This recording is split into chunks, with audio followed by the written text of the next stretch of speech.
the quiet persistence of truths waiting to be uncovered.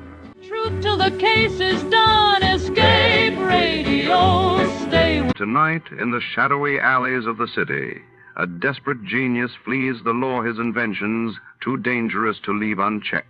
Our hard-boiled detective is drawn into a tangled web of intrigue when a mysterious woman with secrets of her own seeks his help.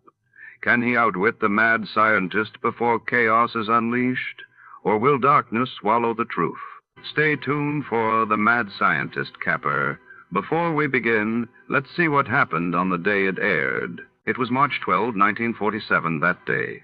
President Truman announced the Truman Doctrine, pledging U.S. support against communist threats, while across the Atlantic, British coal mines faced crippling strikes, signaling unrest in post-war Europe. The Adventures of Sam Spade, Detective.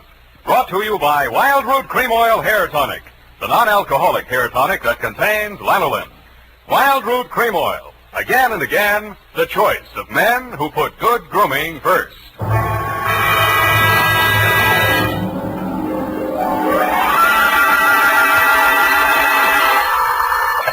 Sam Spade Detective Agency. This is Mad Scientific Detective number 137596. Sam, no matter what anyone says, I'll stand by you. You're nothing of the sort. Not scientific? Of course not. You're two-fisted. Well, thanks, Effie, and that ain't all, Effie. I was actually mistaken for a convolutional melancholiac. Oh, Sam, are you all right now? Wrong diagnosis, Angel. It turned out to be melancholia catatonica. Oh, you poor darling. What is that? Well, it's a thing where you lie motionless and silent with fixed eyes and indifference to surroundings. Unquote. Sam, what happened to you? What hospital are you in?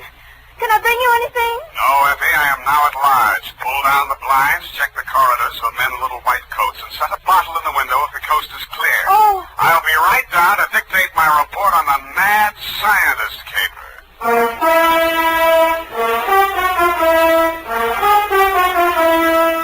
Dashiell Hammett, America's leading detective fiction writer and creator of Sam Spade, the hard-boiled private eye, and William Spear, radio's outstanding producer-director of mystery and crime drama, join their talents to make your hair stand on end with the adventures of Sam Spade. Presented by the makers of Wild Root Cream Oil for the hair. Nobody has to tell you that a neat personal appearance can have a lot to do with helping you get ahead on the job. Now, the first step to a good appearance is well-groomed hair. And I mean hair that's groomed with Wild Root Cream Oil. Wild Root Cream Oil always grooms the hair neatly and naturally. It relieves dryness, removes loose dandruff. Yes, men, to look your best at all times, spruce up with Wild Root Cream Oil Hair Tonic. Again and again, the choice of men who put good grooming first. And now, with Howard Duff starring as Spade, Wild Root brings to the air the greatest private detective of them all in the adventures of Sam Spade.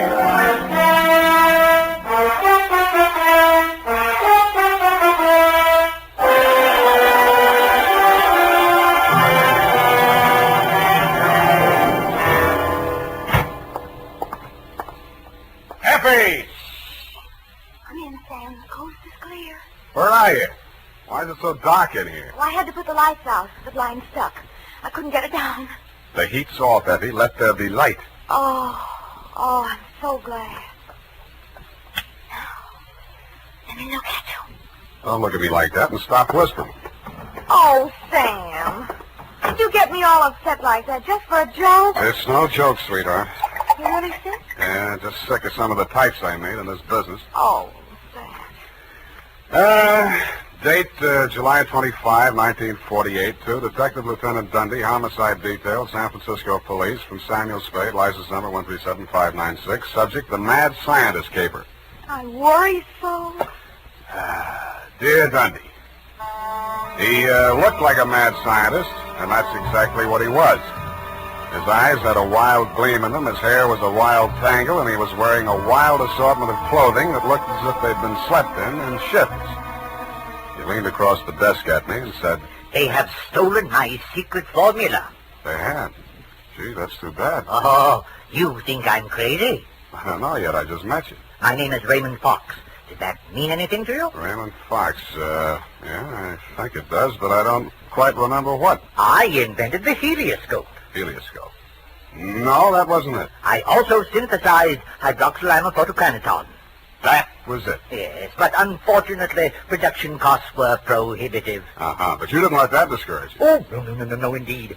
You see, after a brief illness, I was back in my laboratory, perfecting my greatest contribution to science, what may prove to be the greatest contribution of science to humanity.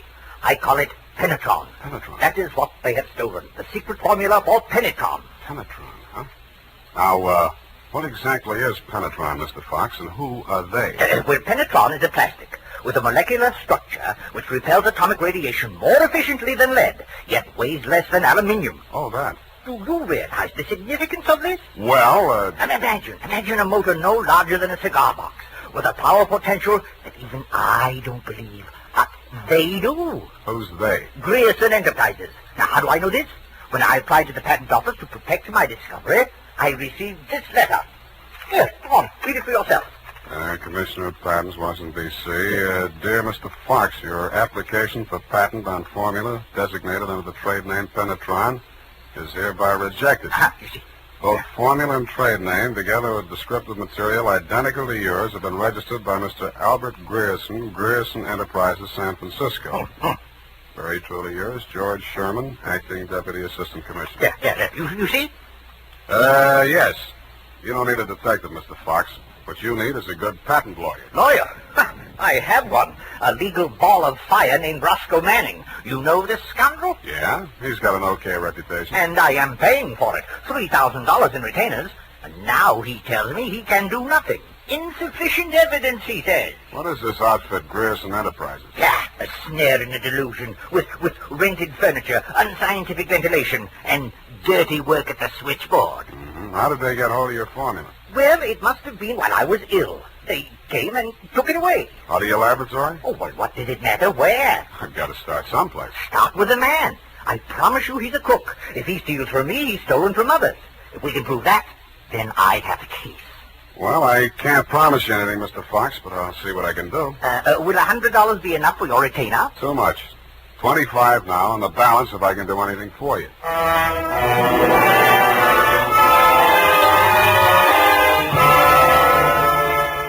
I doubted if I could even earn the 25, but if he wanted to gamble, it was okay with me. The offices of Grierson Enterprises were pretty much as he described them, a beautiful front, especially at the switchboard. Grierson Enterprises, good afternoon. No, Mr. Grierson's out of town. No, I don't know when to expect it. I'll be right with you. That's good news. Grierson Enterprises? No, he is not. No, I do not, and he doesn't want to talk to you in any case, Mr. Manning. Oh, if it would just stop. Can't you shut it off? I might as well. Nobody seems to believe me anyway.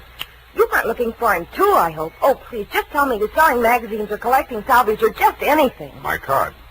Oh, detective. Mr. Grierson hasn't done anything, has he? That's what I want to find out. My client says he swiped his secret formula. Oh, not that maniac. You don't look the type. You know he's mad, don't you? Maybe yes, maybe no. Personally, I'm crazy about money. Mad money, pin money, or dirty money. Your employer didn't happen to leave any lying around, did he? No, but he has a charge account at a bar downstairs in the building, and it's nearly 5 o'clock. Could you cross-examine me there? I thanked her as gallantly as I could under the circumstances. She said, "Wait here, I won't be a minute." And while she was gone, I made a quick frisk of the office. The file cabinet was empty. Grierson's desk contained nothing but 2 unsharpened pencils, tobacco crumbs, a rubber band, some rusty paper clips, an old gas bill, a glass ampule, broken, labeled sodium denadrine for intravenous injection, and a business card from one Roscoe Manning, attorney at law. I stuck the card in my pocket, went back to the switchboard, and in less time than it takes to tell, I was calling her Lois, and she was calling me Sam over cocktails for 2. That's all I know about it. I didn't think anything about his taking his correspondence out of the files. He often took work home with him. When was the last time you saw him? Oh, it's been nearly 6 weeks. You haven't heard from him in all that time? He was with Mr. Fox just before he left. They had a terrible quarrel, but then Mr. Grierson managed to get him calmed down, and they left the office together. And that's the last time you saw Grierson? Yes, and it's all very strange. What did that maniac tell you?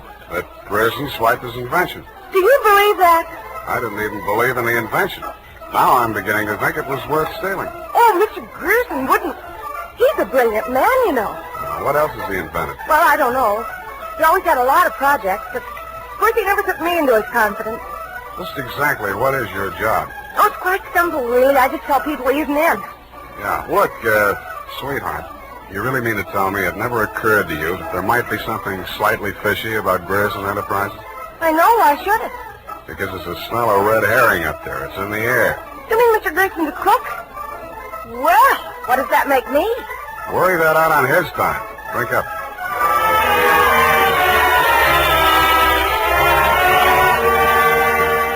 She looked as if she were telling the truth. But with women, especially blue-eyed women, that doesn't always mean anything. If she had anything more to tell, she obviously wasn't ready yet to tell it. I asked her to come up and listen to my Herb Jeffries records. She said my apartment needed a woman's touch. I handed her a broom. She hit me on the head with it and left. And so to bed.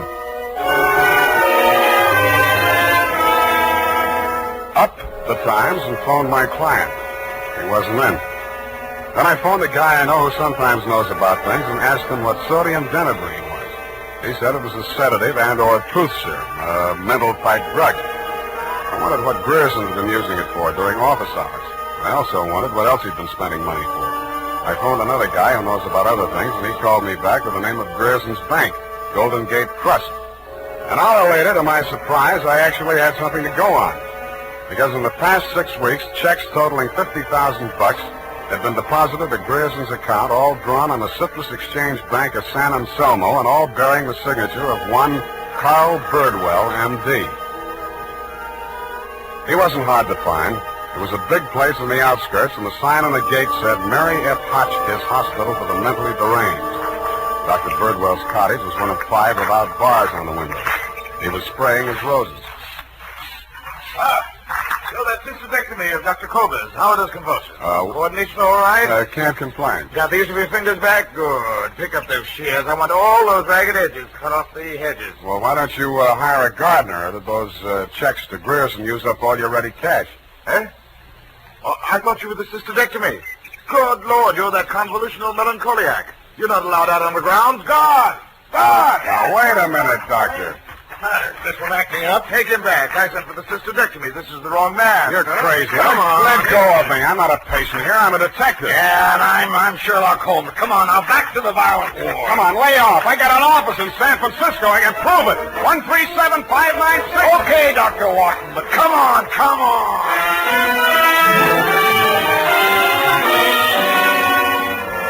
And in more time than it takes to tell, due to the guard's jiu-jitsu, I was disrobed, straitjacketed, and rolled into a wet sheet. A full-fledged inmate of the Mary F. Hotchkiss Hospital for the Mentally Deranged, which is exactly where I belong for having taken Mr. Fox's $25.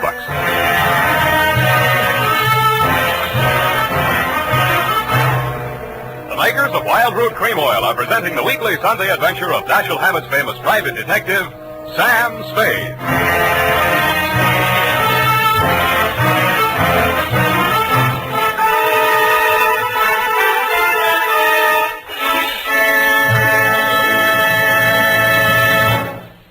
If you want the well-groomed look that helps you get ahead, socially and on the job, listen. Recently, thousands of people from coast to coast who bought Wild Root Cream Oil for the first time were asked, how does Wild Root Cream Oil compare with the hair tonic you previously used? Better than 4 out of 5 who replied said they preferred Wild Root Cream Oil. And no wonder. Wild Root Cream Oil grooms the hair neatly and naturally, relieves annoying dryness, and removes loose dandruff. What's more, non-alcoholic Wild Root Cream Oil is the only leading hair tonic that contains soothing lanolin.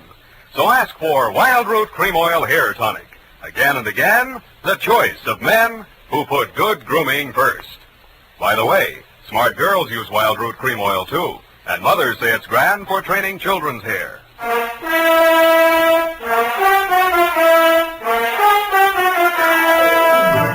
And now, back to the Mad Scientist Caper. Tonight's adventure with Sam Spade.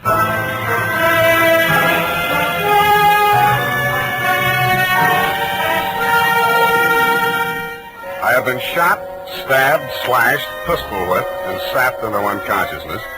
But until you have spent a night rolled up in a wet sheet, Dundee, you don't know what punishment is. You feel hot and cold at the same time, too miserable to sleep, too exhausted to stay awake, And after 4 hours of it, you just give up and join the crazies pushing up the daisies. There's only one thing I can say in favor of the Mary F. Hotchkiss Hospital for the mentally deranged. They get the patients up early. By 6:30 in the a.m., I had been rolled out of the sheet. By 6:45, I had thawed out enough to be taken out of the straitjacket by an orderly.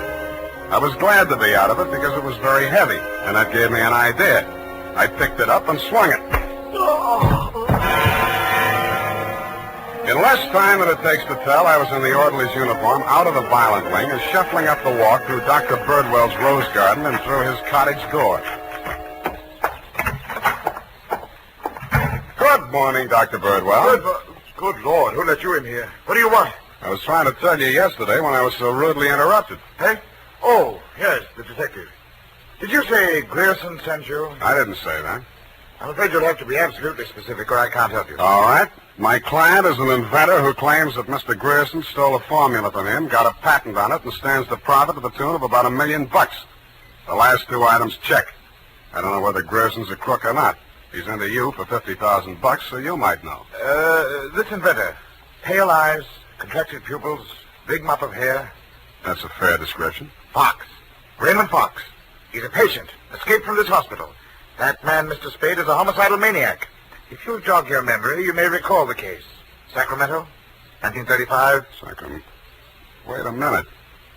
Chemistry professor, lab explosion? That's the case. Two of his colleagues, whom he irrationally suspected of stealing the formula for the explosive he used to blow them up. You sure they didn't? The man was adjudged hopelessly insane. He must be returned to us. He may murder Grierson, he may murder you, but he will commit a murder if he remains at large. Perhaps more than one murder. You must help us, Spade. Like you, Doctor, I can't help unless you're absolutely specific about a couple of things. Your connection with Grierson, for instance. I invested in Grierson's firm. Uh-huh. How did Fox meet Grierson? He was allowed a certain degree of freedom here during his rational periods. I guessed that he went through my papers or overheard one of my conversations with Mr. Grierson. Mm-hmm. Do you know he retained a lawyer? Huh? Manning, smart patent lawyer. You must think Fox has a case. Oh, surely not. Grierson thinks so, too. You've talked to Grierson? No, but I've examined his bank statements. The bank allowed that? I told him I was Grierson's attorney. The point is, Grierson is broke. Why? Because he's paid out every penny you gave him to the order of Roscoe Manning, attorney at law. And you know what I think, Doctor? Yes? I think Raymond Fox is crazy like a fox.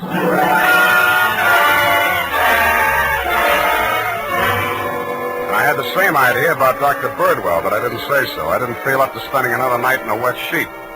I also didn't feel up to the interview that was awaiting me outside the gates. A limousine, only a little longer than a hearse, was standing at the curb. A round pink head with a gray Homburg on it bobbed out at me from the driver's seat and said, Mr. Spade? "Yeah?" Roscoe Manning. How'd you do? About $49,975 less than you've done in the caper so far. The law is a lucrative profession, my boy.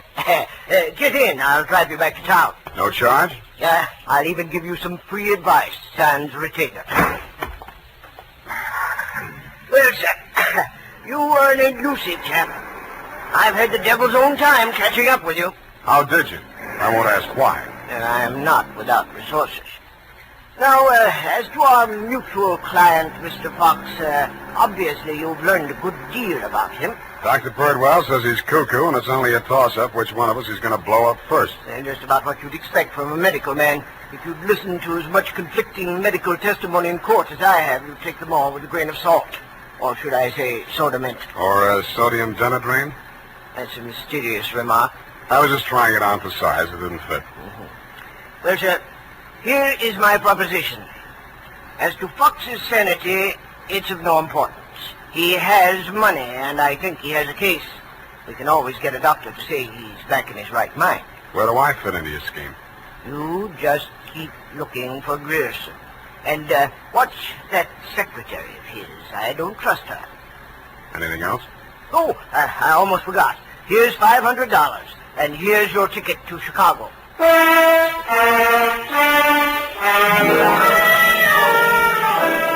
I don't know why, but somehow I got the impression that Mr. Manning was trying to get rid of me. He should have used that ticket to Chicago himself. We stopped at Sausalito for breakfast, and the condemned man ate a hearty meal. We drove the last mile through the Marina District and pulled up in front of his house. Well, sir, have a nice trip. Or take the car, Mr. Spade. I'll pick it up at the depot. Goodbye. It's been charming. Goodbye. He backed across the sidewalk, waving, and I waved back.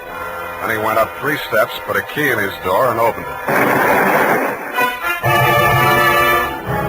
It didn't do much damage to the house, but all the king's horses and all the king's men couldn't put Roscoe Manning back together again. I got out of the car and just made it up the steps when it happened again. I hated the look, but I did. Where the limousine had been parked with me in it was a smoking heap of scrap metal. I then headed for the nearest phone booth and, pausing only to inspect it for mines and booby traps, dialed the number of Grierson Enterprises.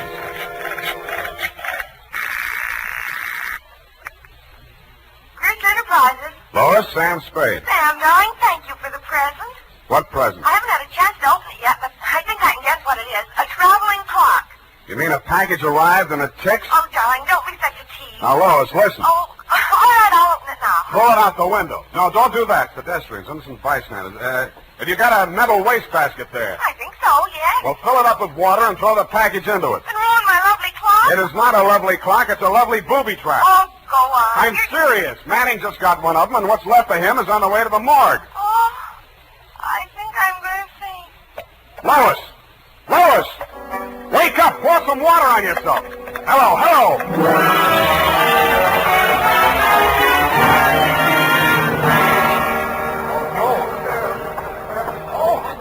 Let me through here. Come on, let me through. Lois. Lois. Oh, you're okay. Glad of that. All right, she's all right now, you people. Come on, get out of here. She's all right. Come on, get up. You're not hurt. What happened? It exploded in the water. At least you had sense enough to do what I told you to. Oh, this is a new dress. Now look at It it. looks fine. Here. Put this coat around you. I don't think that was a very funny joke, Sam. Neither do I. Now, try and forget your clothes for a minute. And try and answer a few questions for me. There isn't much time. Sam, what is it? I want you to be very sure of this, Lois. Try and remember accurately. How many people has Grierson seen since he opened this office? Well, not very many. It was hardly ever in. It's strange. Now that I think of it, I can only remember 2, Mr. Manning and that mad scientist man, Mr. Fox. Yeah, did you hear any of the conversation between Grierson and Fox? He just screamed at Mr. Grierson about how his invention had been stolen from him. Then it sounded as if they scuffled, and all of a sudden Mr. Fox calmed down. Mm-hmm. When they came out, his eyes looked funny, as if he'd been hypnotized. Yeah. What does Grierson look like? Oh, he must have been quite handsome at one time. He's sort of like Gregory Peck with a mustache, only fatter and balder and older. Mm-hmm. I wouldn't have put it exactly like that, but I can see what you mean. But you've never seen him. Don't make book on it, but I think I have.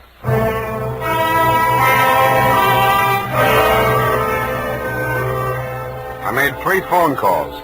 One to a crime reporter I don't like very well, giving him a false story on the death of Lois, Grierson's secretary. Another to my client, the mad scientist, alias Raymond Fox, and one to Dr. Birdwell. Then I went to my apartment and waited. My client arrived 5 minutes before the doctor. When Birdwell came in, my client said, Aha! That's he. He stole my secret formula. Oh, now, Raymond, you're getting confused again. Oh. I'm the doctor, don't you remember? That's not true. Your name is Grierson. Oh, he's much worse. He's identification.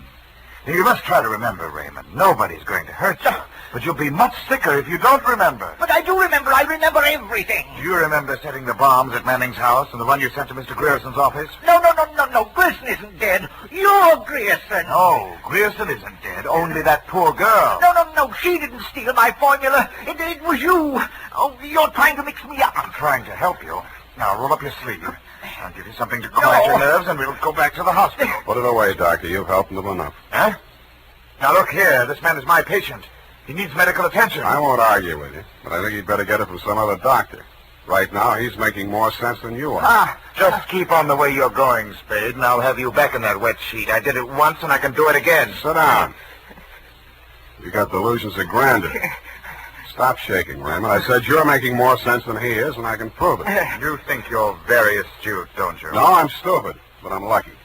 I should have tumbled the whole caper when I found that you'd invested 50,000 smackers in Grierson Enterprises. When I found out that Raymond was an escaped patient, I should have tumbled to what that Denadrine file was doing in Grierson's desk. I should have known then that you and Grierson were one and the same person. I told you. When I discovered that you'd paid Manning all that shakedown money, I should have known you were planning to knock him off and everybody else who could identify you. But it didn't work out that way. I got out of the car before it blew up. Dumb luck. And you can identify me as Grierson? I don't have to. Oh, God. Surely you're not counting on Raymond's sanity to that extent. He can't even remember that I was his doctor. Can you, Raymond? You're trying to mix me up. You stole my formula. I didn't kill them, did I, Mr. Spade? Now lie down on the couch and relax, Raymond. Don't worry about a thing. Well, Doctor, what now? You relax, too. Okay, Lois, come on in. What? Lois! Why, Mr. Grierson, have you been sick? How dare you? How dare you ruin all my plans like this? You stupid girl! Okay, that's enough. Come on, get back there. Get back. Sorry, sweetheart. I didn't mean to let him get that close to you. What were you trying to do? It was an experiment, just to see what would happen. It did. So that's the way your scientific detectives work. For a hard-boiled chap, you have the vaguest way of doing things I ever heard of.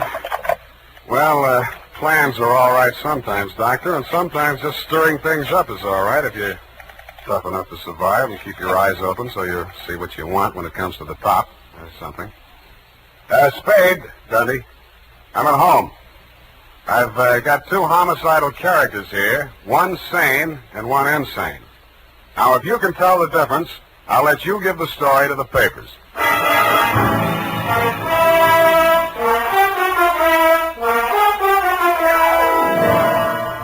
And that, Lieutenant D, is the crop. You picked the wrong one. Figures. It's as simple as this. Raymond Fox was the loony, but Birdwell, alias Grierson, conceived and executed the whole scheme, including the explosions. Don't worry about Fox. He's now back at the hospital working on a new secret formula. I don't know what it is, but it might be an anti-truth serum, because that's how Birdwell got the Penetron formula, by using truth serum on the mad scientist to make him talk. Anyway you figure it, he's crazy like a fox. His enemies are all dead or on their way, and he's as snug as a rug in a bug house. Period. End of Looney Tune. Well, of all... Well, just imagine.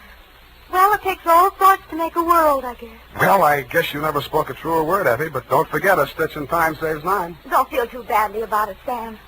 Better late than never. You took the words right out of the horse's mouth, but it's later than you think, Angel. Type that up, Angel, and while you're at it, see if you can think up a way to teach an old dog new tricks.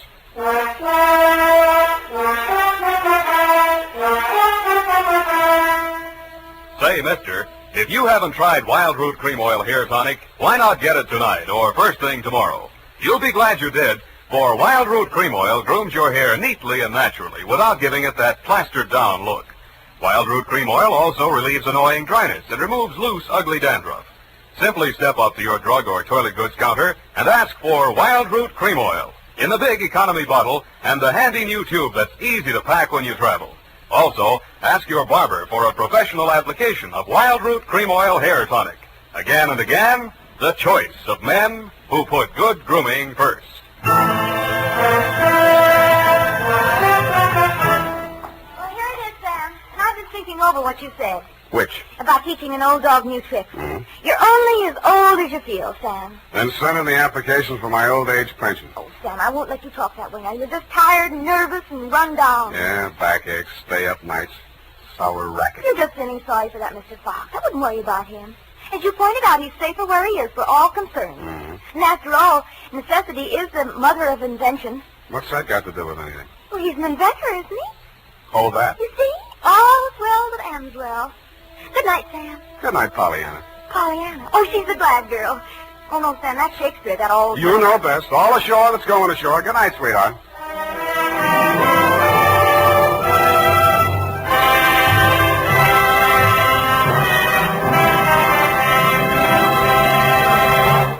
The Adventures of Sam Spade, Dashiell Hammett's famous private detective, are produced and directed by William Spear. Sam Spade is played by Howard Duff. Lorene Tuttle is Effie. The Adventures of Sam Spade are written for radio by Bob Tallman and Gil Dowd, with musical direction by Lud Gluskin. Gil Dowd directed tonight's broadcast in William Spear's absence. Join us again next Sunday for another adventure with Sam Spade.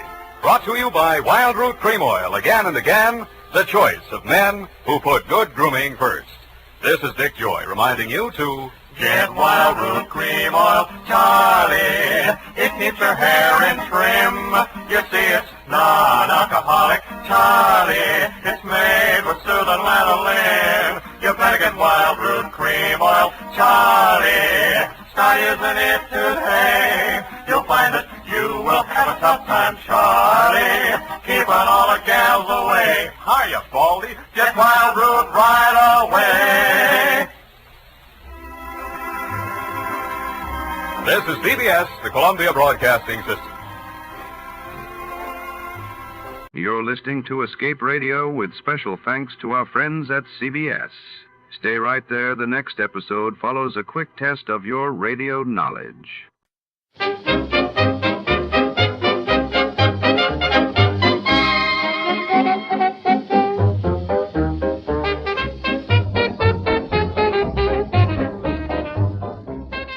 We proudly thank our partners at CBS for tonight's broadcast. And now, before our next mystery comes alive over the airwaves, here's a touch of music to set the mood.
Tonight's story slinks behind the locked doors of the Garvey Scientific Laboratories, a temple of flickering neon tubes and ticking Geiger counters, where late-night experiments hum with deadly secrets. When a mysterious device known only as the blinker vanishes from the test vault, suspicion falls on every gloved hand and shadowed figure in the lab.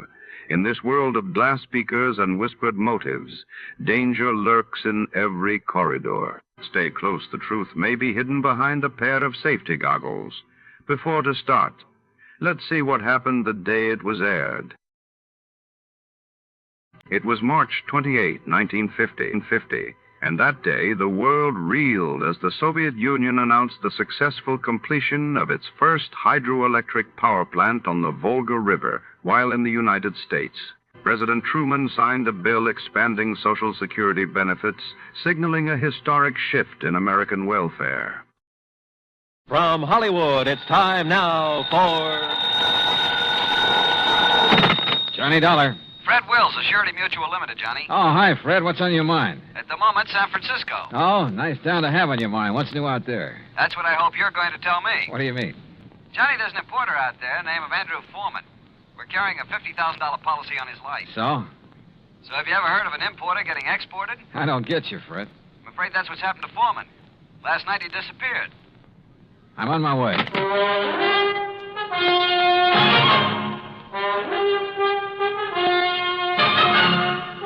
Bob Bailey in the exciting adventures of the man with the action-packed expense account, America's fabulous freelance insurance investigator. Yours truly, Johnny Dollar. And now, Act One of yours truly, Johnny Dollar.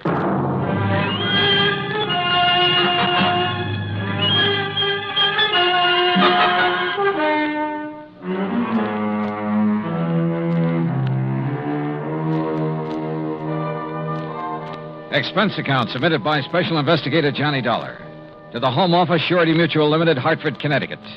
Following is an account of expenses incurred during my investigation of the blinker matter.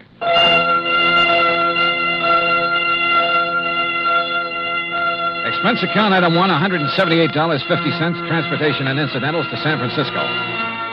On the flight out, I studied the dope Fred Wills had sent me. Andrew Foreman, age 51. Occupation, importer. Health, good. Judging from the hefty premium he had to pay, his importing business must be okay. Wife, Marcia Foreman, age 35. 16 years younger than her husband. And Marcia was the sole beneficiary. My plane landed about 8 in the morning. An hour later, I was at the Foreman's apartment. It was spacious, modern, with a lot of glass, and the kind of view of the bay that you had to pay plenty for.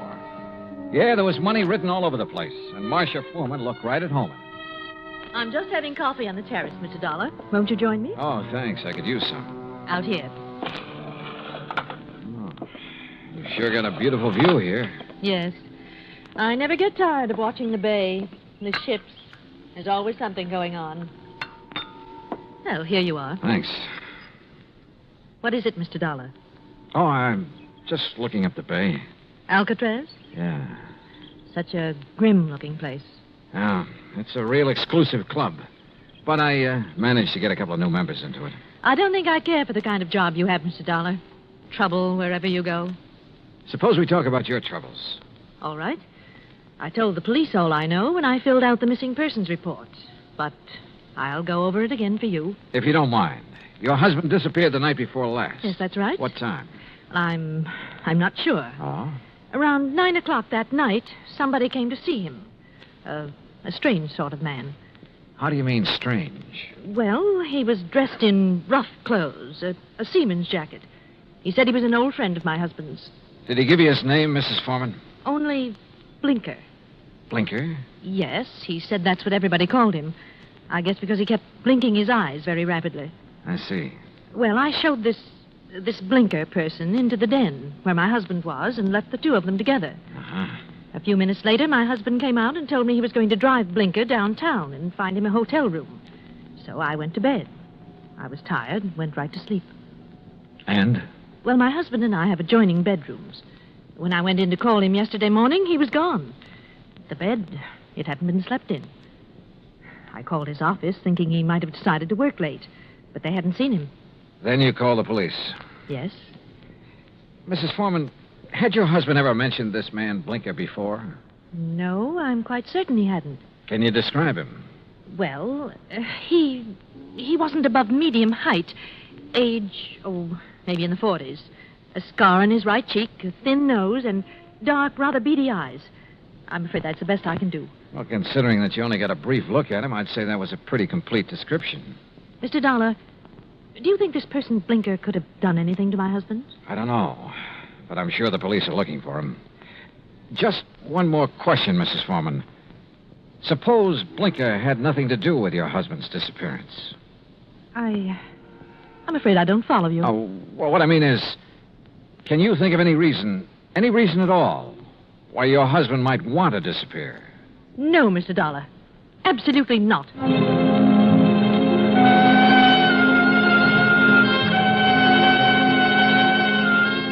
Marcia Foreman sounded pretty certain of that last answer. Maybe just a little bit too certain. Expense account item 2, $1.80 cab fare to the office of an old friend of mine, Detective Lieutenant Scapella. Jono, if Foreman took this character Blinker to a hotel, it's no hotel we ever heard of. We've covered them all. You think Blinker could have killed Foreman? It's a possibility. What's another? Maybe there is no Blinker. Yeah, Scapella, I thought about that, too. Jono, didn't it hit you there was something strange about Mrs. Foreman's story? She said she let Blinker in the apartment.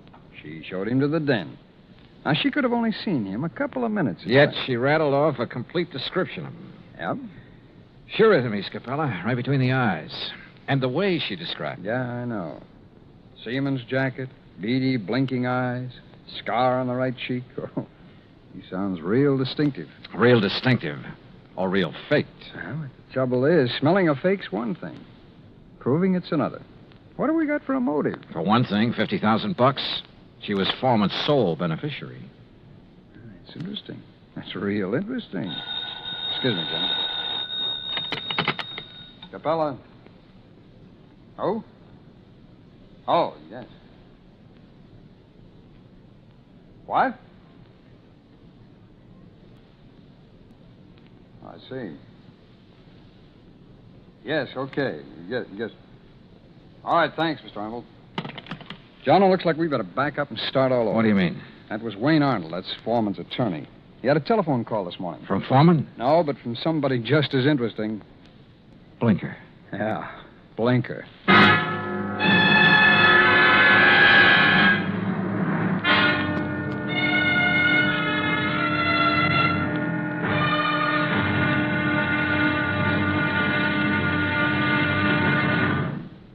Act 2 of yours truly, Johnny Dollar, in a moment.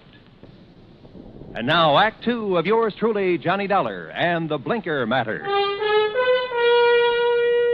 Like Scapella said, we had to back up and start all over again. Just when we talked ourselves into thinking Marcia Foreman's story about Blinker was phony, her missing husband's lawyer phoned and told us he just heard from Blinker. Item 3, $1.70, cab fare to the office of Wayne Arnold, Foreman's attorney. I met him just coming out his door. Did you wish to see me? Mr. Arnold? Yes. I'm Johnny Dollar. Oh, yes, the insurance investigator. Mrs. Foreman told me you'd been questioning her. Look, I'm sorry, but I'm in rather a hurry. I have an appointment, and I'm late for it. Sorry, but this will only take a minute or two. I was in Lieutenant Scapella's office when you phoned a while ago about this man Blinker, Mr. Arnold. Oh, yes. When did you hear from him? Just a little while ago. I called Marcia Foreman right away, and she thought I ought to call Scapella. What did Blinker say on the phone? It was a strange conversation. He sounded nervous, excited, almost out of breath. Said he wanted money, $10,000. If he didn't get it, he'd... And that's as far as he got. He stopped suddenly, said he'd contact me later, then hung up. What do you make of it, Mr. Dollar? I don't know. Could be he's holding Foreman for ransom. That's what it sounded like to me. I take it you don't know this Blinker. I never heard of him until Marcia told me about him showing up night before last. Okay. Just one more thing, Mr. Arnold. How long have you been Foreman's attorney? 3, 4 years. Why? Any reason you know of why he might want to disappear? None that I can think of. Another woman, maybe? I doubt it very much. How about his importing business? As far as I know, it's in excellent shape. Okay. Thanks, Mr. Arnold. Mr. Dollar. Yeah? This man Blinker, why would he have it in for Andrew Foreman? Good question, Arnold. Sorry I don't have an answer to it. I went down the elevator and outside. I stopped at the corner to get some cigarettes, and that was my first lucky break. Because just as I was leaving the counter, I saw Arnold come outside. And the way he looked up and down the street made it plain he wanted to see if anybody was watching him. He got into his car and drove off. I grabbed a taxi, that's item 4, and trailed him. He drove into Golden Gate Park and stopped. I got out down the road and worked my way toward him behind some bushes. Pretty soon, a woman came over and got into his car. I couldn't hear what they were saying, but I didn't need to. Because when I saw the kiss, I got the message. The woman was Marcia Foreman. I went back into town and waited for Marcia outside her apartment door. She showed up about half an hour later. What? Why, Mr. Dollar. What is it? Is something wrong? Yeah, something's real wrong, Mrs. Foreman. I want to talk to you. All right. Come in. But I've already told you all I know. The story you told me about this man, Blinker. There's no such person, is there? What? You and Arnold made it up. No, that's not true. What about you and Arnold, Mrs. Foreman? I don't know what you're talking about. Well, then tell me, did you enjoy your visit with him in Golden Gate Park an hour ago? Oh, that. Yeah. Well, all right, Mr. Dollar. Wayne Arnold and I have... Well, we've been in love for some time. Did your husband know? I'm not sure. We were trying to find the right time to tell him. I don't think he'd really have cared very much. Oh. My husband and I haven't gotten along very well the last year or two. I guess I really didn't know him when I married him. Mr. Dollar, this has nothing to do with my husband's disappearance. You must believe that. That's so. I didn't make up the story about Blinker. I didn't kill my husband, if that's what you're thinking. Has he been killed? I don't know. You've got me confused. If you didn't do it, how about Arnold? No. He'd have no reason. Besides, he wasn't even in town the night before last. I can check that. I know you can. Mrs. Foreman, maybe you're telling me the truth, and maybe you're not. Sooner or later, I'm going to find out which. I am telling you the truth. And can you give me any reason at all why your husband has disappeared? There's one possibility, Mr. Dollar. It might have something to do with his importing business. What's that mean? My husband, well, he seems to have made a lot of money out of his importing business. More than the kind of thing he usually imports would warrant. What does he import? Oh, trinkets, curios. From the Orient, mostly. Have you a key to your husband's office? Yes. Let me have it. I want to take a look around. I went over the papers in Foreman's office and found out his last shipment had come in 3 days ago on the Indian Princess. Mrs. Foreman had said Blinker was wearing a seaman's jacket. I headed for the waterfront, but the ship was gone. Near the pier was a beat-up eating place called Gus's Cafe. A woman with an apron came over. She was about 6 feet tall and almost that wide. What can I do for you, buddy? I want to talk to the owner, Gus. That's me. You're Gus? Short for Gussie. What's on your mind, buddy? Johnny Dollar. I want some information. You a cop, buddy? No, I'm not a cop. You look like a cop. Now listen, that freighter that shoved off from this pier, the Indian Princess. Docks there regular. You know any of the sailors from her? Just about all of them. They all come in here. Hey, look, Gussie. Gus. Okay, Gus. You ever happen to hear of a sailor named Blinker? Sure. You know him? Sure. About medium height, scar on the right cheek, blinks his eyes all the time? I said I know him. What do you want, an affidavit? Oh, Gussie, you're the most beautiful thing that's happened to me all day. That's what they all tell me, buddy. But flattery don't get 'em a thing. Might help you, though. You're kind of cute. Yeah. Look, did Blinker sail on the Indian Princess? Nope. Then where is he? Fact is, I don't know. Blinker's disappeared. Act 3 of yours truly, Johnny Dollar, in a moment. And now, Act 3 of yours truly, Johnny Dollar, and the Blinker Matter. And you don't have any idea where Blinker is now, Gus? Not the slightest, buddy. Oh, great. And I'm right back where I started from. Blinker was mixed up in something, all right. What do you mean? The Indian Princess docked the other night. Blinker come in here for a cup of coffee. That's one thing the sailors around here all miss when they're out to sea. My coffee. There's no one makes coffee like me. Why, there's nobody on the whole coast. Yeah, I know. About Blinker now. Well, he seemed pretty pleased with himself. Said he was onto something good. Did he say what he meant by that? No. Just sat there looking pleased with himself. Oh, yeah. He showed me the elephant. Said it was going to make him a lot of money. What elephant? He had a carved elephant about 6 inches high. Must have picked it up somewhere. Maybe he was going to sell it. I don't know. Foreman imported curios from the Orient. His last shipment came in on the Indian Princess. That elephant could have been part of it. Foreman? Who's he? Never mind. Well, I wonder where I go from here. I wonder what I'm going to do with all Blinker's stuff if he don't show up for it. Maybe I'm... What did you say about Blinker's stuff? What stuff? I got a back room where I let the boys keep their gear when they're ashore. You've got Blinker's things there now? Sure have. Why didn't you tell me? You never asked me. In the back room, I went through Blinker's sea bag. Near the bottom, I found a carved elephant. An ordinary-looking elephant, until I twisted one of the legs loose. It was hollow, and inside a little paper packet full of white powder. Suddenly, the whole deal slid into place, and just as suddenly, the whole deal made me slightly sick. Now I wanted to see the rest of those elephants real bad. According to the records in Foreman's office, the shipment was in a warehouse. I went outside and over to the pier. Johnny. What? Oh, Gus. Come here a minute, Johnny. Look, I'm in a hurry. Thanks for everything. I'll see you later. You got time to see this. Over here, near the pier. Wait a minute. Yep. It's a body, all right. One of the boys just fished it out of the water. I sent him to call the cops. Looks like it's been in the water quite a few hours. Gus? Yep. It's Blinker, all right.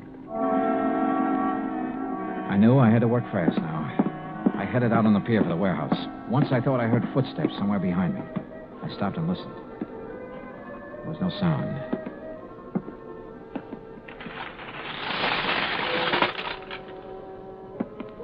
It was dark inside the warehouse, but with the help of matches, I located Foreman's shipment. I took a crowbar and opened one of the crates. It was full of carved elephants. I picked up one of them. Yeah, it had a hollow leg. And the hollow leg was full of the same white powder. I hit the floor fast. The shot had come from over near the door. I eased my gun out and waited. 5, 10 minutes went by. I kept quiet. Then suddenly a shadow loomed up near the crates. We saw each other at the same time.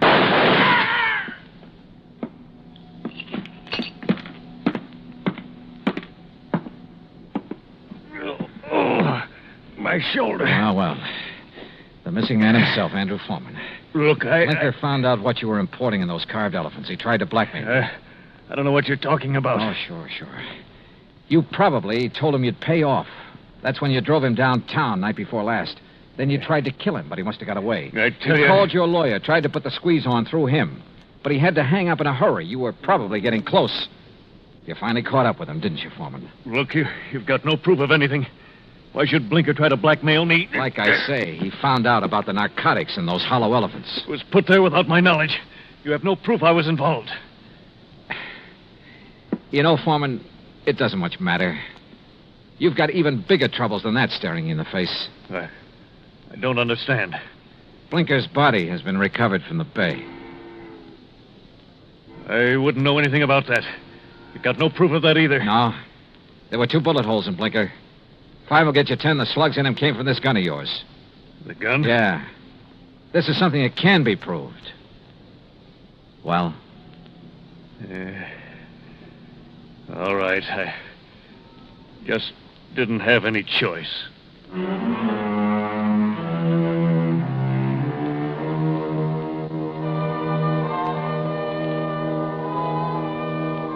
Item 5, $183 even, transportation and incidentals home. Expense account total, $434.50. Remarks?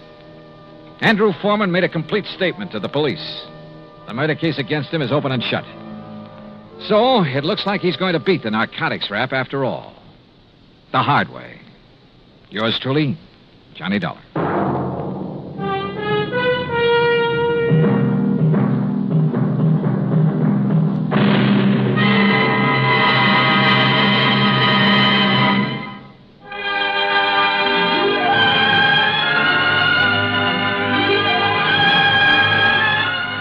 Truly, Johnny Dollar, starring Bob Bailey, originates in Hollywood and is produced and directed by Jack Johnstone. Today's story was written by Robert Stanley. Heard in our cast were Paula Winsley, same time and station, for another exciting story of yours truly, Johnny Dollar. This is Roy Rowan speaking.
Johnny Dollar has come to you through the worldwide facilities of the United States Armed Forces Radio and Television Service.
Good evening, friends.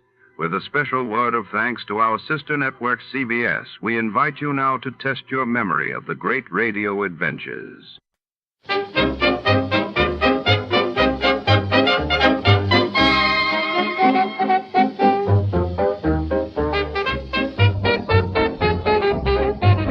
This is Escape Radio speaking, with special thanks to the fine people at CBS.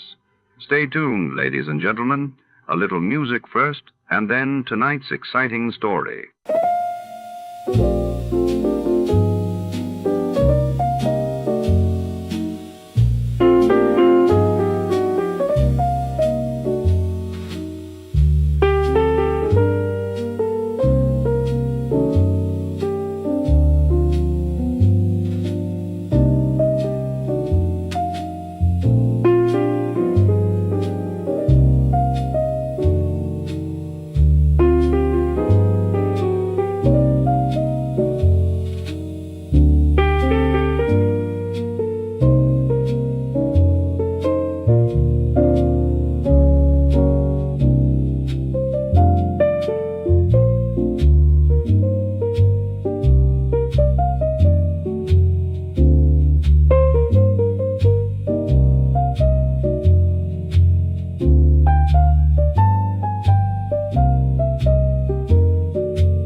Your cup still leaves a ring on the table by the bed. I reach for your hoodie sleeve like you never left. The hall is holding still and the room won't meet my eyes. I keep your name on my tongue like a wrong reply. I tried to let it go, but it keeps coming back. Every little shadow wants to bring you back. And I hate how quiet feels like it knows me now. It says your side is empty and it says it out loud. Empty side of bed, empty side of bed. I keep pulling you back, but you're already gone. Empty side of bed, empty side of bed. I still say your name when the dark gets long. Empty side.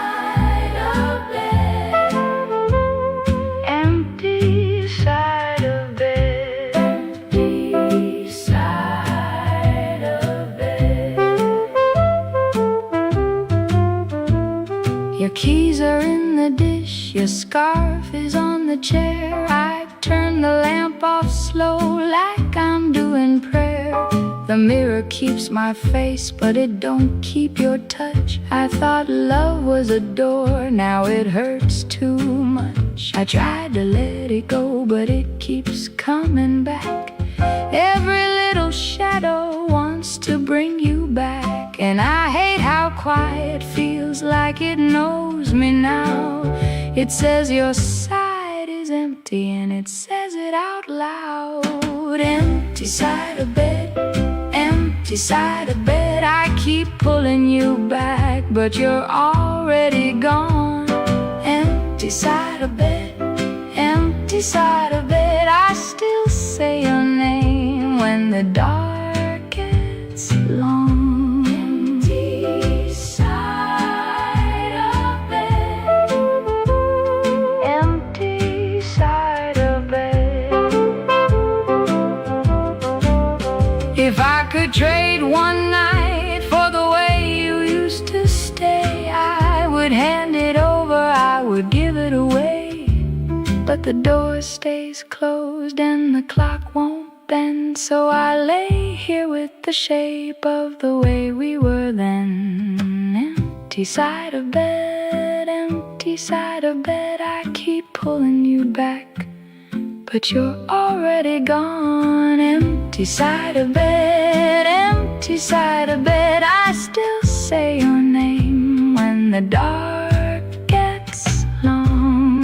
Empty side of bed, empty side of bed, empty side of bed. Tonight on the Rowdy Dowser Capper, a hard-boiled detective is drawn into the shadows by a mysterious beauty who claims her family's fortune has been stolen by a cunning water diviner with a knack for trouble. As the rain-slicked city streets echo with secrets, double crosses lurk around every corner, and nothing is as it seems. Will the truth surface, or will it drown in deception? Before we begin, let's see what happened on the day it aired. It was March 12, 1947. On that day, President Truman unveiled his doctrine to aid Greece and Turkey against communism, while across the Atlantic, Paris struggled with a crippling coal shortage, threatening the recovery of post-war Europe. The National Broadcasting Company presents The Adventures of Sam Spade, Detective.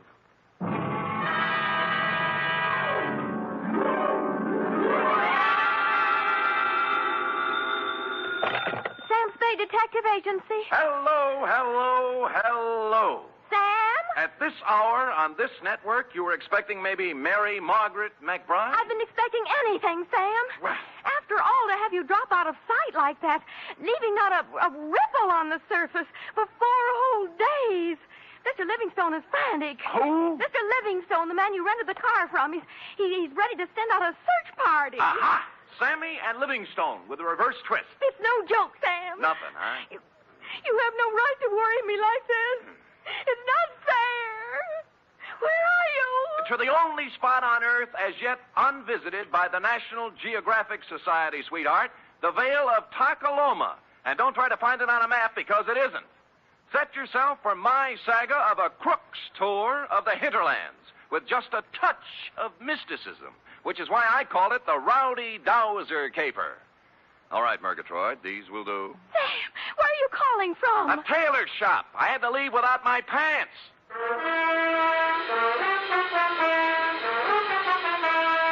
For NBC, William Spear, radio's outstanding producer-director of mystery and crime drama, brings you the greatest private detective of them all, starring Stephen Dunn in The Adventures of Sam Spade. Dum-da-da-dum-dum-dum. When you and I were young. Effie. Sam? Who else? Are you decent? Decent? Well, you said you'd lost your pants, so... Oh! How do they look? Well? Isn't it a little early for Halloween? Ooh, you made a joke. You ready, woman? As always, Sam. Date, fill it in. 2 Constable Ollie Shuttle, North Tacaloma, California. From Samuel Spade, license number 1375596. Subject, the Rowdy Dowser Caper. Dear Ollie, on Wednesday it was when I returned to my office of a fine spring morning to find a note lying on my desk like a big, juicy piece of cheese in a mousetrap. Quote, Mr. Spade, call North Tacaloma 3, unquote. North Tacaloma. Where have I... Long distance. North Tacaloma 3. Yes, sir. One moment. Would you repeat the number, please? North Tacaloma 3. North Tacaloma 3. Nice diction. That is North Tacaloma? I'm not kidding. Look it up, girl. Look it up. Yes, sir. North Tacaloma 3. Well, she must have found it in the book because soon we had encouraging buzzes and clicks. 6 operators later, we had punched our way north to the farm at Slattery Flat. Then we knocked off for lunch, while Slim Slattery repaired the windmill that made the juice for the last lap. At 2:07 p.m., victory was in sight. Yeah? Sam, this is Operator Nyan for the 10th time. Oh, fine. How we doing, Millie? Sam, boy, I am actually ringing at North Tacaloma 3. Oh, good girl.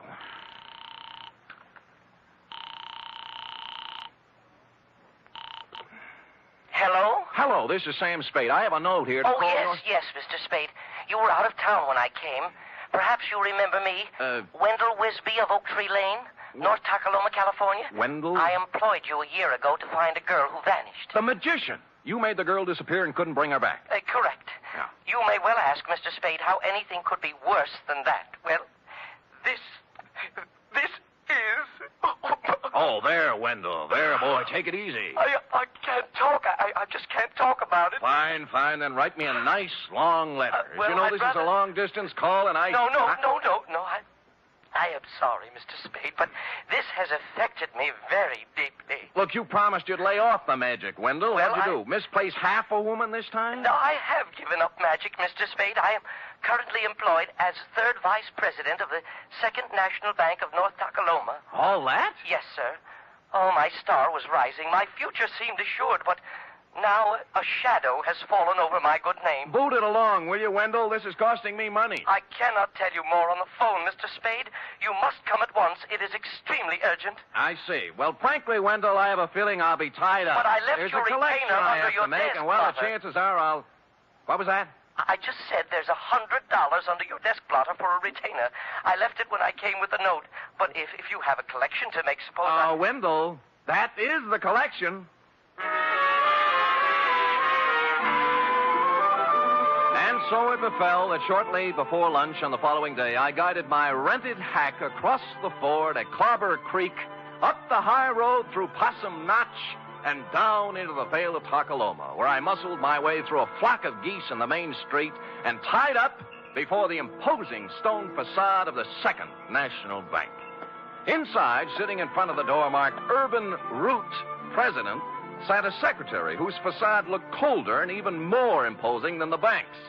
She was shriveling one of the customers, a meek little milquetoast in a salt and pepper soup. But as I informed you, my good man, President Root is extremely tied up at the moment. Oh, I'm quite aware of that, miss. I wouldn't bother him for the world, but you see, No, I don't see.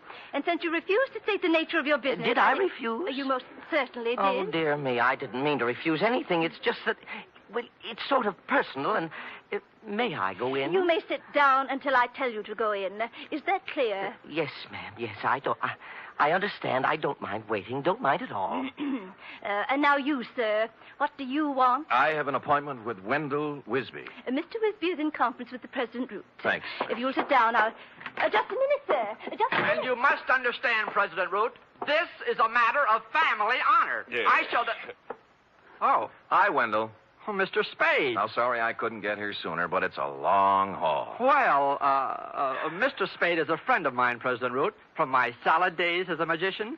A very competent detective, I might add. Well, thank you, Wendell. Yeah, I see. We are indeed fortunate to have him with us in this matter. Good, good. Please sit down, Mr. Spade. Thanks. You are aware, Mr. Spade, this matter is to be held in strictest confidence. Word must be kept from the depositors at all cost until... But remember, President Root, remember the code of the Wisbys. Should worst come to worst, I shall make good. I shall make good if it takes me... I understand, Wisby. I understand. Well, mind if I admit I don't? What is it, Wendell? Snatcher. Snatch whom? Uncle Purse. Our former cashier, Mr. Spade. Purse Snatcher. Wisby's uncle. Purse Snatcher. What about him? Everything. He has disappeared. Absconded. That is a harsh word, President Root. I would prefer to say he disappeared until we have further proof. The money's gone, isn't it? How much money? $53,000. From Uncle Purse's accounts. Huh. It may be he has absconded, President Root, but we must remember that despite the Snatcher surname, Uncle Purse is a Wisby. And a Wisby never lived who got away with $53,000. All right, Wisby. He disappeared. Yes, may I ask when he disappeared? Last Friday night, about 9 o'clock. Anyone see him go? Almost everyone. His car stalled at Main and Persimmon. Several people saw him trying to start it. He was acting very strangely. Oh, how was that, Wendell? Well, Clem Clobber and Charity Fid and several others spoke to him from the curb, but he wouldn't answer them. He didn't say a word to anyone, which is not at all like Uncle Purse Snatcher.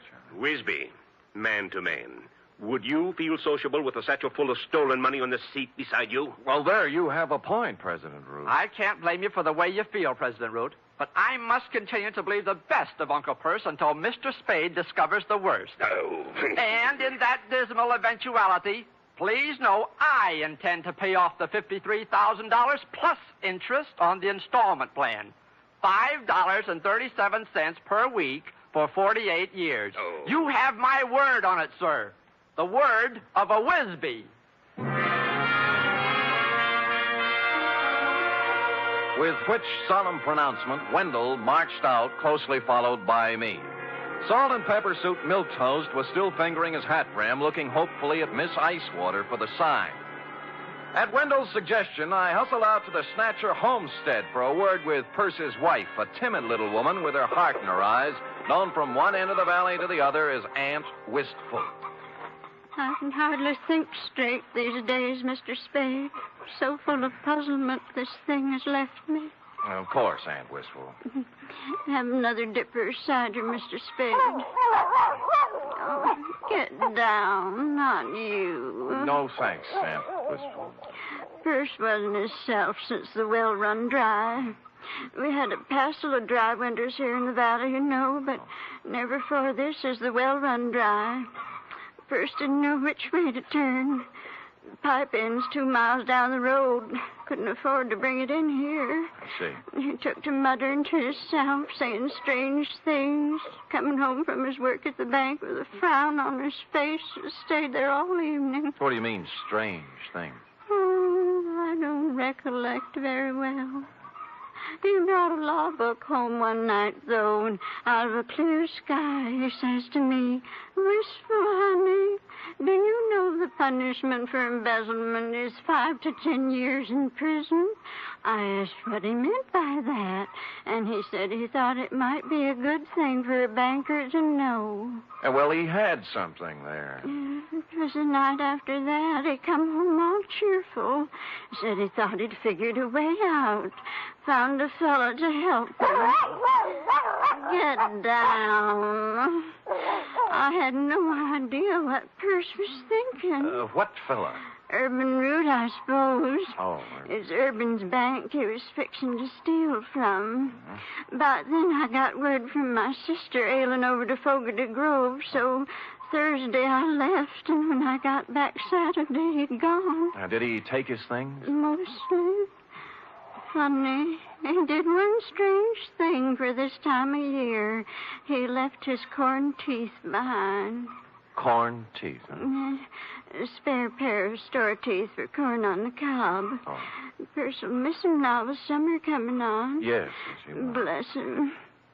You know, ever since spring, I've been after Purse to spade up my flower bed by the window.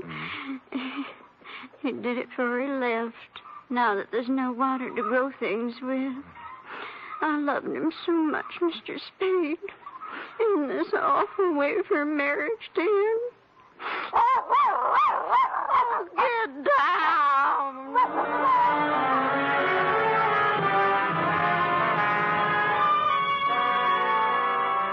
Well, I started at Main and Persimmon Streets and worked south, farm by farm. Everyone seemed to have been sitting on his front stoop Friday night because all remembered Purse Snatcher driving out on the South Road in his 1919 Winton 6. Up to a point, that is. Somewhere between North Takaloma and Fogarty Grove, I ran out of witnesses. And in Piney Crotch, of all places, the town beyond, they could guarantee Purse didn't pass through because the main drag was roped off all Friday night for a square dance. And thus matters stood on the third day when I limped back to the bank. For some reason, a crowd had gathered in the alleyway next door. Writing it off as a floating crap game, I walked inside, bowed formally to Miss Icewater, then plunked myself down at Wendell's desk.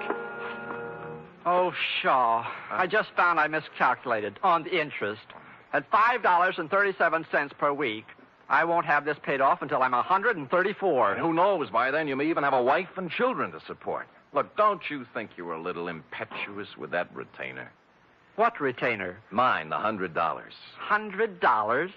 Wendell, the $100 you stuck under my desk blotter when you hired me. I hired you? You came to my office while I was out of town, Wendell. You left a note for me to call you. I talked to you on the telephone. Well, didn't I? Mr. Spade, something is very wrong. I did not talk to you on the telephone at all. What? I thought you were employed by President Root. Well, where is President Root? I don't know. He stepped out some time ago, and there's someone waiting for him in his office. Oh? Do-do-do-do-do-do. Hi, Miss Icewater. Oh, tell me, pretty mean, are there any more at home like you? Milk toast. But with a difference. The salt and pepper suit had gone. Beret, bow tie, plaid sport jacket with a racing form sticking out of the pocket. Maroon plus fours and wool socks with tassels. He took one of President Root's cigars out of his pocket, bit off the end, and lit it. Then smiled, or rather leered, at Miss Icewater. Well, honey? I'm sorry, Oh, sir. 23 skidoo, sweet stuff. President Root will be back shortly if you... Oh, don't be a back number, beautiful. But, sir, I... Papa love Mama? Well, I don't know what to say. You'll learn. Tell Cookie I'll be back, huh? Yes, sir. Anything you say. Live a little, baby. Live a little. Toodaloo. Golly. Golly, indeed. Miss Icewater. Hey. Oh. What was that? I don't know his name. A friend of President Root's. He's rather attractive, don't you think?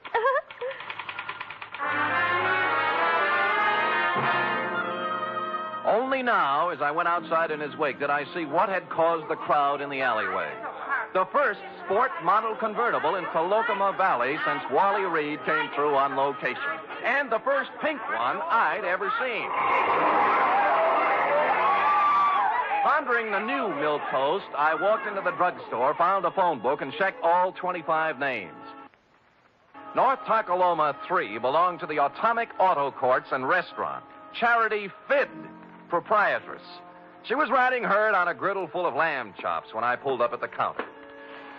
How's that again, Sonny? Short, you say? Short. And scalped on top with a fringe of hair like so? Yeah, and a wicked leer in his eye. That's my man. Well, he wasn't wearing no barrack hat nor plaid coat when I seen him. Salt and pepper suit it was. Yeah, I know. Who is he? Well, he didn't register, but they say he's Dowser. Dowser. Don't know his first name, do you? Nope. Now, where he come from? Stayed in room 6 till 2 days ago. Ain't seen him around since. When did he come here? Let me see now. Codfish ball. Beg pardon? Oh, that'd be Friday night, late. And the funny thing now, think of it, he'd come afoot. Not by the road from Fogarty Grove, mind you, but by the trail over the ridge. Well, where does it go to, Aunt Charity? Winds up the old clobber place, Bandon now. Oh, thanks. I'll be back. You'll be nothing. You just sit right down where you are and you wrap yourself around this. Ain't no growing boy going hiking over the ridge without supper. Clean it up now, every scrap. Yes, Ma.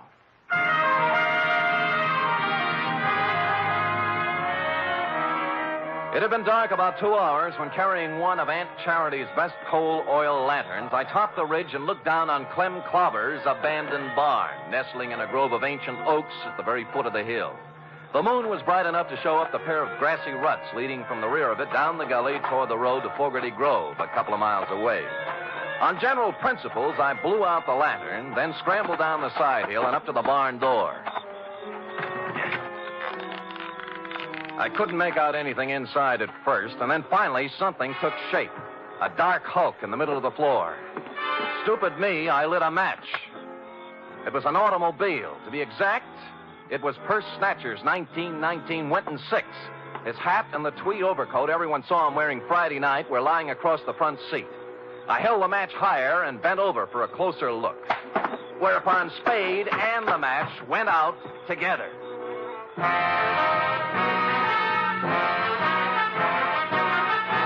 You are listening to the weekly adventure of radio's most famous detective, Sam Spade.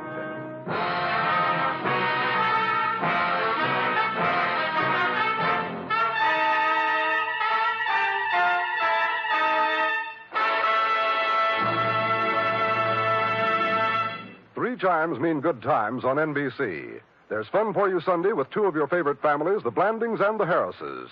Mr. and Mrs. Blanding stars Cary Grant and Betsy Drake in the title roles as the proud but somewhat bewildered owners of the famous Dream House. The Phil Harris-Alice Faye Show stars Phil and Alice, of course, plus ever-helpful Frankie Remley, Brother William, and delivery boy Julius.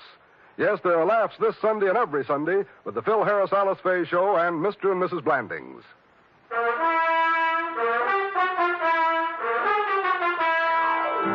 And now, back to the Rowdy Dowser caper, tonight's adventure with Sam Spade.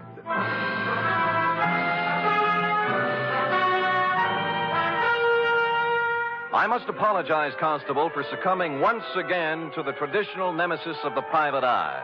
But the bald facts are simply that I bent over for a closer look at the Winton 6 and was struck a dastardly blow on the rear of the head. How long I remained incommunicado, I know not, but I awoke presently, and with good reason. My pants were on fire.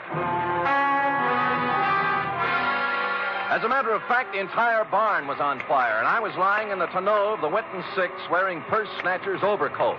The door I'd come in was a wall of flame. Likewise, overcoat. The door I'd come in was a wall of flame. Likewise, the stalls on both sides.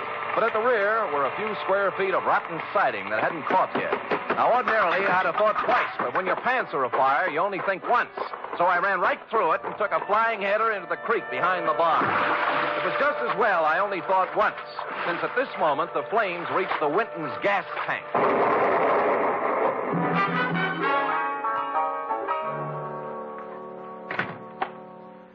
Hi. Good laws almighty, what have you been up to, boy? Smoking corn silk behind Clobber's barn. Match got away from me. Well, stay right there till I find my goose grease. No. Later, Aunt Charity. How about the key to 6? The Dowser fella? Yeah. Won't need no key, son. No door open? If he left it open, he's in there now. Barrett hat, plaid coat, and a 25-cent cigar. Help yourself.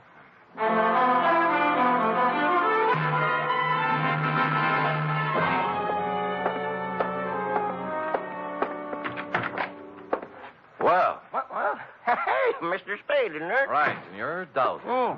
Dowser? Isn't it? Yes. Yeah, that's right, Dowser. Hey, you can call me Alonzo. Sit down. No, I'll stand. Oh? You're lucky you caught me. I was just leaving, so I see. I was detained, as you probably know, over at Clobber's barn. Detained? Okay, Dowser. We'll let that do for the preliminaries. Now, why'd you just try to kill me? Kill you? Well, good heavens, man, I did not get careless at a weenie bake, Dowser. I just woke up in the middle of a 3-alarm fire, and I don't like it. As a matter of fact, I'm a little burned up, to use the phrase loosely, and I just might kick your teeth in. Now, believe me, I haven't been near Clobber's barn since Friday. I had nothing to do with whatever happened. Sure, and you had nothing to do with a $100 retainer in the phone call from Wendell Wisby. Well, as a matter of fact, You figured with a curious city fellow like me on the premises, urban root might shake down easier. Bigger apples from the same old tree, right? Yeah. All I did was negotiate a personal loan. Stop it, will you? Root had his hand on the till at the bank. A big hand, $53,000 worth, and Snatcher found out about it. What about you? How'd you get into the act? The loan. The shakedown. Where's Uncle Purse, Alonzo? Out of town somewhere, I suppose. He... look, I can't tell you, Mr. Spade. Purse got as far as the road to Clem Clobber's barn last Friday night. Or did he? No, he didn't get that far. You know, I'd begun to suspect as much. How far did he get? I'm sorry, I can't tell you any more. Root killed him, didn't he? No. You saw him. it. How come? I don't know anymore. Please. Come on, let's have it, Dowser. What did he do with the body? Root wore the coat and drove Purse's car out of town so everyone would see him. Now, where's the body? Let me go. Let me go. Dowser! Dowser!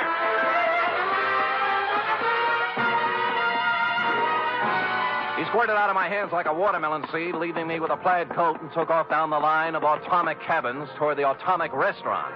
A nice high-knee action for a little guy, and what with my burns and contusions, I'm forced to admit he was widening the gap between us when he rounded the corner of the atomic restaurant, making possibly the gravest error of his career. Aunt Charity was rounding the same corner, coming the other way with an armload of wood.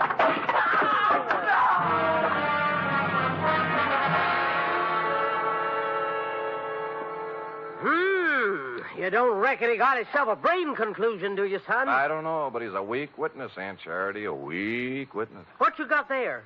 Oh, shoebox for $1,500. A few odds and ends, and this. Well. Yeah, looks like an oversized slingshot fork. Slingshot? What do you mean, slingshot? Well, who cares? So he whittles. Where'd you get the idea his name was Dowser? Huh? Driver's license in his wallet. Alonzo P. Scoggins. Who said his name was Dowser? You did. I never said his name was Dowser. I said he was a dowser. Oh. And what's a dowser, Aunt Charity? A guy who finds water for people, that's what. Well, that's nice. If you could... Finds water? Yeah. How? Well, I'm no expert, Sonny, but as near as I can recollect, you take this here slingshot fork so, and then...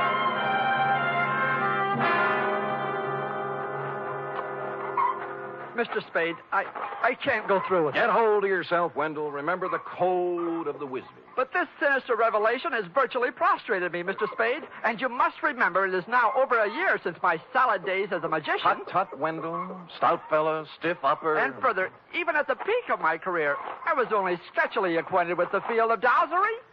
Hold it. There they are. Aunt Wistful is sitting on the back porch with President Root. Mr. Spade, The code of the Wisbys, Wendell? Yes, sir.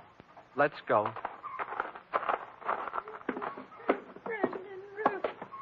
I just can't tell you how full up with gratefulness I am. Now, Aunt Wistful, don't take on so. It's nothing at all. It's, You remember Mr. Spade, President Root? Wait, of course. Of course. Hardly seems any time at all since we met President Root. Oh, Mr. Spade, President Root's going to buy the farm. Isn't that wonderful? Touching. And he's allowing me $10,000 on it against the money per stove. Well, that's a generous offer.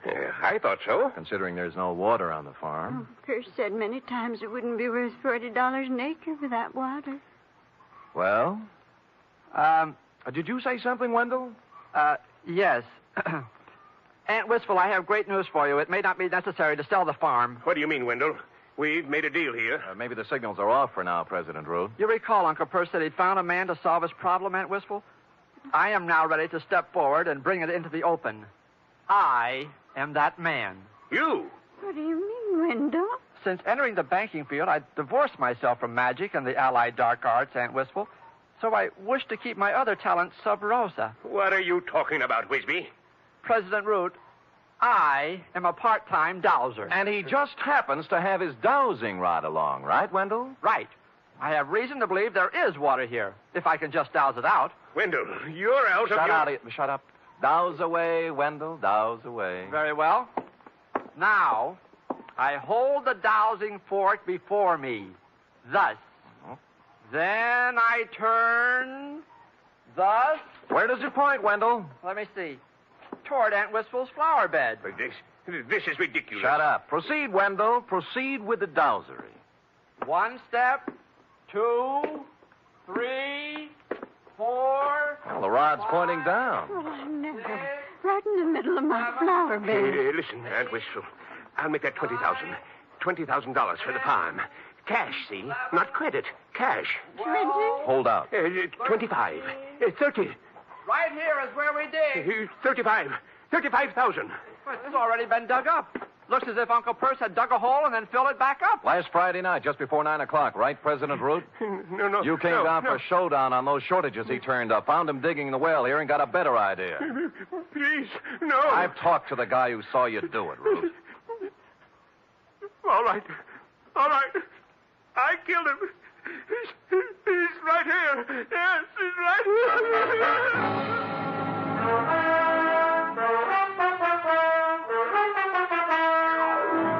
Which is where you came in, Constable, and since you can take it from here, I shall close, as always, with... Period. End of report. Right. Another triumph, Sam. Another new sphere of effort. No field is safe from my talent, sweetheart. You will please preserve it for posterity during the following 15-second announcement. Scoot. Scoot.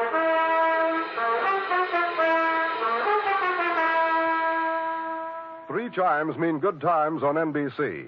This Sunday, the glamorous and unpredictable Tallulah brings you another hour-and-a-half broadcast of The Big Show, starring Fred Allen, Judy Holliday, Joan Davis, Frank Warren, and many more. And this Sunday's Theater Guild on the Air production is the Broadway comedy The First Year. Starring in this Theater Guild presentation are Richard Widmark and Katherine Grayson.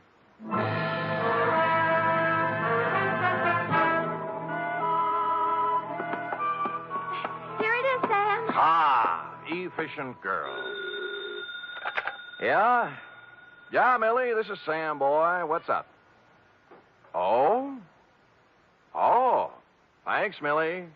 Well, what is it, Sam? They just relayed a message from Fogarty Grove, F. Wendell is being installed as second vice president tomorrow night at the Moose Hall. Oh? He wants me to come. Oh! And bring a girl. Are you game, little one? Well, that's one way to get the report to Constable Ollie Shuttle. I'll do it, Sam. Good girl. Pack up an emergency ration of sorghum and hominy grits. I'll pull up at your doorstep in the morning at 8 o'clock. Well, I'll wear my sunbonnet and Mother Hubbard. Oh, good night, Sam. Good night, sweetheart.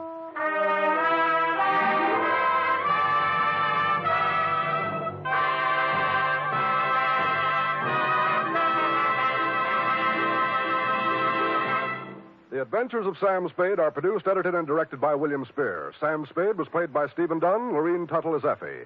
Also in the cast were Peggy Weber, Verna Felton, Sidney Miller, Alice Wellman, Charles Smith, and Nestor Paiva. Script for tonight's adventure by Harold Swanton. Musical scoring by Lud Gluskin, conducted by Robert Armbruster. Join us again next week, same time, for another Adventure with Sam Spade. Tomorrow, your hit parade plays the hit. Here at Escape Radio, we proudly thank our partners at CBS. And now, folks, a quick challenge before the next thrilling chapter.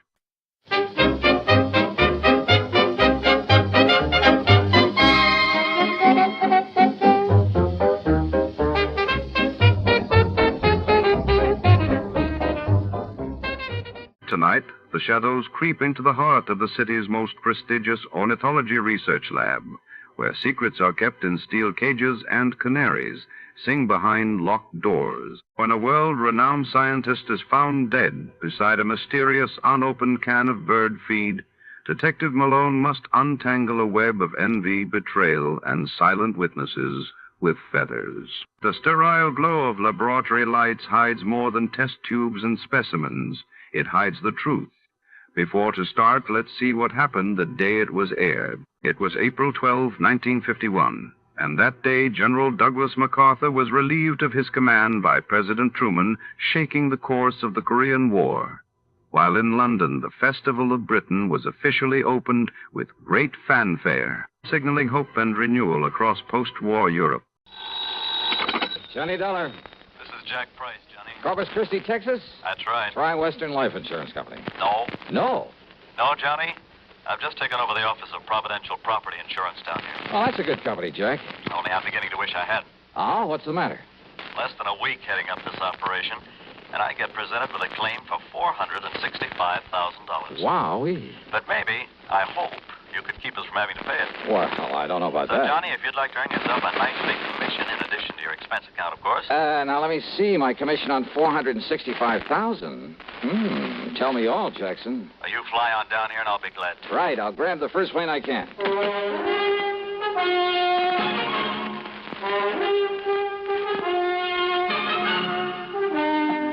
CBS Radio brings you Bob Bailey in the exciting adventures of the man with the action-packed expense account, America's fabulous freelance insurance investigator. Yours truly, Johnny Dollar.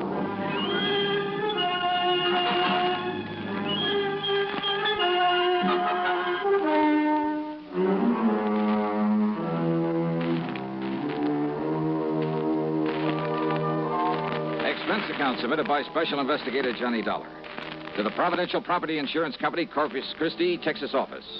Following is an account of expenses incurred during my investigation of the Canary matter. After hanging up on him, I realized that Jack Price hadn't told me a single thing about the case he wanted me to handle. But who cares when it means a commission on nearly $500,000? So item one on the expense account is $128, plain fare and incidentals, Hartford to Corpus Christi, Texas. Price met me at the Cliff Mouse Airport. We piled into his car and headed for town. Johnny, I've made a reservation for you at the Driscoll Hotel on North Broadway. Oh? You get yourself a good night's sleep, and you can start on this matter first thing in the morning. Well, what's the matter with right now? At least you can tell me what it's all about. Well? The Canary Diamonds. Canary? Yeah. You mean they're for the bird? Oh, now, wait. I'm sorry. Matter of fact, Johnny, they happen to be the most perfectly matched set of yellow diamonds in the world. A necklace, a brooch, and a solitaire and a ring. Called the Canary Diamonds because of their color. No. They were stolen from Mrs. Clara Barnes Smithwick Tyson Brownfield. Oh, brother, that's a mouthful. Now, who is she? The reason she's so loaded with jewels, and about everything else an old lady could want, is that Tyson made a few $1 million in oil, and when he died about 4 years ago, he left her a considerable fortune, mostly in the stock market. Tyson? J.R. Tyson. I thought you said her string of names ended in Brownfield.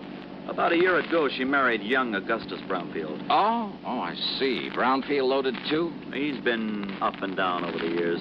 Mostly down, I'm afraid. Until he married the rich widow Tyson. Well, yes. How old is he? 10 or 15 years younger than she is. About 45, I'd say. Uh-huh. So that's it. Now, Johnny, you and that suspicious mind of yours. What, Jackson? You'd make a suspect out of your own mother. Oh, look, there's nearly $500,000 involved. But you're wrong if you think he had anything to do with the loss of these jewels. I'm sure of it, Johnny. Yeah, we'll see. I've known Gus Brownfield for years. I'm sure he's on the level. That's why, in spite of all his wife's money, he's trying so hard to make a go of his little cannery business. Cannery? It's just a small operation for the luxury trade. What do you mean? Oh, kumquats, guavas, lychee nuts, things like that. For the fancy restaurants. Real expensive stuff. Oh, I see. His customers are mostly places like Antoine's in New Orleans, Romanoff's in Beverly Hills, the Chambord in New York. Even some of the fancy cafes in London, Paris, and Rome. But now, how and when and where did these Canary Diamonds disappear? Well, it was several weeks ago. They'd gone out for the evening. No servants? Only the deaf old cook in her little room in the basement. The others were all off duty, out of the house. And? Well, when they got home, she went to the wall safe to put back a pair of earrings she'd worn. When she opened it, she found the Canary Diamonds were gone. Anything else taken? No. In spite of the fact there were other valuable things in the safe. They called in the police, I hope. Oh, of course. Well, what did they find? Nothing. Fingerprints? Whatever prints may have been on the dial of the safe have been carefully wiped off. The only thing the police are sure of is that it was a professional job. Hey, Jack, who knows the combination of that wall safe? Only the two of them, Mr. and Mrs. Brownfield. You're sure of that? That's what she told me when she reported the loss. Oh, she reported it? Yes. And he was the only other person who knew that combination? Johnny, they were out together that evening. Where did they live? Let's go over and see him. At this hour? Sure, why not? Well, besides, I told them I'd bring you over in the morning. So what? And if they don't expect us, well, who knows? Maybe we'll learn more than when they do. Johnny, if this is because you suspect Gus Brownfield... Now, did I say that? It's what you mean, isn't it? Come on, Jackson, let's go see him. Well? All right, Johnny. Whatever you say. The Brownfield home was a mansion, a beautiful place, worth plenty of money. Mrs. Clara Barnes Smithwick Tyson Brownfield was about 60, I'd say. She was a lady in every sense of the word, with the sort of quiet dignity that goes with wealth and good breeding.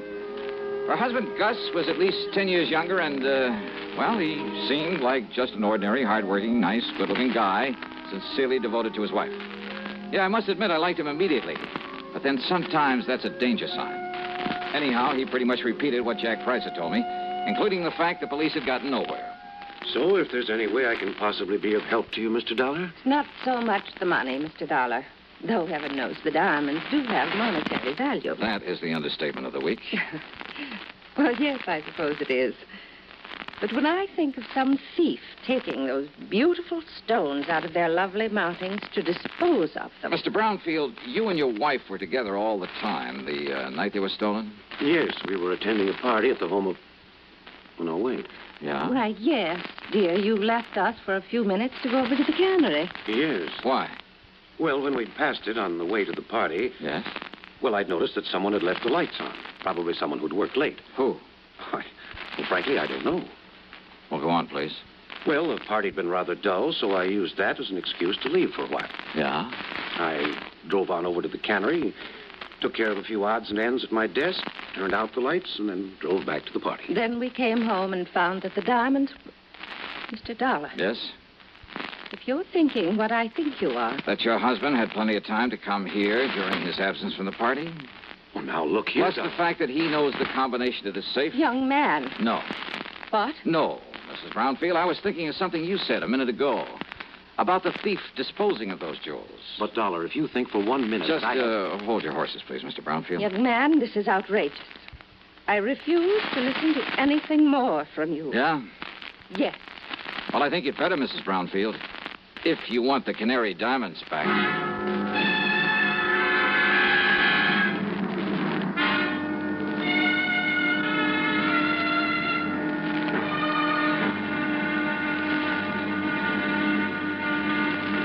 Next time you refresh, enjoy a frosty, ice-cold Pepsi-Cola. Sociability, Charlie. All right, Kay, how's this? Pepsi is light, refreshes without filling. You like to refresh? Have a Pepsi right now. Well, offer it to everybody, Charlie. I will. Enjoy Pepsi at the fountain. It's delicious at home, too. Have one at lunch or with a snack. Charlie. At the beach or wherever you go, wherever you're thirsty. Pepsi is there. It's here, too, in our Be Sociable song. Be sociable, look smart, keep up to date with Pepsi. Drink light, refreshing Pepsi. Stay young and fair and debonair. Be sociable, have a Pepsi.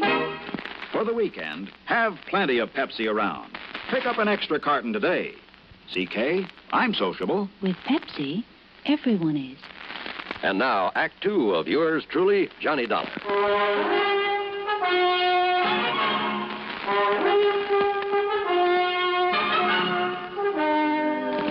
Dollar, this is ridiculous. Is it, Mr. Brownfield? And I suppose the fact that my cannery business is not particularly profitable. Oh, I didn't know about that. I suppose you've decided that that's a motive for the theft of the diamonds. Well, I suppose it could be, couldn't it? Now, listen, Johnny, this is ridiculous. Take it easy, Jack. This is not only ridiculous, it's insulting. I must ask that you gentlemen leave this house immediately. Mr. Price? Of course, Mrs. Brown. Now, just a minute. No. I've had enough of this. Did I say I suspected your husband, Mrs. Brownfield? Did you need to? No, because I didn't mean to. What? That's right. But I did say that your talk about how a thief might dispose of the stones gave me an idea. You mean about how someone else might have taken them and will try to get rid of them? Something like that, Jackson. But who, Johnny? Yes, Dollar. Young man, I still resent your implication, deliberate or otherwise. On the other hand, Mrs. Brownfield, since your husband might seem to be the one logical suspect... Young man. Perhaps I'd better play a little hunch I have before talking any further with you folks. Young man. Come on, Jack. Take me over to my hotel. My snide suggestion that Gus Brownfield at least could have taken the stones had got a reaction, all right. But it only convinced me that he was in the clear. The police had decided the whole thing was a professional job, and it would have taken a pro to crack that wall safe. And a pro would have sense enough not to try disposing of such distinctive stones in this country, in or out of the original settings. A pro would have some way of getting them out of the United States. But to where? And heavens knows he'd had plenty of time to get them almost anywhere. So there in my hotel room, still acting on a hunch, I was about to make a transatlantic phone call, but I didn't. Not then. Yeah? Johnny? Who's that? Doc. Doug Johnstone? That's right. Well, Hey, Johnny. Come in, Doug. Come on in. Ah, so you couldn't stay away from our fair city, huh? Yeah, how'd you know I was here? Hey, sit down. Oh, thanks. Oh, I just happened to run into Jack. Jack Price. He told me he just dropped you off and told me why you'd come. Oh? I knew that if I didn't step in and give you a hand, why, that other Jack would never forgive me. The, other Jack? Yeah, Jack Johnstone, that wayward brother of mine out in L.A. Oh. Dramatizes all these wild cases of yours, puts them on the air. Hey, you know something, Doug? I've often wished I could drag that brother of yours into some of these cases to see what it's really like. You know, all he does is write them up and put them on tape. If he'd help me figure some of them out for a change. Won't I do? Huh? Matter of fact, I have figured this one out. Oh, so now I have competition. Hey, you're serious? That's right, Johnny. The man who stole the Canary diamonds is now resting comfortably in a local Who Scout. You're kidding. Then I'll keep this clean. Oh, sure. Look, Johnny, Gus Brownfield's an old friend of mine. So when the stones were stolen and looked as though Brownie might be suspect, well, I decided to play detective. Yeah, well, keep talking, Doug. And I hope you haven't put me out of business. I've tried. Who knows? Maybe I have. Anyhow, I'm pretty familiar with Gus's cannery and the people who work in it. Yeah? And there was one man in his shipping department. Well, when I heard about the robbery, I started digging through old newspaper files down at the library. Took me weeks, Johnny, but I knew I'd seen that guy's face before. And sure enough, I found his picture alongside the story of a jewel heist that took place 15 years ago. Who is he? Les Murdoch. That means something to you, huh? Fingers Murdoch. Sure. Safe man for that international gems gang back in 45. That's the guy. Yeah, but I thought he got 20 years. Well, good behavior got him off nearly 2 years ago.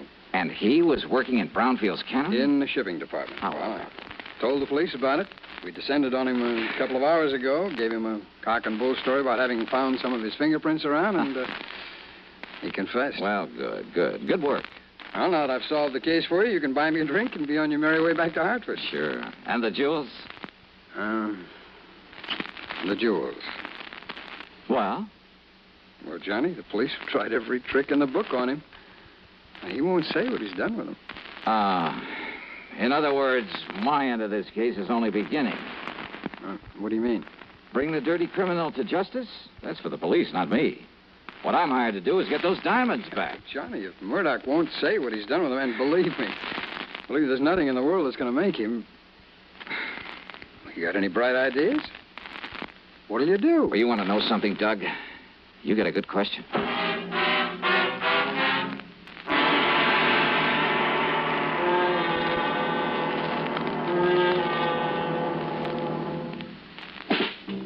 Smoking more now, but enjoying it less. Have a real cigarette. Have a Camel. So good. Have a Camel cigarette. So rich. Have a real cigarette. Have a Camel. So mild. Have a Camel cigarette. And here's the reason why. Best tobacco makes the best smoke. Have a Camel cigarette. You can say that again. Best tobacco makes the best smoke. Have a Camel cigarette.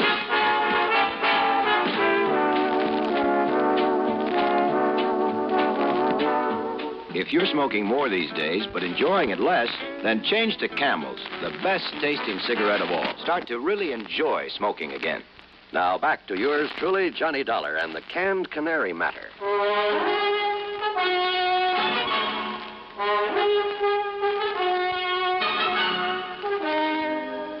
I went down to the Corpus Christi Central Jail and wasted an hour trying to get something out of Fingers Murdoch. Go on, Dollar. Get out of here and let me sleep. Murdoch. And don't give me this bull again about going easy with me if I tell you where the rocks are, because I know better. Look, listen to me, will you? Instead, I'll just serve another stretch, and then when I get out... If you live that long. Then I'll pick up the dough for him and live on Easy Street. Then you passed them onto a fence, huh? Did I say that, Dollar? Now, go on. Get out of here. You bother me. Then I remembered about some of Murdoch's earlier activities, about his international connections, about the impossibility of successfully disposing of the Canary diamonds anywhere in the United States. Item 2, 10 cents for a phone call to Mr. Brownfield. Yes, there had been a shipment of canned goods the day after the robbery to an outfit in Paris called Imperial Import Company. The shipment was supposed to arrive there late today.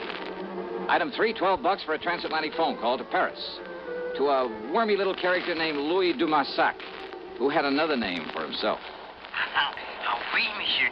This is your oldest, your dearest, your most devoted friend, Le Jacques, the great cat. Yeah, devoted friend, huh? You mean as long as I keep forking over good American dollars for information? But of course, monsieur. Sure. Somebody else came along with a bigger bankroll, you'd sell me out in a second. Oh, no, mon ami. You touch me to the quick. Sure. I mean, to have you put it so bluntly. All right, now tell me just one thing. What do you know about canaries? Canaries? That's right. Uh-huh. Well? They are for the birds. Wait, well, monsieur, that's not a very funny thing I've just said. Oh, very funny. So what about the Canary diamonds? Well, alas, I've never heard of them. But I'm sure that for a slight consideration, if I can find out all about them for you, say for $500. Now, listen, your old pal, Francois Dubuisson, the fence. Yeah, Dubuisson. What? Oh, that miserable, that no good, that double-crossing. I love him dearly. Now, what's that mean? Millions he's made smuggling jewelry and paintings into this country from your United States. Now, with your help at times. But of course, monsieur. But now what has he done? What has he done? Closed up the antique shop that he used as a front for his operations. You mean he skipped the country? Oh, no. He's still here in Paris. Doing what? Is it not unthinkable that so clever a crook should turn to a legitimate business? Under another name? What kind of business? Produce. Produce? Oui. Caviar from Russia, cheese from Holland, fine sausages from Germany. And canned tropical fruit from here in the States. Oui. Yeah, but how did you know? And he calls it the Imperial Import Company. That's so. Then tell me where I can find him and I'll cable you $100. But of course.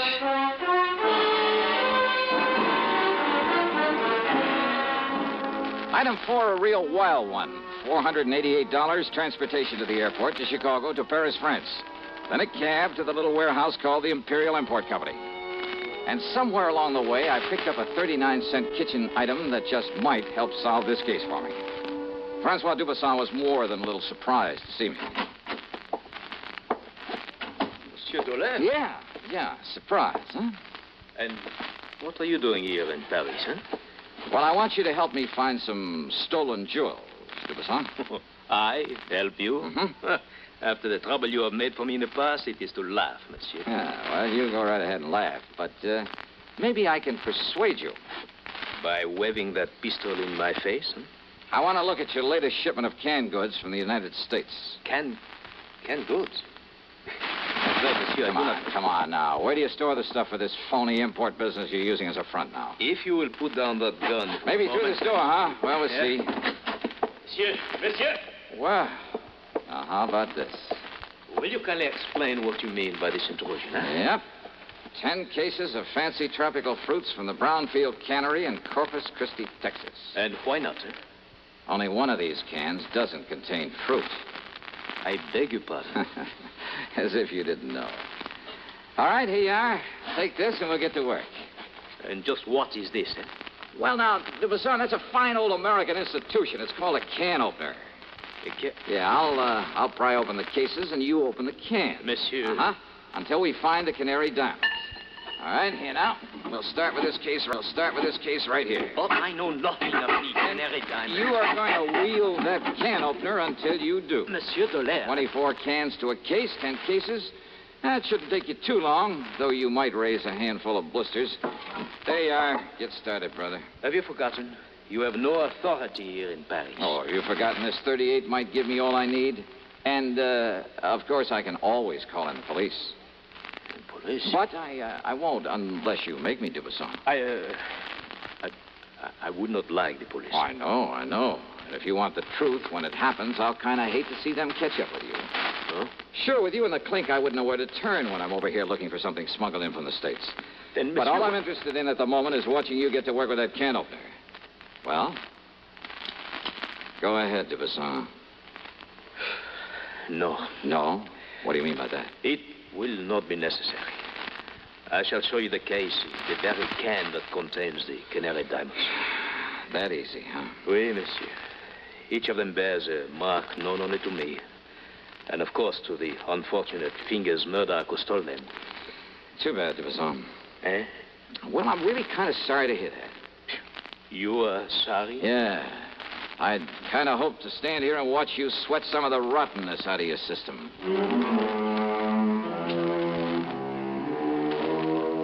Thanks to its Paris representative, the company was able to arrange for getting the stones back to the U.S.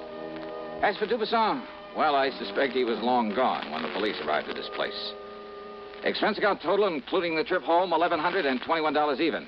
And, don't forget my commission on this one. Yours truly, Johnny Dollar.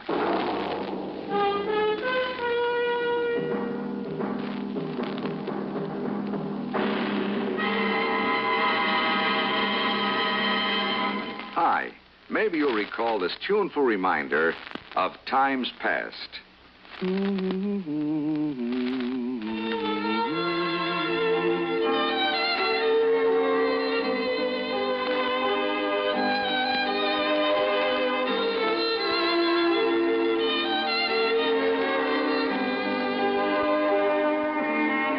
is Dennis James with something else worth remembering.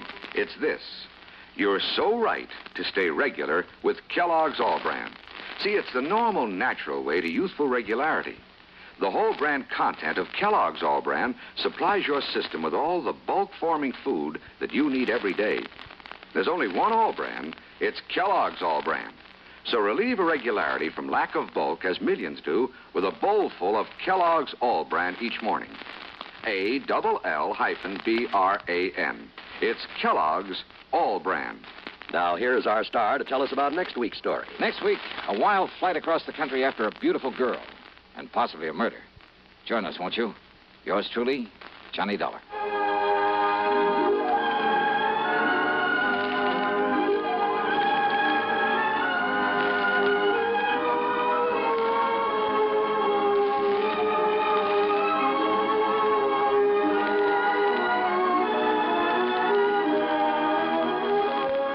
Truly, Johnny Dolar, starring Bob Bailey, originates in Hollywood and is written, produced, and directed by Jack Johnstone. Heard in our cast were Virginia Gregg, Jack Edwards, Russell Thorson, Stacey Harris, Jack Crucian, Forrest Lewis, and Tony Barrett. Be sure to join us next week, same time and station, for another exciting story of yours truly, Johnny Dolar.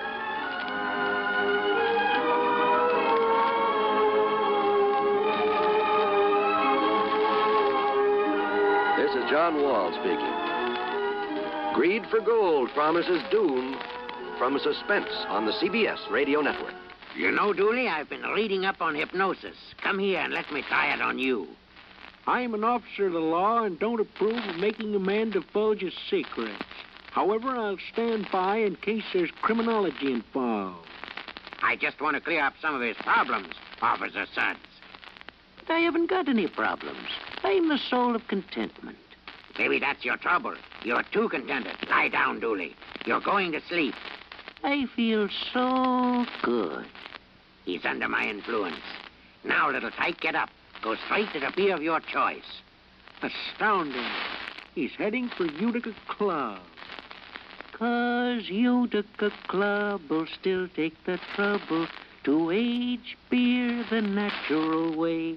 Utica Club, you see. He's got no problem. He's a happy, well-adjusted beer mug.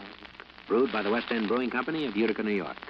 You're tuned to 590 WROW in Albany. 5:30. Good evening, friends.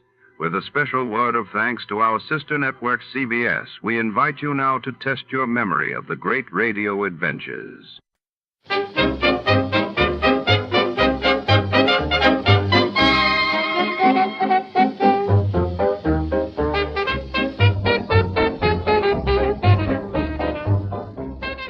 Tonight, in the heart of Los Angeles, 1949, the story unfolds inside the gritty, neon-lit back room of the Iron Gauntlet boxing gym. Here, sweat's secrets and shadows blend as a ruthless enforcer known as the Brute is accused of crimes that go far beyond the ring, dragging our detective into a tangled web of fear, loyalty, and betrayal. Fists fly, and the truth hides behind every locker and blood-stained mat. Will the darkness inside the gym be exposed, or will it claim another victim?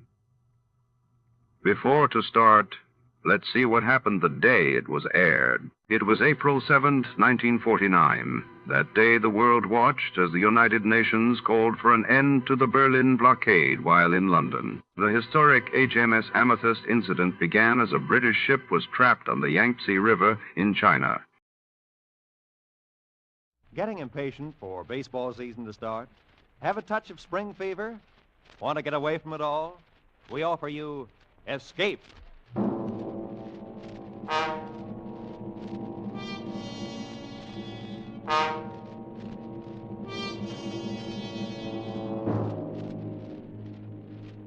You are in mid-ocean, aboard a Jinx ship.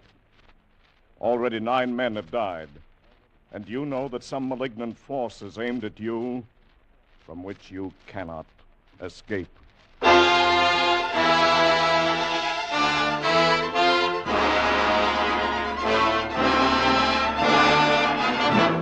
Escape, designed to free you from the four walls of today for a half hour of high adventure.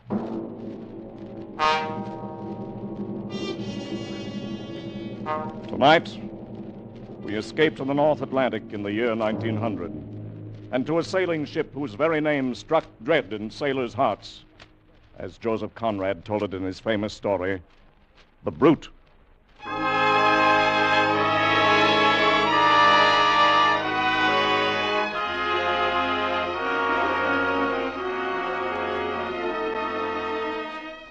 You could never tell it just by looking at her. Proud and strong and beautiful on the outside. You couldn't see the black heart inside of her. And you'd never know she'd killed at least a dozen men and maybe more. But I knew her. Knew her for the murdering she-devil she was. I saw her the day she killed her first one. And I was there, too, when she finally made her big mistake and killed the wrong person. But that was a long time later. Oh, she had a name, all right. But after that first day, her first killing, nobody but the family ever used it again. Everyone else from that day on would look at her half afraid and half snarling, and they called her the Brute.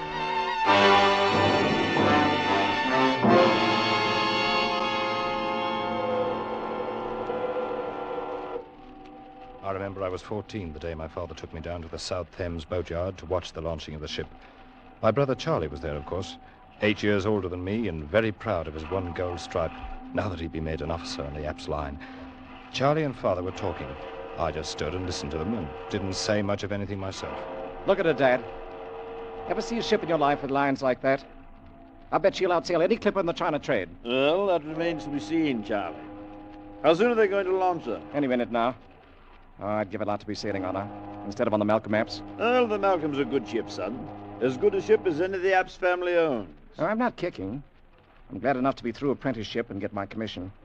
But even at that, I'd almost rather be a bosun on this ship than third mate on the Malcolm. I understand that Colchester's to be her captain. Yes, that's right. Oldest commander with the Apps and Sons line. Look at the size of her, Dad. She's a full 2,000 tons. Less half a ton, Charlie. Oh, good morning, Mr. Jermyn. Mr. Wilmot. Hello, Ned. How do you do, sir? No, Charlie, she came to 1,999 and a half when we measured her up. Well, 2,000 tons or not, Mr. Jermyn, you'll never build a better ship than this one. I don't know, Charlie. I built her the way Mr. Ops once did. She's big and she's stout, but I don't know. And what's your reason for saying that, sir? No reason that makes any sense. About the devil's own time with her. Cabin doors jamming when they shouldn't. Edge covers that wouldn't fit after they'd been measured up. Blocks fouling for no reason at all. I don't know, Mr. Wilmot. But if she were a human being, I'd say that maybe she's insane. Oh, come now. You've been working too hard, Mr. Jermyn. Better take a vacation now that she's finished. Well, I could certainly use... I say, that's Maggie Colchester up there, the captain's niece.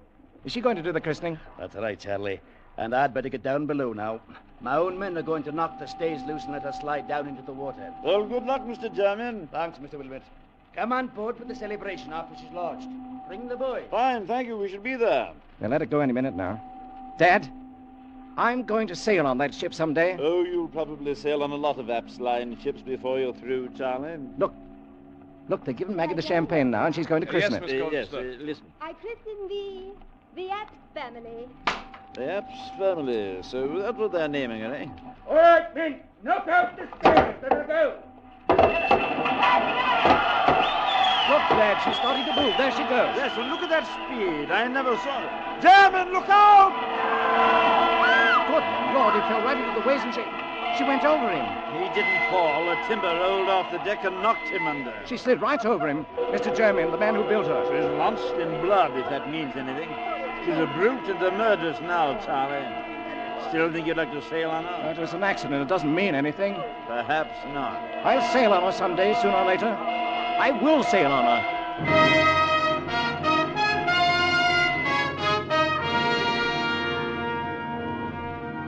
Well, the way things worked out, I was the one to sail on her first instead of Charlie. He'd gone on out to the Orient aboard the Malcolm.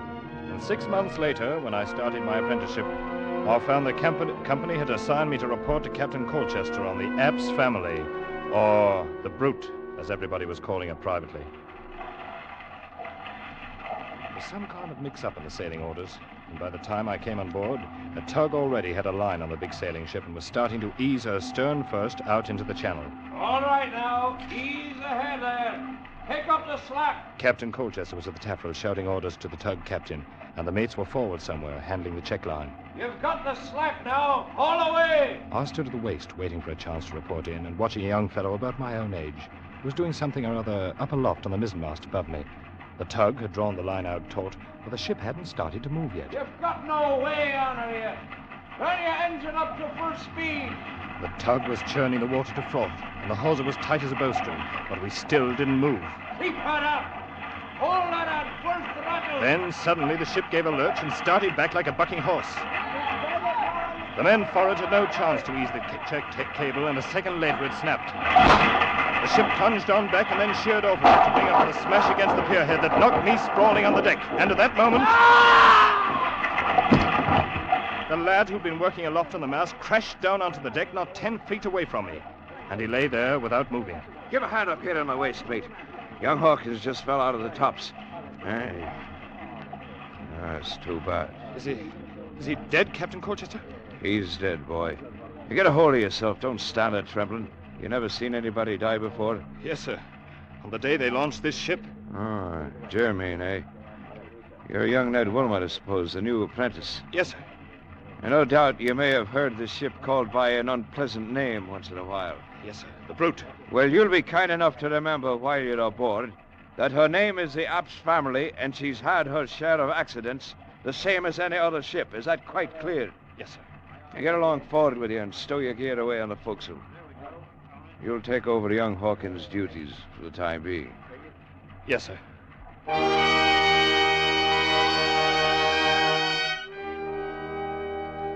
I sailed aboard the Brute for the next 4 years and watched her kill 9 men during the time. We got so we tried to outguess her, try to figure how she'd do it the next time. But no matter what we think, we never were right.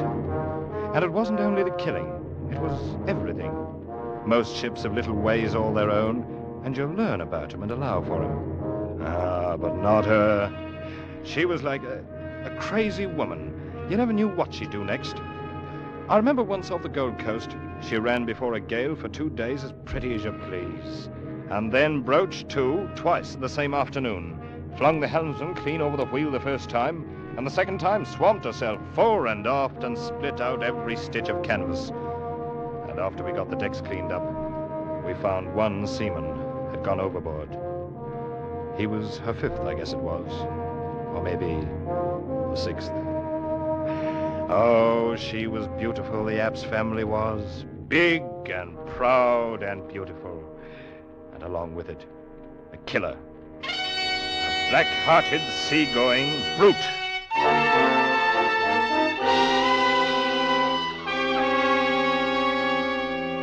My brother Charlie was on the China run all that time. First on the Malcolm and later on the Lucy Apps. But we never happened to hit port on the same time. Finally, the time of my apprenticeship was up.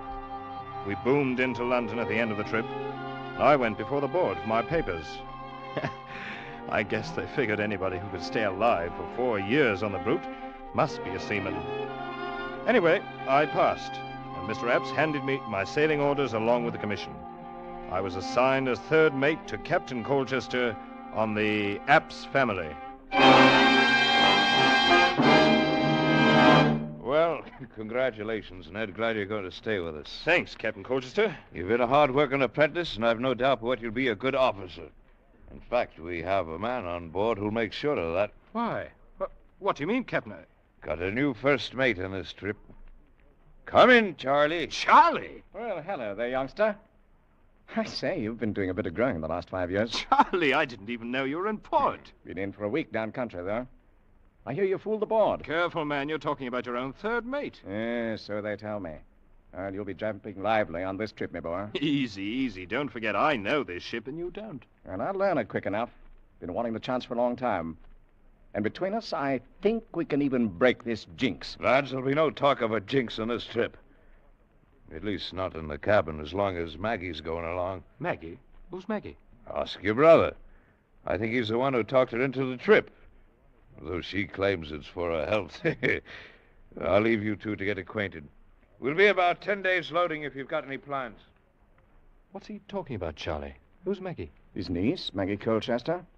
You remember her, the girl who christened the ship? Oh, of course. Ollie, Hasn't Dad told you where I've been spending shore leaves for the last year and a half? No, Charlie, I didn't know anything about it. Well, then let me show you something. Here. Now, if I have my way, Maggie will be wearing this before the trip's over. Here, take a look. Blimey, that's all right. Yes, I bought it in Cape Town. It's a blue-white diamond set in platinum. Is it big enough to go on her finger? Oh, it's big enough, all right. And that's where it's going if I can talk her into it. And who's going to talk who into what, Charlie? Maggie, I was, saying that, I hoped I could talk you into going ashore for dinner with me. Oh, where are you now? You big liar. Oh, Maggie, this is my brother, Ned. Ned, this is Maggie. How do you do? And are you one of the officers, too? I'm the new third mate.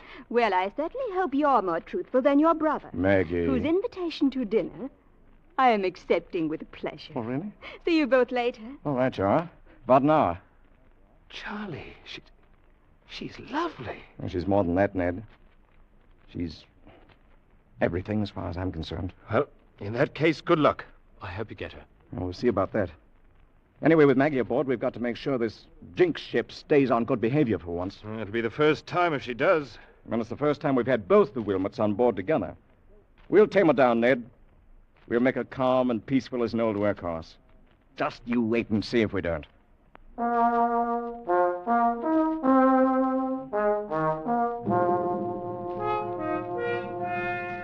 And the strange part of it was, he was right. We stood out past Gravesend and made the passage to the China coast in 121 days of the finest weather you could ever hope to meet. And for the first time in her bloody life, the old ship settled down and sailed herself, as neat as you please. Charlie and I would talk about it sometimes when Maggie wasn't around, and he'd always laugh and say the brute knew when she'd met her match that she didn't dare try to buck the two of us. But I was more ready to give the credit to Maggie, to think maybe she'd charm the old murderess the way she'd charmed all the rest of us. From the second day out, Maggie was the secret darling of every man on board. She was all over the ship, here, there, and everywhere, with red tam and her bright blue eyes, never still a minute, and having the time of her life. If she'd come along for her health, she'd found it before we passed Gravesend.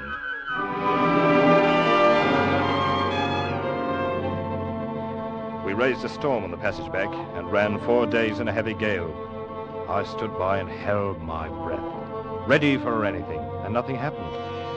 The old lady, App's family, held up her head and sailed along like a seagull. Any time before, she'd have buried her gunwale in the quartering seas, but now, all the water she shipped you could put in a teacup. 109 days from Hong Kong, we raised the Douglas light, and early the next morning picked up a tug off Sheerness for the long tow upriver to London. The ship followed along on the tow line like a puppy on a leash, and we moved slowly up the river past Gravesend.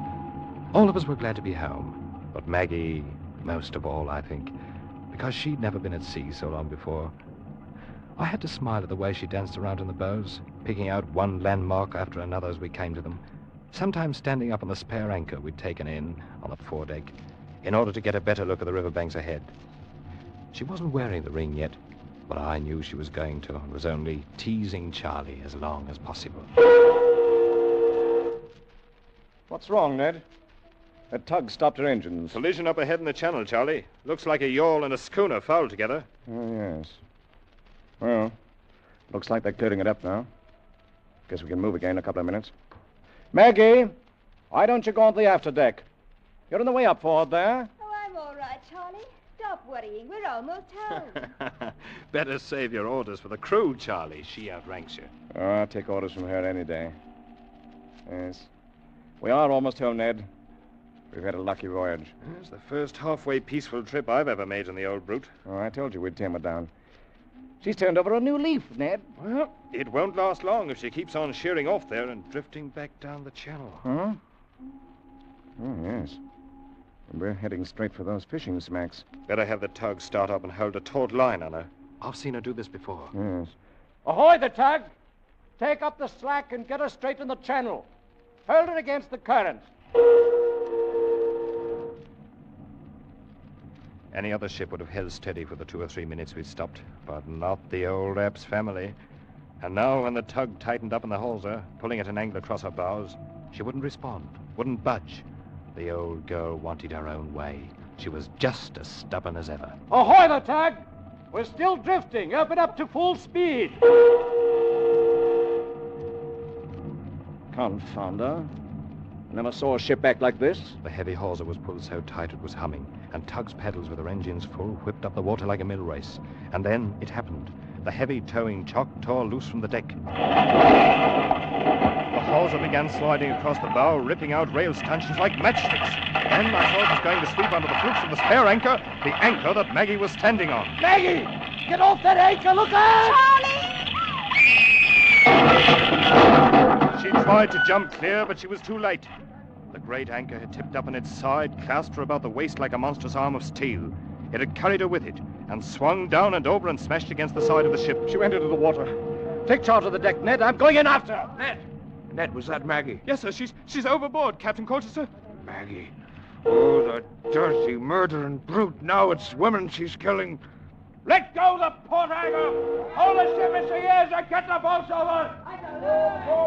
I hadn't told Charlie, and I didn't say anything about it to Captain Colchester. But I stood there, and I knew it wasn't any use.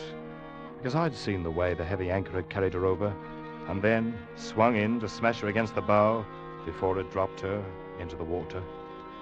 And I'd seen the way that water beneath the bow was all colored red.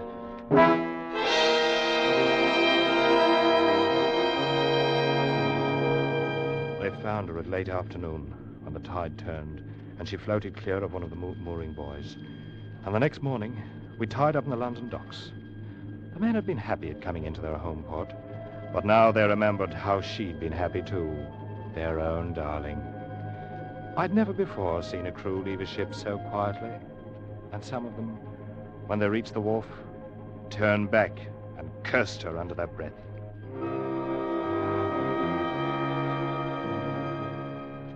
Finally, it was only Charlie and I, alone on the quarterdeck, and Captain Colchester was below somewhere in the cabin. She never wore it, Ned. The ring. She never wore it. But she would have, Charlie. I know she meant to. She was just having a little fun with you, that's all. With all of us on board, why did the brute have to go for Maggie? Why?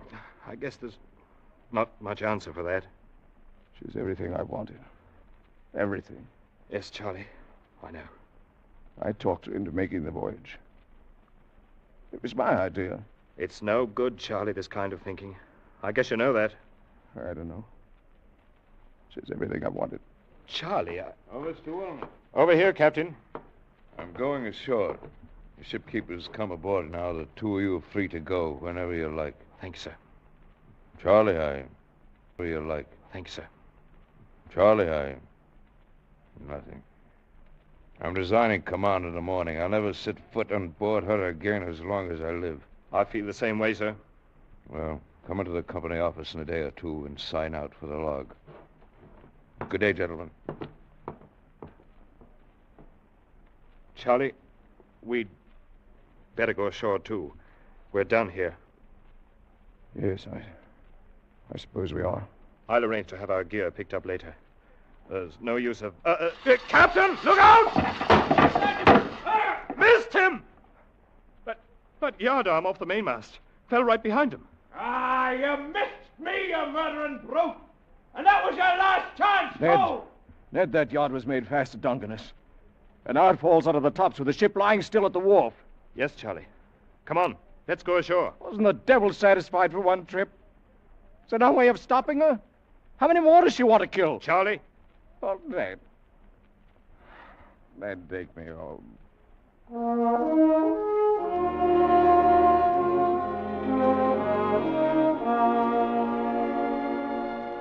Charlie was 10 years older by the time we reached home, and it was 2 weeks before he'd do anything more than sit in his room and stare at the wall, saying nothing. Captain Colchester carried out his threat and resigned from the company the morning after we docked. And I filed my application for a transfer. The Apps family was reloaded and ready to sail, but she stayed on lying at the wharf with nobody to take her out.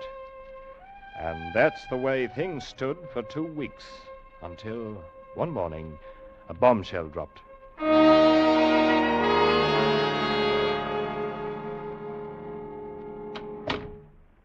Hello, Ned. Charlie, I wondered where you went this morning. And I left the house early. How do you feel? Fine. Ned, Mr. Apps tells me you've applied for a transfer. Another ship. Well, yes, I did, as a matter of fact. You saw old man Apps? Yes, I stopped in at the office this morning. Ned, it's up to you, of course, but I hope you'll change your mind. Not a chance. The ship sails tomorrow morning.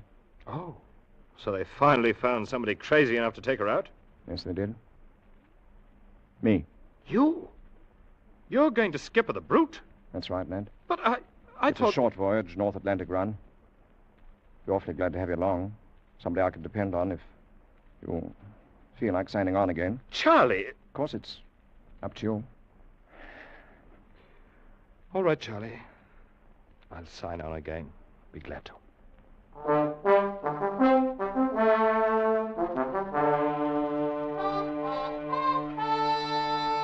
We boomed out past the Sheerness Light and headed north, hugging a lee shore in the stiff breeze. The ship drove ahead as steady as a barge, with scarcely a roll or a quiver. But in spite of the smooth and easy way she handled, I couldn't help feeling uneasy. I could sense the black spirit of her brooding somewhere down inside, mocking and taunting us with her bloody memories, and waiting for a new chance. By nightfall, we were running hard in along the Kettling coast, where those rocky headlands break at intervals out of the shelving sandy beaches. The onshore wind held steady in our quarter, and the sun sank down behind the land some 3 miles away.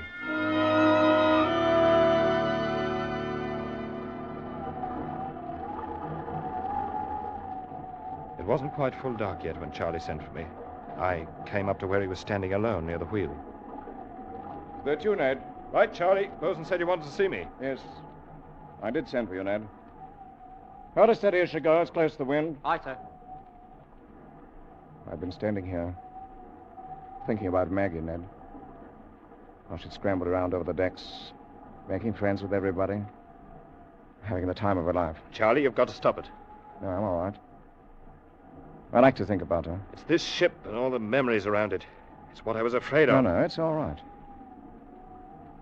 Ned, I want you to take charge of the crew and give an order. Of course, you'll question the order, but you'll carry it out anyway. Do you understand?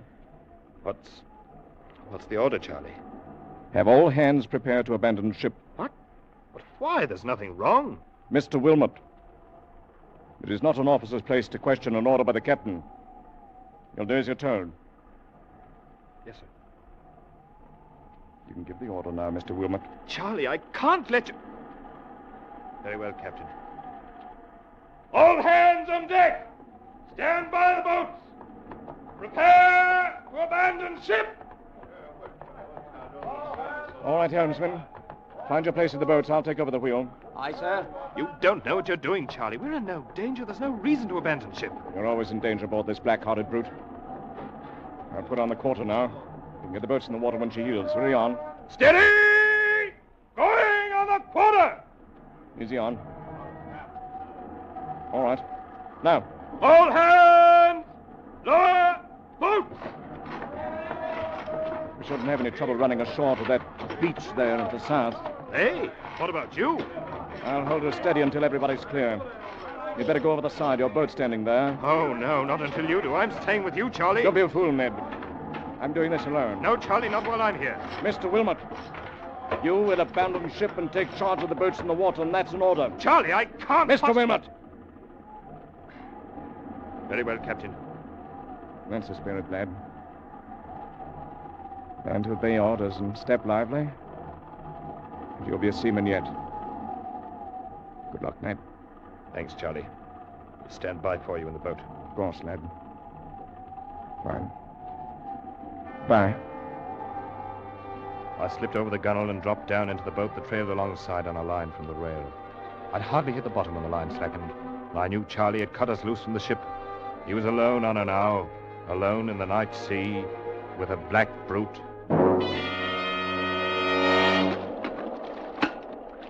Look, sir, look.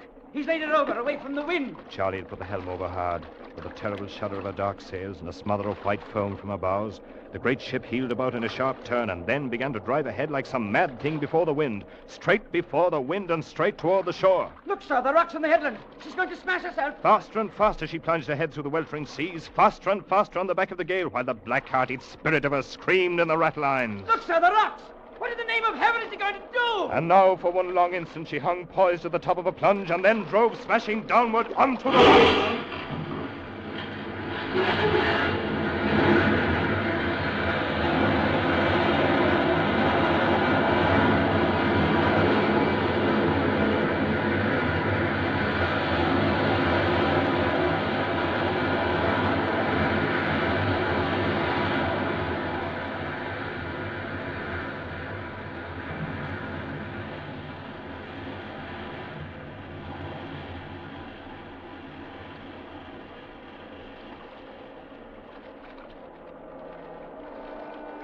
We stood by, as close as we dared, for 3 hours, while the killer ship pounded herself to bits in the surging sea.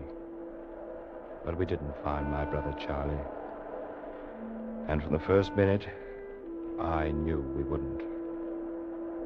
Because just before I'd left the ship, there by the helm, in the light of the binnacle lamp, I'd seen the thing he was holding clenched tight in his hard brown fist. It was a tiny platinum ring set with a blue-white diamond.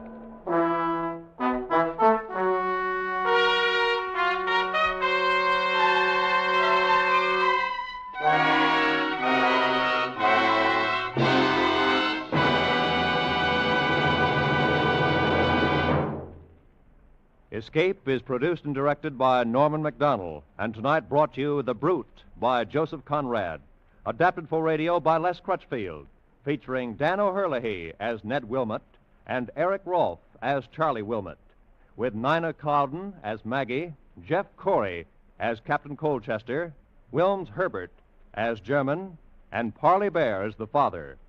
Music is conceived and conducted by Wilbur Hatch. Next week. You are far into the remote hill country of Afghan. Caught in an ambush by the fierce Pathan tribes. Trapped in a hopeless fight from which there seems no escape.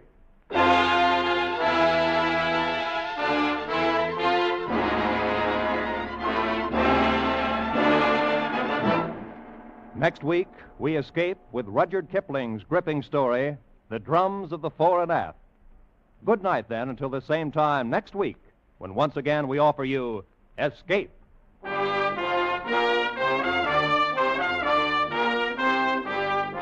This is CBS, the Columbia Broadcasting System.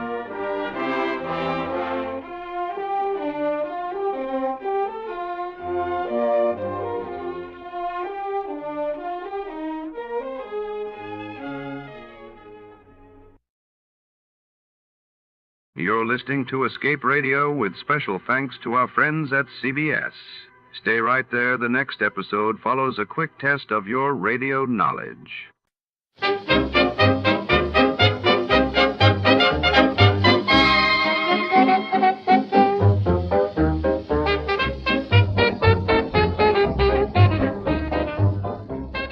Tonight, in the Bobby Foster matter, we're drawn into the hushed corridors of a bustling downtown brokerage office where fortunes are made and trust is a commodity as rare as gold. When a trusted employee vanishes along with a suitcase full of negotiable bonds, suspicion and danger ripple through the polished marble floors and glass-walled offices, with every ticking second secrets threaten to shatter the fragile facade of prosperity and respectability.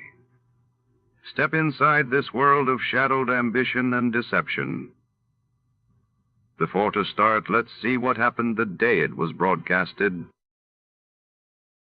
It was August 19, 1956. That day, the world was gripped by the dramatic resolution of the Suez Crisis as leaders debated the fate of the canal while in the United States. Headlines buzzed with news of Elvis Presley's explosive performance on national television, stirring both excitement and controversy. John Lund as Johnny Dollar. Walter Jackson, Johnny. Oh, hello, Mr. Jackson. How are you? No, not too good, Johnny. That is, our company isn't. If you're not on a case, I'd like you to conduct an investigation for us. I'm at your service. Good. Our company writes a group health and hospitalization policy at the Riggs Bearing Company.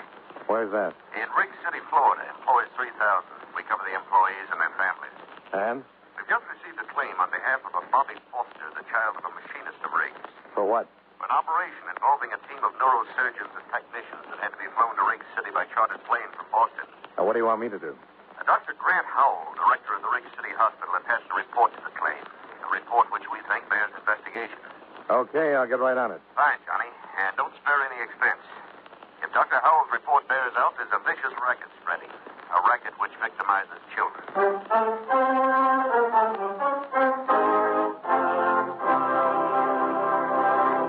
At this point in our program, I'd like to give you something to think about. Probably one of the most quoted Americans in our nation's history is Benjamin Franklin. It was Franklin who said, "Early to bed, early to rise makes a man healthy, wealthy, and wise." And never leave that till tomorrow, which you can do today. And, of course, the Lord helps them that help themselves. But probably one of his most familiar quotations is, "There are only two things in life of which we may be certain: death and taxes." Of course, what bothers most of our taxpayers is that death and taxes don't come in that order. But seriously, one of the biggest jobs handled by the Secretary of the Treasury is the collection of taxes, our government's main source of income. The government raises money through the Bureau of Internal Revenue, which collects income taxes, excise taxes, amusement taxes, and other federal taxes.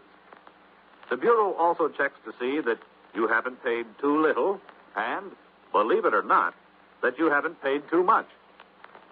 Another way the government raises money is through the Bureau of Customs, which levies taxes on imports which are sent here from foreign countries. But although the Treasury Department collects the money, it is Congress, the men we send to Washington, who actually says who will pay taxes and how much. And that's one thing from which none of us can escape.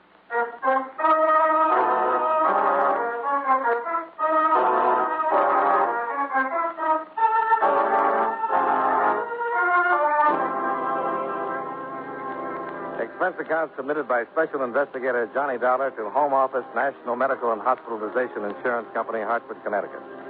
The following is an accounting of expenditures during my investigation of the Bobby Foster matter. Expense account item 1, $85.56, plane fare and incidentals between Hartford and Miami, Florida.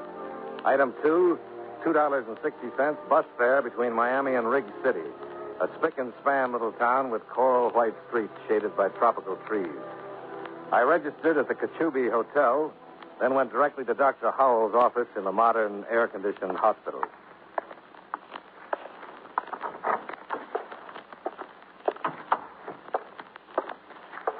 Good afternoon. Hello. May I help you? I'd like to see Dr. Howell, please. Well, the doctor doesn't see patients after 5. I'm afraid you'll have to return tomorrow. Unless it's an emergency. Well, I understand it is. My name is Johnny Dollar. I'm representing National Medical. Oh, I see. I'm sorry. That's all right. Is the doctor in? Well, he's looking in on a patient, Mr. Dollar, but he expects you. Oh? The insurance company phoned you were coming. I see. It's pretty awful what happened to little Bobby Foster. I've never seen Dr. Howell so upset. Just exactly what did happen.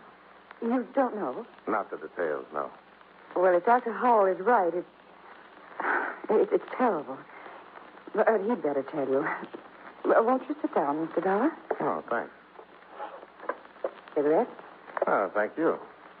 You see, I heard some matches. Oh, here you are. It worked. Hang out the flags. How do you like Brig City, Mr. Dollar? Well, I haven't been here long enough to know. How do you like it, Miss... Rogers. Flo Rogers. I haven't been here very long myself, just a little over 2 months. Oh? Oh, I like the sunshine, the clean streets, But what? it gets a little dull. Well, is that so? Well, maybe something can be done about that, Miss Rogers. It is Miss, isn't it? Oh, yes, definitely. Sure. I'm glad you approve. I not only approve, I applaud. Oh, on behalf of the spinsters of America, I thank you. Oh, that must be Dr. Hall. Excuse me? Reluctantly.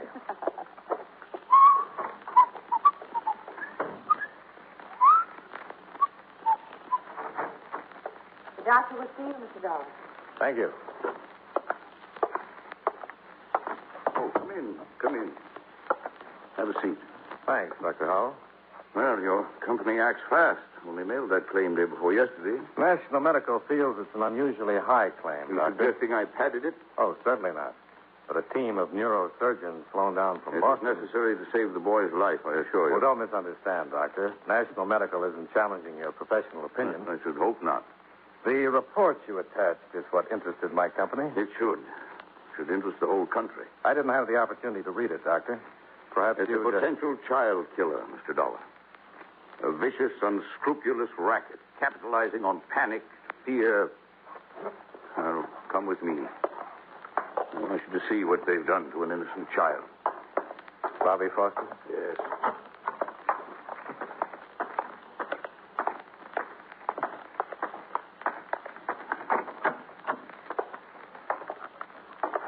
Any change, nurse? No, Doctor. Well, there he is, Mr. Dollar. A 5-year-old boy, victim of a panic-stricken parent and a criminal operator. What are his chances? We won't know until he comes out of coma, if he does. And then? For complete recovery, no chance. For partial recovery, a fair chance. Bobby Foster will be paralyzed. You said a criminal operator. Who? If I knew, Mr. Dollar, I wouldn't bother with reports to insurance companies. I've been a doctor 40 years now. Seen a lot of pain and tragedy. But this... Let's go back to your office, Doctor.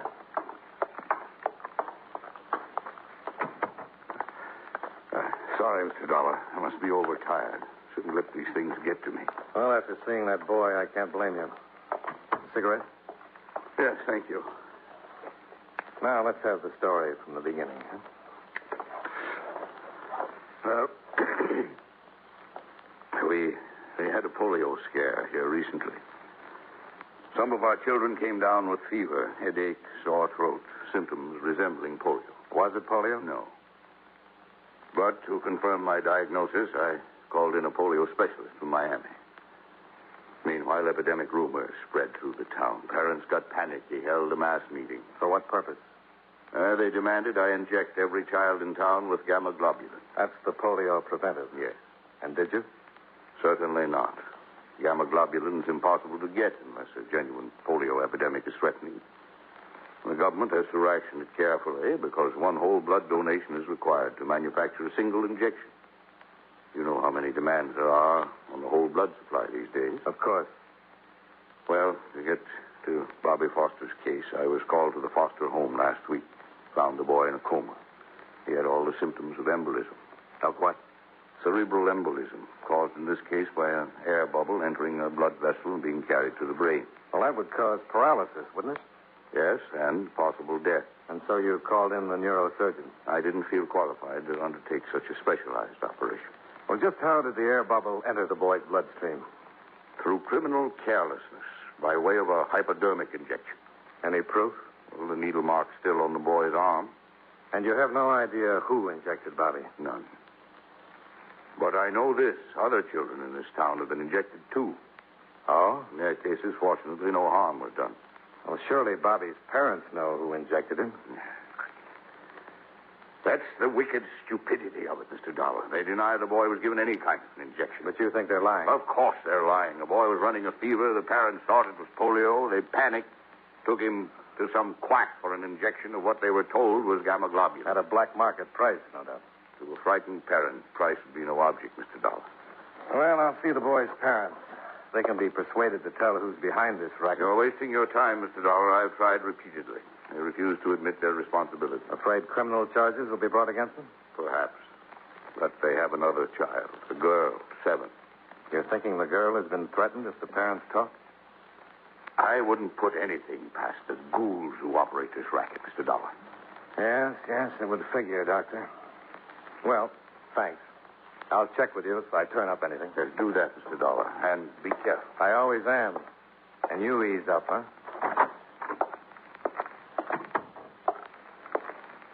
He's very perturbed, isn't he? Well, he has a right to be, Miss Rogers. Do you have the Foster's address? Oh, yes. I prepared this for you. Here you are. Oh, thanks. Well, I'll take a run over there now. I wish I could help you. You've been very helpful already. No, I mean really help. If there's anything I can do, anything you need or need to know. Well, I could use a little background information, about the town and the people. I tell you what, why don't we have dinner tonight? Then I can get the rundown on Riggs City and a little nourishment at the same time. Well... You have another engagement? No, I haven't. It's just that... Well, I didn't want you to think I was angling for a date. Oh, now, look, I have a pretty good memory, and I distinctly remember that I asked you to dinner. I know, but... I think it's your civic duty to dine with me.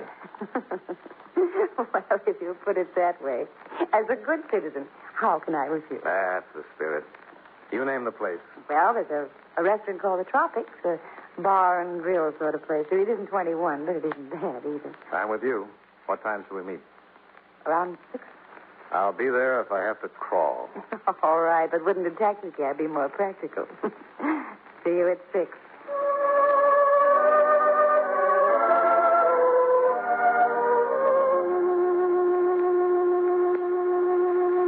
I left the hospital with the sound of Flo Rogers' laugh still rustling in my ears.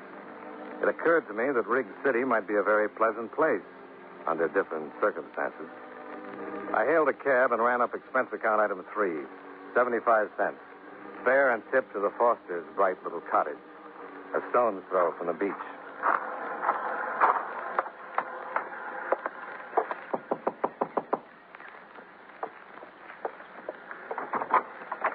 Yes? Mrs. Foster? Yes. I represent the National Medical Insurance Company. We have insurance where my husband works. Just a minute, Mrs. Foster. Please. I said we already have medical insurance. Yes, with my company. Oh, I'd like to talk to you. May I come in? no. That is, my husband is It'll at only home. take a minute, Mrs. Foster. If it's about the premiums, I can't help you. They're supposed to be deducted from my husband's paycheck. It's about Bobby. I can't answer any questions. You have to see my husband. I think you have the information I need What information? about the injection Bobby had. He- The one he that nearly didn't- caused his death. No. You're wrong. Bobby didn't have an injection. Dr. Howell says the needle mark is still on the boy's arm. No. Is someone threatening to harm your other child if you talk? Please, go away. Please. You have a moral obligation, Mrs. Foster. I can't answer any questions. Other children are being victimized, too. Could end up in the hospital like your son.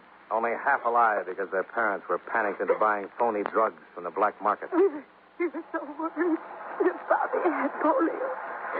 So worried. Who gave Bobby the injection? I can't tell. I can't. You've got to tell. But our little girl, Margaret. They said they...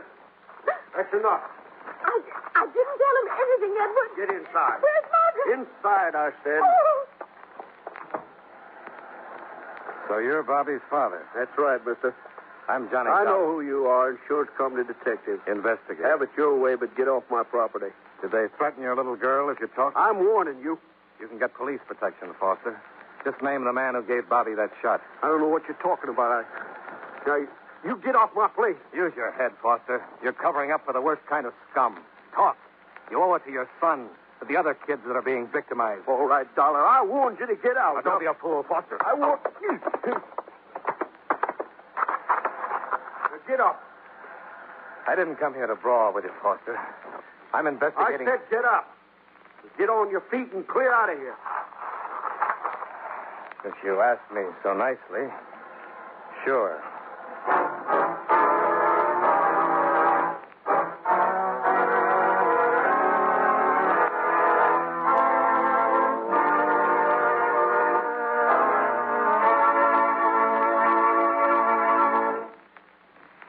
know many great men have attained the highest office in our land, the presidency of the United States. Can you guess the name of this man? He was our second oldest president, being elected for that office when he was 66 years old, and our only bachelor president. In 1828, he was appointed minister to Russia by President Jackson. In 1856, when he became president, differences between the North and South caused much unrest in his cabinet and in the various departments of the government. While he was president, the Confederate States were formed and the Civil War began. If you don't have his name by now, here are two more important clues. During his administration, the famous Lincoln-Douglas debates were held, and the first Atlantic cable was laid. Who was he? James Buchanan, 15th President of the United States. His life is part of your American heritage.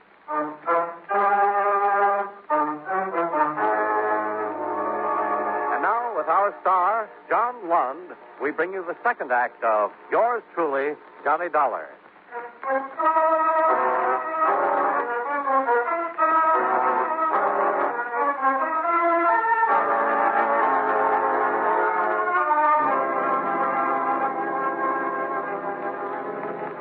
My face and my clothes were pretty much the worse for wear. I went back to the Kachubi Hotel for a shower and a change and a little elementary first aid. It helped, but not much. What with one thing and another, it was nearly 7 o'clock by the time I got a cab and ran up expense account item 4, 85 cents to the Tropics Cafe. I spotted Flo Rogers in a corner booth. Well, hearty greetings and humble apologies. Good evening. Don't apologize. After all, you're only an hour late. I'm sorry. I had a little repair work to do. Repair work? Johnny, what happened to your face? I was overmatched. I lost the decision, and it wasn't close. Someone beat you up? Well, that's one way of putting it. Mr. Foster did the honors. But why? He thought I was a little too inquisitive. Oh, Johnny, he must be an awful man. No, he's a frightened man, frightened out of his wit. His little girl's life has been threatened. What? How do you know? Mrs. Foster was on the verge of admitting it when her husband barged in. Oh, well, what are you going to do now? Starting tomorrow, I'm going to question every parent in town. Do you think other children have been injected? Well, Dr. Howell thinks so, and it figures. A group of grifters move into a family town, spread polio rumors around, then make a killing selling phony gamma globulin shots to parents who are scared silly for their children's health. Johnny. Yeah? You're going on with this investigation? Why, certainly. In spite of what's happened to you already, you're determined to go on? Why, sure I am. What are you driving at, Flo? I guess I'd better tell you then. Tell me what? Well, tonight when I first came in, I sat at one of those little tables near the bar. You see, that one over there, behind the jukebox. Yeah? So? I heard the bartender whispering to a man. Well, what did he say to him? He was telling him where to take his child for an injection. An injection? Of gamma globulin? I think so. I couldn't be sure. I couldn't hear everything he said. Where did he tell the man to take his child? Did you hear that? No, I told you he was whispering. The man he was talking to, is he still around? No, I don't see him. Did you know him? No, it's just one of the customers. Okay. Thanks. Where are you going? To dig my elbows in that bar. You run along home. We'll have that dinner some other time. Promise you'll be careful? On my honor. I wouldn't want anything to happen. That makes two of us.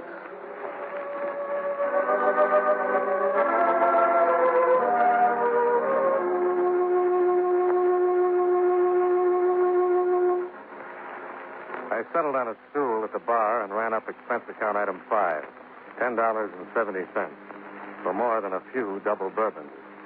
With which I slowly drank myself into a mood so dark that my neighbors moved to the other end of the bar.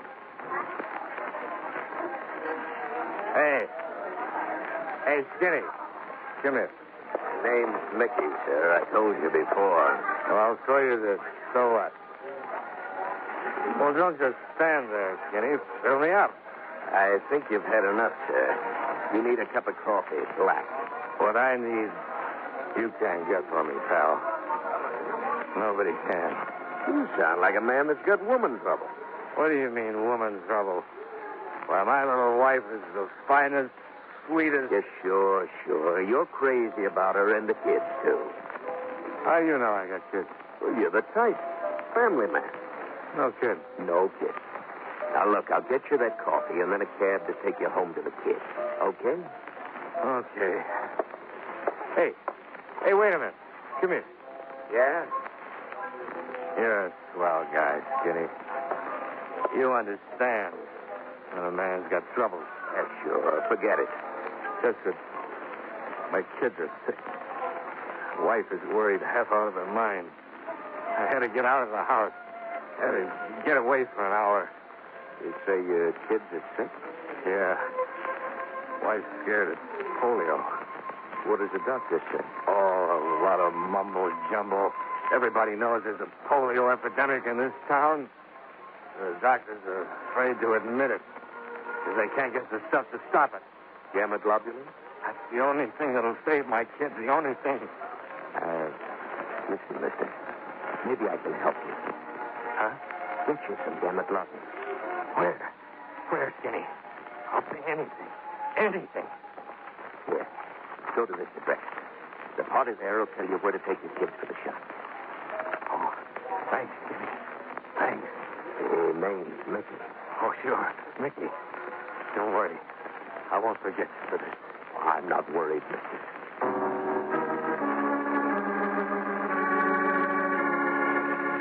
I left the Tropics bar and piled into a cab. On the way to the address Mickey had given me, I stopped at a highway diner and ran up expense account item 6, 30 cents for a carton of steaming black coffee.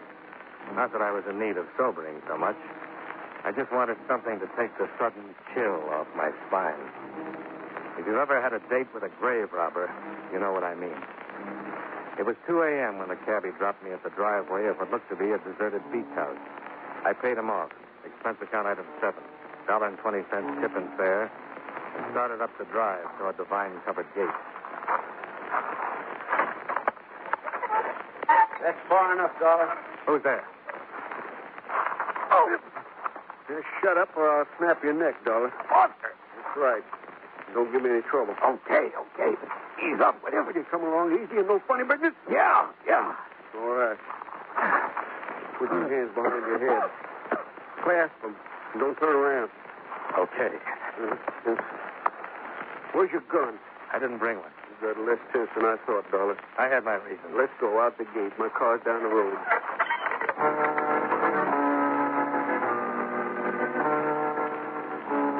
Foster drove away from town, using the back road.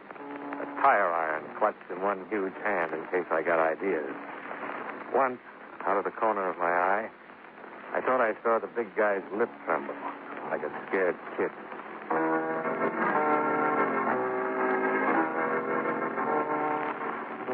He finally pulled up beside a long, sleek auto trailer, parked in a lonely beach cove. He motioned me out and followed me to the door.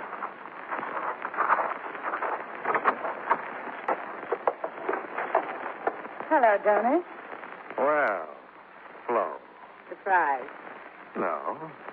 You're working with a bartender, aren't you, Flo? Of course. He's my husband. Oh, it figures. Oh.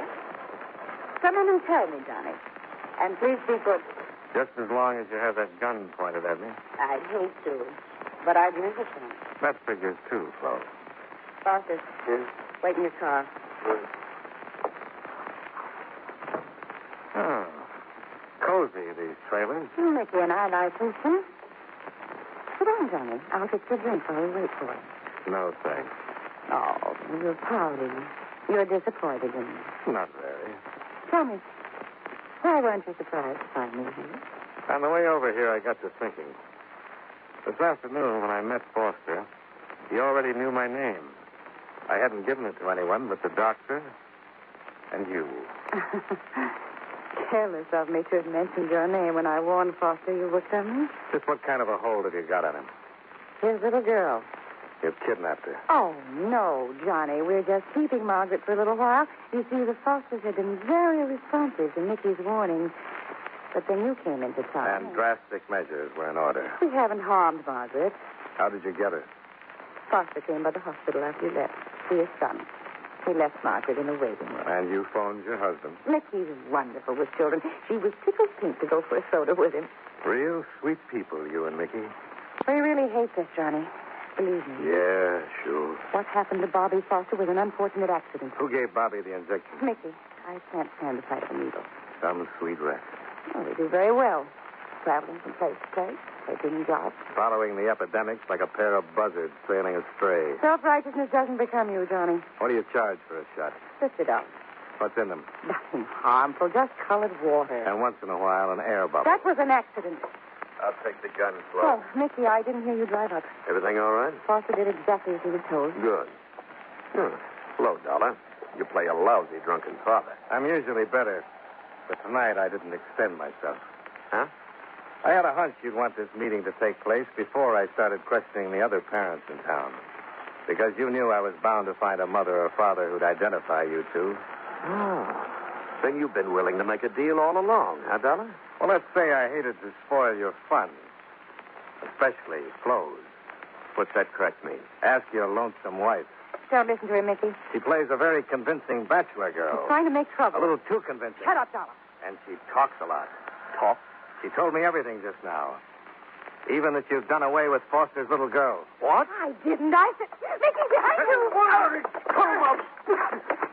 A gun, Foster. Shoot, Mickey, shoot. I'll take the gun, Flo. Let me go. Now sit down and behave. You hurt me, Johnny. Give it to me, Dolly. The gun. I'm going to kill him. No, Foster. Give me the gun, The Dolly. girl's all right. I said this. You understand me? She's all right. You said he killed her. Well, I had to. It was the only way I could shock you into making a move. You're not just saying it, Dollar. Margaret's really safe. Tell him, Flo. Yes. She's all right.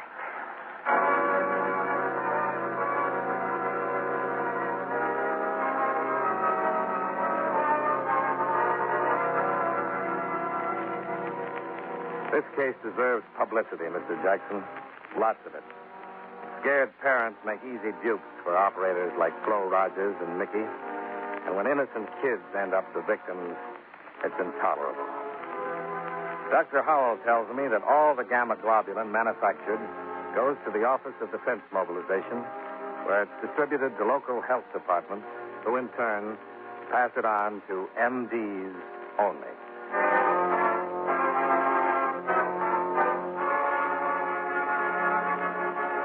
Expense account item 8, $94. Bus, plane fare, and incidentals between Riggs City and Hartford. Expense account total, $196.96. Yours truly, Johnny Dollar.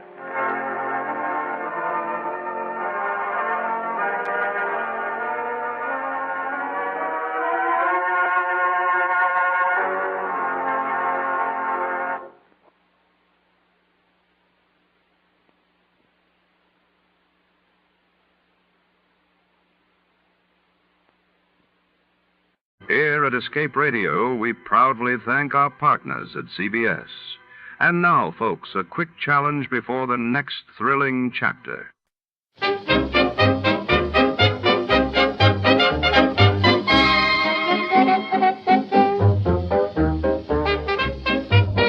Tonight, in the shadowy alleys of the city, a mysterious figure named Adam Figg vanishes without a trace, leaving behind a trail of questions and a single blood-stained calling card. Private Eye Johnny Slate takes the case and soon finds himself entangled with a femme fatale whose loyalties are as elusive as the truth. As the clock ticks, danger lurks in every smoky corner. Will Slate expose the secret behind the Adam Figg capper before it's too late? Before we begin, let's see what happened on the day it aired. It was March 9, 1948. On that day, the world learned of the Soviet Union's formal recognition of the new Israeli government, and violent clashes shook the streets of Bombay as political unrest escalated in India.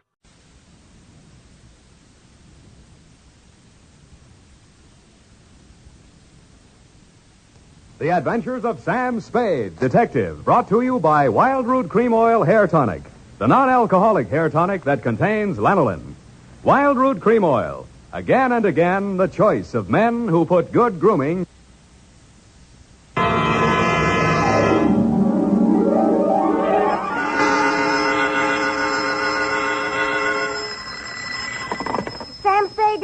vacancy. Me, sweetheart. Oh, Sam, I got it. Got what, my pet? A bank book, Sam. Well, you must advertise in the Lost and Found right away, Effie, and find the owner. There might be sickness in the family. Oh, but it's your bank book, Sam. What? Uh-huh, it has your name on it. Samuel Spade, account number 4. It's a forgery. Somebody's trying to pin something on me. Lock it up and don't touch it until I get there. Oh, all right.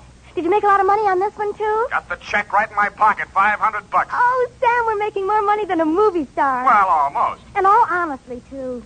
600 last week and 500 this week. Yeah, how about that? And Life gives a 3-page spread to I Spy Molten. But we mustn't let it turn our heads, Effie. No. We gotta stay in there pitching. I'll be right down to pitch my report on the Adam Fig caper.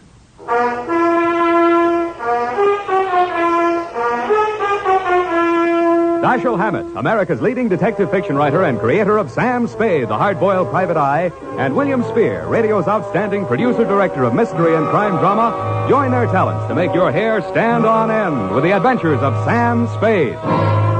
Presented by the makers of Wild Root Cream Oil for the hair. You've heard the saying, you never know until you try. Well, you'll never know how handsome your hair can look until you try Wild Root Cream Oil. See for yourself how neatly and naturally Wild Root Cream Oil grooms your hair.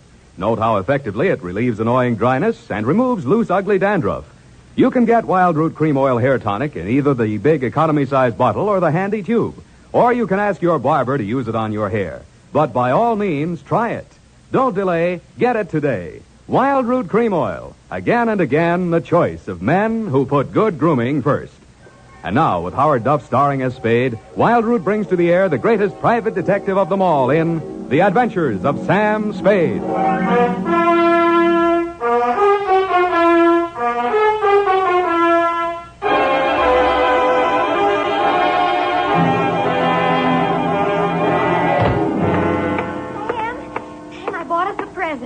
Oh, you're going to love it. Well, we got to watch these expenses, Effie. There's always something. Yes, but this will be saving. It saves confusion. It saves fretting. Mm-hmm. Now, this gadget here, what is it? It's a minorobot. A what-a-bot? It's for busy men like yourself, Sam, so you don't have to burden your mind with petty details. You see, it has this dial on it, right here. And you drop these little cards in this slot. Mm-hmm. You don't have to worry about that. That's for me to take care of. Oh, good. Then, when you come into the office, and supposing you have an appointment with Mr. Jones at 2 o'clock, and you forgot about it, you just dial 2 o'clock, and the little card pops out. And it says Mr. Jones on it. How do I remember to dial 2 o'clock? Oh. Well, maybe it's in the instruction book. But anyway, now go ahead, Sam, please. The card's right in there. Now, dial 2 o'clock. Go on, Sam. Well, let's see. Just like a telephone, Sam. Now what do I do? Well, give it time, Sam. It's thinking. Must have forgotten. Jones. Mr. Jones. Effie, you think it's dead? Oh, Sam, I don't understand it. It was working perfectly. Well, I'll take it straight back first thing in the morning. You'll have to. It'll never find the way itself. You got your book, sweetheart? Yes, Sam. I don't understand. It was working perfectly. Well, it's all right, honey. It doesn't matter. Date October 5, 1947, to Hillary Exxon Esquire from Samuel Spade, license number 137596. Oh, honey, it's only a memo robot. Subject, the Adam Fig caper. Dear Mr. Exxon, October 2nd in San Francisco was one of those days that you see blown off the calendar by a gust of wind in the movies to denote the time is passing. It was a day for scraping off the minutes with a fingernail file and wondering whether the display ad I'd paid for in the classified section of the phone book wasn't just a waste of money. It certainly wasn't the day I'd expect a leprechaun to walk into my office. He said his name was Adam Fig. He said he was the butler at Exxon Manor in Los Nidos. The limousine, Mr. Spade, is waiting to take you away. We mustn't keep them waiting, must we? Of course we mustn't. Who mustn't we? Why, Mr. Hillary, of course, sir. Oh, Mr. Hillary. And old Mr. Exxon. The old gentleman is very ill. Dr. Feige's office is down the hall. Turn to your right, second door. Well, I assure you, sir, that Mr. Exxon is the best of medical care. Your duty will be simple, to prevent his death. Do I donate blood or just frighten away the evil spirits? Oh, it isn't quite that, sir. Someone is trying to kill Mr. Exxon. He's a very sick man, and I'm sure he'd prefer dying from natural causes. I get $25 a day in expenses. Here is an ample amount in advance. But you should know, sir, that the old man is a nasty, cantankerous, villainous, crooked, intimidating... $500? Please, Fig, you're talking about the man I love. Los Nidos was at least an overnight caper, so on my way out, my lovely and charming secretary, Miss Perrine, handed me a brown paper bag which contained A, one pair of socks, darned, B, one shirt, ironed, and C, the apple which she always polishes for me the night before. We arrived at your large Southern-style mansion 2 hours later. Pig! Oh, Pig, where the devil have you been? To the city, sir. I can't find the keys to the liquor closet. Where are all the maids? What happened to that cook we hired yesterday? Who is this man, and why is he wearing that necktie? This is Mr. Spade, sir, the detective. I'm Hilary, Exxon. Come in, please. Go on upstairs, Fig. See what that girl is doing to my father. I don't believe she's a nurse at all. Very good, sir. In here, Mr. Spade. Pardon the condition of the house. The old man has been firing the servants again. Your father, you mean? Yes. Every time he gets shot at, he fires all the servants. He gets shot at pretty often? About once a year. In the fall. You always hire a detective? No. Oh, dear. I'm not keeping you up, am I? No, excuse me, please. It's much worse this time. I can't get any sleep. Guns going off in the middle of the night. The whole household disturbed. When and where was he last shot at? Yesterday morning at about 1:30. I dug the bullet out of the woodwork myself, a .38 caliber, embedded in the door frame that leads to Miss Kaywood's room. That's his nurse. Was she with him at the time? No, Dad sleeps like a baby, full of sedatives. She sees to that. Shot come from outside? Yes, but we found nobody on the grounds. No traces of anybody. I don't know whether Dad knows who shot at him or not. He's such a closed-mouthed old devil. You don't care very much for your father, do you? To be frank, Mr. Spade, if hating weren't such an effort, I would despise him.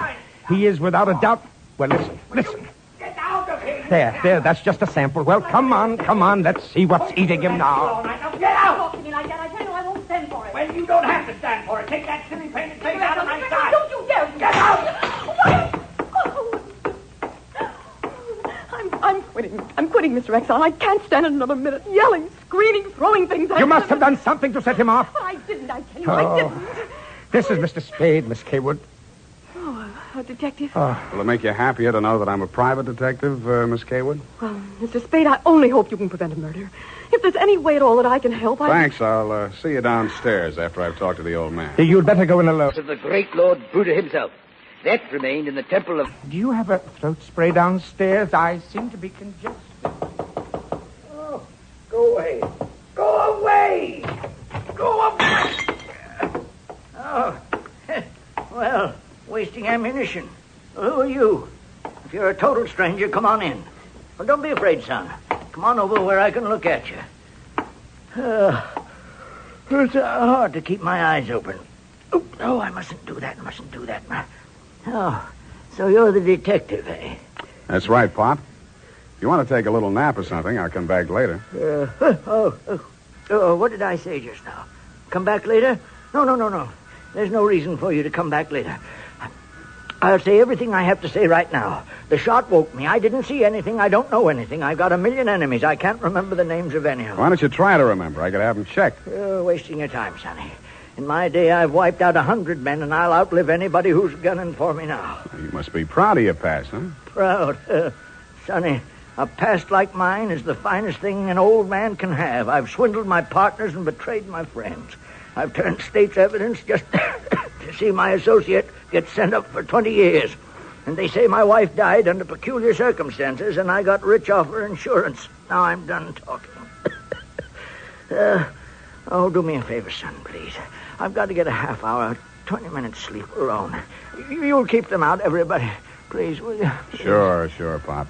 Go ahead. Go on, sleep. Oh, thank you.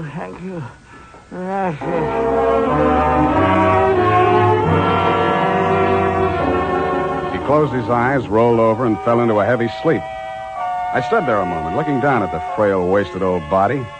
Then I cased the room. In digging the bullet out of the door, Hillary had done a good job of ruining any chance there might have been of proving the direction it had come from.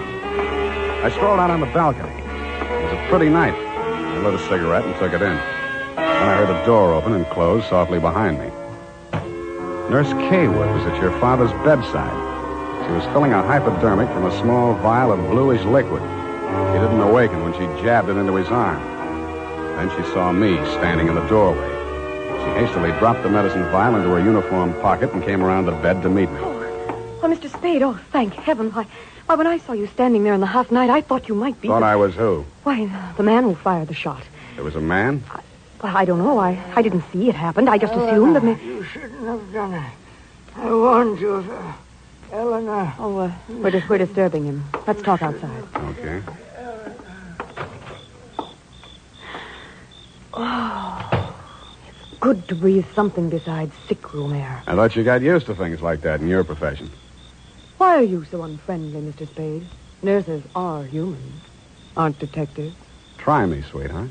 Oh, I know what you're thinking of me.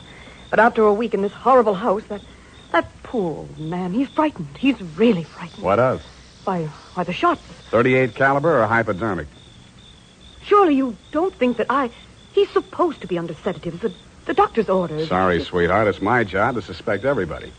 Oh, can't you forget your job, even for a moment? Sure.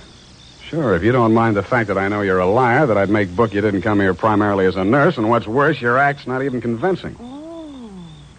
Is it that bad, Sam? Yeah. Almost bad enough to be good. Come here. Oh, I hate you.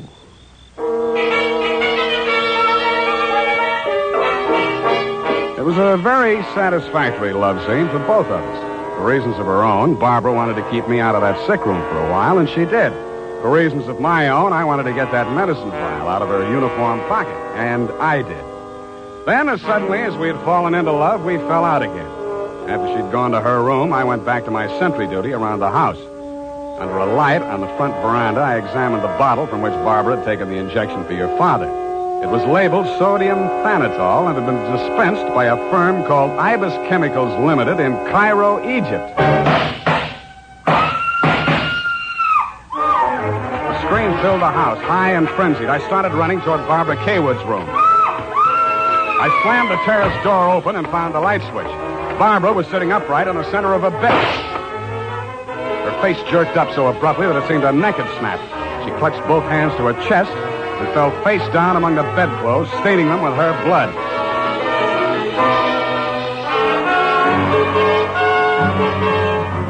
I don't know whether I went through, over, or around the screen that stood between her room and the old man's.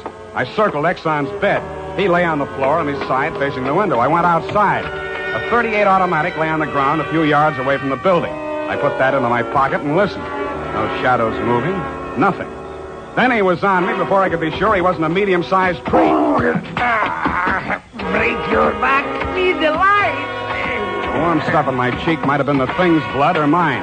It gathered me up and bent me back and tore at my throat. Then I remembered that hands are stronger than fingers. I started with his thumbs.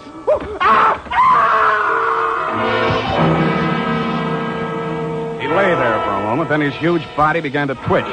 He was holding his fingers and sobbing like a baby. I pulled him up to his feet, poked him in the back with the flat of my hand. I followed him through an opening in the hedges and down a long, pitch-dark lane toward the lights of a squat brick house set on the top of a slight rise. As we approached it, a door opened and light streamed out onto the porch. The tall man framed in the doorway was the last person in the world I expected to see. Ah, Marcus, you brought it. Oh, master, very delightful service, but have much pain in fingers. Always complaining, Marcus. Welcome, Mr. Spade. Come in, my dear fellow. Come in. I've been expecting you. The lost family fortune by blackmailing me. And if you don't remit, Exxon could have you booked for forgery, blackmail, definition of character. Oh, my dear fellow, please. This is most painful. But if I had but the original letter, I could destroy it and go back to the felt. Ah, the felt. What happened to it? That pig, that stinker stole it.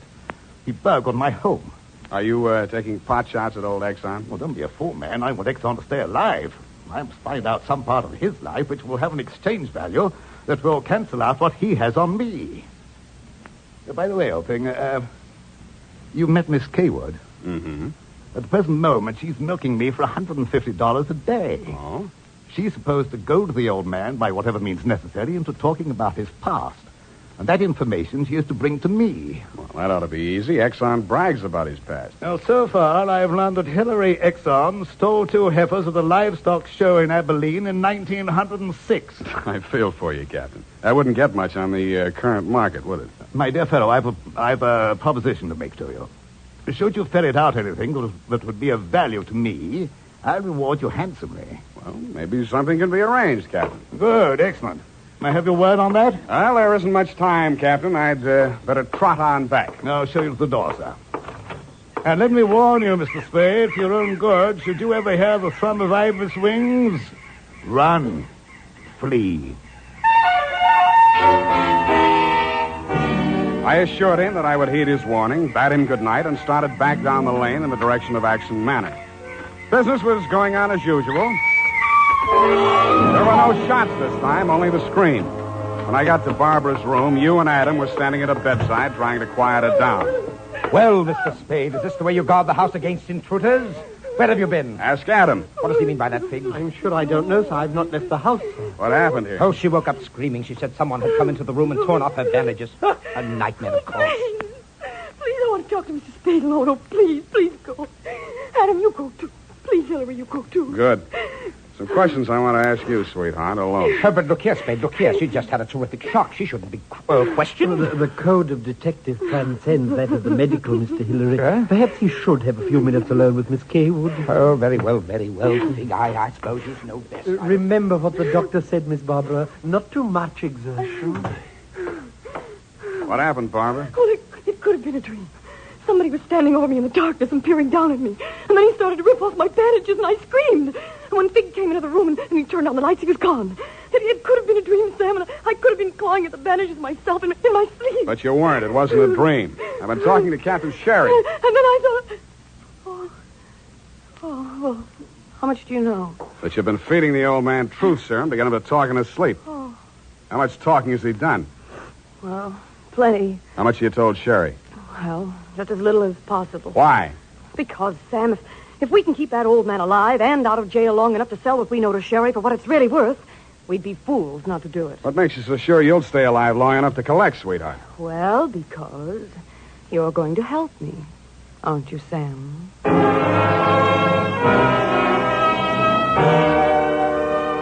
So I helped her, but not for the reason she thought. I made a lot of noise leaving her room and going to mine.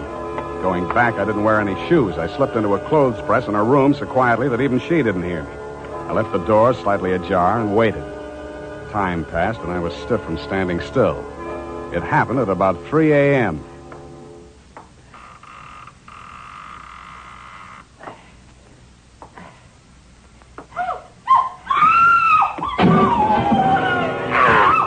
The crazy, feverish glare of his eyes told me that the threat of the gun in my hands meant nothing to him. I jumped to his side, twisted the knife away from him, picked him up in my arms, and carried him, kicking, clawing, and swearing, back to his bed. He lay there, breathing hard. Then he smiled. You're a smart one, Sonny. You had me figured out the first time you came in here, didn't you? Not quite, Mr. Exxon. The gun under your window was the clincher. That gun, sure. Window was the clincher. That gun, sure. I had it under my pillow all the time. I got tired of shooting into door frames. Look, you're dying, Mr. Exxon. There's no use trying to make up stories now. You're right, Sonny. I knew that nurse would sit up in bed after I fired tonight. And then I'd let her have it right through the screen. Why? You know why well enough. She was doping me up and sneaking in here at night, listening to what I was babbling about. Maybe you weren't saying anything important, Mr. Exxon. I might have, Sonny. I might have. 14 years ago, I killed my wife. I wanted to carry the secret to my grave.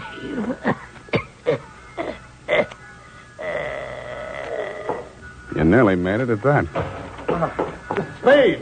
What's happened? Is he dead? He's dead. Did he say anything, sir? Did he confess anything? You must tell me if he said anything. I didn't hear him say a word. Well. Yeah, Mr. Spade.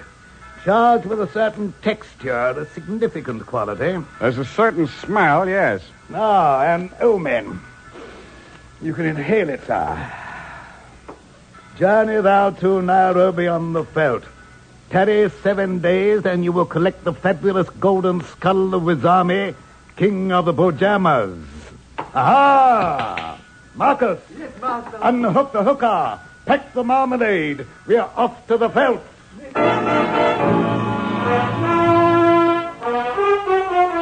Just then, a flock of birds broke across the horizon, screaming. There must have been thousands of them, but not ibis, Mr. Exxon. Vultures. I suppose if you're going to pay any attention to omens, it's a good thing to know your birds. Period. End of report.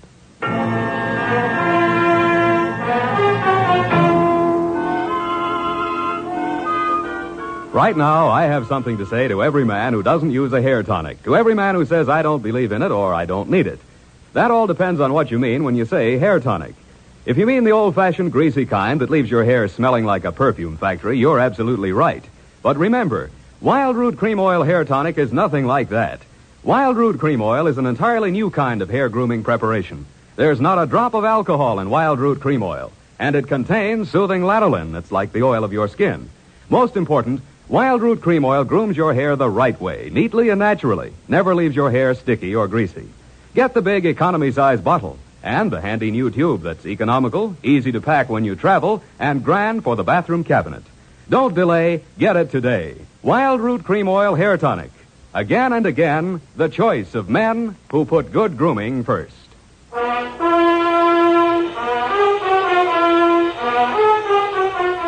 Well, Effie, Sam, the memo robot works after all. I told you it would. Yeah, it just takes a little time, sweetheart. Oh, read the card, Sam. Now, you see? You'd know you were supposed to see Mr. Jones at 2 o'clock. Isn't it wonderful? Well, this card doesn't even mention Jones. Huh? What does it say, Sam? Well, it says, journey thou to Friskin's drugstore, wager $5 on Ira W. in the third at Belmont Park. Oh, Sam, it's psychic. Tarry but a moment. Yes? Thou wilt lose $5. Oh, good night, Sam. Good night, sweetheart.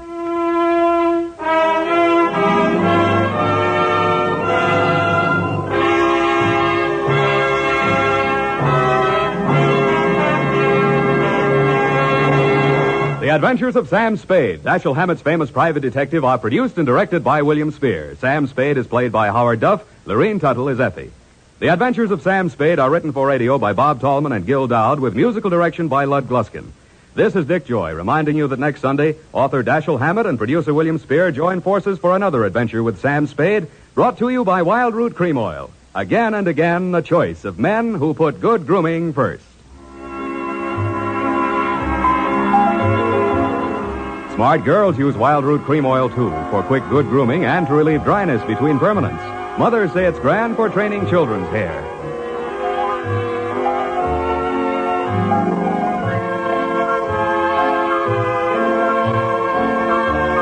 This is CBS, the Columbia Broadcasting System.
Before tonight's tale continues, we'd like to extend our appreciation to the fine people at CBS. And now, listeners, sharpen those minds for a quick radio quiz.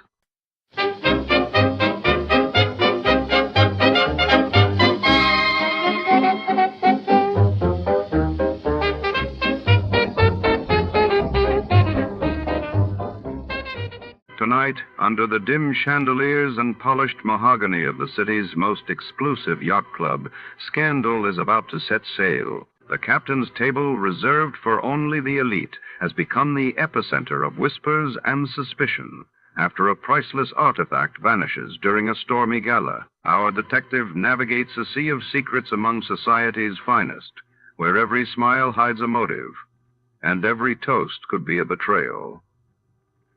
Will the truth surface before the night is over? Before to start, let's see what happened the day it was aired. It was March 14th, 1952, that day. The world learned of the acceleration of nuclear negotiations between the United States and the Soviet Union, while in London the great smog billowed in early, causing alarm and citywide disruptions. Johnny Dollar.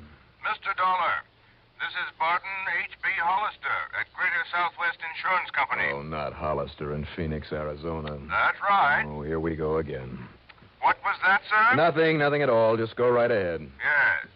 Now, Mr. Dolar, I want you to arrange airplane transportation for yourself out here immediately. Oh, you do, huh? What's your problem? You are to protect the life of one of our clients. Now, Mr. Hollister. His name is Henry Kirkham, and I shall expect you out here in Arizona without delay. Now, wait just a minute. Let me be perfectly honest about this. Please do. I have never liked, do not now like, and never will like these bodyguard assignments. As far as I'm concerned, they're for the birds. I beg your pardon. What's more, you have a whale of a good police department out there in Phoenix, and if somebody needs protection, why not call on them? Mr. Dolar. Yes? Did I say that Mr. Kirkham lives here in Phoenix? No, I guess you didn't. And did I, in any way, imply that you wouldn't be paid most handsomely for this service? Oh? Like maybe how much? A sizable extra consideration if you can turn whoever is threatening our client's life over to the proper authorities. Is that so? Yes. Well, Mr. Hollister, you have just struck a very responsive chord. Yes, I thought I would. So I'll expect you here immediately. Well, it's pretty late in the day, but if I can get a night flight, maybe I'll see you first thing in the morning. Not before? I'll look into the plane schedules. Yes, I suggest that you do. But first, why don't we discuss just how much this extra fee Goodbye, is? Mr. Dolar. What? I said goodbye, Now, sir. wait a minute, I'll Mr. be expecting you. But unless we can agree... Hello? Hello? Okay, friend. Just wait till you see my expense account.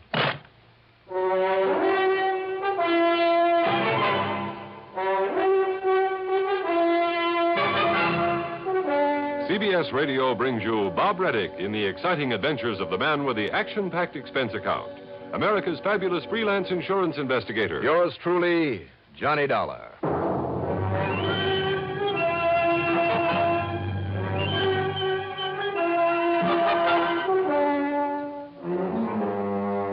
Expense account submitted by Special Investigator Johnny Dollar to the Greater Southwest Insurance Company in Phoenix, Arizona. Following is an account of expenses incurred during my investigation of the captain's table matter. Up till now, I had always managed to avoid any assignments from Barton H.B. Hollister. He was an egotistical, finicky, penny-pinching stuffed shirt who always demanded rather than asked, had no patience for anybody else's opinion. Still, I had no other assignment at the moment, and he had promised an extra fat fee. So, expense account item 1, $4 and... No, let's get this thing started right. Call it $6 even for a cab to Bradley Field. Item 2, $150.70 plane fare, plus $10 for incidentals. As promised, it was early next morning by the time we circled for a landing at the Phoenix Sky Harbor Airport. Item 3, well, let's say $5 for a cab into the office on Adams Street. The day was young, the weather clear, people along the way were bright and cheerful, and I felt pretty good myself. But Mr. Barton H.B. Hollister, Wow.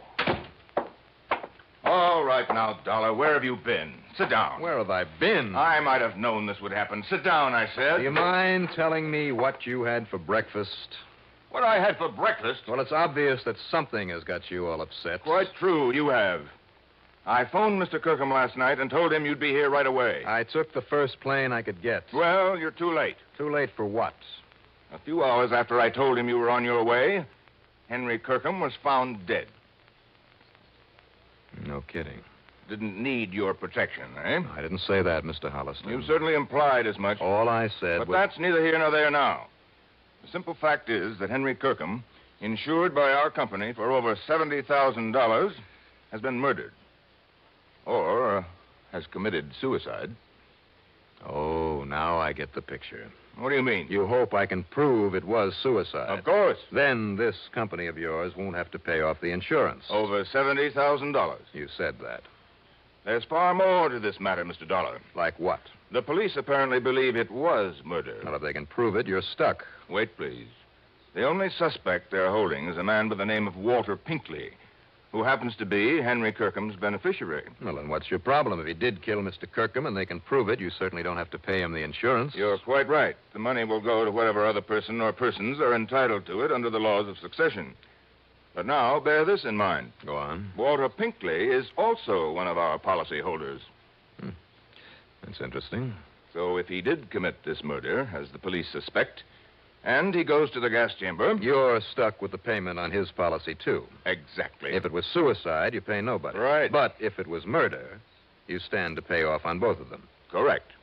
Well, the police must have some reason for thinking it was murder. Oh, yes, they have. Well, then, if you don't mind, I'll pack up and head on back to Hartford. No, Mr. Dollar, you won't. Well, give me one good reason why I should get into a hassle with the police. I have assigned you to this investigation, and I have agreed to pay your expenses out here. Plus a nice fat bonus, remember? I remember. But that doesn't mean I have to accept the job. You'd rather absorb the cost of your trip out here yourself and the return fare? Oh, now, just a minute. Very well. Now, rent yourself a car at our company's expense and get over to Tuttle immediately. Okay. All right. You win. Who is Tuttle? Tuttle is not a who, it's a where. It's a small town, 30 or 35 miles north and east of here, where this murder, or this suicide, occurred. I suggest you contact the police first. His name is Alfred Appleby. His name? Then see the people at the Yucca Flower Rest Home. That's where both Kirkham and Pinkley lived. Rest home? Yes, it's a small, exclusive place on the outskirts of that little town, mostly for people with lung trouble. Okay. Good. Now, Mr. Hollister. Yes, my boy. Now that you've roped me into this thing... Well, hardly roped. That extra fee that we were talking about. If you can show that Kirkham was a suicide, thus saving us from having to pay out all that insurance, and I understand you're very good at this sort of thing. When it's justified. Well, of course. And I'm sure we understand each other. How much, Mr. Hollister? Prove it was suicide. $1,000. Only $2,000 for saving you all that money. All right. $1,500. And what if I find that Pinkley did it? And we have to pay on both policies? Well, there'll be no extra fee then, of course not. But as I say, if it was suicide, and you can convince the police of it... $2,000. Now, Dollar. Or shall I hitchhike my way on back to Hartford? Very well, $2,000. In either case. Yes, in either case. Now get to work.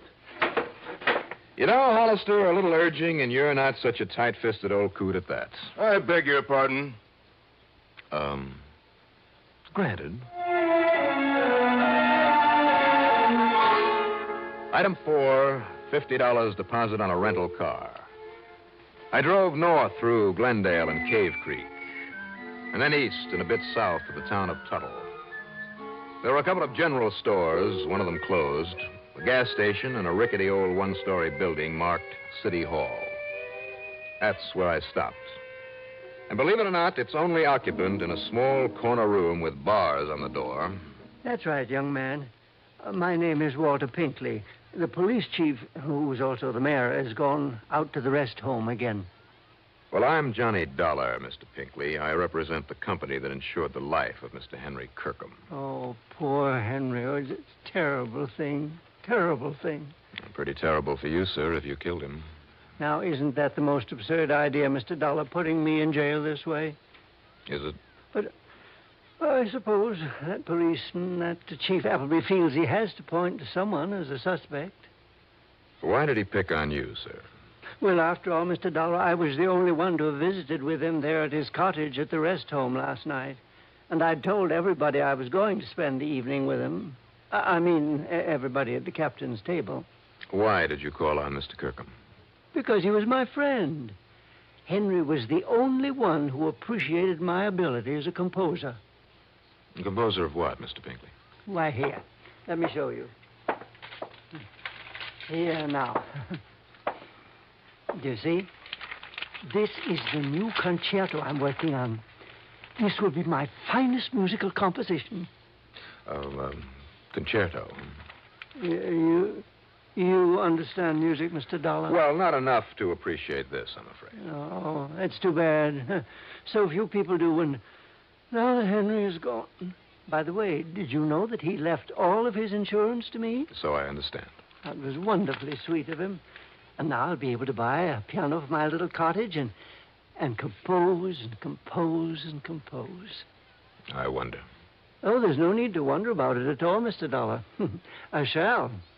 Just how much do you know about the circumstances of Mr. Kirkham's death? Well, not very much, I'm afraid. You see, I went round to his cottage after supper last night. Why, sir? Well, Henry'd been worried about something of late. I don't know exactly what. He never told me, in spite of our friendship. Had he any other good friends there at the rest home? With all the petty jealousies and the people just sitting round getting annoyed at each other over nothing at all? No, Henry and I were the only real friends. I see. All the rest of them, well, I don't want to use the word hate, but, well, if it weren't for the almost magical curative properties of the air and the climate. Touch of lung trouble, you know. Now, Mr. Pinkley... As long as I stay here, I feel just fine. And so do the others. Yeah, well, now... It's added at least 10 years to my life. I'm sure it has. But, as I started to say, it was about 8 o'clock when I dropped in to visit Henry, and we looked over some of my music and talked and had a gay old time. Sounds like a ball. Now, tell me, at what time did you... But even so, he was, well, depressed and worried. Mr. Pinkley. Yes.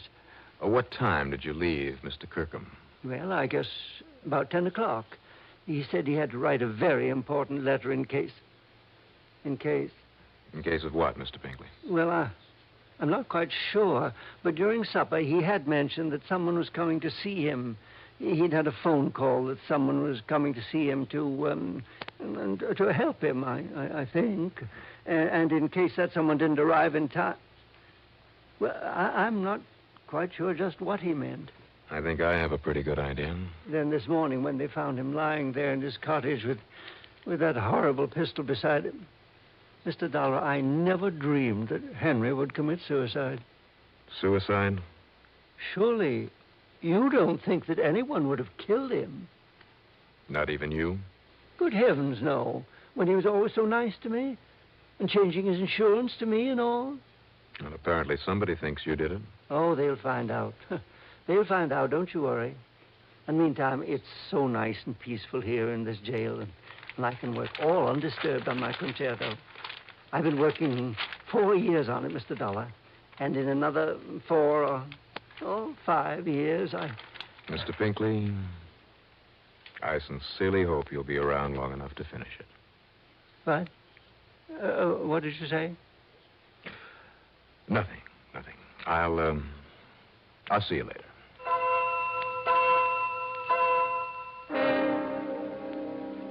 I learned a long, long time ago that the most unlikely person may often be a killer. But this sweet old Walter Pinkley, never. At least not in my book. I got back into my car and I drove on out to the Yucca Flower Rest Home. In addition to a small office building, there were 8 or 10 neat little cottages on the side of a tree-covered hill. The car in front of the office had the word police badly printed across the side in nearly foot-high letters. And as I pulled up to a stop, A heavy-set man of about 50, wearing boots, jeans, a blue cotton shirt with a string tie, and a beat-up officer's cap with a badge on the front of it, came out to meet me. You must be Johnny Dollar, right? That's right. Chief Appleby? Howdy. But you got here too late, Dollar. How do you mean too late, Chief? Well, I mean, I got it all sewed up. Have you? Yes, sir. I suspected this so-called pal of his right in the beginning, right from the time I found out he'd just been named the new beneficiary of the dead man's insurance. Walter Pinkley? Yes, sir. He just couldn't wait to see Niall, old crackpot. Didn't realize that trying to make it look like suicide might cancel out that insurance. Why do you think it was Pinkley? Think, Doc. Think. Well, that was only beginning. Now I know. You see, now I got what you'd call uncontroversial proof. You see, Mr. Dollar, it was all made up to look like suicide.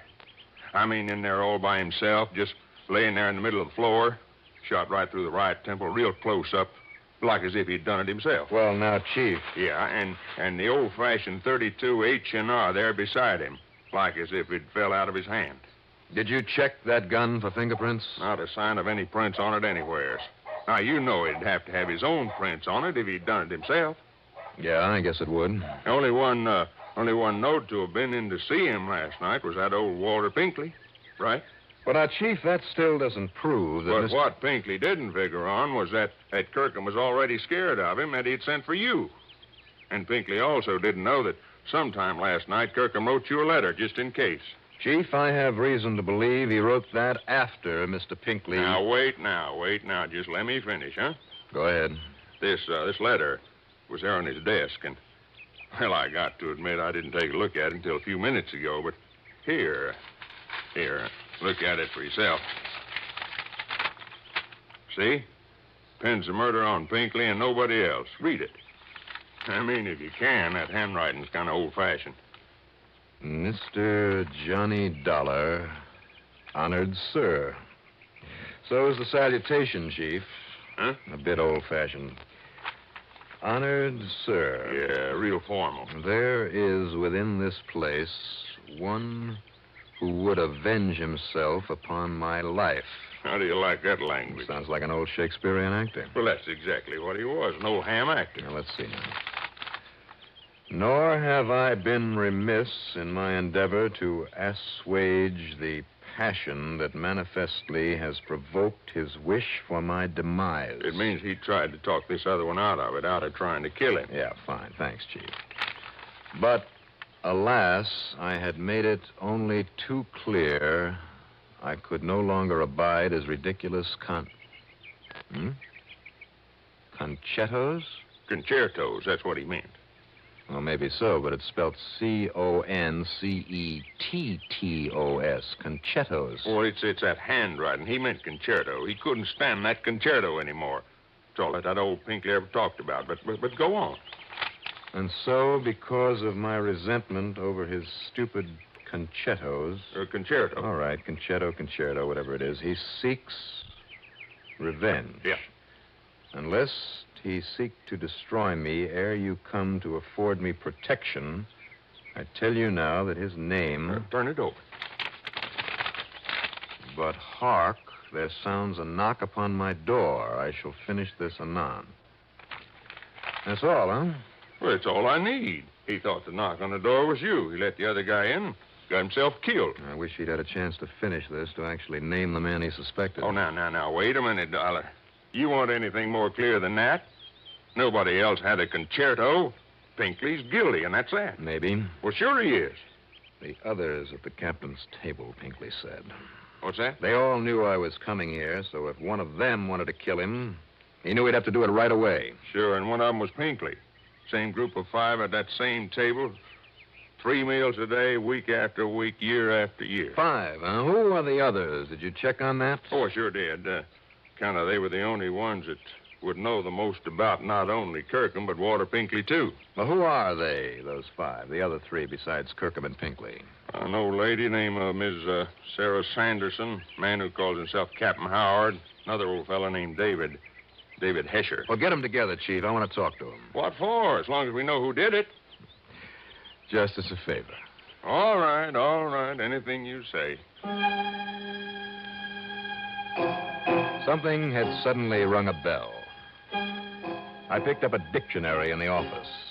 I looked up a word in it, and then took it along to meet the group, one at a time, in one of the little cottages. Mrs. Sanderson, in her late 70s, was a sweet little soul who was so unnerved that all she did was cry during the interview. Old David Hesher, his mind failing, well, he was no help at all. But Captain Eustace Howard... Well, I certainly don't find anything mysterious about this case, Mr. Dolar. If you want my opinion... Which I didn't. After all, I speak from years of using this excellent mind of mine to solve far more complex problems than this. What a blowhard. But, of course, my extreme modesty forbids me to laud my own accomplishments. Unconscionable bore. Nevertheless, I am convinced. Like that insurance man, Hollister. I, out of my vast experience and confidence... I can assure you that Chief Appleby is entirely right in holding Walter Pinkley. Captain Howard. Pinkley and his ridiculous concerto. Now, Captain... I could have composed that for him in a month, in a week. I told him as much. I'm sure you did. But would he avail himself of my superlative musical knowledge? Now, wait a minute, will you? Will you wait just a minute? You don't want my opinion. I don't think I need it anymore. Really? Chief? Yeah, Dollar? You and Pinkley both told me that Kirkham changed his beneficiary recently. Sure, to name Pinkley. Which I maintain explains why Walter Pinkley killed him. Just hold it, Captain, please. Very well, very well. Chief, who was the beneficiary before? It was this very group of people, Dollar. Mrs. Sanderson, David Hesher, and the captain here. And, of course, Pinkley, too. It was to be split up equal. Well, and that's it. Well, what is? These other people were cut off by the change. And I assure you, Mr. Dollar, to me that made no difference. Oh, be quiet, will you? Really? Tie that fact in with the letter, Chief.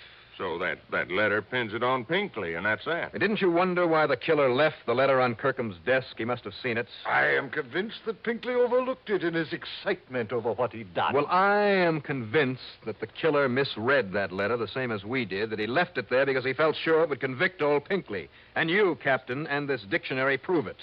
Well, I don't get you, Dollar. I am certain that I don't. That word, concetto. Only what he meant was concerto. No, that's just the point. Because do you know what concetto means? It's an old-fashioned Italian word that means conceit.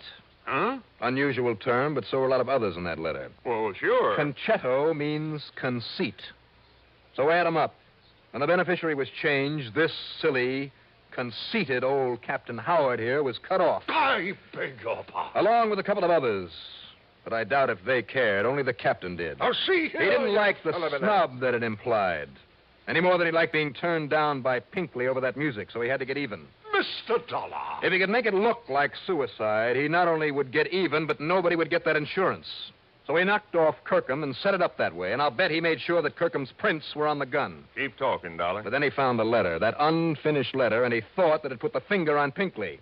Now he could get even with both of them. I will not listen to such drivel. Take it easy, Captain. That's when he wiped the prints off the gun. Dollar! So only Pinkley would be suspect because of the letter, he thought. But the letter, talking about his stupid, ridiculous concetto, his conceit, gave him away. You thought the letter would clear you, Captain, but that was one big, fat mistake. Yeah. Very well. I killed Kirkham. That's all I wanted to hear. Just put on these cuffs. Oh, come now.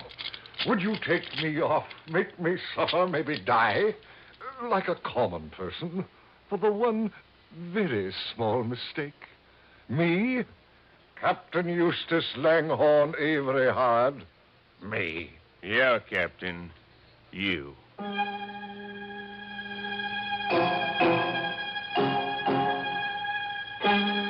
Mr. Barton H.B. Hollister, you'd better shed a bit of your conceit and pay me not only that fee you promised, but an expense account total, including the trip back to Hartford, and believe me, all the incidentals I could possibly cook up, a total of $438 even.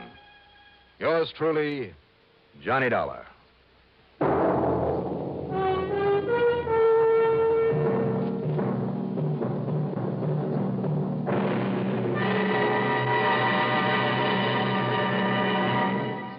Now, here is our star to tell you about next week's story. Next week, the fog, closing in over a dark, abandoned pier in San Diego. A killer on the loose. Join us, won't you? Yours truly, Johnny Dollar.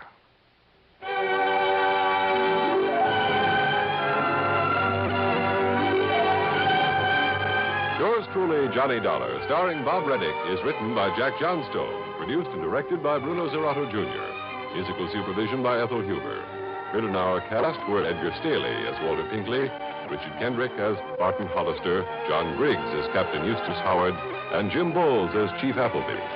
Be sure to join us next week, same time, same station, for another exciting story of yours truly, Johnny Dollar. This is Art Hanna speaking. This is Escape Radio speaking, with our thanks to the fine folks at CBS. And now, ladies and gentlemen, a little challenge for true fans of adventure radio.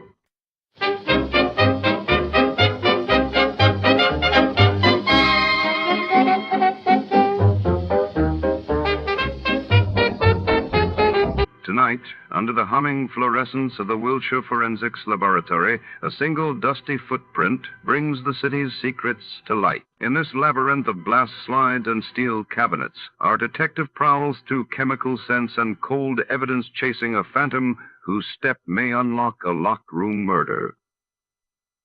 The clock ticks. The clues are fading, and every shadow hides a suspect. Prepare to follow the trail before. To start, let's see what happened the day it was broadcasted. It was January 18th, 1952. That day, King George VI of the United Kingdom underwent surgery for lung cancer at Sandringham, while in the United States, the TV show The Today Show premiered on NBC, changing the face of morning television. Tired of the everyday routine? Ever dream of a life of romantic adventure? Want to get away from it all? We offer you Escape. Escape, designed to free you from the four walls of today for a half hour of high adventure. Escape, brought to you by your Richfield gasoline dealer and the Richfield Oil Corporation of New York. Marketers of Richfield gasolines with xylene, Rich Lube, all-weather motor oil, and other famous petroleum products. Look for the Richfield Eagle on the cream and blue pumps.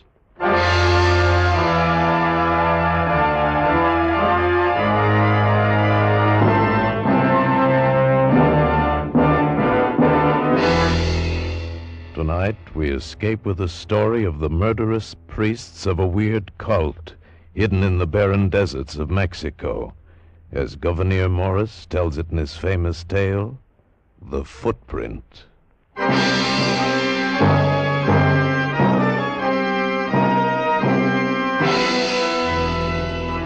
Here it is. Now, you see me, Buckles. Here's the Gulf of California. Yeah. And up here, near the Barra de San Jorge, on the coast of Sonora, we find two bays divided by a high spit of sand with a granite pillar marking the bay to the north. It's a massive thing, that pillar. Easy to find. You can't miss it. Then there's 20 miles inland, due east from the pillar, and we find it. Well, find what? A Chinese pagoda. A Chinese pagoda? You sure it isn't a Japanese wigwam? Now, boys, I know it sounds strange, but it's the truth I'm telling you. How did you get this map, Mr. Morgridge? From a Chinese, God rest his heathen soul. I did him a sort of a favor once. You did him a sort of a favor, and he tells you where to find a fortune and rubies? How come there's a Chinese pagoda full of rubies in Mexico? If you know the facts, me buckles, it wasn't the Spanish who first set foot in these shores. It was the Chinese. Come on, you guys. Thanks, Mr. Morgridge. We're sorry to take up your time. Oh, now, wait a minute. It's a nice trip on a good, sound schooner. And if you like sailing, what have you got to lose?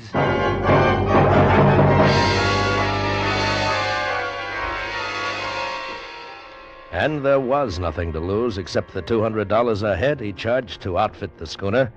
And that was cheap enough for a summer's cruise, and we all liked sailing. Well, we took it easy after we left San Francisco, heading around the Cape of Lower California, hitting La Paz, and then up and across to Guaymas, and on into the northern part of the Gulf. And after 2 weeks of searching for a pair of bays marked by a granite pillar, we finally anchored in a small inlet to look for fresh water. The relief from constant sailing was good. Come on. Draw a card, will you, Chris? Yeah. Jim, you're blitzed. You're a lousy card player. Yeah, you're just lucky, Pinhead. And that makes 500 you owe me.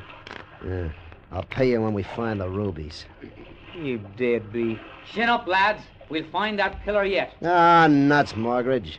We've looked into 50 of these bays. Why don't you cut out the act? What are you talking about, lad? Just come right out and say it. You cooked up this whole deal as a meal ticket. You can't see anything through those binoculars except what we've already seen 100 times. There isn't a hunk of granite in 500 miles. You know it. Well, to think the thought could enter your mind. Why, I'm as put out as any of you. But now's the time to persevere and we'll find it. Skip it. Come on, deal the Hey, cards. hey, wait a minute. Now, there's something for you. What? There's a boat heading into the bay. We scrambled up to Morgridge at the bow. Boats were rare this far up the Gulf. She was just rounding into the bay a quarter-mile off. She looked like one of the fishermen we'd seen down by Wymus, but not quite. Better one of you get the guns out of the locker. There's no use taking any chances. I'll get it. By the time Meph came back with the guns on deck, the stranger was close inshore. And as she came about, we saw him through the binoculars, seated on the open stern, holding a yellow umbrella to keep off the sun. A Chinese dressed in gleaming white. He was mountainous with fat, and his big, round, smiling face glistened with sweat. Another Chinese, stripped to the waist, came out of the big cabin, lowered a dinghy, and hopped in. The big Chinese swung his rolling fat over the rail. We watched the fat man being rowed into shore and continued watching as the dinghy skipped back to the boat which headed out to sea. Until it rounded the horn of the bay, the Chinese just stood there.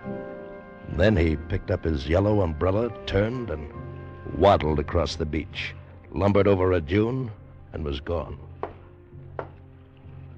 Oh, what do you make of that? I don't know, but now's the time to find out. Let's go ashore.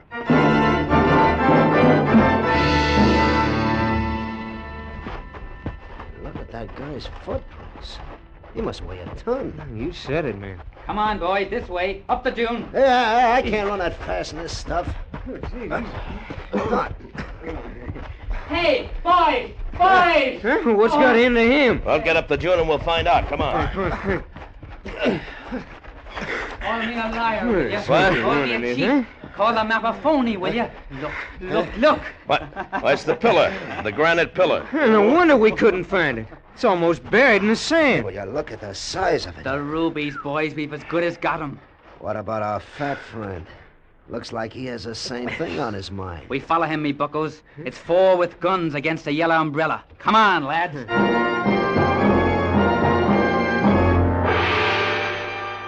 It all seemed real now. It wasn't a corny gag. Somewhere in that desert was a fortune in rubies, and apparently that Chinese was leading us to it. Ahead of us we could see the yellow umbrella bobbing in the distance, and for all his fat, he set us a murderer's pace.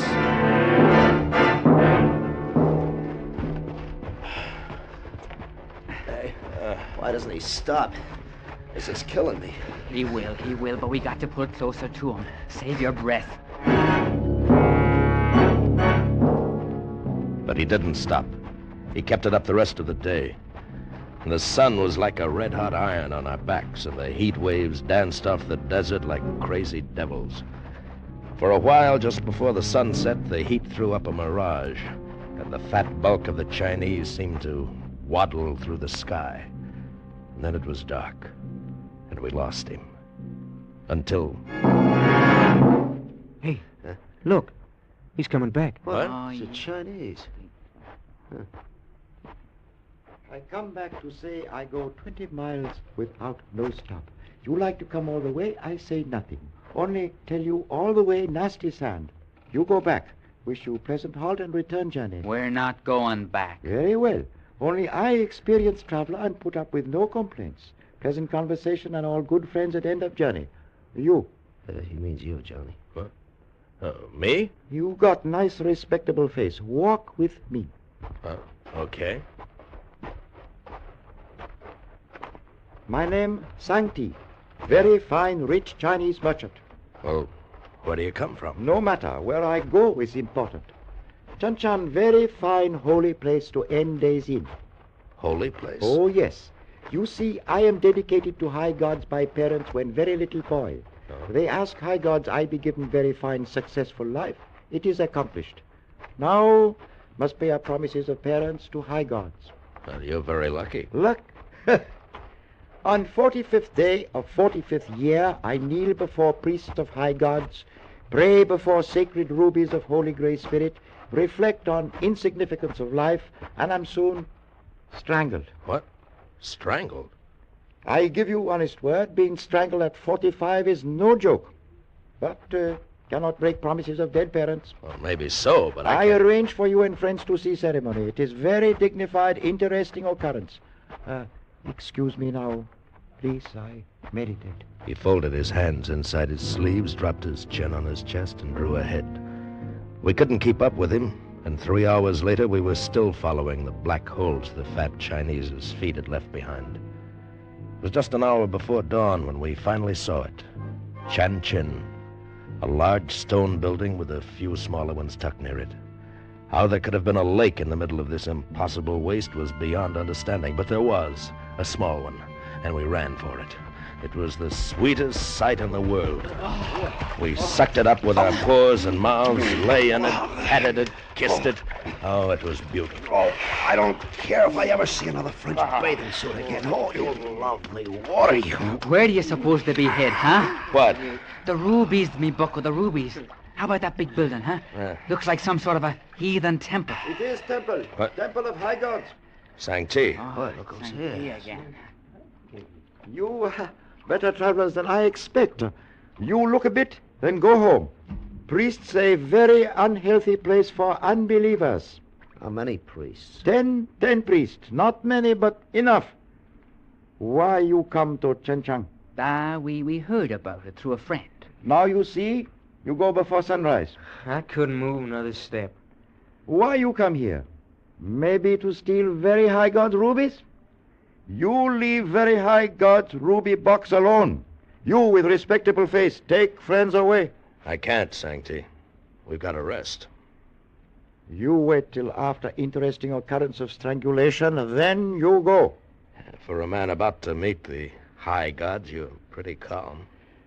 Oh, very miserable business, but parents make promise. What can do?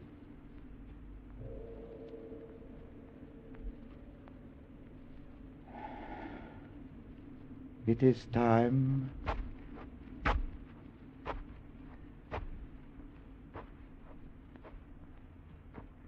Well, me buckos, as the fat heathen says, it is time. Yeah, this I gotta see.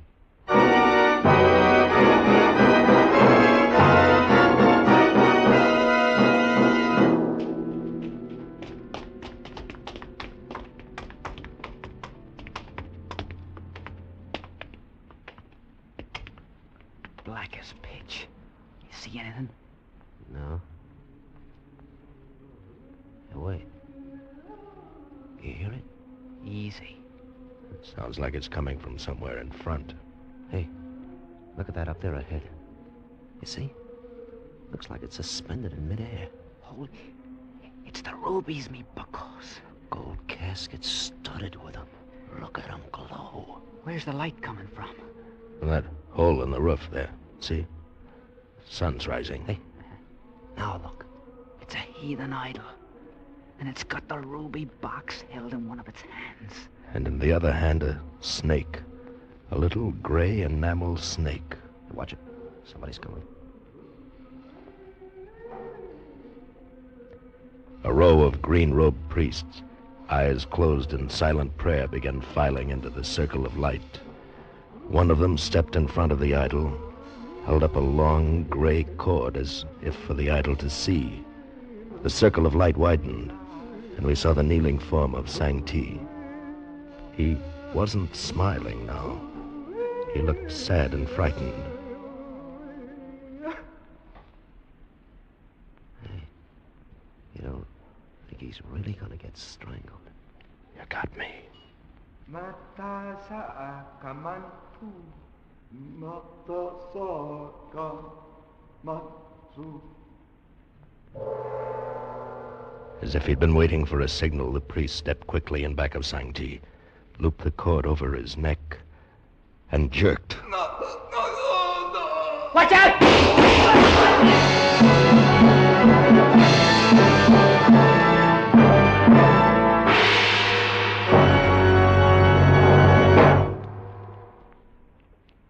C6H4 add CH3 taken twice. No, that's not pig Latin, and it's not a secret code either. It's the scientific description of xylene. Xylene is one of the highest antinknock gasoline components ever discovered by science. But here's the big news. Every drop of Richfield gasoline you buy contains xylene. Richfield gasoline contains this super antinknock component to take the knock out of hill climbing, to put a new wallop in your motor, to zip you out ahead in traffic, give you power to spare on the open road. And Richfield offers you 2 great gasolines to choose from, both with xylene. Get Richfield High Octane at regular price for the average motor, or Richfield Ethyl. Ethyl at its best for smooth, knockless performance in the highest compression motors. Get Richfield gasoline with xylene tomorrow. Stop where you see the Richfield Eagle under cream and blue pumps. And now we return you to Escape. You got him, Mortgage. You got the priest. The murdering hyena. Come on. Come on. Hey, careful. Them other priests in here somewhere. Sancti. Is he all right? No, his neck's broken. He's dead. Skip the fat heathen. One of you reach for the ruby casket. I'll get him. Holy Moses, that must be worth a fortune. Look out, Meph. The snake. The snake's not part of the idol. It's alive. Get away! Get away! The little gray snake struck at his hand like lightning. As Meph fell, it was already on the floor racing at Morgridge, who had grabbed the ruby casket.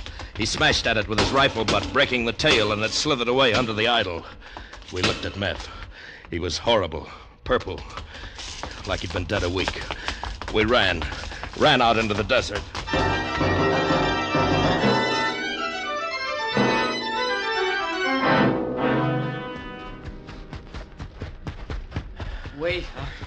Wait up, will you?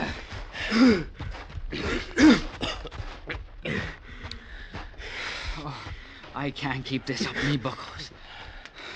This thing is heavy. There. Let's see that casket, Mortgage. Look at him, Johnny. We're rich, you know that? We're rich. Doesn't it mean anything to you that Meph is dead? He's dead. Yeah, sure it means something, Johnny. It means you only split it 3 ways. Is that all you can think about? What do you want to do? Send him his share? Forget I said anything. Let's get out of here. Now, lads, calm down. There's 20 miles of Devil's Playground between us and the schooner, and we gotta start using our heads. Well... Yeah, settle down, Johnny. It's gonna be a hot day.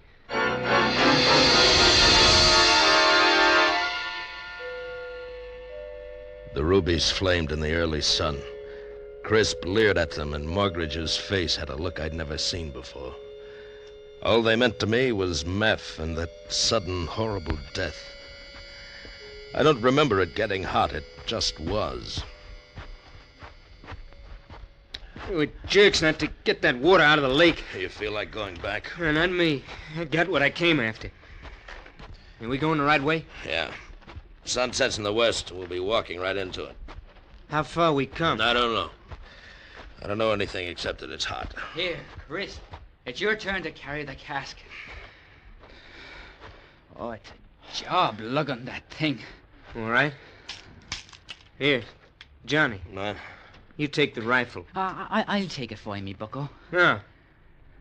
No, Johnny'll carry it. Why, of course, me fine boy. Well, give it to me. Let's get going. I wish this thing was split 3 ways already. Wouldn't be so heavy.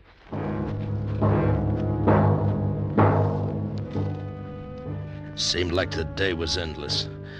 The casket passed from Crisp to me and back to Morgridge. I got heavier each time. I didn't think of Meph anymore. The sun burned all thought of him out of my brain as it headed down for the horizon with maddening slowness. How much longer is it going to hang there? It's enough to drive a man crazy. Hey, let's stop. I gotta stop. We can't stop. We'll never be able to get up. I'm no fat Chinese. I can't walk 20 miles without a stop. If only one of them late mirages was real. Look. Look, do you see it? Over there on the left. Yeah. Looks like somebody walking in the sky just over them dunes. Looks like one of them priests. Don't you see what it means? We saw the same thing when we were following Sang-Ti. I mean, one of them priests is following us? Yes, it's the casket. He wants the casket. Now, don't get all excited. Remember, we got the gun. There's only one of the devils. Just let him show. He knows we've got a gun. He won't show while there's still sunlight. He'll wait for the darkest time. Just before the moon. Well, what could he do? I don't know what he could do, and I don't want to find out either. Johnny's right. That's when he'd try. Yeah. You know, I'm not as tired as I thought. We best be moving along, me buckos. Yeah. There goes the sun.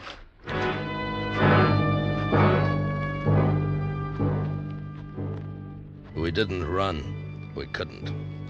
Crisp was carrying the casket, and we had to stay together. All day we'd prayed for the sun to go down, and now that it had, we almost wished it was still there. The blackness was sudden and complete. We kept walking, waiting, ready for anything. But nothing happened. The dark hour passed and the moon rose. We fooled him. Aye, it seems that we did, me buckos. If he was there at all. He was there, all right. Those priests let us get away too easy. And look, you guys. Let's stop. I'm bushed. There's enough moonlight now to see anything. We'll be making it to the schooner tomorrow, easy. It's my turn with the rubies. I'll stand first watch. Well, I guess it's safe. Moon's pretty bright. Oh, my bones. My muscles. We dropped where we stood.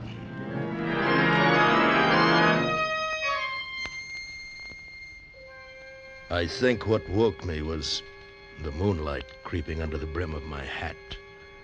I felt cold. I sat up and saw Crisp was asleep. His hat had slipped down over his face, but his fingers were still wrapped tight around the casket. And I looked across the desert and froze. Just for an instant, I saw a yellow face duck back behind a low dune. When I got to where it had seen it, there was nothing. Not even a mark in the sand. But I had seen a face. Morgridge and Crisp were still dead asleep, only it seemed that Crisp's hat had slipped a little. And then it actually shifted, rose, and settled back. Crisp, are you awake? What? Don't move, Crisp. It's the snake. Kill it! What's happened? Crisp is dead. Look at him. It was under his hat all the time. It's the little gray snake with a broken tail. That Chinese is hunting us down. Which way did it go? There. You see the track? You missed it? Yes, I missed it. And it's coming back. It'll keep coming back until it gets us. We gotta get to the schooner. Leave the casket, Morgridge. That's what they want. Hasn't it caused enough trouble? It takes a bit of trouble to get rich, Johnny, me boy. And I don't mind it a bit.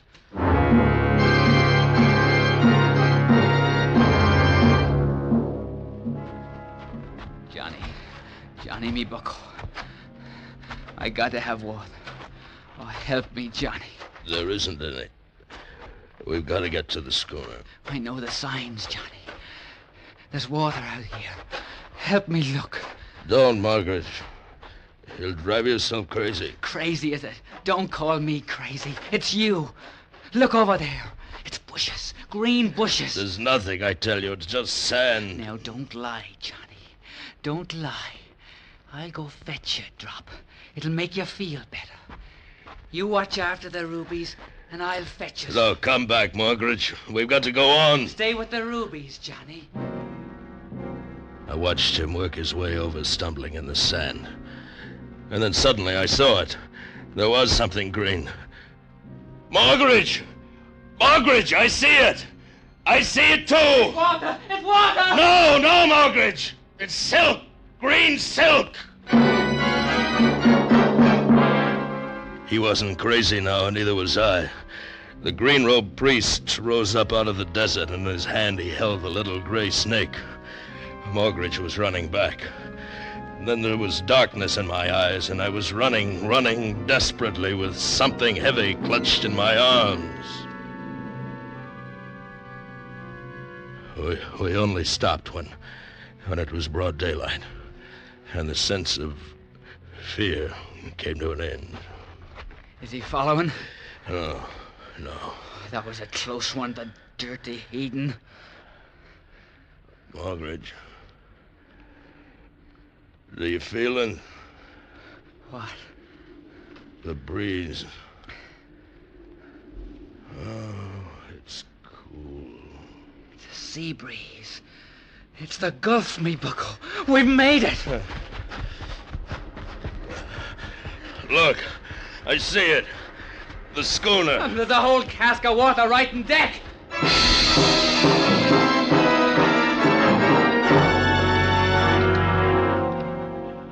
The tide's up. Let's get out of here. The two of us can handle the schooner, can't we?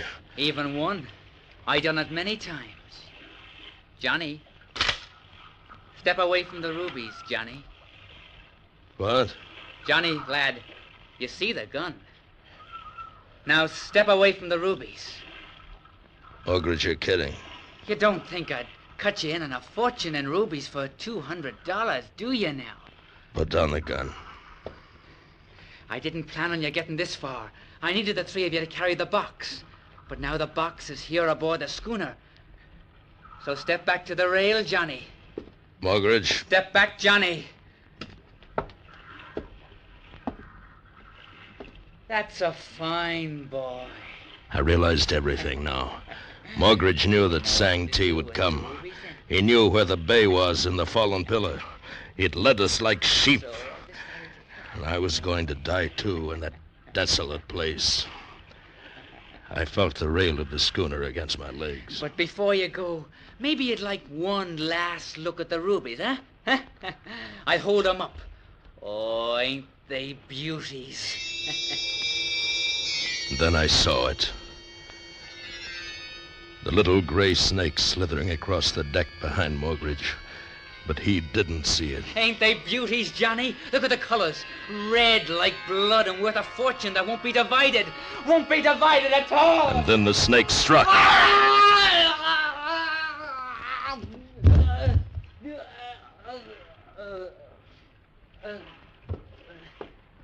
I looked at Morgridge. His color began to change. It was horrible. Horrible. Tumanay. Huh? It was the priest standing on the deck beyond Morgridge. And in his hand was the little gray snake. He picked up the ruby box, slipped the snake inside as if it had been a rare string of pearls. And then he bowed and was gone over the schooner's rail. I saw his green robe bobbing into the desert, and the rubies flashing blood red in the sun.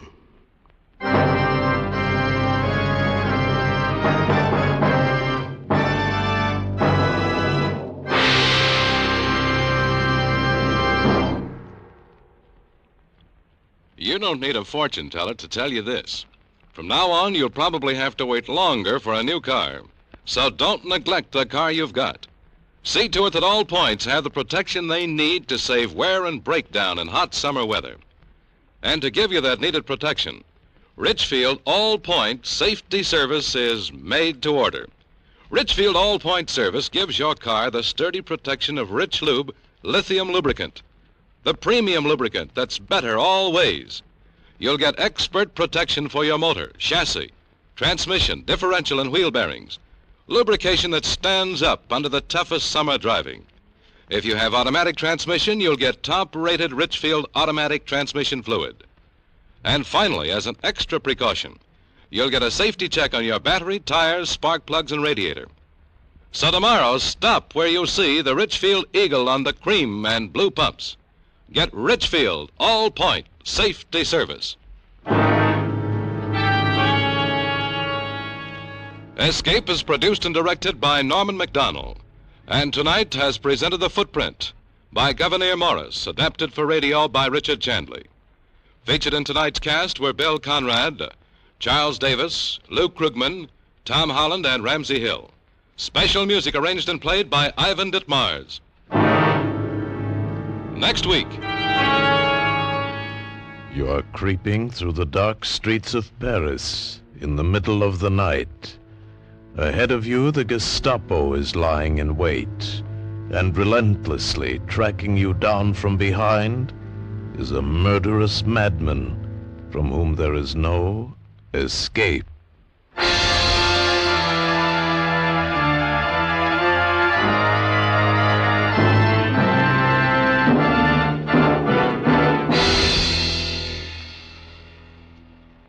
Next week at this time, the Richfield Oil Corporation of New York invites you to escape with the most unusual story of fright and terror in occupied Paris, as Marcel Aimé tells it in his unforgettable story, Crossing Paris.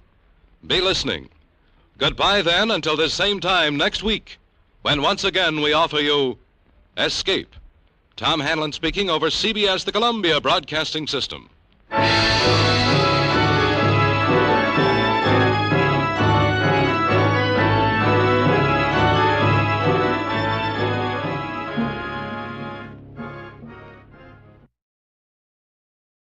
Our thanks this evening to America's own CBS. And before the orchestra strikes up again, let's see who among you really knows the golden age of radio.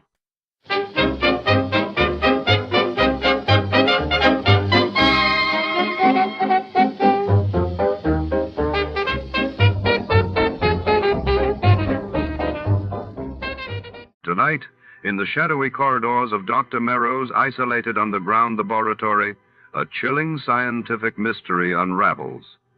The city's most brilliant minds gather for a secretive experiment involving a mysterious element, boron-112.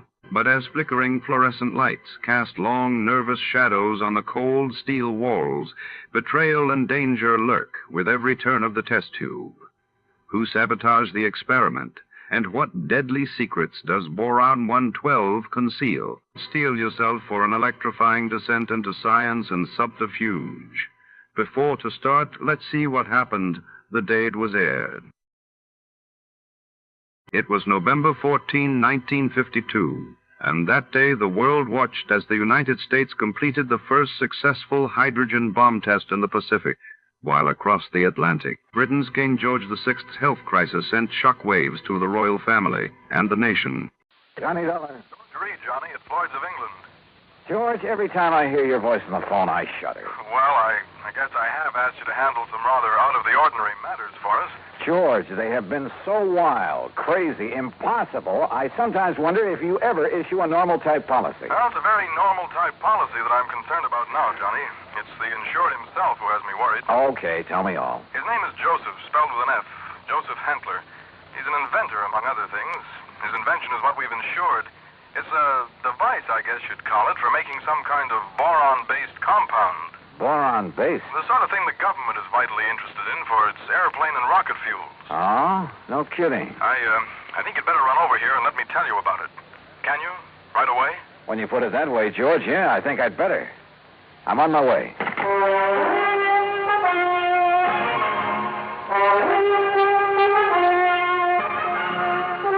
Bob Bailey in the exciting adventures of the man with the action-packed expense account, America's fabulous freelance insurance investigator. Yours truly, Johnny Dolar. And now, Act One of yours truly, Johnny Dolar.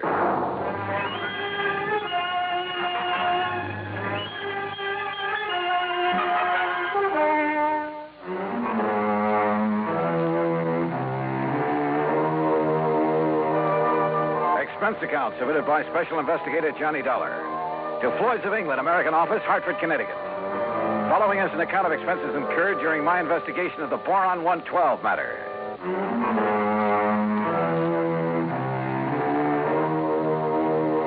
Expense account item 1, $1.10 cab from my apartment to George Reed's office. As I walked in, he motioned me to a chair, leaned over to the intercom on his desk, and pushed a key. Sit down, Johnny. Miss Larkin.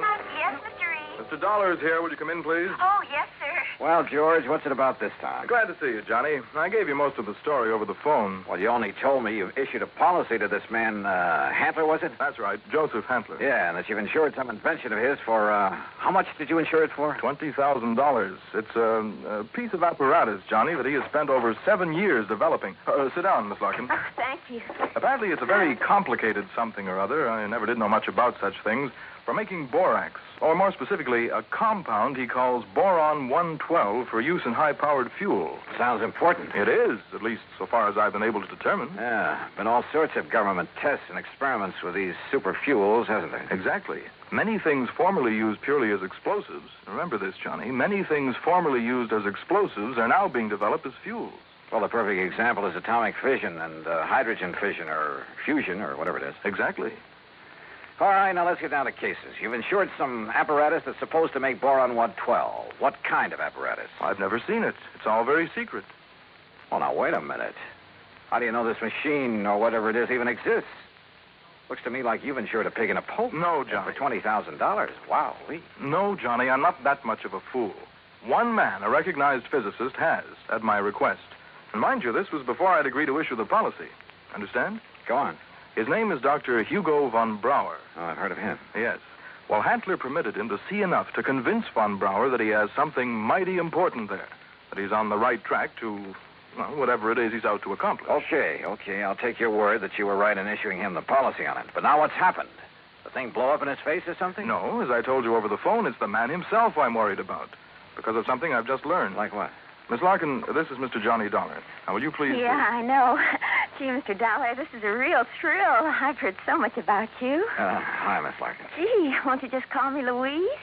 Yeah, sure, Louise. Oh, gee. Miss Larkin, will you just tell Mr. Dollar what you told me this morning? Yes, sir.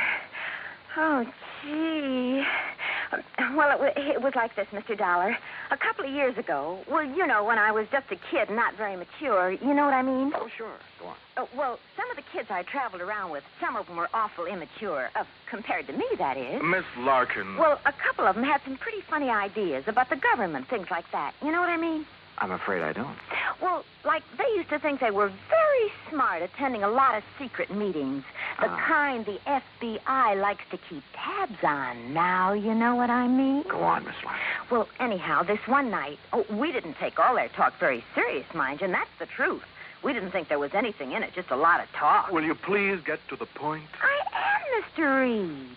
Well, anyhow, Charlie and me, that was my boyfriend, Charlie White. At least one of my boyfriends. I always have a lot of them, you know what I mean? Yes. Well, go on, please. Well, Charlie and me, we said, sure, we'll attend one of your meetings. You know, just for laughs, you know what I mean? And what kind of a meeting was it? Oh, it was terrible. It was awful, Mr. Dollar. A bunch of people I never saw before making speeches. Yeah. Down with the government, start the revolution, you know, that sort of thing. Oh, we got out of there in a hurry, believe you me. I'm sure. And we were pretty lucky, too, because the police or the FBI or somebody came in after and busted the whole thing up. Hey, maybe you read about it. That's all very interesting, Louise, but just what... Yes, Miss Larkin, get to the point. All right. Well, just this morning, when I was filing the office copy of this insurance policy and I saw the name on it, oh, gee, Mr. Dollar, it hit me like a Well, do you know what? What? That name, Joseph Hantler. Oh. It was the same as one of the fellas, an older guy that me and Charlie had seen at that meeting. Now, what do you think of that? $20,000 on a highly secret device. Yes. That might be to produce some kind of explosive. Exactly, instead of a simple fuel additive. Exactly the suspicion that came into my mind, Johnny. Of interest to the government, he had told me. But what government? We're jumping to an awfully big conclusion, George. Have you notified the FBI? I suppose I should, eh? Yeah. No, not yet. We may be all wrong about this. Oh, but Mr. Dollar... We may be all wrong about the man, his apparatus, his intentions, everything. Let me see what I can find out about him first. Now, whatever you say. But remember one thing, Johnny. Yeah? You may be dealing with far more than just this one man. So be careful. Be very careful. Oh, gee, you'd better, Mr. Dollar. You know what I mean? Act Two of yours truly, Johnny Dollar, in a moment. Now, Act Two of yours truly, Johnny Dollar, and the Boron 112 matter.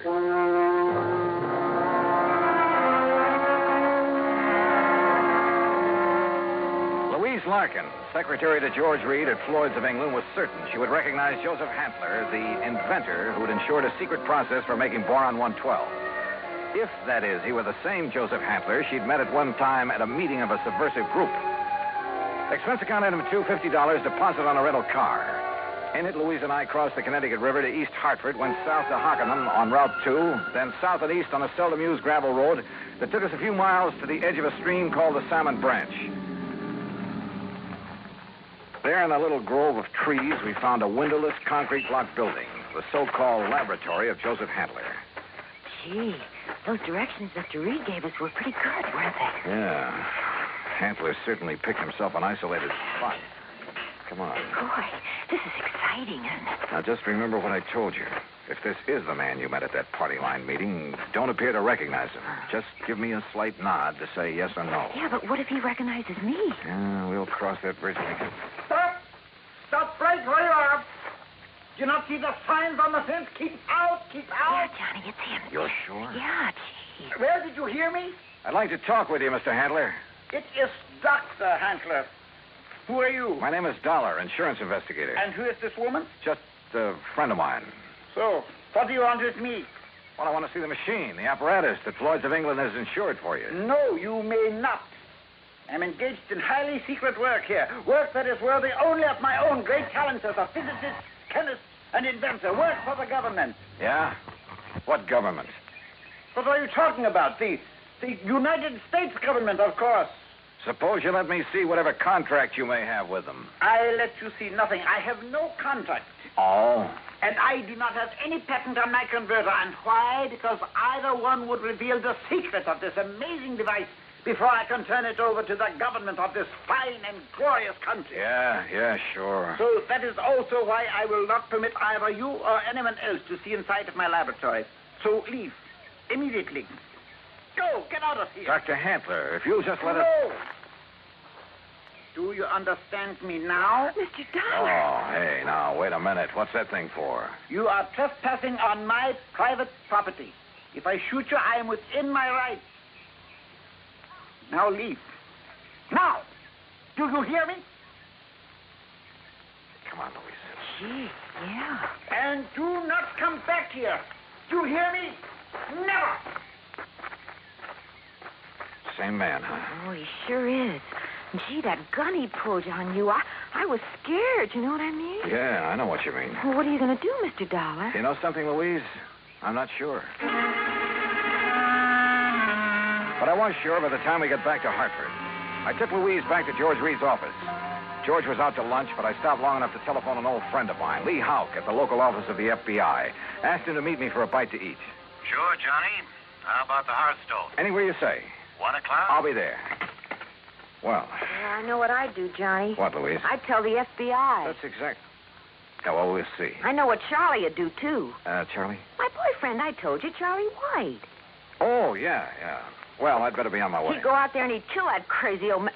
Well, Johnny, he just hates those people who are conspired to overthrow the government. Hey, look, tell George when he gets back to the office. Ever since we got drug into that awful meeting of those awful people, why, he hasn't even seen those guys that persuaded he and I to go there that night.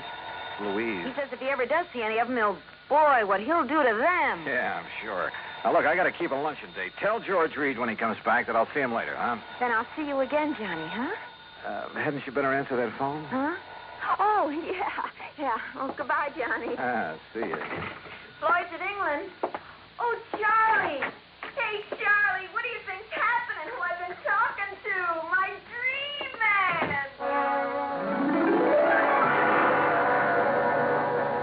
Item 3, 7:20, lunch for Lee Houck and myself. No, Johnny, you're off on a wrong tack. I'll bet on it. What do you mean by that, Lee? Joseph Hantler is just an old crackpot who thinks the world has done him wrong by failing to recognize his fabulous talents as a chemist, physicist, engineer, inventor, anything else he's claimed to be. But if he was attending meetings of a subversive group... A meeting. We know all about that. A lot of innocent people have been sucked in on that sort of thing at one time or another. It doesn't mean that they belong or ever have. You can't blame me for being suspicious, though. Isn't George Reed your contact at Floyd's of England? Yeah. Okay. Even his kind of dumb little secretary, named Louise Larkin. I know the girl. Even she was at one of those meetings before we cleaned him out of town. Not much gets by you boys. With one of her boyfriends, Charlie somebody or other. He's the kind you have to watch out for, Johnny. Young hothead. An easy recruit for a group like that, huh? More important, the kind who's liable to take the law into his own hands when it comes to fighting back at him. But you're sure old Hantler is harmless? Sure. He's an erratic old coot, liable to blow your head off if he thinks you're interfering with one of his crazy projects. Yeah, he'd probably rob a bank if he thought he could get away with it to further one of his crackpot inventions, and would feel entirely justified. But believe me, he'd have no part of subversive activity. Hey, you said crackpot inventions. George Reed tells me Dr. Hugo von Brauer okayed this present project. That's a real sad one, isn't it? Huh? Von Brauer, one of the best minds in the country.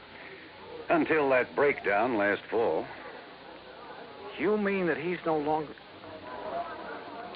Holy smoke. Well, sure, Johnny. If George sold him insurance on Von Brauer's okay, well... How does Handley keep going?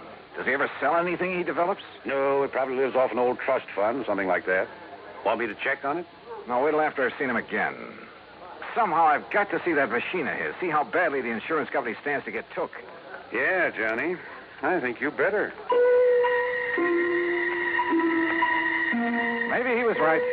Maybe the idea George Reed and I had cooked up, that the old scientist was working on some kind of bomb or explosive, was... Anyhow, my problem was to find out exactly what he was working on, what the company had blindly insured. So I drove out there again. To keep Hantler from barging out with his gun, I blew the horn a couple of times as I pulled up alongside the fence. But there was no response to it. Good. Maybe Hantler wasn't there. Maybe I could somehow get into the place, see for myself what was up. But suddenly, from inside the building came a couple of dull thuds. And then the whole thing began to bulge at the seams, began to... Oh!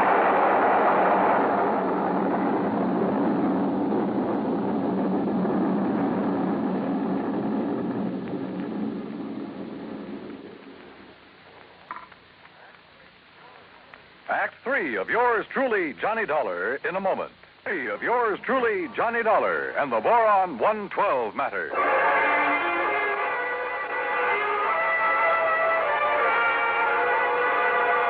Carefully, I dragged myself out from under what was left of my rental car, where the explosion of the laboratory building had blown me. Pushing aside a few chunks of concrete, bits of lumber that had landed on me. And I saw them coming down the road toward me from a car parked in the trees at the side. Louise Larkin, a big, husky football player type who looked as though he could stand a good bath and a shave. Well, served him right. That's all I got to say, Louise. Any guy plotting against the United States, murder's too good for him. Oh, gee, Charlie, it sure looks like he's done for now. He must have went up with the building. Yeah, and it served him right. Oh, gee, there's not a thing left of this lap. Oh, Hello, Louise. Mr. Dollar. Yeah, that's right. And I take it you're Charlie. Yeah. Hiya, Dollar. What do you think of that? You did a pretty good job, didn't you? What? Yes, sirree. Huh? What are you talking about? Was he still inside? Did you murder Dr. Hantler, too? Johnny. Now, wait a minute. You think I done that? Oh, no, Johnny. We just got here. Oh, sure. Honest. Charlie was going to have a showdown with him. He was going to drag him out of that place and hand him over to the FBI. Well, sure. What'd you think? Gee, I was worried about the old man's gun, remember? I remember. But if you think a lousy gun was going to stop me from handing a subversion guy like him over to the... Now, look, you don't mean you think I done this. What would you think? No, I did it. Oh, was it not wonderful? Dr. Hantler. Yes, Mr. Dollar, and I want you to meet... So you're still alive, huh? You're okay. I beg your pardon? Well, you won't be for long because I'm going to take you in. I'm going to... Quiet. Mr. Dollar, my good friend, Mr. Dollar. Huh? I want you to meet this gentleman from the commission in Washington. Commission? D.C., Washington. Dr. Bernard Steiner. The Dr. Steiner? Yeah, but of course. I've heard of you, and now it's nice to meet you, Mr. Dollar. This final test, it was proof. It was final, all right. Yes, it was all the proof I need. We observed the buildup of the explosion from the top of yonder hill. The proof of what? That Dr. Handler has finally come up with a controlled power source in his boron compound of inestimable value to the country's rocket program. So, I am a great man at last. Oh, why he calls it boron 112, I'll never know. Well, because it was experiment number 112 with my wonderful converter process. What else? Hey, if you're from Washington, mister, I am, young man, and I assure you the government will take over Dr. Handler's process immediately. Well, I'll be doggone. I don't get this. Neither do I, honey. Well, what about the converter, as you call it? Did that go up with the building? Yeah, but of course. And now I can build for the government a big one. Big enough to serve this glorious country of ours. Yeah, sure. But you'll expect the insurance company to pay for the one you deliberately blew up. Me? Dr. Joseph Handler? No, never. I am a great man now. I am above such petty things. I tear up that policy. I do not want their money because now I am a great man.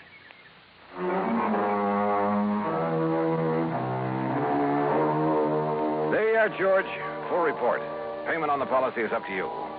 And if you do pay, at least it's in a good cause. Also, well, I guess you and I have both learned a lesson about jumping to conclusions. Expense account total, including incidentals, replacement of the rental car, and transportation back to Hartford, $2,431. Yours truly, Johnny Dollar.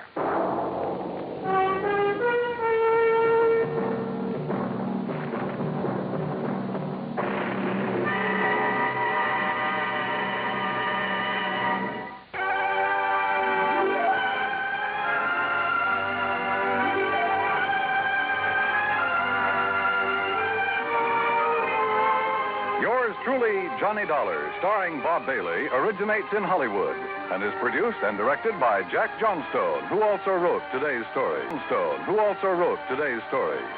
Heard in our cast were Shirley Mitchell, G. Stanley Jones, Parley Bear, Russell Thorson, Frank Gersel, and Lou Merrill.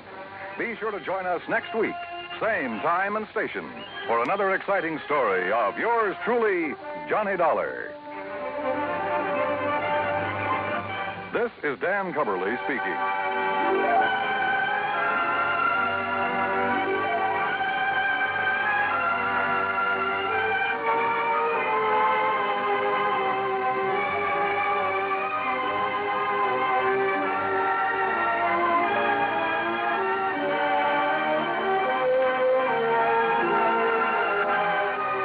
This is the United States Armed Forces Radio and Television Service.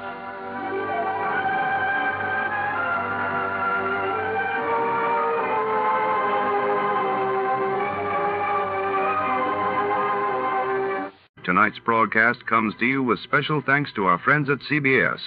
And before our next mystery unfolds, here's a question for the sharpest listeners in America.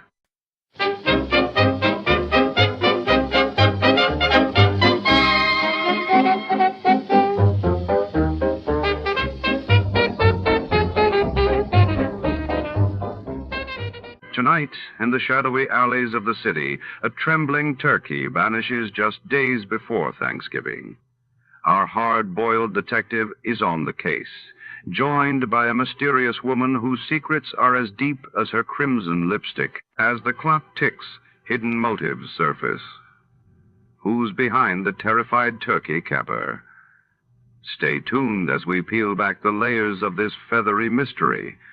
Before we begin, let's see what happened on the day it aired. It was November 20, 1947, and that day the world watched as Princess Elizabeth married Philip Mountbatten in a grand royal ceremony in London, while in the United States the House Un-American Activities Committee intensified its Hollywood witch hunt, subpoenaing more prominent actors and screenwriters. The National Broadcasting Company presents The Adventures of Sam Spade, Detective.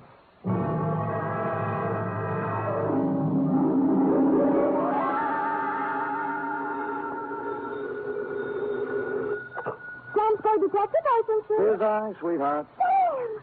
Oh, I was worried to death.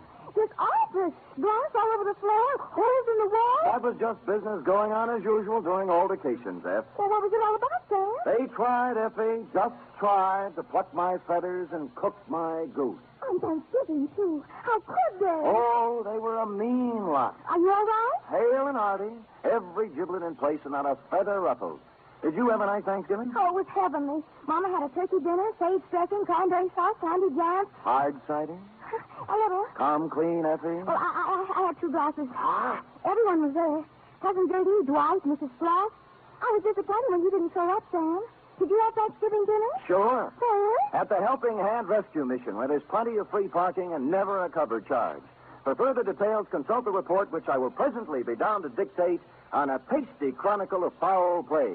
The Terrified Turkey Caper.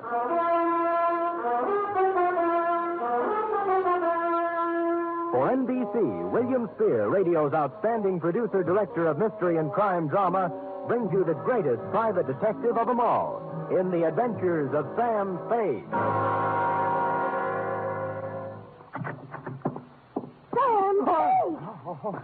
Oh, you were waiting for me. Having Thanksgiving dinner at a rescue mission, and Mama cooked it perfectly wonderful. Thank your mother for me, Ed. Tell her I'll be over to break wishbones with her tonight. And to atone for my social indifferences, here's a little something I brought for you. Oh, Sam! You shouldn't have.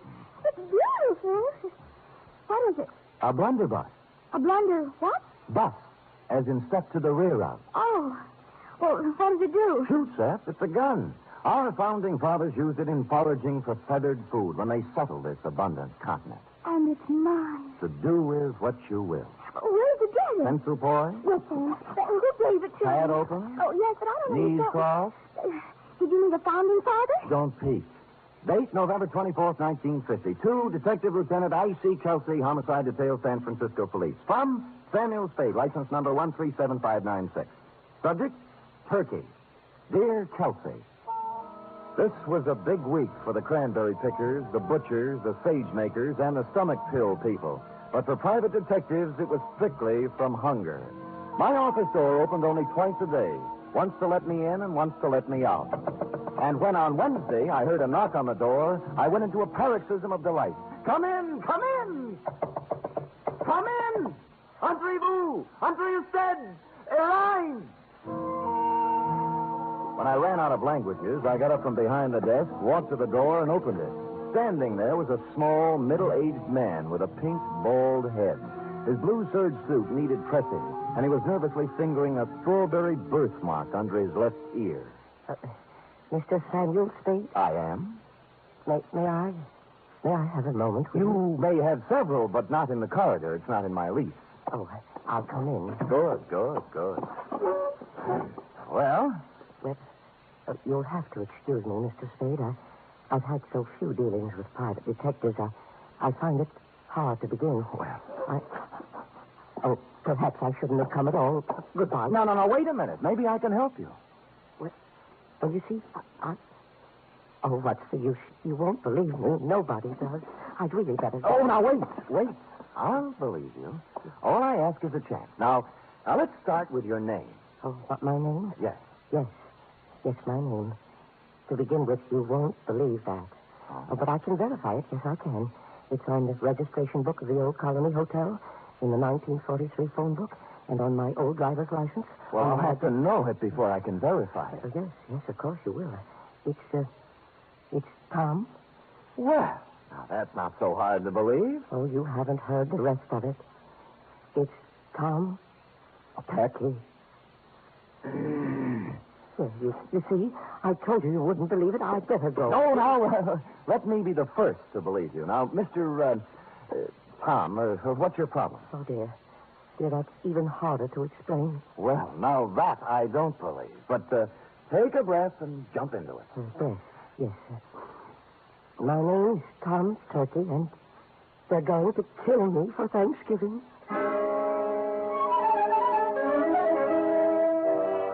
Well, I had asked for it, and I had gotten it. And I sat back wondering who had gone to all the trouble to play this funny joke on me. I was looking at my hand to see if there was any itching powder on it where he'd shaken it when my phone rang. I lifted the receiver, swung around on my swivel, and gazed out onto the street. It was Al Cuccio calling, a private eye whose reputation was shadier than a mushroom cellar. Hi, Spady. Al. Haven't seen much of you lately, Spady. And have to get together. Yeah, well, so long. Wait, I'll tell you why I called. I've had a pest in my office, keeps coming back. Thinks he's a turkey somebody wants to dress. I brushed him, but your name came up, and I just wanted to warn you. He might be in to see you. I'm confused, Al. I never knew you to turn your back on a buck. Oh, I don't want any of this one. His buttons are loose. My advice to you is to bounce him. Well, we've never traded advice before, Cuccio. Why now? Well, after all, we're in the same racket. If we can't help each other... Oh, sure, Al, sure. I appreciate it. Give me a ring. We've got to get together sometime. Yeah, when I get a free night, we'll Jimmy parking meter. Yeah, we... Huh? Oh, yeah. Parking meters. I'll see you later, Spady. I turned back to the desk, and what I saw in front of me was an empty chair. Tom Turkey had taken wing. I got up and walked to the window, and a minute later, I saw him come out of the building downstairs and start to cross the street. And then I saw something else. A large 4-ton truck was tearing down the street, picking up speed. Instinctively, I shouted a warning, and at the last second, Tom Turkey scrambled from in front of the truck and disappeared into the alleyway. The truck roared up the street, and on its side was printed in gold letters, "Haynes, you drive it." There was nothing to say it wasn't coincidence, this near mishap, but somehow I found myself intrigued and wanting to hear more of the little guy's story. He said the Old Colony Hotel. On the way, I stopped at the library, found an old 1943 phone book, and looked. He was listed. Thomas Turkey, it said. Out of curiosity, I rang the number. Hello? I wonder if you can help me. I'm inquiring about a Mr. Turkey. Turkey. This ain't his number no more. I know. Haven't had any calls for him for years. Screwy name. Yeah, I know. I knew a woman named Rabbit once. Mrs. Rabbit. About Turkey, could you remember what he looked like? I don't. Hey, Manny, what Turkey look like? Yeah.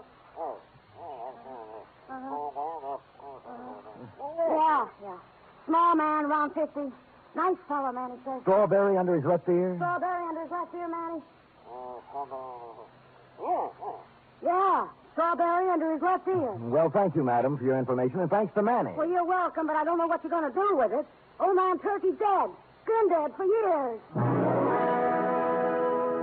Curiouser and curiouser, I thought. They had described the man who came to my office 20 minutes ago, and now he'd been dead for years. I continued on to the Old Colony Hotel. Room, 75 cents, it said. Tom's room is 114. Who is it? Sam Spade. Oh, come in, Mr. Spade. I'm sorry I ran away. I didn't think you really believed me. Well, I'm not sure I do yet. Tell me, was that truck an accident? Oh, I don't think so, no. They made 3 attempts before to kill me. Somebody tried to push me in front of a train, and then a wheelchair full of cement dropped off a building and just missed me, and then I was shot at. Well, who are they, and why would they want to kill you? I don't know. I just don't know. Look, let's tack. Tack? Tack. I dialed your old phone number, and the people who answered said you're dead. Oh, a lot of people think I'm dead.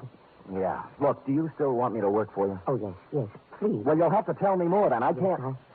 I guess I'd better tell you everything. Oh, it's hard to talk about, Mr. Spade. It's not easy to admit to someone you've been a foolish man. You see, I just turned 50. I was quite tired of the life I'd led.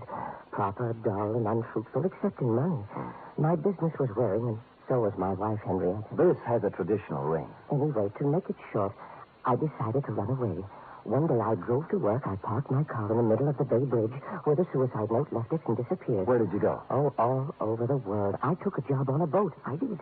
On a boat. And then I settled in Sao Paulo, Brazil, under another name. Now you're back. Why? Well, maybe I got lonely. Maybe I got wiser. Maybe I felt I paid enough for my mistakes. Let's just say I'm back. I want to be with Henrietta. Have you seen her? I checked into this hotel and wrote her a letter saying I wasn't dead. I was back in San Francisco, and I wanted to come back to her if she still would have me. But I told her I wouldn't bother her unless she wanted to see me, that she could contact me here. That was a week ago. And you haven't heard from her? No, and almost right away these attempts on my life began. I see. All right, what's her address?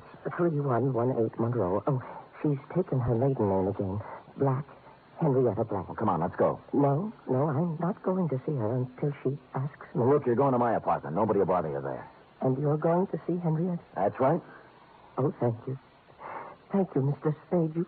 You do believe me. I think I'm really ready to face the world again now. I deposited Tom in my apartment with instructions to open the door for no one but me, and then I proceeded to 3118 Monroe in the high-rent district. I was ushered through a comely portico by a Japanese maid who told me to wait in a study heavy with mahogany. In a moment, two people came in.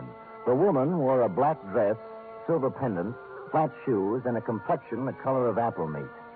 She was Miss Henrietta Black and/or Mrs. Tom Turkey. The man turned out to be Leander Luce, the lady's attorney, business manager, and canasta partner. You say you have something important to discuss with me, Mr. Spade? I do? I hope you don't mind my asking Mr. Luce to be here. Not at all. Well, Mrs. Turkey, I just talked to your husband, Tom. Mr. Spade, if you please. I say something?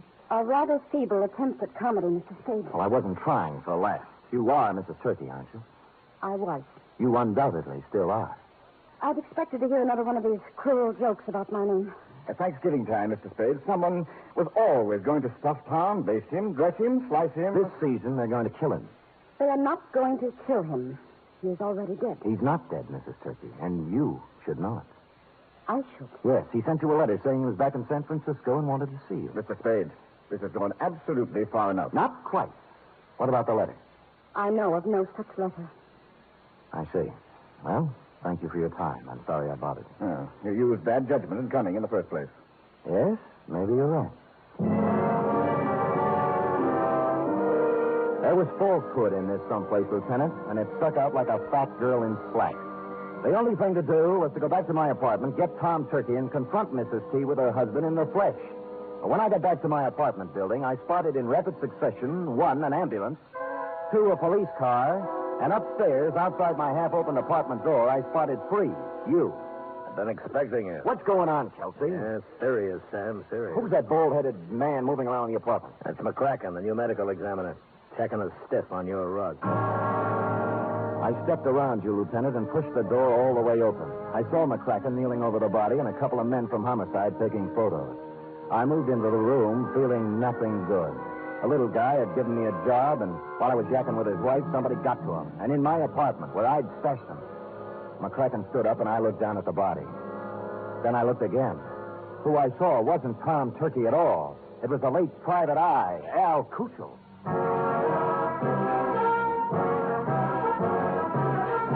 You are listening to the weekly adventure of radio's most famous detective, Sam Spade.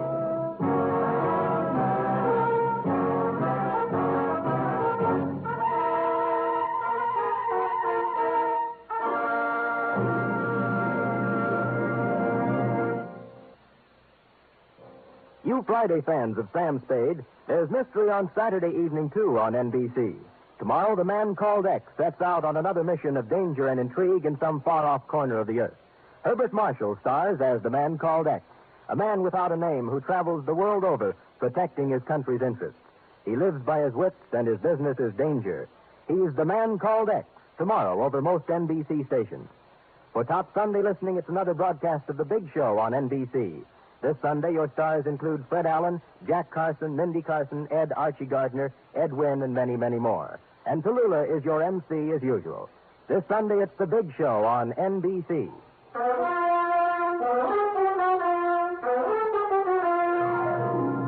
And now back to the terrified turkey caper, tonight's adventure with Sam Spade.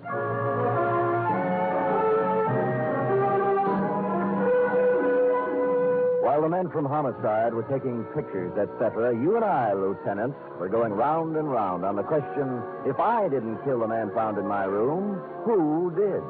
And you were sufficiently impressed with my insult, Kelsey, not to hold me for the murder. We bowed to each other, and I left. Thinking back to the truck that had almost run Turkey down, I went to the Haynes U Drive truck rental garage.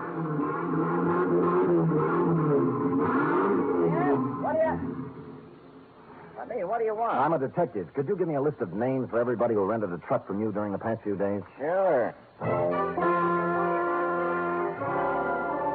He handed me a big registration book, and I read every name for the past week. For the first 5 days, they all seemed to be nice, normal, abnormal names. And then, under the rentals for the day before, was the name of John Smith. John had given his address as 7200 Kearney. And I happen to know that Kearney only goes up to 2000. The dispatcher said that Smith had returned the truck about 3 hours before, and he remembered him as an ugly, heavy-set, and rough-voiced character who looked like an ex-longshoreman. They had already washed the truck, so the fingerprints were all loused up.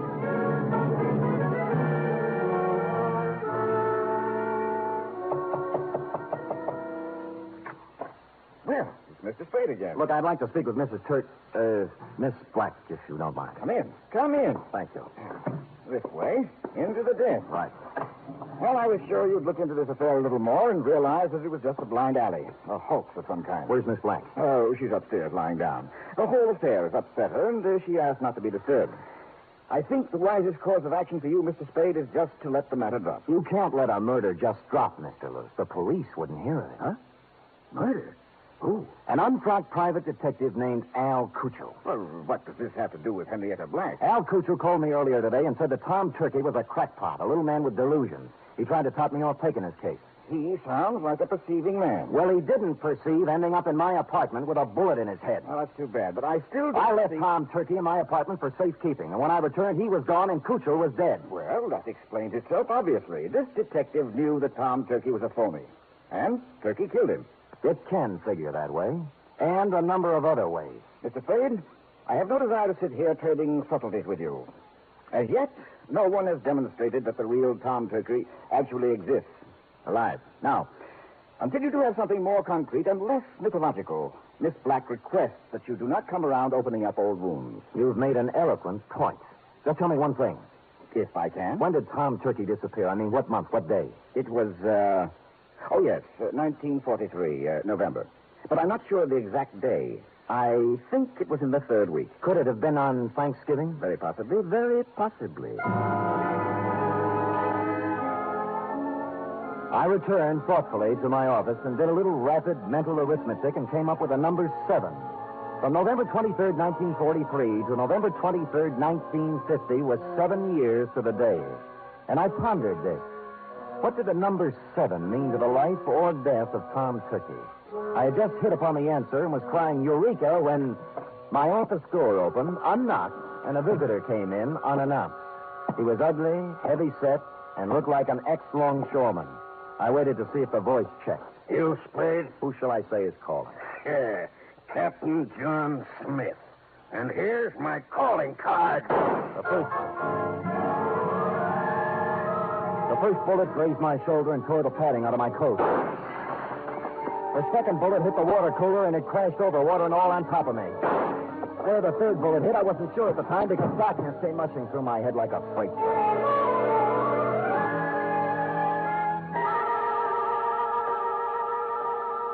When I opened my eyes again, I expected to see St. Peter checking my ID card. But all I saw were the dust balls under my desk and a fly bathing himself in a pool of water spreading slowly over the floor. There was blood on my hand, but it came from a glass cut. I was in shambles, but alive. Captain John Smith had shoved off, obviously thinking his bullets had done their work.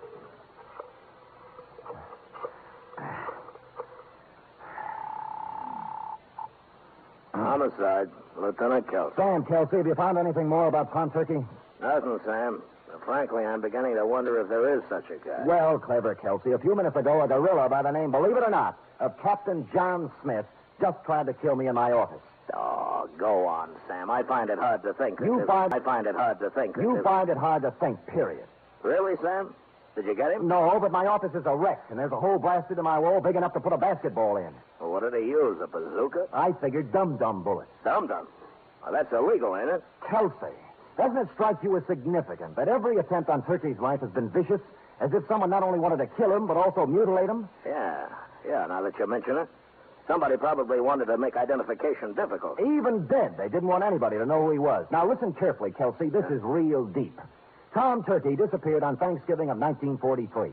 A person has to be missing 7 years before he can be legally dead and his insurance collected. Now, if someone had Turkey insured, they could collect the day after this Thanksgiving, if Turkey didn't show up before. You mean somebody's trying to kill him for the insurance? I would say so, Kelsey. I would say so. Now, hurry up and find him.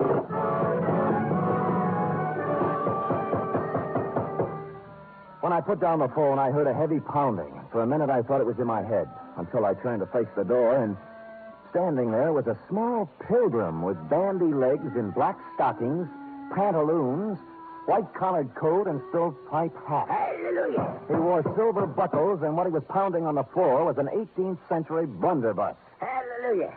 Have I got the right place? Oh, offhand, I'd say so. If you're looking for Captain John Smith, he just left. Pocahontas is expected any minute.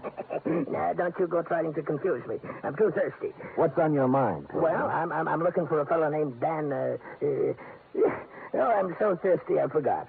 Sam Spade? Yeah, that's it. There. Oh, you broke your water bottle, huh? Yeah. Good. That stuff's poison anyway. Hallelujah.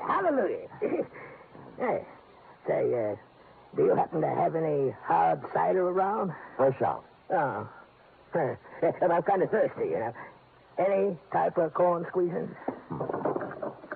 Here, try this, Dad. Well. Good, huh? Oh. You like that, huh? Oh.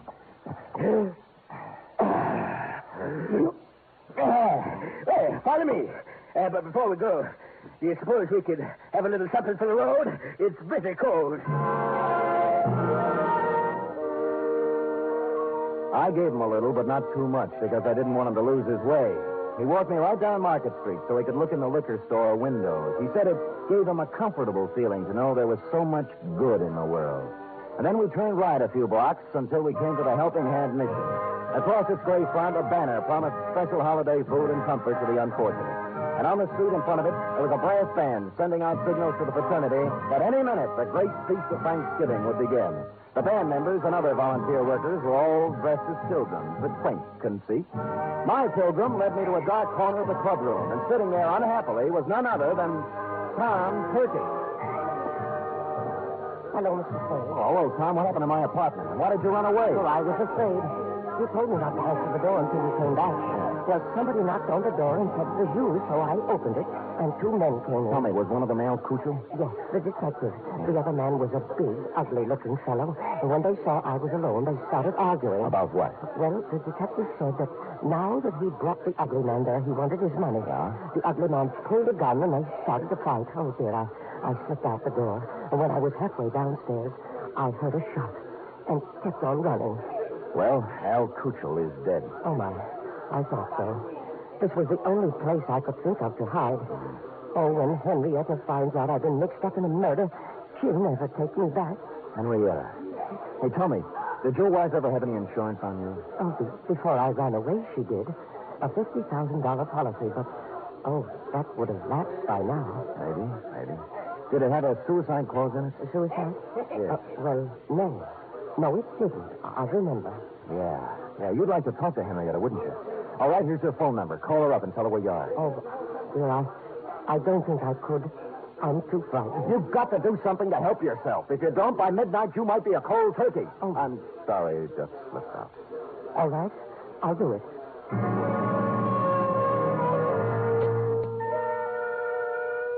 Well, he went and made the call. When he returned, he said that a man had answered who said Henrietta would come down and pick Tom up. He didn't want to wait, but I sat on him. The pilgrim brought us a dish of turkey dinner, saying he couldn't stand food himself, and we munched a spell. In a little while, a limousine pulled up in front of the mission with someone in back whom I couldn't see. The chauffeur stepped out and came in inquiring for Tom Turkey. It was Captain John Smith himself. When he saw me, a look of shocked surprise came over his unhandsome face. Hoping to catch him off balance, I drove at him. It was the liveliest thing that has happened at the Helping Hand Mission in years, and we had a good house, too. Money was even changing hands. When I heard the odds starting to go against me, I realized I'd better come up with something. Here, use this, partner. And I did. The bandy-legged pilgrim shoved his blunderbuss right in my hand. And I swung. Smith dropped like pheasant on the wing. I looked up. The passenger from the limousine was just coming in. What's the meaning of this? It means, Leander Luce, that you're not going to carve Tom Turkey up for your Thanksgiving insurance policy. Hallelujah. Drumstick, anyone?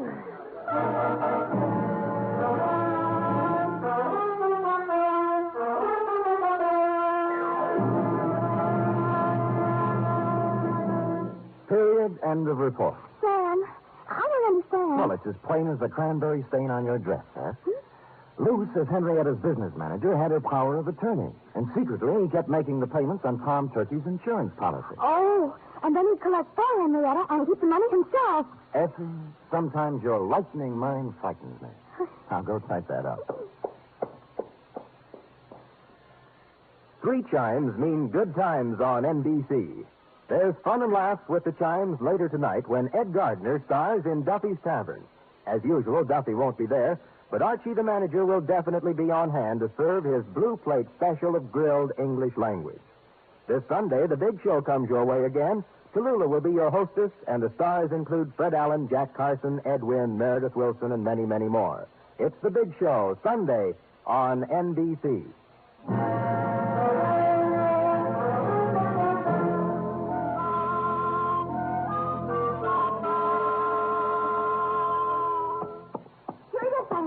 Sam, the man who killed Al Cucho and tried to kill you, was his name really Captain John Smith? Now, Effie, could we have a Thanksgiving caper without a Captain John Smith? It wouldn't be right. It was a coincidence, wasn't it? Well, if you promise not to tell anyone. I won't.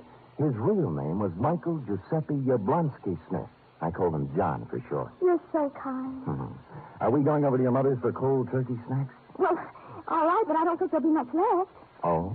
You see, my cousin Judy couldn't find a little boy. And Mother phoned and said they just found him. He was inside the turkey, eating his way out. Effie, is there no way to curb that tongue of yours?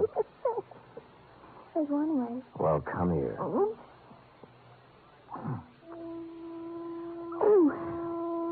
Good night, Sam. Good night, sweetheart.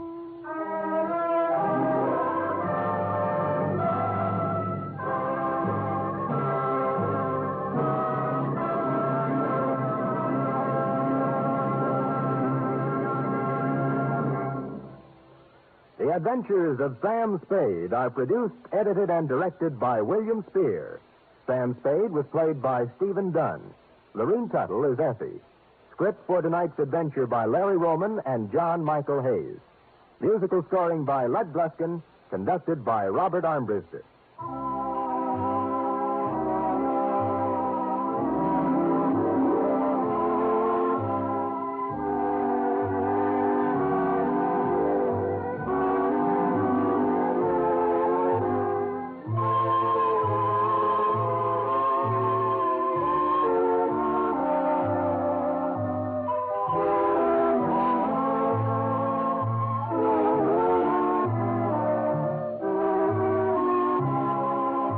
Join us again next week, same time, for another adventure with Sam Spade.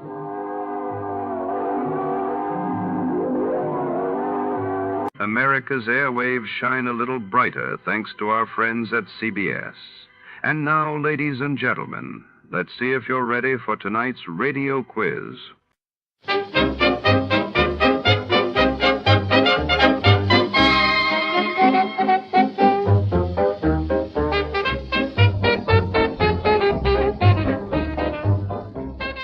Tonight we descend into the shadowy corridors of the fall of the House of Usher.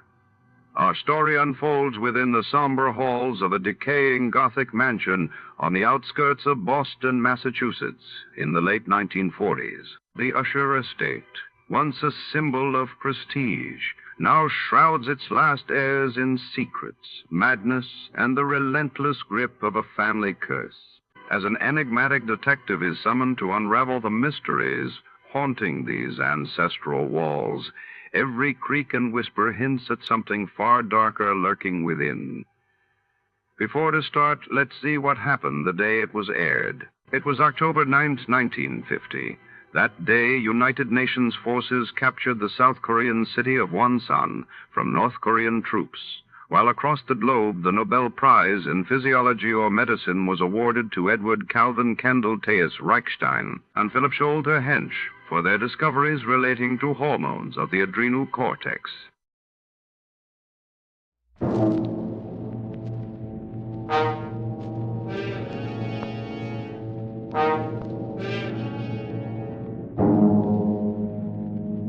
Are you upset with today's headlines?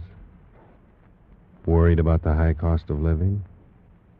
Want to get away from it all? CBS offers you Escape. You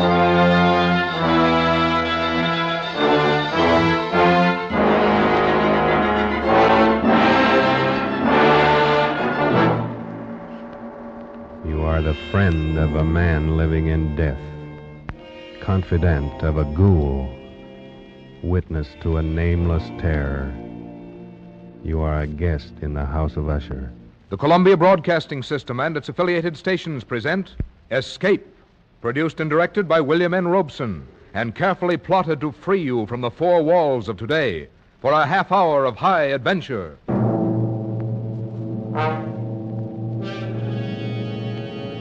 Tonight, we escape to a gloom-shrouded moor and a house where dread holds sway, as Edgar Allan Poe recounts it in his famous story, The Fall of the House of Usher.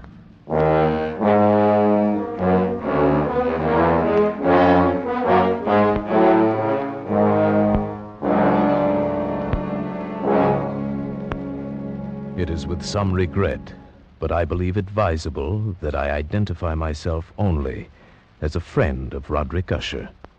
Certainly the last and perhaps the only friend of that unhappy man. Having only one sister, he was the last male descendant of the ancient house of Usher. Roderick had been one of my boon companions in boyhood, but many years had elapsed now since our last meeting. And so as I held his letter in my hand, not yet opening it, I reflected with no little sadness upon the devious fates that chart our courses and drive old friends away from one another. But then a sudden feverish and nostalgic curiosity laid hold of me, and with fingers made clumsy by their eagerness, I tore open the letter and read, My dear friend, my need of you has so far outgrown my pride that I'm going to request a favor which I realize full well may involve considerable inconvenience to yourself. For some time past, I have been suffering from an acute bodily illness intensified by serious mental oppression, if I may so call it. A horror which looms over me, a horror grown so great I dare no longer face it alone. And so, in all humility, and for the sake of years gone by, I beseech you to come to me at once, here to the family estate in the north. Should events conspire to prevent your coming, then only God may know the consequences. Your friend in desperation, Roderick Usher.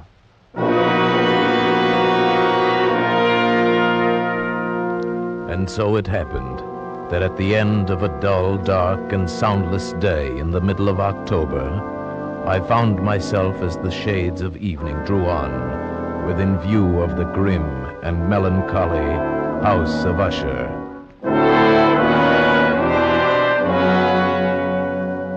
I confess that the first sight of the house, the fungus-covered walls of stone thrusting their crumbling ramparts against the darkening sky, rising out of the sullen, sluggish waters of the black tarn at their base, the bleak and vacant windows staring blindly, the bone-white trunks of decaying trees, these things filled me with a nameless and desolate terror, so that I reined in my horse and sat trembling, half fearing to cross the wooden bridge that led over the waters of the moat and up to the entrance of the House of Usher. Then impatiently I shook off this strange feeling of dread, and was an instant later clattering over the wooden bridge and onto the courtyard. I dismounted quickly, tossed my reins to the silent lackey who approached, strode across the gravel and up to the massive wooden portal, the door of the House of Usher.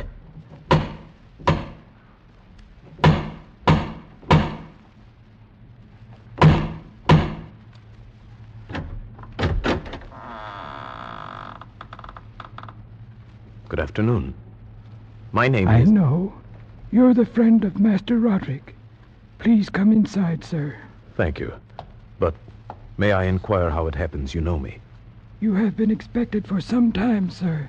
Yes, true. But also I'm a stranger to you and could be some other visitor. That you could be anyone other than the friend whom Master Roderick expects, sir, would be impossible. You see, no one else would ever come to this house. Then I followed his stealthy footsteps through many dark and intricate passages. My earlier foreboding heightened and was made fearful by the somber aspect of the hallways by which we passed. The many unused rooms reaching out with their vast emptiness like some hideous jungle creeper. But at length we stood before the door of the master's studio, and there the servant left me, departed and left me to go in alone. The man across the room, half reclining on the couch, his back turned toward me, did not hear the opening of the door. For the space of several heartbeats, I saw only the deathly pale and ghastly sunken features of a stranger. Then only with difficulty could I recognize, behind that mask, my boyhood friend. For surely, under light of heaven, no man had ever before so terribly altered in so brief a time as had Roderick Usher. Oh, my friend, you've come at last. Thank God you did come. Oh, Roderick, did you not know I would? Could you not be sure that no long years would ever dim the friendship we shared in youth? So many things have dimmed. Ah, youth. It seems so long ago. But now you're here, and we'll find it, relive it all over again, every glorious moment of it. And all these shadows, all these gibbering phantoms that haunt me, they'll be driven out. And then the sun will shine again, and we'll be young again and relive... Roderick! Oh, but forgive me, my friend. My excessive joy at the sight of you after so many years drives me into a frenzy of talk. How many years has it? Oh, no matter. It is enough that you are here, and brought with you all the lost, all the happy days of my boyhood. But I'd expected from your letter to find you in serious straits indeed. Instead, you seem in the best of spirits. You have the right to know. But in all frankness, here in your presence, I find it difficult to credit importance to those things which only yesterday filled me with terror. True, I've been ill. A nervous affliction, something in the nature of a family weakness, probably. It has affected me with a morbid acuteness of the senses, such that quite often the least sounds and odors and colors become irritating beyond endurance. Then I've eaten but little, as you can see. But surely you've retained the services of a physician. A physician? Oh, yes, of course. He calls almost daily, though it is more often Madeline that he attends. You remember my twin sister, Madeline? For her I fear more greatly than for myself. Even today she's taken to her bed, and I have no doubt will never rise from it again. Oh, a tragedy. The sympathies of my heart go out to you. Oh, but leave it for the present. Leave it to dream of all those happy days we left so far behind. Everything will be different now that you're here. Do you remember when we were 12? But the happy forgetfulness which Roderick found in my coming was short-lived, and in a few days he had sunk into a morose torpor, from which only occasionally with frantic difficulty could he reach the joy of our first few hours of meeting. More often his mental apathy was broken by bursts of vicious temper and violent ill humor. Fits I could only excuse on the basis of his illness. And that illness began in my mind to assume a most mysterious character. Being unable to divine its true nature from Roderick's hesitant offerings, I took the liberty of questioning the physician a few days later when I chanced to encounter him in a hallway. Yes, she's resting as well as might be expected. But she continues to decline. Is that not correct, Doctor? That would seem to be the case. And the malady, The illness which has stricken her, is it the same as that which affects her brother Roderick? I may venture that it is. Might I inquire the nature of this illness? As to that, I am unable to say. You imply, then, that I have no right to the information? Not at all. I am confessing to you quite simply, sir. I do not know what afflicts Madeline and Roderick Usher.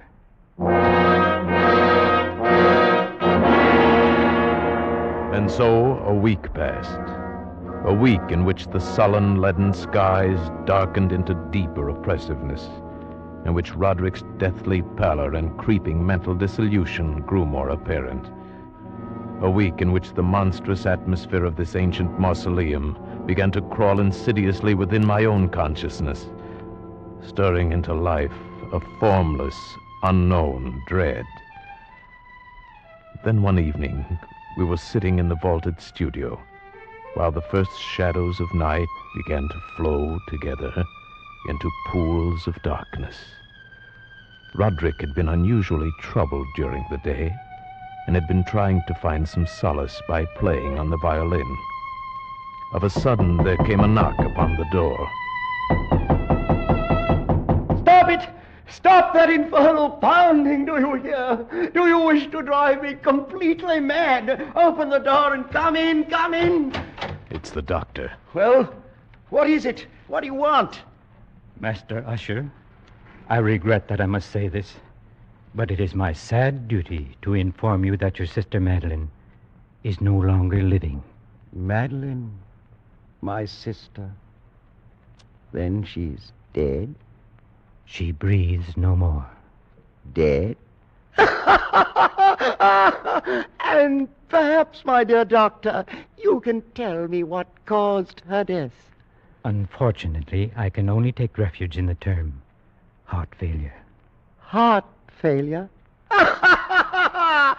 Yes, of course. Very well, doctor. If you'll be kind enough to wait, I'll come down directly and discuss the arrangement. At your service. I bid you good afternoon, gentlemen. Roderick, I assure you of my deepest sympathy. You do. Your deepest sympathy. The doctor regrets his sad duty. Are you fools, both of you fools? I don't understand. Haven't you seen it yet? Can you not feel it about you? The horrid, monstrous, brooding spirit of this accursed house. Can't you hear its evil laughter as it lurks in the hallways and grows fat upon the soul? My dead sister. Roderick. Can't you see that it matters nothing to me that she's dead? That I myself walk but a few steps behind her into the same shadows of hell? Can't you sense those hideous tentacles even now reaching out for me? For me, who now the last living, if it be living, the last living descendant of the accursed house of Usher.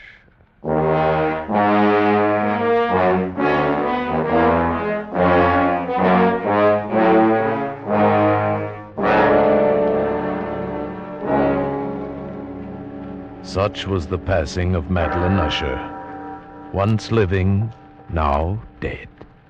And her very death, untimely in its aspects, bore to my trembling soul a portent of events yet more hideous, more horrible, and yet to come.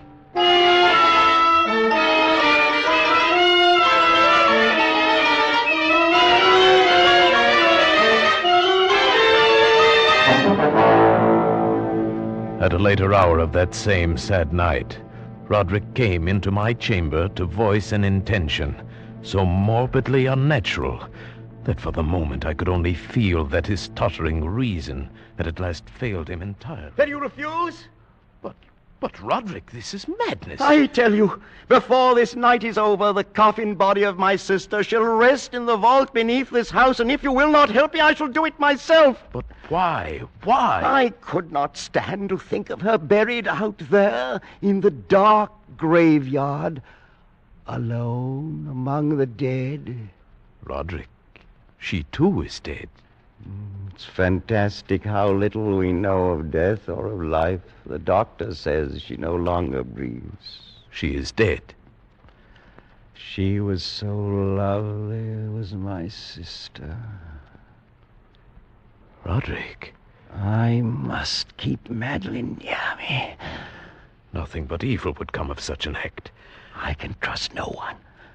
But you, not even the physician himself. He hates us because he can't discover what it is that kills us. Even he might steal the body of my beloved sister, that he might learn our secret. You understand, don't you, my friend? Yes, Roderick. Yes, I understand.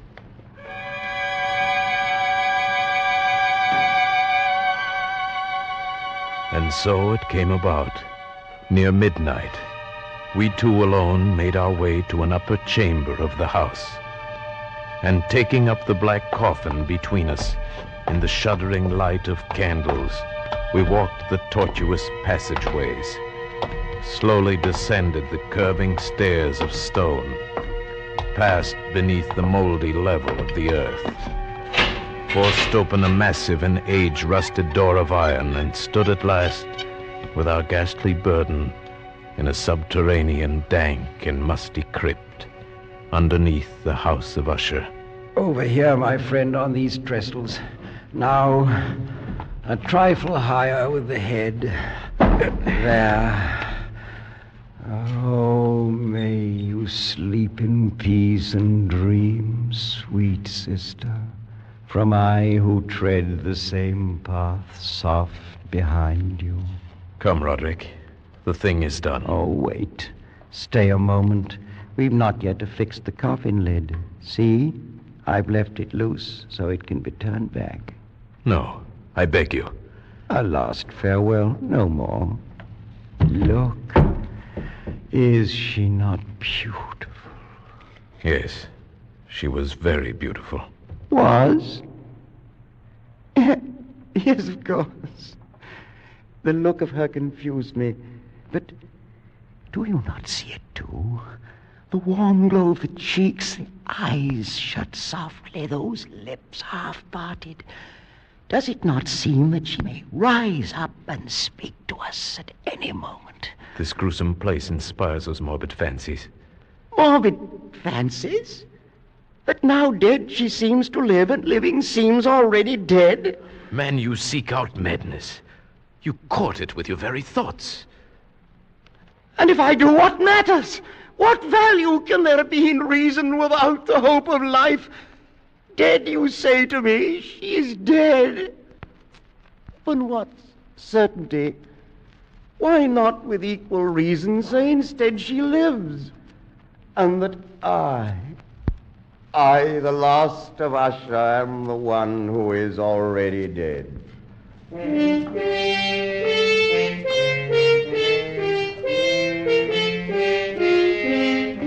I prevailed upon my friend at last to leave that mournful place. And so with grim finality we secured the ebon lid, took up our flickering candles, and departed from the crypt, leaving it alone with its darkness and death.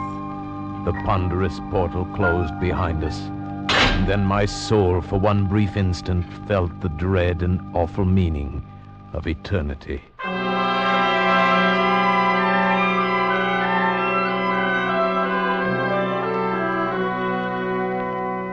There followed then a week of such dreary gloom and melancholy that my own spirit quavered at the menace of the nameless thing enshadowed in that house. By perceptible degrees, the living soul of Roderick Usher flickered lower. More ghastly grew his pallor, more tremulous the extremity of his terror.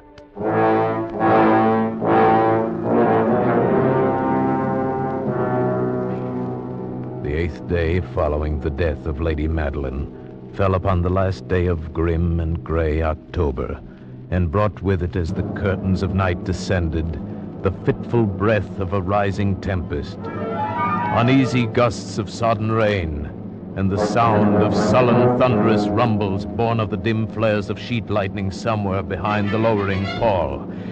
I retired at a late hour, but found sleep impossible. At length, overpowered by some strange presentiment of evil, I found my reposeful inaction no longer endurable. And so I arose, threw on my clothes in haste, and fell to pacing the floor of my darkened chamber. Then in one instant, a soft sound in the blackness froze my steps in paralysis of terror. The latch of my chamber door was being lifted from without. Who is it? Who is it, I say? It is I, Roderick. Oh, Roderick. What are you doing up and about at this hour, in pitch blackness? Wait, let me light the candles. No, I am quite used to darkness. I heard your footsteps and knew that you must be awake, even as I was. But can it be that you've not seen it? I don't understand you. I've seen nothing. Then stay. You shall see it, even as I've seen it for these past 2 hours. Wait. I'll throw open the casement window. There. Look!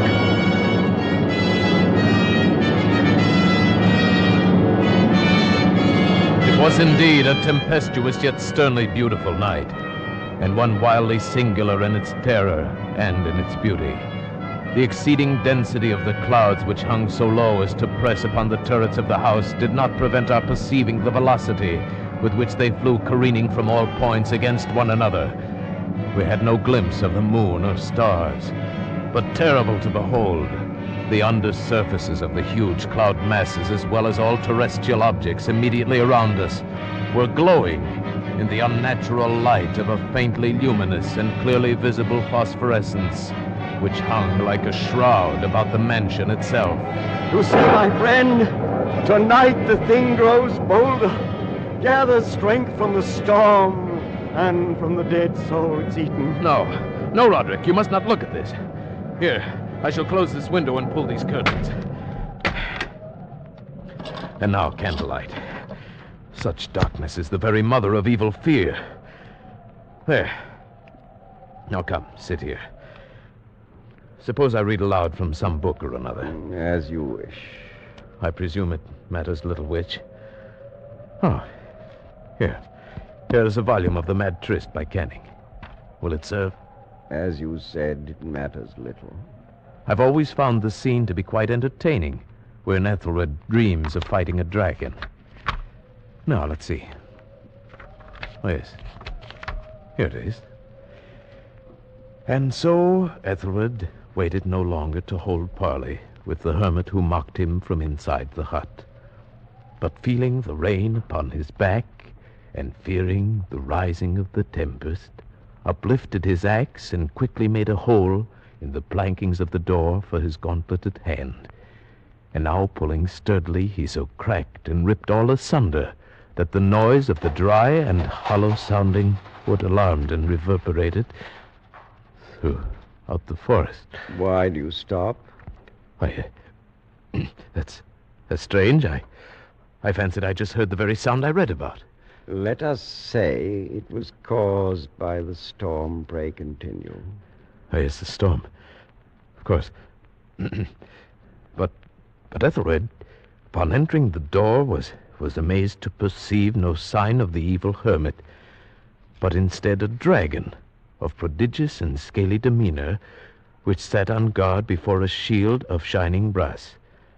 And Ethelred uplifted his axe and struck the head of the dragon, which fell before him with a shriek so horrid and harsh, like whereof was never before. What sound is that? Sound? The shriek of a dragon, my friend. Read on. Very well. And now the champion, bethinking himself of the shield of brass, approached across the silver floor to where the shield hung upon the wall. But the shield, not waiting for his coming, loosed and fell upon the silver floor with a mighty great... And, Roderick, I tell you something moves within this house. That sound, it reverberated through the very walls. Can you tell me now you did not hear it? Hear it now? Oh, yes, I hear it and have heard it. Long moments, hours, many days have I heard it. Yet I dared not speak. But why? Do you not know we put her living in the tomb? I tell you now, I heard her first feeble movements in the coffin many, many days ago, and I felt then it mattered little. But now she comes to upbraid me for my haste. And that last dread sound, yes, I heard it, the opening of the metal door to the crypt beneath the house. Now she comes here. Have I not heard her footsteps on the stair? Do I not distinguish the heavy and horrible beating of her heart? Madman that I am, I tell you that she now stands without that door. But even now she opens it. There in the flickering light of candles, in the gloom and curtained doorway, stood the shrouded body of Lady Madeline. For one shuddering instant she swayed there. Then as Roderick uttered a single piteous cry, she fell upon him in violent and now final death agonies, and bore him to the floor, a corpse.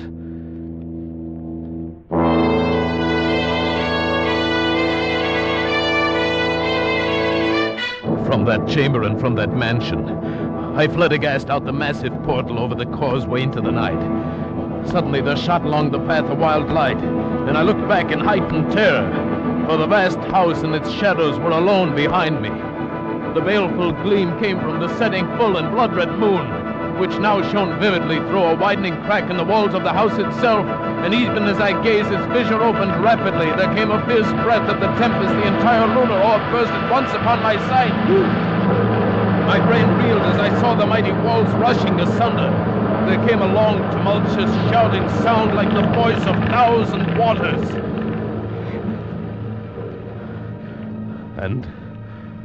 And the dark, deep tarn at my feet closed sullenly and silently forever over the pitiful ruins of the ancient house of Usher.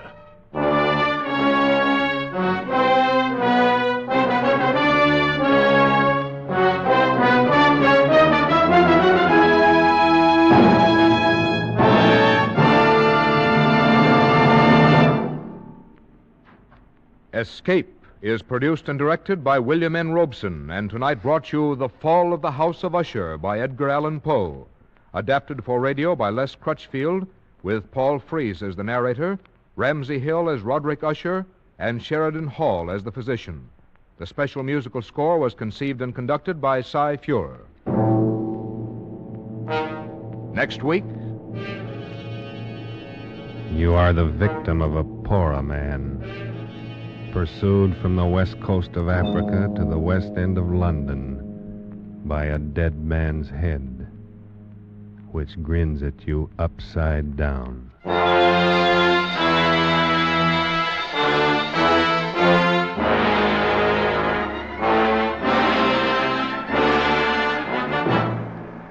Next week, Escape, with H.G. Wells' gripping story, Pollock and the Poorer Man. Good night, then, until this same time next week, when CBS again offers you Escape.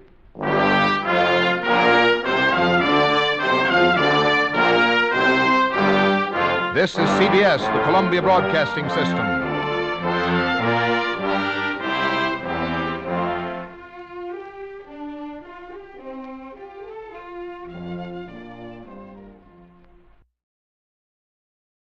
A warm word of thanks tonight to our sister station, CBS. And before the next thrilling episode begins, let's see how much you know about your favorite radio heroes.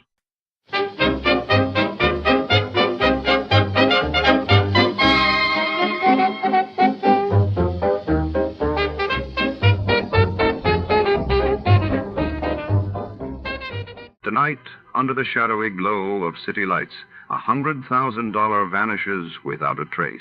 The trail leads our hard-boiled detective deep into a tangled web of secrets, where every suspect has a motive, and every clue is a double cross. A mysterious, glamorous woman knows more than she lets on will she help crack the case. Or is she the mastermind behind the Hot 100 Grand Capper? Stay tuned as the clock ticks and danger looms at every turn. Before we begin, let's see what happened on the day it aired. It was March 21, 1949. That day, the world saw the London Treaty signed, creating the Western European Union for Collective Defense, and in Tokyo, the International Military Tribunal for the Far East delivered further verdicts in the war crimes trials. The Adventures of Sam Spade, Detective. Brought to you by Wild Root Cream Oil Hair Tonic, the non-alcoholic hair tonic that contains lanolin. Wild Root Cream Oil. Again and again, the choice of men who put good grooming first.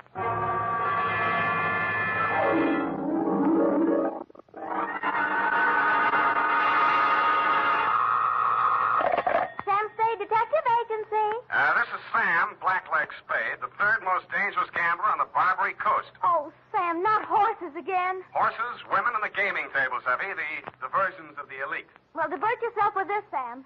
The phone company has sent a pink notice. Pay it no mind, sweetheart. We are healed. We have hit the cashier's cage, annexed the pot, broken the bank, and we're standing on velvet. Sam, are you sober? Definitely velvet. Warm, too. Sam, from where are you calling from? You're wrong, Effie. It's a drugstore. Stay where you are. I'll be right down to deal out my report on the Hot 100 Grand Caper.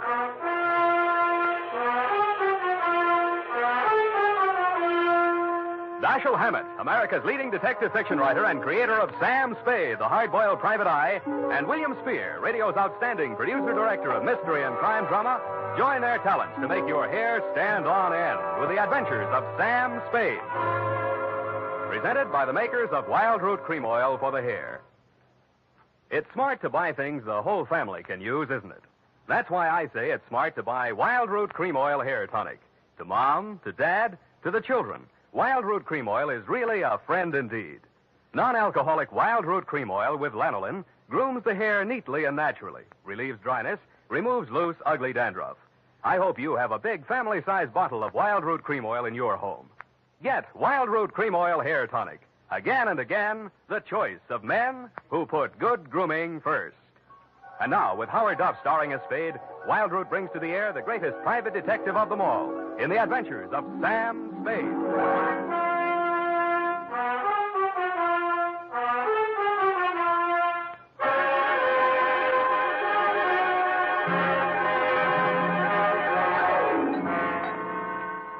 Date, September 19, 1948, to robbery detail, San Francisco Police, attention Sergeant Walsh. From Samuel Spade, license number 137596. Dear Joe, here's the rundown on that Hot 100 Grand. It started pleasantly enough when my secretary, Miss Effie Perrine, cute little mouse, eased into my private office, closed the door behind her, and leaned back against it with that air of pained resignation, which generally means there's a customer outside that she doesn't approve of, but that I'll see her anyway. It's up to you, Sam. She's very well dressed, and I imagine she can afford you. How do you deduce that? Well, she dropped her purse. I didn't get time to count it all, but there was a $100 bill on top. Well, sure, in, Effie. Sam. Go ahead, say it. Oh, I don't know, Sam. Sometimes, well, there's just money. No, that's one of the reasons I hire you. What's the matter with her? Nothing. That's just it, Sam.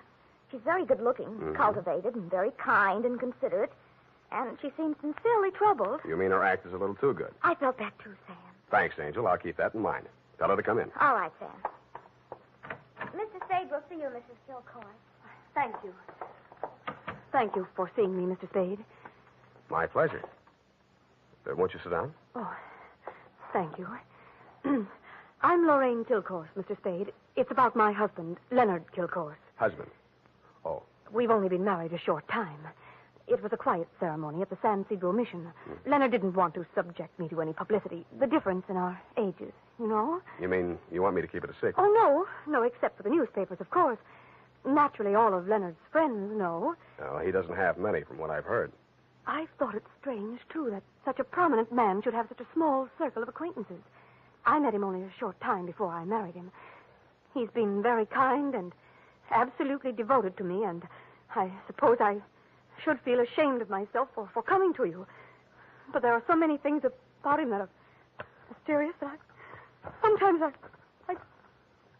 can't seem to find my handkerchief. Here. Kleenex. Oh, I'm sorry. Thank you. I take it you're not a San Francisco girl. No. No, I met him at a dude ranch. Well, maybe I can clear up some of your mysteries for free. The reason your husband doesn't have many friends is because they keep dropping dead. I don't understand you. Oh, forget it. He's a big public servant. He's built a lot of sidewalks. The streets of the city are paved with his good intentions. His name is on 1,000 manhole covers. If the names of his former business associates land on headstones, it's nothing to me. I got my own racket. Well, what? I think my husband is paying blackmail to someone. Uh-huh. And upon what do you base your suspicions, Mrs. Kay? It started about a month ago. He began withdrawing large sums from our joint account. First, it was $10,000, then $20,000, and last week, $50,000. And this morning, he closed out the balance of the account, $100,000. Well, he's got it to spend, Mrs. Kilcourt. Well, I won't pretend the money doesn't interest me, but what's behind it, Mr. Spade? Each time he withdraws these cash sums, he leaves the house without a word to me. And sometimes doesn't return until dawn. My husband is not fond of nightlife, Mr. Spade. Only a desperate situation could induce him to leave the house after dark. Yeah, so I've heard. They say that's how he kept his health as long as he has. All right, you want me to trail him, find out what he does with the money. Just one question. Why'd you pick me for the job? Why, your reputation That's is... local. You say you're new in San Francisco. Well, I do read the local papers. Your picture was in only 2 weeks ago. Yeah, well, that caper didn't help my reputation. I like your looks. A nice, honest face. A man I could trust. Well, don't buy that. And I'm sentimental, too. Your picture reminded me of someone who is very dear to me. My brother. Of course, you're nothing like him, really, but you do look alike. I suppose that sounds like a silly woman's reason for... Yeah. What's your address? Well, I have a little place of my own out on Divisadero. The Balboa Apartments near Normandy Terrace. Mm-hmm. You'd better keep in touch with me there. I don't want Leonard to know. The Kilcourse mansion is at 1316 Clarendon. 1316. He returns from his office around 6 in the evening. Do you have a car? No. I need one? Well, I don't know where he may go. Now, here are the keys to my car. It's parked in front of the main entrance, a gray Plymouth. He won't recognize the car. It's my brother's. Now, about your fee. $100 now. If I need more, I'll leave you know. I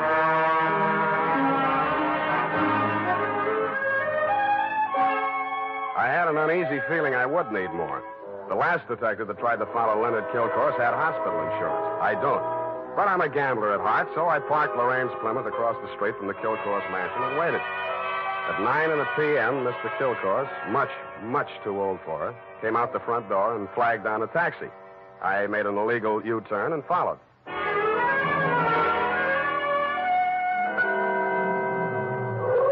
The trail ended across the Golden Gate Bridge in Marin County. It was a country club-type building on top of a hill overlooking the bay. It did business under the name of Ernie Nogales' Racket Club. The racket had nothing to do with tennis. It came from two sources. The moans and groans of the customers losing money at the roulette wheels and crap tables, and the glad hand the management threw at my quarry as I followed him in. Well, Mr. Kilcourse, surprised to see you. Since when you go out after dark? Well, I thought a little nightlife might agree with me, Nogales. Oh, that sounds like you, Mr. Kilcourse. I didn't know you better. I think you was afraid to go out night. Well, now, I was thinking of buying this place to retire to. Ah. But I figured it'd be cheaper to win it at your roulette table. What's your limit here? 10,000, but for you, wide open, the sky. $100 grand for a starter? Well, any time they catch you with hot money, Mr. Kilcourse. Come over to the cashier. I sell you the chips myself. I didn't have to bother making myself inconspicuous. Everybody in the joint stopped playing to watch Kilcourse while he shoved his $100 grand roll through the cashier's window and scooped up 4 stacks of $1,000 chips.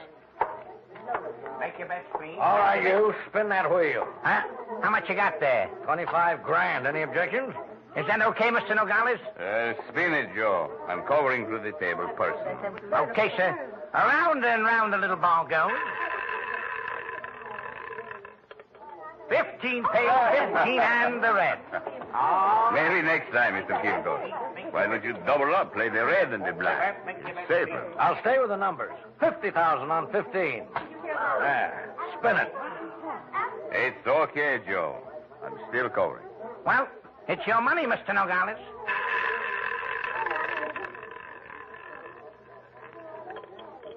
Number 4 paid. Number 4 and the red again. Well, 25 grand more on 15. Look, Mr. Kilcoyne, go on, enjoy yourself. Take it off your income tax, but please spread them out a little there, those chips, huh? It looks bad for the house. What kind of a joint is this? Can't you cover the bets? Okay, Joe. He asked for it. Okay, sir.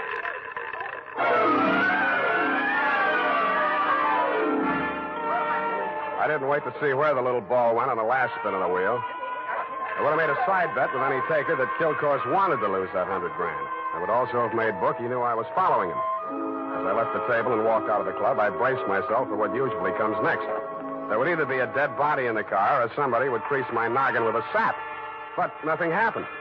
I switched on the headlights and stood in the glare of them for fully a minute, but nobody even shot at me. I flushed the shrubbery, no gunman. Checked the ignition wires, no booby traps. Driving back to town, I racked my brain for some way to bring them out into the open. I felt like a man with his life savings all on one number, waiting for the wheel to stop spinning, which wasn't far from the truth. Not much of a cliffhanger, but the best we could do this week.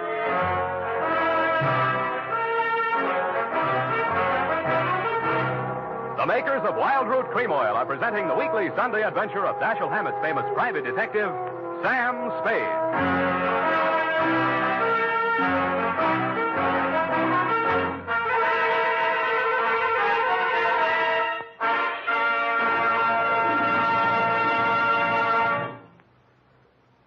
Now, here's important news on good grooming. If you want the well-groomed look that helps you get ahead, socially and on the job, listen. Recently, thousands of people from coast to coast who bought Wild Root Cream Oil for the first time were asked, how does Wild Root Cream Oil compare with the hair tonic you previously used? The results were amazing.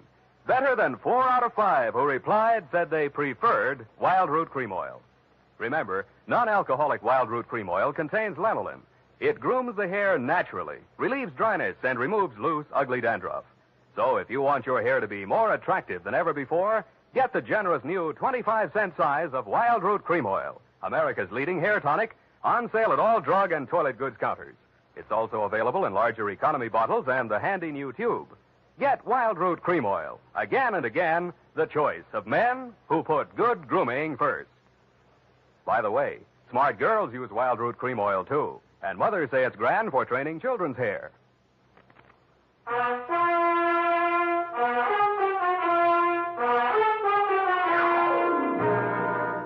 And now, back to the hot 100 grand caper. Tonight's adventure with Sam Spade.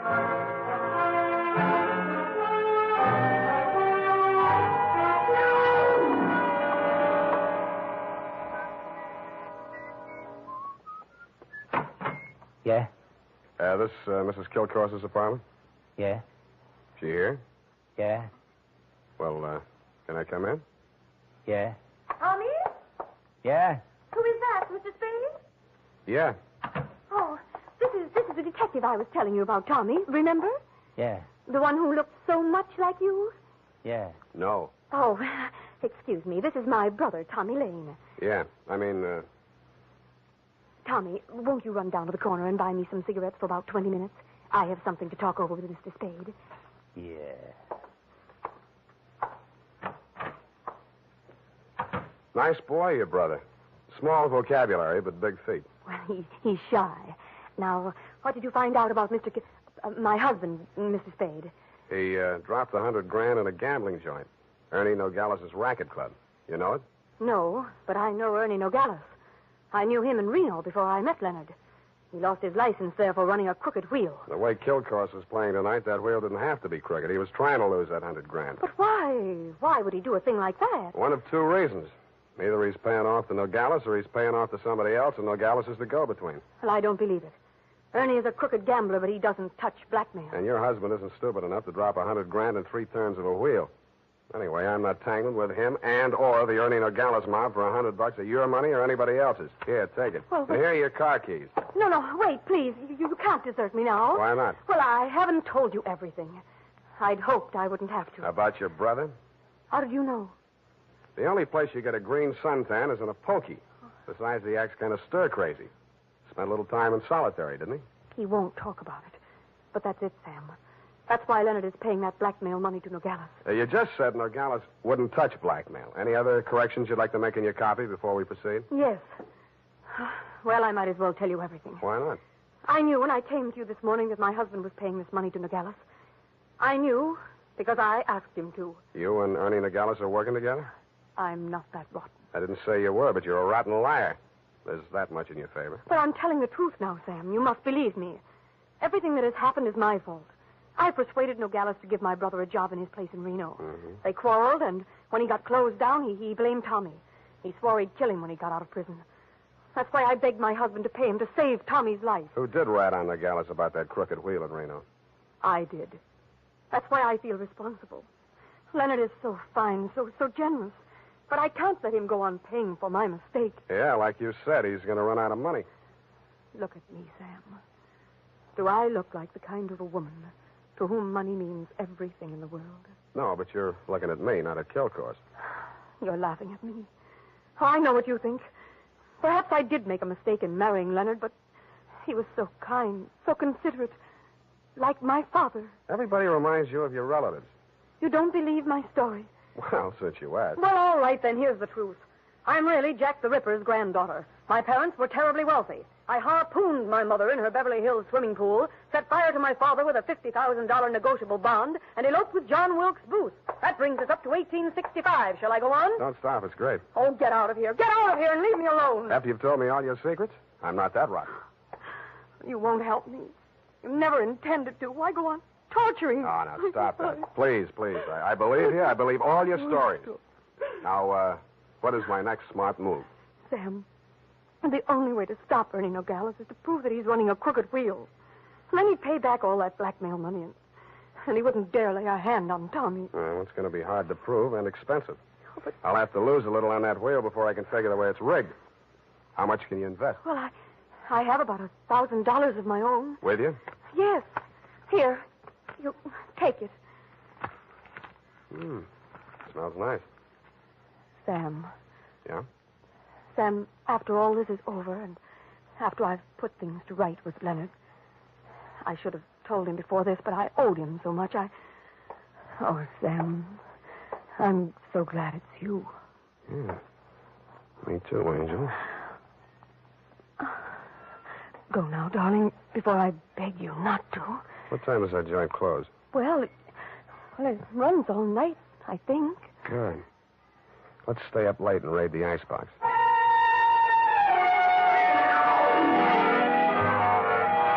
Around 2 in the a.m., when I low-geared the Plymouth up the long, steep driveway to Ernie Nogales' racket club, backed into the parking space nearest the road with a car headed downhill for a quick getaway, just in case, and I went in.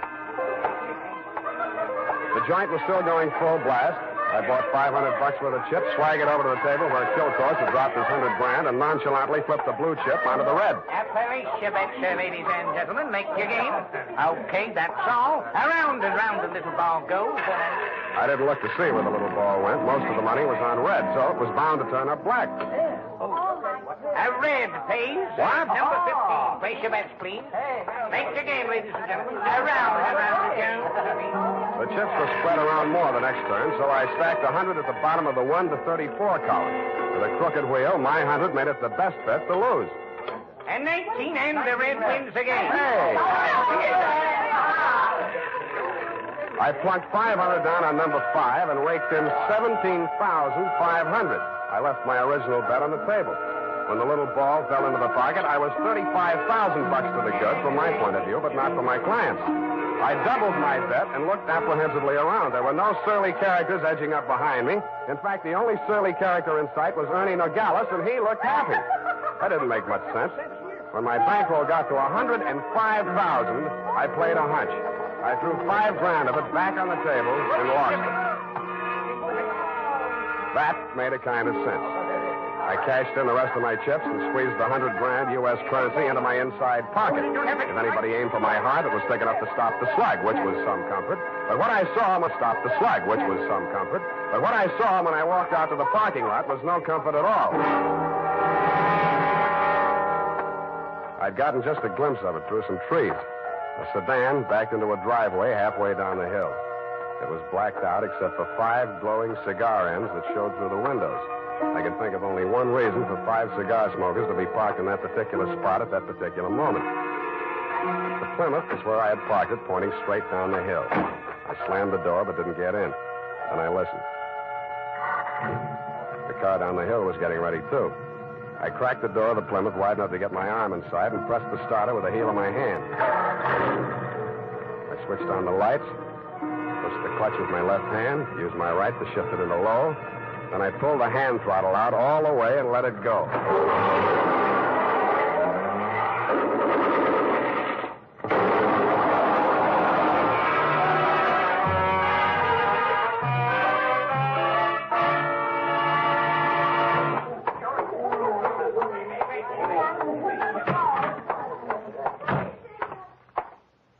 What's the big idea busting into my office? We're going to have a talk, Nogales.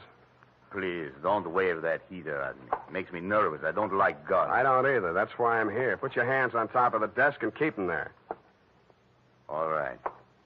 Give me back that roll. I give you clean money for it. It was a gamble, so I lost. Can you blame me? Where'd you get this money?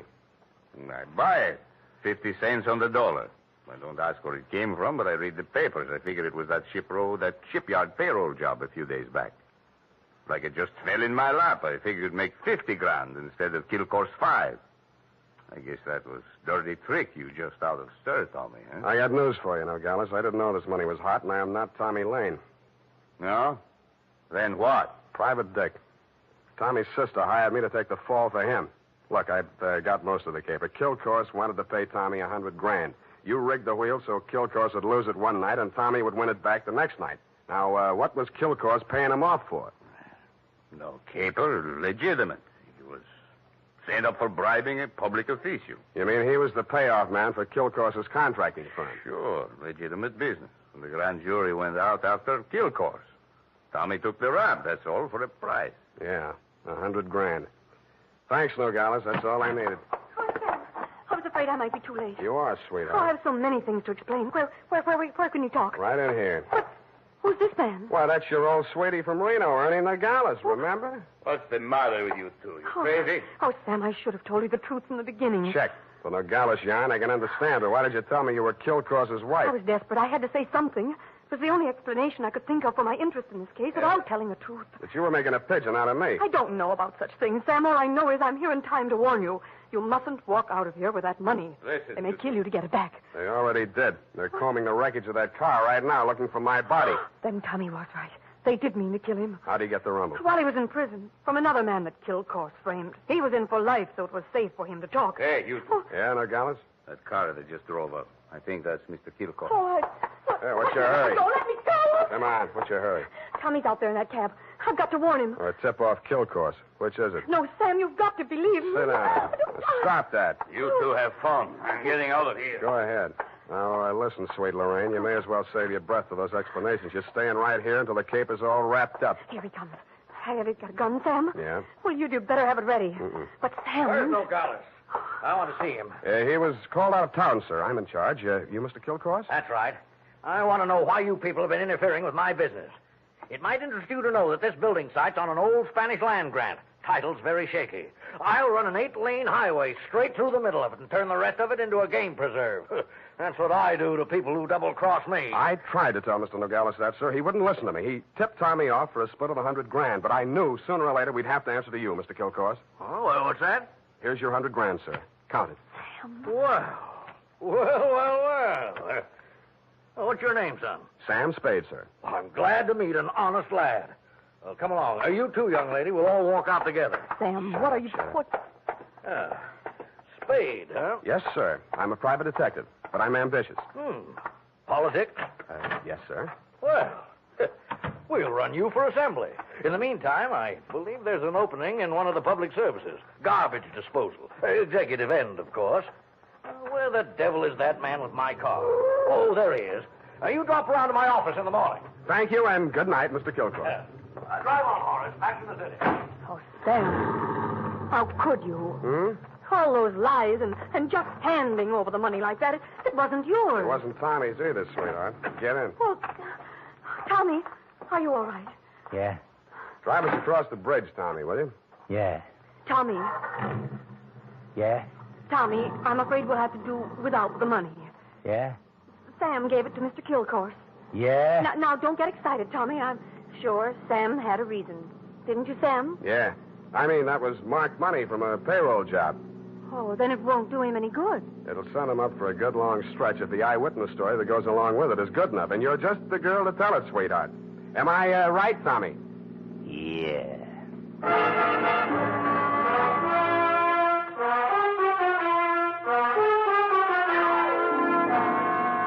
Period. End of report. Already? But Sam. Yeah? What happened? Who were the 5 men in the car, the ones who shot at that Plymouth in the mistaken belief that you were in it? Their names are of little account, Effie. Suffice it to say that Kilcourse pointed his pudgy finger at them in the hopes of keeping the charge of attempted murder out of his indictment.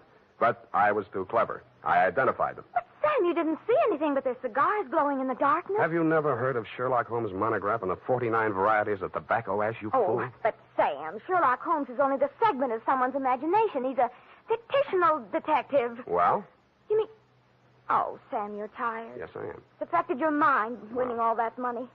Now, you just sit here and rest. All right. Think of the snowy mountaintops and blue skies. Mm. I'll just go and type this up. Snowy mountaintops. Winter sports yet. And now, listen to this. If you haven't yet tried Wild Root Cream Oil, the famous hair tonic that grooms your hair neatly and naturally, relieves dryness, and removes loose dandruff, then here's a wonderful way to get acquainted. Buy Wild Root Cream Oil in the new 25-cent size bottle at your drug or toilet goods counter. Also, ask your barber for a professional application of Wild Root Cream Oil hair tonic. Again and again, the choice of men who put good grooming first.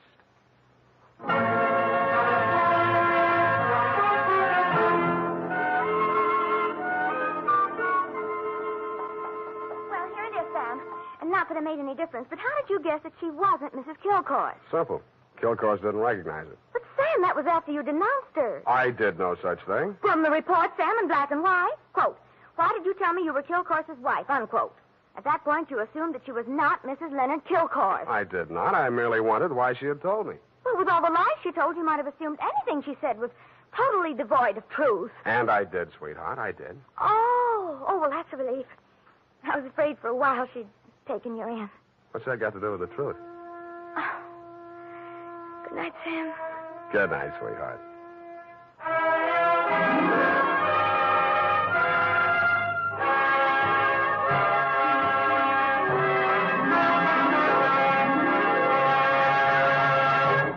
The Adventures of Sam Spade, Dashiell Hammett's famous private detective, are produced and directed by William Spear.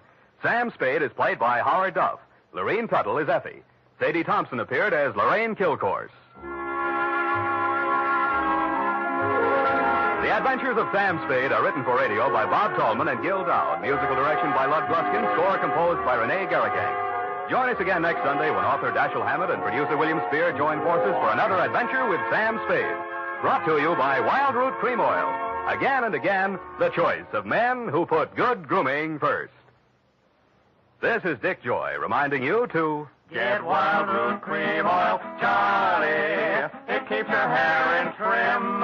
You see, it's non-alcoholic, Charlie. It's made with Sula lanolin. You better get Wild Root Cream Oil, Charlie. Start using it today. You'll find that you will have a tough time, Charlie. Keep on all the gals away. Hiya, Baldy. Get Wild Root right away.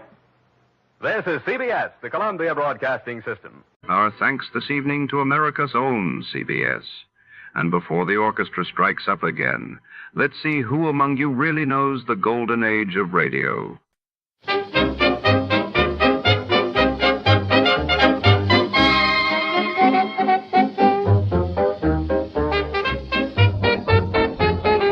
Tonight we delve into Night of the Guns, where danger stalks the corridors of the Wilshire Arms Hotel on a rainy Los Angeles night in 1949. Tension mounts as a notorious mobster is rumored to be hiding out in the lavish penthouse suite, and rival gangs circle the lobby below, guns drawn, with the city's finest detectives patrolling the Art Deco hallways and the echo of gunfire threatening to shatter the fragile peace, secrets and bullets alike are about to be unleashed. Before to start, let's see what happened the day it was aired. It was March 18th, 1949. That day, the world was gripped as British authorities scrambled to respond to a massive dock workers' strike, paralyzing London's main shipping port while in the United States. President Truman called for emergency measures in response to record-breaking floods devastating communities along the Mississippi River. Tired of the everyday grind? Ever dream of a life of romantic adventure? Want to get away from it all? We offer you Escape.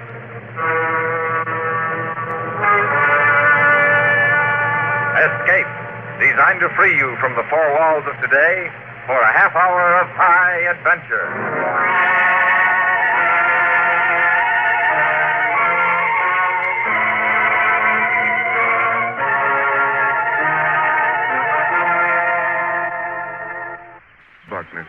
Permit me to refuse the money. Permit me to return to the matter of the Yankee merchandise. Josh just told you, poet. We sold out our stock of shirts, our ties, our socks. You are the men who have a catch and have saved the Caribbean from Miami? Yes, sir. We're the men who have a catch and have sailed. That's who we are, poet. And so it is a simple matter, then. Since you are these men, it is a simple matter. We will make arrangements for the removal of the merchandise. Now, look, Mr. Rene, my name. Permit me. That is my name. Thanks. It's this way, Rene. My understanding of things poetic is a little shaky these days. Mine, too. Yeah, his, too. Are you trying to be clever? Or perhaps it pleases you to tweak my passions? The merchandise. Permit me, but the merchandise. When shall we remove it from your boat? Mr. Rene, I simply have got to explain something to you. It's evident that you're mistaken. We are not mistaken. You have the merchandise. We will pay what... Bid Rene a fond farewell, Josh. He needs to keep his head covered from his Haitian sun. But it is a matter of... No, you cannot. The merchandise. You cannot refuse about the merchandise. You cannot refuse.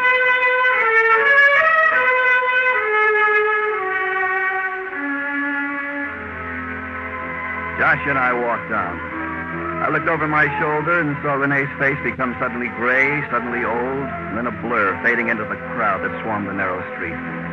Episodes of the dream trip, cockfight followed by a native poet making calypso on a type of merchandise that didn't exist. Poet. Also dealer in intangibles, souvenir to be stored away. Anecdote to regale the young ladies of New Kensington, Pennsylvania on our return. When the dream money ran out and the place to come back to was New Kensington, PA. But now, unguided tour of Port-au-Prince and a side street you never believed you'd walk.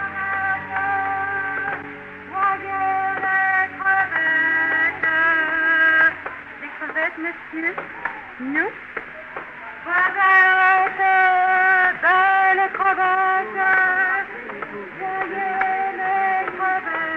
Fry? What are you thinking about? I was thinking I like it. I like what we're doing. I like where we are. Me too. Yes, sir, me too. It's all around you. It's wonderful. No regrets, huh, Josh? You mean we gave up a nice-going haberdashery business and took off? That's what I mean. I talked you into it. No regrets, huh? What do you mean? You talked me into it. This idea, this dream, if you will. I will. I remember to this very minute the night it germinated in my brain. We were sitting in the dorm of the good old University of Pittsburgh, stripped to the waist, it being a hot night prior to graduation, and a bottle of beer in the hand. And you said, Haiti, someday let's buy a boat, you said. See? You conceded it was my idea. Sure it was, Josh. Then you said Haiti. And I said Haiti. Why? Huh? The Citadel. What about it? Just I gotta see it, that's all. The Citadel of Henri Christophe. Ever since I was a kid, I've been reading about it and wondering... We'll see it. When? Look, something I gotta explain to you, kid. A couple of fellas like us, they hit a new country after an ocean voyage. You know, they need time to condition themselves, become acclimated, mingle with the group, meet some of In my reading on the subject of young women of Haiti... Yeah. I have read that the young women of Haiti are sheltered and circumspect, and a formal introduction arranged by a mutual friend or acquaintance is the etiquette to be followed when a visiting gentleman has the wish... Show me where it says. Right, I just want to make sure you and me... Yeah. Visiting gentleman, that's what. Le Café de Pavillon de Toulon. Now, don't change the subject, Rye. What? Le Café de Pavillon de Toulon. Translation, Cafe of the Pavilions of the Small Moon. Oh, my, oh, my. Ah, you feel okay? The heat, the excitement of the new... That sign over the cafe there. Come on, Josh. Let's go get moonstruck. I want to.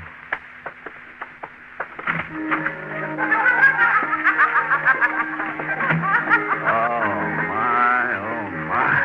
Me too. I'm glad I said what I said on graduating from the University of Pittsburgh. After me, kid. Bartender. Vos plaisir, monsieur. The pleasure presents no problem, bartender. First, we want rum. Oui, monsieur. Right. Hush, kid. Let there be hush. Leave the bottle, bartender. We made it, kid. We made the dream. A toast, huh? To Haiti. I love you.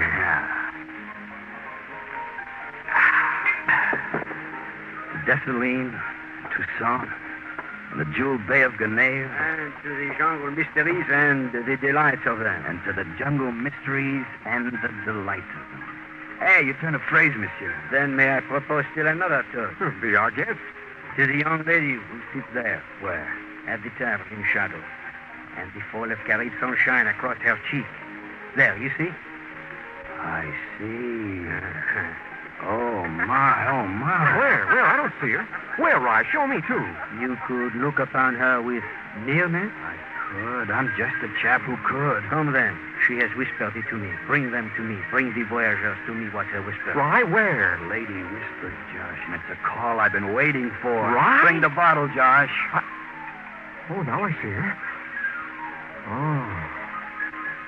I'll bring the bottle. After you, monsieur. Pepe. After you, Pepe.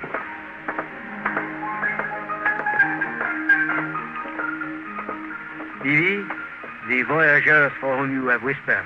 Merci, Pepe. Seat yourselves with Bibi, messieurs, for the nearness. Oh, thank you very much. Yeah. I'm Josh Ford from New Kensington, PA, and this is my buddy, Ryan Dixon. He's from New Kensington, too. At present, we're retired haberdashers. I am Bibi, and I have longed for the time of our meeting. Pepe. Ah, oui? You did a splendid job of greeting us. And you no longer have a need for me, huh? And we no longer have a need for you. Then I shall make my small departure. No hard feelings, Pepe. It's Au just... revoir. Till another scene. Yeah. Till then. You were lonesome for us, Bibi, for both of us. The moon was full and it grew slender. For the passage of this time, I have longed for you. Oh, you don't even know us, Bibi. We live thousands of miles apart, in different worlds. How could you... Josh. You ever been in New Kensington, Bibi? University of Pittsburgh? Josh. What the mamselle said... And for your boat. And the things of your boat. For these too I have longed. Huh? You talk in puzzles, Miss Bibi. I don't... The merchandise of your boat. Bibi. Oui? A poet of your country said merchandise to us. We gave him $1. It's a tired subject that isn't worth a nickel more. You have sold it into the other. We haven't sold a thing. We gave him $1. And I don't mind telling you, the budget we've got worked out for this trip is... Then it is a matter of more money. Could be. More money for what, Bibi? Hagglers, bargainers, hawkers. We're not haggling, lady. All we got on our boat is a few supplies, some canned fruit juices and tins of dried beef. You want Then them? not enough more money for the merchandise you brought from Miami. We will pay. And there will be no delay. Bibi, we started out real good together, and suddenly, Josh, how do you tell a beautiful girl she's lousing everything? Well, in the room at the end of the passageway upstairs. It is where I shall be. With the more money. In 10 minutes. Be there. Haggler.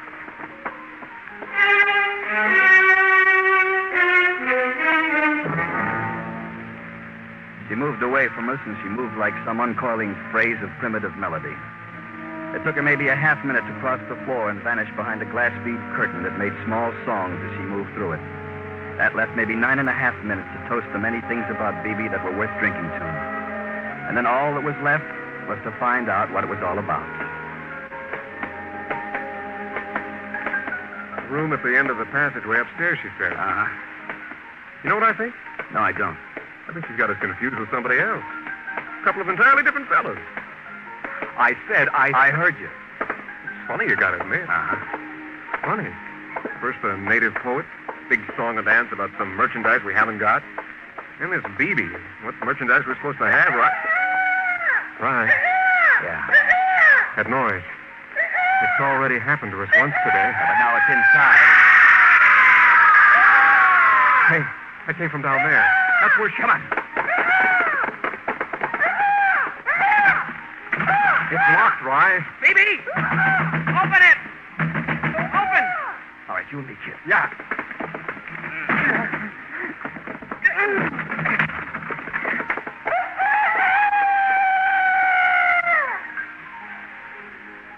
Rye?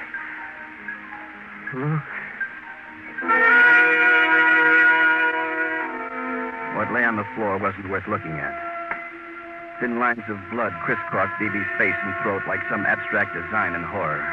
The new twist on death in the afternoon. Young lady, beautiful young lady, slashed to death by the spurs of a gamecock. The bird jumped to the windowsill and crowed to death once more. And across Canal Bay, a pretty pink and blue sign smiled, "Welcome to Haiti."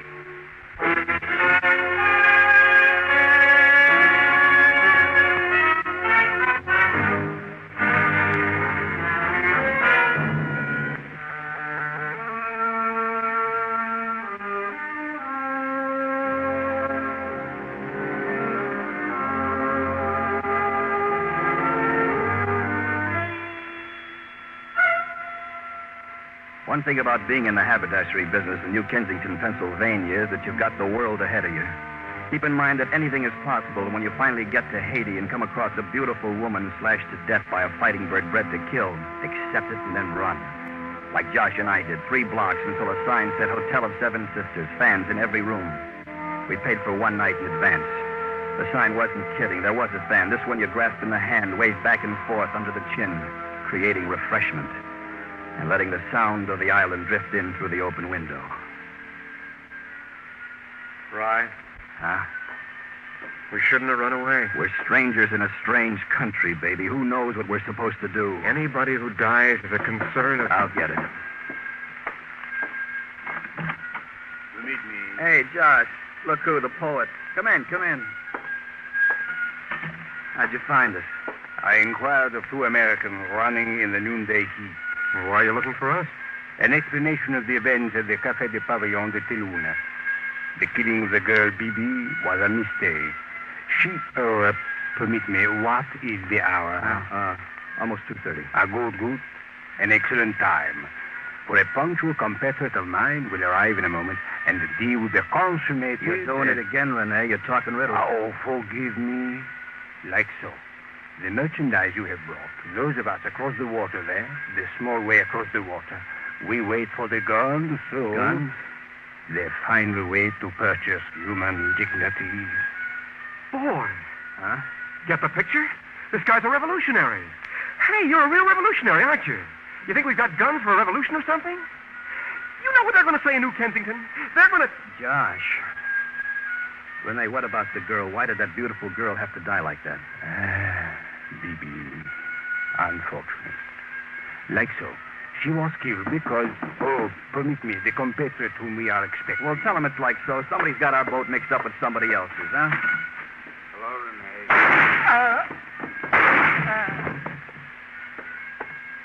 Rene. Rene.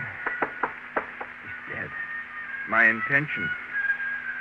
Quickly now, come. Now listen here. Or you will lie down beside this man, also dead. Quickly. Where are we going? Quickly. I asked you. Pistol barrels lacerate so. Now, quickly.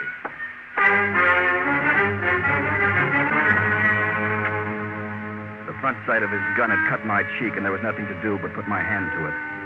He prodded us outside. The man in goatee, U.S. Army surplus, and German Luger into a waiting cab. Unhappy driver looked at my cheek and then at the upholstery, then shrugged about the whole thing. You better take us somewhere where he can get his cheek attended to. Said my friend Josh. Sure. It was the stir my friend Josh created. In a while, the bleeding stopped. We got out in a part of Haiti where it was no longer Port-au-Prince, where it became the apron of jungle around the city. A mansion of columns and glazed brick and flamingos looking coy behind royal palms. A butler in knee breeches told us we were late. Said everybody was in the auditorium. A private theater, gentlemen, that you may watch if you wish. I'll tell Etienne you're here. Etienne? Well, who's he? You try to make a break from here, you'd be shot down before... What kind of a name is that, Etienne? In there.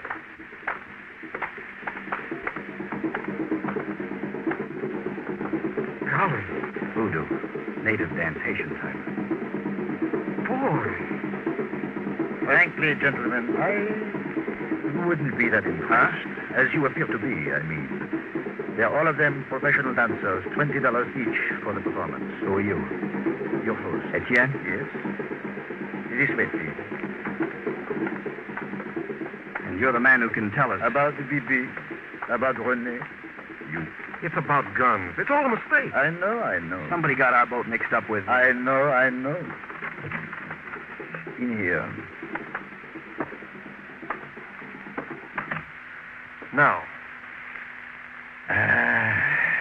What's the matter? Why are you looking so unhappy about it? How to tell you what I must? We'd be crazy if we tried to run, wouldn't we? Oh, yes. You'd be shut down. Like the poet was. With more sadness. You are innocent, you see. René was not. Oh. An enemy, as also was the girl. They have their cause, we have ours. And both of you after the guns. We have them. They came on another boat, not yours. What am I supposed to say? Use them in good health? It's just that nothing like this is... Well, we don't know what... You don't realize what's happening to you now, do you? A little bit. The sliced cheek I have. Yes, that's an indication. The reason, of course, I haven't offered you a physician or even iodine should be coming apparent now. Correct me. Josh and I know there's a thing about guns. About a revolution coming up close by. Also, about 2 murders. And you can't let us go. I don't mind telling you. I am a patriot. Murder is necessary, it seems. It goes with the word. We will have to take you far away. And you must be lost forever. Please try to understand. Said with grave concern. And the door opened and some men walked in.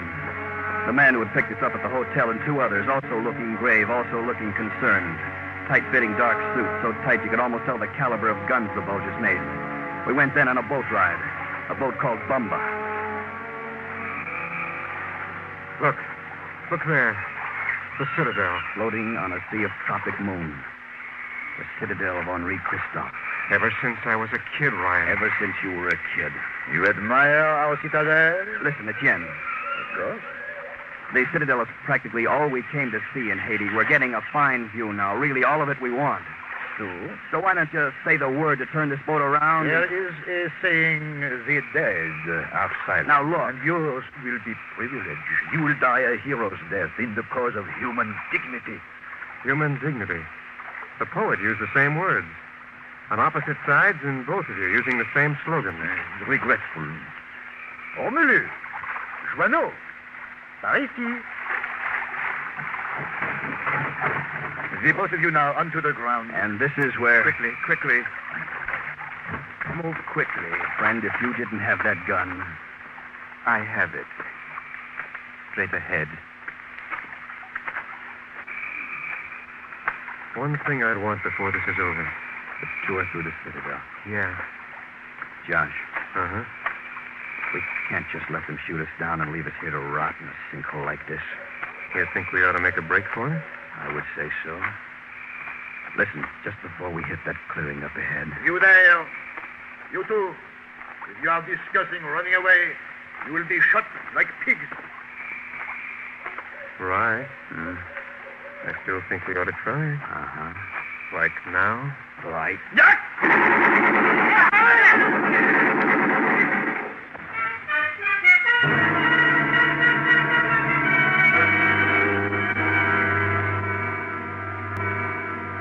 The man who stood ankles deep in the stinking waters was the man we had seen before, Pepe. A man in a bar called the Pavilion of the Small Moon. A man who had taken us to Bibi. You two recognize me, I can tell. A bandolier of bullets over his shoulder, the snout of his submachine gun sniffing a circle at our belt buckle. Etienne and the others who had brought us here face deep in the mud. The brown marsh water washing their blood away slow. Very slow. Eventually, I knew they had to come here, where the guns are cached. See, those cases. The guns, the cause of everything. Boy, are we glad to see you. Truly? I don't like the way you said that. What'd you have in mind? These whom I have slain. They were going to kill you, correct? They said it wasn't because we'd been nice to Beebe and the poet, but because... You were nice to them? Well, sure. My heart is filled with kindness for you both, for they were my friends. I asked you something. What'd you have in mind? Surely you know. You must die. Word must not leak out of what happened here. This of the guns, this of the killings. Right? Yeah. Listen, you. Oui? A favor. Huh? My friend here, all he wants to do is take a look at the Citadel. He may. There it is. Look. My friend here, he wants to take a look up close. This was his dream trip, the Citadel of Henri Christophe, his dream place. I see. Oh, oui.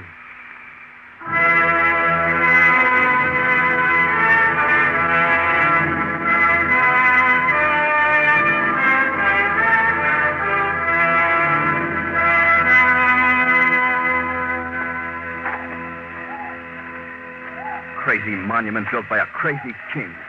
You see all those cannons pushed through those embrasures? Up these steps. You see all those cannons, Roy? What about them?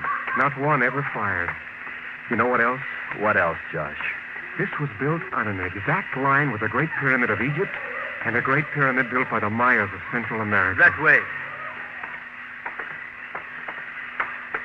Enough. Look down. Christophe used to force his slaves to jump from this spot. He enjoyed their screams. Will you scream? I don't think so. Good. Please do not believe I am vile, messieurs. You were unlucky enough to stumble on this small war.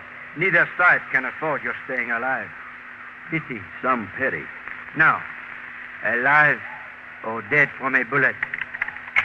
Jump. Now, hold it a second. One more word with my friend. Josh. What do you want? All of it. Your fault. Mine? Leading the business, the boat, Haiti, all of it.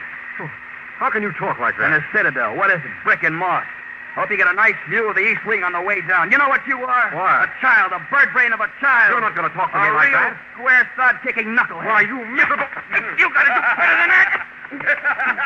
Miss America, fight before you die. Roll the baby right against it. Yeah. Quick, hey, watch out there. Why, grab him,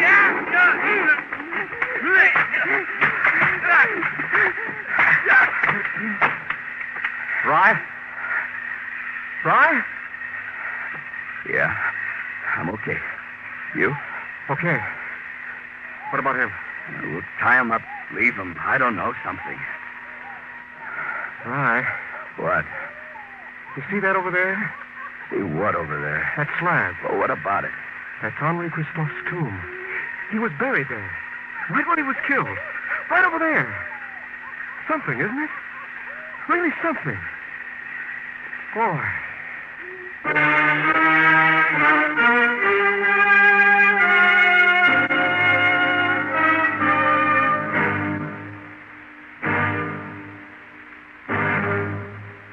Escape has brought you Night of the Guns, a story written and directed by David Friedkin and Morton Fine. Featured in the cast were Herb Ellis, Byron Kane, Jack Crucian, and Jay Novello. Also heard were Lillian Baeff, Shep Menken, John Daner, and Paula Pascal. Your announcer, George Walsh. The special music for Escape is composed and conducted by Leith Stevens. Next week.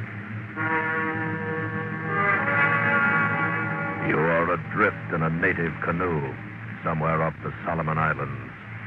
Ahead of you lie the unknown terrors of native savagery. And closing in on you is a white man whose gunboat will smash you to the bottom of the sea. So listen next week when Escape brings you John Russell's story, The Price of the Head.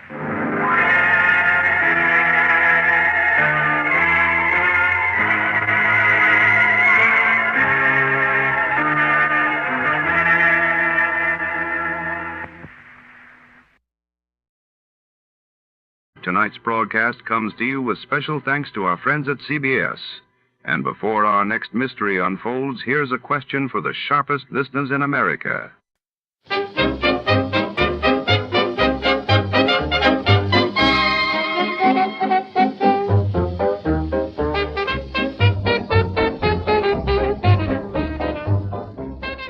Tonight, in the rain-slick streets of Overjoyed, A shadowy figure slips between neon lights and secrets thicker than the midnight fog. When a priceless artifact vanishes, the city's hardest-boiled detective is drawn into a web of deceit, double crosses, and a femme fatale with motives as mysterious as her past. Can he crack the case before the clock runs out? Or will overjoyed's darkest secrets claim another victim? The game is afoot, and nothing is what it seems. Before we begin, let's see what happened on the day it aired. It was March 11th, 1949, that day. The world reeled as Israel was admitted to the United Nations, and deep in Tokyo, a deadly fire tore through the Horyuji Buddhist temple, capturing global headlines.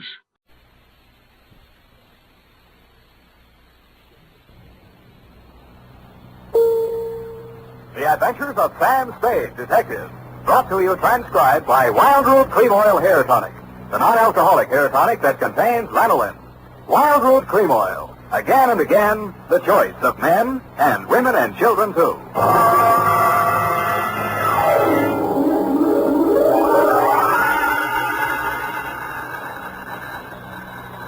Sam Spade, Detective Agency. Hey, sweetheart. Any calls, messages, alarms, or excursions? Just one, Sam. Which? Well, I suppose you might call it an excursion, Sam.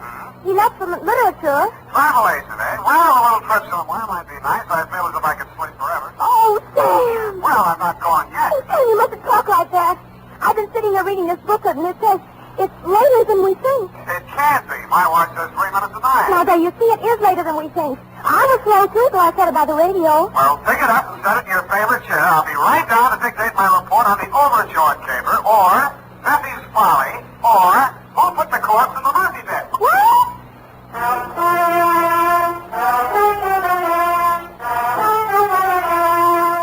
Dashiell Hammett, America's leading detective fiction writer and creator of Sam Spade, the hard-boiled private eye, and William Spear, radio's outstanding producer-director of mystery and crime drama, join their talents to make your hair stand on end with the adventures of Sam Spade. Presented by the makers of Wild Root Cream Oil for the hair.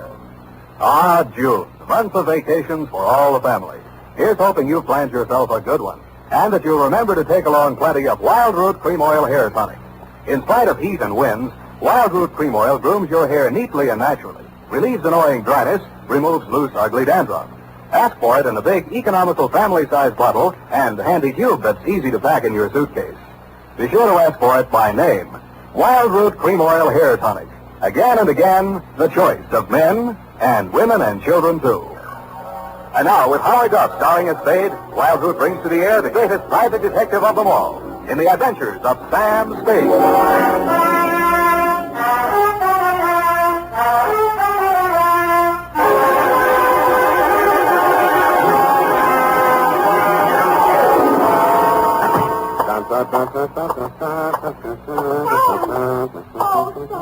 There, darling. Don't say that word again, Effie. I didn't mean in a financial sense, you darling. There you go again. I meant we poor mortals, as it must to all men, Sam.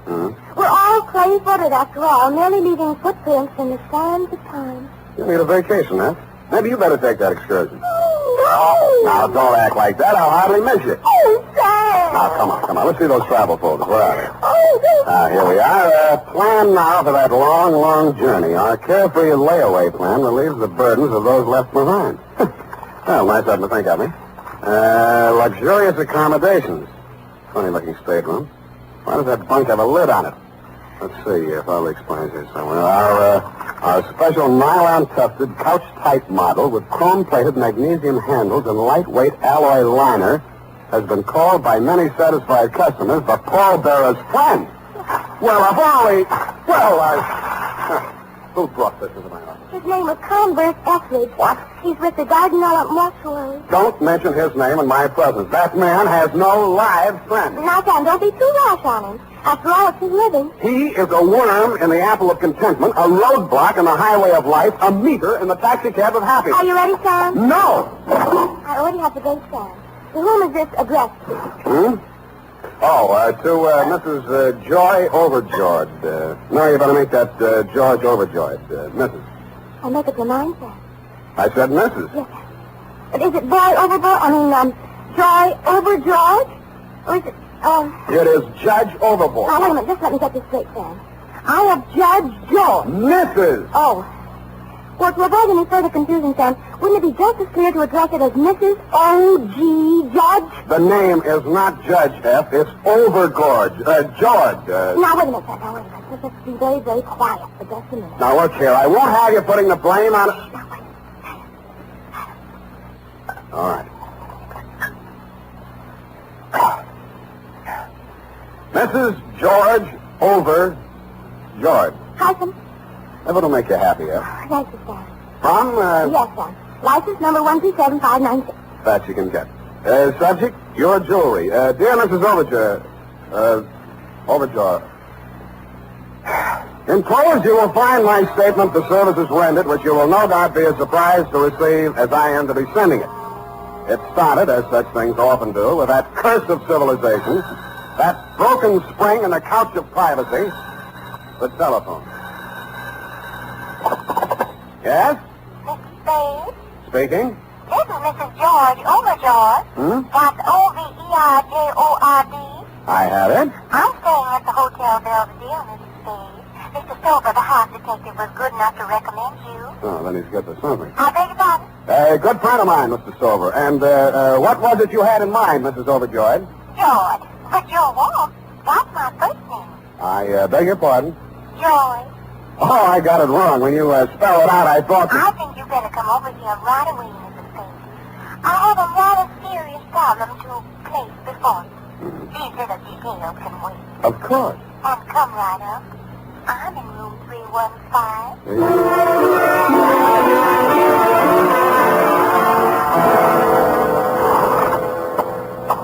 Mysterious women with strange sounding names. Blow the man down. 315. 315. It's better. Knock. Who's there? Mr. Spade. Just a moment. Come in. Oh, pardon me. Come on in, Mr. Spade. Whatever you say. Sit over here, won't you, please? Oh, yeah, sure. I'll just bring this... Oh, don't bother with the chair. I'll make room here. Oh. Thanks. Here. Now. Isn't that nice? Yeah. Oh, don't worry about George. He's on a gray line tour and won't be back for hours. George? Yes, poor dear, he's my husband. Oh, well, Mrs. Overjoy... You're sweet. Call me George. I feel that since you're a detective, you'll know my secret sooner or later. So, why hide anything? Well, what are these, feathers? Tickle. Sort of. No. Now, listen, Sam. To begin with, my husband must never know. Yeah, well, all right then. Yeah. About the jewels. Oh. You see, he gave me the money for a floater policy on the necklace, and I was naughty. You were. I sank it in a wild mood. Sam, are you listening? Yeah. Mm-hmm. Sure, yeah. You sank some of his mink. Tell me, what did you want to do with me like that? No, Sam. I sank the floater. So now it isn't insured and it's gone. Ran away, huh? Not the mink, Sam, the necklace. What shall I do? Yeah. It was $30,000. Please. But what about your husband? He'll be awfully angry. He's an absolute bug on insurance. And he'd be very upset if he knew I was not fully covered. What time did you say that gray line bus gets back? Sam, we just can't while away precious hours. We've got to find that necklace. My husband... Oh, darling, you're not comfy. My husband... Who? What? But, darling, George Overjoy is the richest man in the state of Wisconsin. He'd be very hard to replace. You're absolutely right. Husbands should be kept in their place. Sam, if you don't take more interest in this problem, I just have to get another detective. Huh? Oh, no. Hey, don't do that. Now, what? What are you looking for? The telephone. I want to check those gray line bus schedules.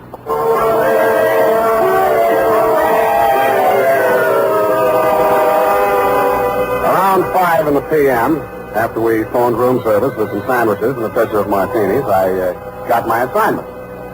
It seemed that the hotel thief who had made off with the necklace had been surprised red-handed and had dropped the rest of the swag, valued at around $100,000, while making his getaway. My problem was to recover the necklace before, quote, George, unquote, tried to put in a claim on it and found out it hadn't been insured.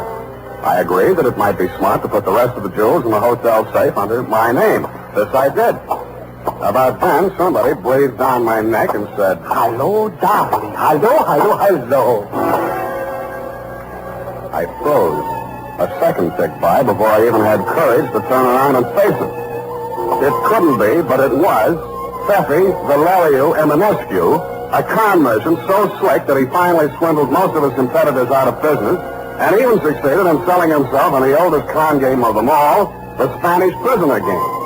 The last time I had locked horns with him, yellow diamonds were turning white faster than the hair of the policeman he was suing for false arrest.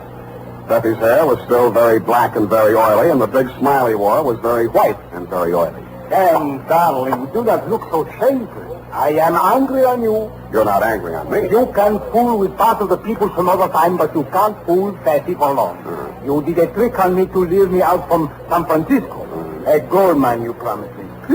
A gold brick mine. But you see, I am humorous. I don't hate you. In fact, I am contrary. You are. And just to prove that I have no harbor of heart fooling with you, listen, what do you think of this one? Never mind. We buy a printing press. And what are we pressing? Your luck. No. Tickets. Vouchers and the Romanian National Lottery. Vouchers. With the Iron Curtain, darling, who could see through it? Pfeffy, darling, where are you staying temporarily? I am a guest on this hotel. I'm sure of that. May I inquire which room the management is losing money on this time? I think I changed. The neighbors have got noise. 317? Also the plumbing. 313? Stop beating around these bushes. What have you caught me doing? Come on, let's have a look at your room.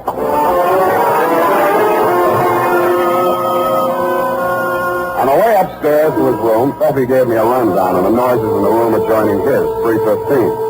On one occasion, according to his story, he'd heard a woman scream, but the rest of it was all in Norwegian. According to him, Overjoyed was a Norwegian name. But all the same, it sounded fishy, and I don't mean lutefisk. When I gave him a rundown on the missing Overjoyed necklace, he threw up his hands in anguish and said, "Oh, Sam, darling, I think we'd better have a couple of drinks and talk over this." Sit down, Pfeffy. Aren't we thirsty? No. Look, Pfeffy, how did those Jimmy marks get on that connecting door? Jimmy, now I see it. Not only do those Norwegians have noses, they have bad habits. And this a crime from you. Pfeffy, why would the Overjoyeds break into their own room from this side of the connecting door? Don't interrupt me. I am thinking. Where does that door lead? To the bed. A bedroom? Don't speak on it. Don't go near it. What's in there? A morphine. Let's have a look. Sam, darling, I don't want you to get hurt. Pfeffy, are you threatening me? What? I am warning you. That makes it easy. Stand down and don't. Remember, Pando? Oh, be quiet.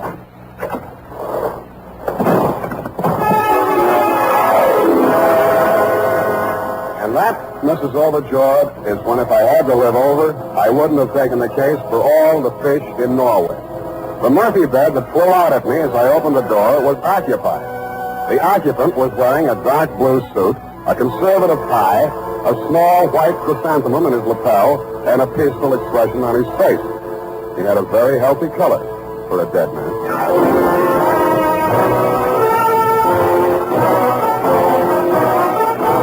The makers of Wild Root Cream Oil are presenting the weekly Sunday adventure of Dashiell Hammett's famous private detective, Sam Spade. Tonight, for the first time, Wild Root announces a big double bargain combination package to introduce amazing new Wild Root Liquid Cream Shampoo. Here it is. You get a 60-cent bottle of exciting new Wild Root Liquid Cream Shampoo, plus a 60-cent bottle of famous Wild Root Cream Oil Hair Tonic. A $1.20 value for only 59 cents. It's a wonderful chance to get acquainted with brand new Wild Root Liquid Cream Shampoo. The shampoo that combines the best features of liquids and creams and soapless cleansing, plus soothing lanolin. A shampoo that leaves your hair beautifully clean, soft, radiant, easy to manage. Remember, this big double bargain combination package contains a 60-cent bottle of the popular new Wild Root Liquid Cream Shampoo, plus a 60-cent bottle of Wild Root Cream Oil Hair Tonic. A $1.20 value for only 59 cents. But the offer is limited, so don't miss out. Go to your drug or toilet goods counter today or tomorrow, sure, and ask for Wild Root's big double bargain combination package. $1.20 value, only 59 cents.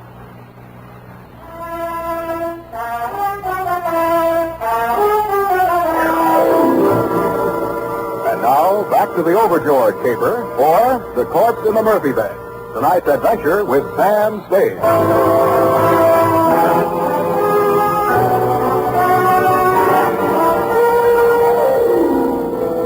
As I stood there looking at that well-dressed corpse on the Murphy bed, I asked myself some leading questions. Who was he, for a start? Had my client's husband returned from his gray-lined bus stop, stumbled into the wrong room? And then what was really my client's problem? To recover an uninsured necklace or get rid of an insured husband?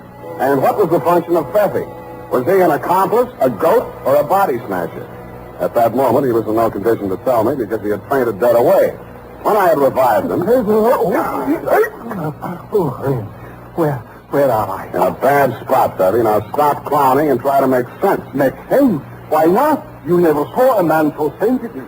But frankly, I am discouraged. Help me up. Now look, Pfeffy. I am looking. You realize what means that joker who's finally resting on my Murphy? I will be disposed to Bucharest. You should be so lucky. Lucky?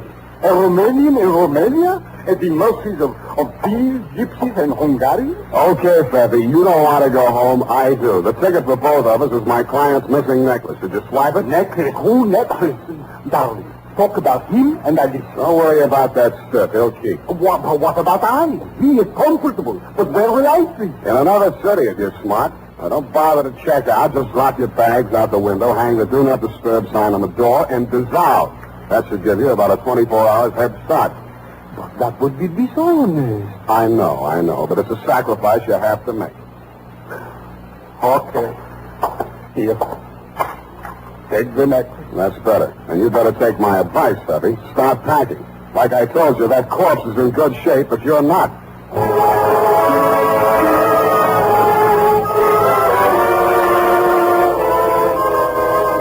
There was nobody home in room 315, so I glass-keyed my way in and had a look around. I turned up only items that were worth anything. A pair of passports issued respectively to one George Overjoyed and one Joy Overjoyed. Also, item and insurance policy with inventory attached on the Overjoyed jewels.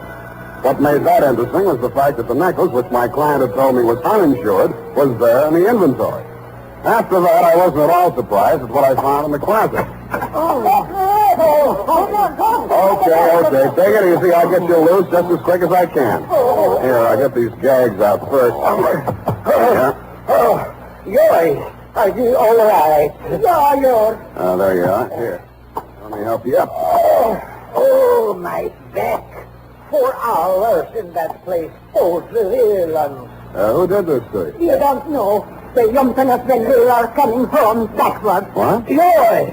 Look at the time. Our boat sails in an hour. If we don't hurry, we will miss it. Yeah, I can help. You go now, young man. Thank you. Yeah, goodbye. Well, just a minute. I want to get a few things straight. You are Mr. and Mrs. Overjoyed? Yeah. But we don't worry.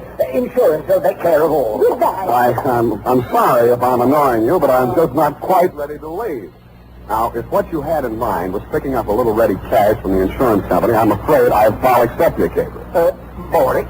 Again? In other words, I'm a detective, and I have your jewels. Yeah, you here? Yeah, that is good. You sleep them on the table. Yeah, good. Well, it's not quite as good as all that. Before I can hand them over to you, I've got to clear a few things up between you and my client and another guy with a dead man in his room. We don't know any dead man. Not in California. We are from old country. Wisconsin. Oh, well, that's different. Is that everything yours? Yeah, yours. Call the bell boy. Don't be in such a hurry. Why not? The ship's on the way. Now, look, this will only take a few seconds. I'll have to make a report on this, you see. So I have to know exactly how it happened. Now, you say you just come into that room. Now, you must have been standing about here, Mr. Overjoyed? Not so close to the closet. Well, that's near enough. Now, you just stay where you are. Will you, step over this way, Mrs. Overjoyed? Oh, yeah. Hurry, please. Just a little to the left. There.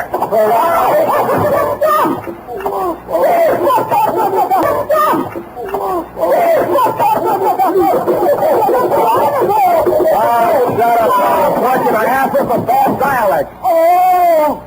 I thought that would do it. Good. And now to meet the crow. Just a moment. Oh, it's you, Sam. I thought I heard voices next door. I was afraid to go barging in. Where have you been, darling? A most wonderful thing has happened. My husband left me. He never came back from that gray line tour. That might be because he never went. Oh, sit down, darling. There's something I must tell you. Yeah, but you sit there and I'll sit here. Darling, you changed. It makes it so difficult, this gulf between us. Joy, if I may call you Joy, we must face it. We live in different worlds. It can never be. Cigarette? I understand. But there's no reason we can't meet occasionally and remain good friends. Sure, I'll come to see you on visiting day. Sam, I'm afraid you're making a terrible mistake. Oh, I made that when I took you at face value. Your name may be Joy, sweetheart, but you are not overjoyed. Who are you? Darling, doesn't matter. But I'd rather like Joy. I think I'll keep it. Yeah, okay, suit yourself. How does Steffi fit into this caper? Sam, darling, it's terrible the way that man deceived me. I should have known he wasn't a Norwegian. Well, don't feel too bad about that. He thinks he's Romanian. He told me his name was Overjoyed, and that it would be all right for me to stay here because his parents were in the adjoining room. Now, let's get this straight. Steffi checked into room 313. The Overjoyeds were here. I take it you were in 317, all with connecting doors. Sort of a fences movement, shall we say. Well, I thought it rather strange that I never met them, especially after Stacy brought me the jewels and said they were a present from his mother for my trousseau. Oh, no. Wait, before you go any further, Angel, how are you going to get out of that corner without getting paint on your little feet? Well, he finally told me everything. And that I was as deep in it as he was. That's when I called you. Why? I was panic-stricken. I had to get out from under. And, baby, look at you now. Well, Sam, you will have to admit that I could have done worse. Unless I misjudged you. We do have the jewels. Yeah, that part of it's all right, but what about that corpse? Oh, that was in case Steffi got rid of that necklace before he was caught with it. The police would have something else to hold him on, so you and I could get out of the country with the jewels. How'd you get him up here? Piggyback? The bellboy helped me. I told him it was my husband that he was stiff. Yeah, how stiff can you get? You don't believe me? Nope. Oh, I love you. Stop that. All right. Go ahead. Talk to me. Why don't you hit me with your fist? You're a big, strong man. I'm only a woman. What have you got to lose? Look, all I want to know is who put that corpse in the Murphy bag. How dare you? How dare you make love to me and then insult me and push me around like an old shoe? Oh, I did not. I don't have to put up with it, and I'm not going to. I'm going back to Steffi. He's a crook, but he loves me. I hate you. Hate you. Hey, my ear. You're choking me? I am not. I can't breathe. Darling, what are they doing to you? You deduce this poor girl to her condition? I guess so. I don't know how. Come, darling, we are no longer friends. Our relations are short of nil and one. But you, my love, I forgive you. Come away with me. We will start life anew with a better scheme. But, Susie, dear, aren't you forgetting something? The jewel? Chris, that old man and that old woman lied to us. They are not overjoyed. They are crooks and robbers. Papa, no. I think he's right. But how did you... I found them in there and untied them. Instead of phoning the police, they started packing. So you see, darling, we couldn't take the jewels anywhere. But why not? The M&S motto inscribed on our family crest. Honor among thieves, except for gypsies and Hungarians. But, Steffi, dear, I tried to steal them from you. That was another hot call, my darling. Between you and I is a technical difference. This is known as a double cross. That is expected from a woman. But from you, Sam, darling, I am a gust. I am a darling. You have behaved without charm. I don't hate you, but it is all I can do to forgive you. Come, my lord. Now, wait a minute. What? You have the jewels. You can prove nothing. There's still that corpse. Sam, darling, come, I show you.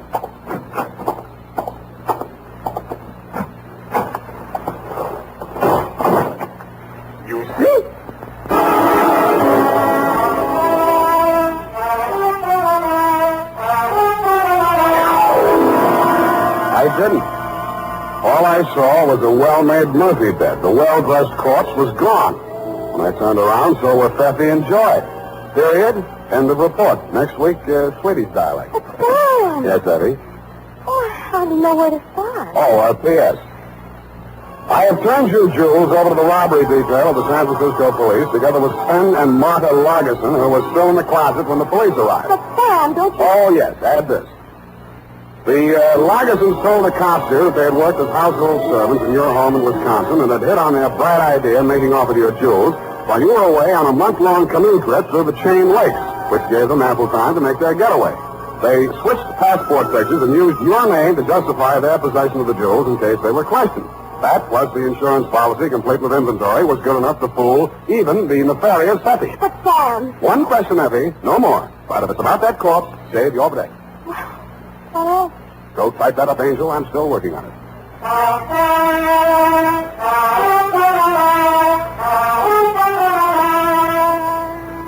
And now, listen to this. Don't delay. Get your Wild Root Cream Oil now, the nation's leading hair tonic with Wild Root's big bargain combination package.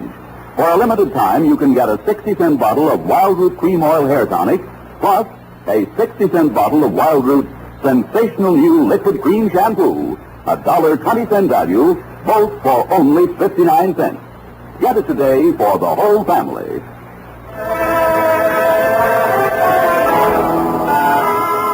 Well, here it is, Sam. Did you get any place? Well, there's a couple of fingers left in there. Will you join me? Oh, don't you know, I meant a different kind of stiff. Oh, the one in the Murphy bed. Well, I'm expecting a break on that any day now. Well, you have a wall-type bed in your apartment, Sam. A similar proximity will inspire you to greater mental thought. Please, I won't sleep a wink. That's just what Mr. Etheridge said. But I told him you were busy on this big jewel robbery. What was his problem? The man from Noir, you know. That vulture. He is a razor blade in the parachute pack of optimism. He is a sandbar in the river Styx. Well, as I said, Sam, it's his living. But I promised to give you the message. It seems he wants to find this woman. Now, she did a very strange thing. Yeah. I mean, she came into the Dardanelle mortuary and said her name was O'Rourke.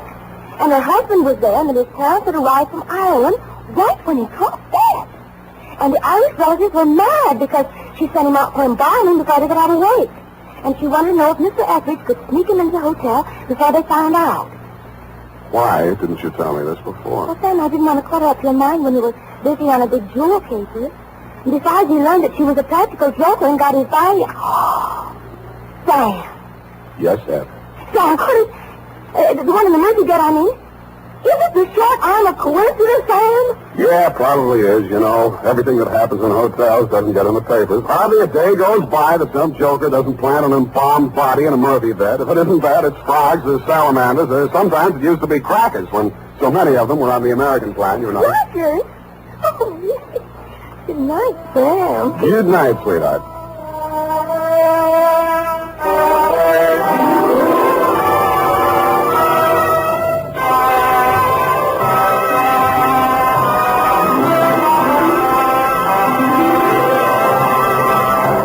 The Adventures of Sam Spade, Dashiell Hammett's famous private detective, are produced and directed by William Spear.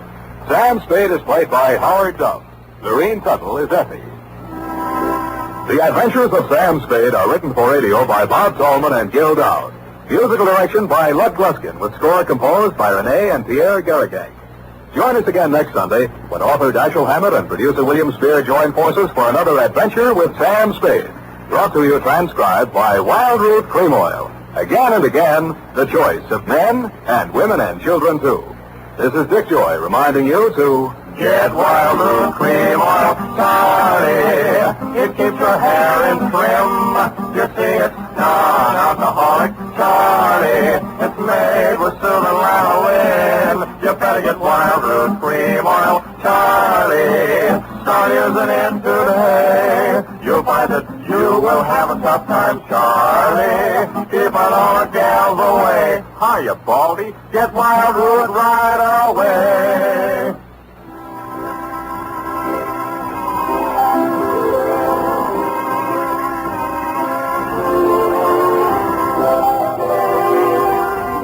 This is CBS, the Columbia Broadcasting System. WTRY, WTRI. America's airwaves shine a little brighter thanks to our friends at CBS. And now, ladies and gentlemen, let's see if you're ready for tonight's radio quiz.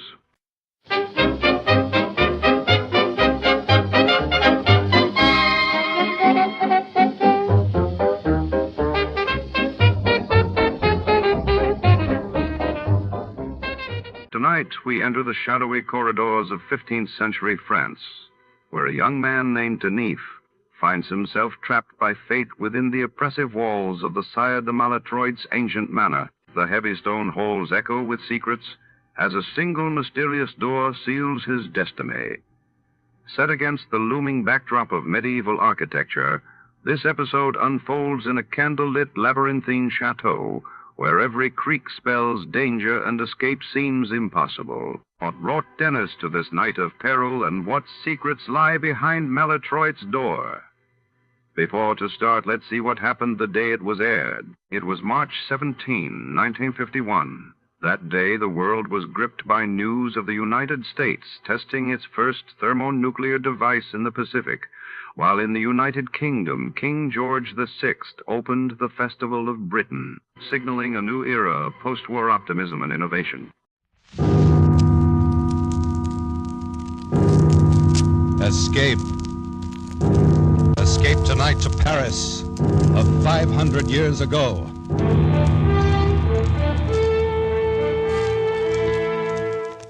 The Columbia Broadcasting System and its affiliated stations presents Escape, a new series of programs of which this, the fifth, is The Sire de Maletroit's Door by Robert Louis Stevenson, produced and directed by William N. Robeson.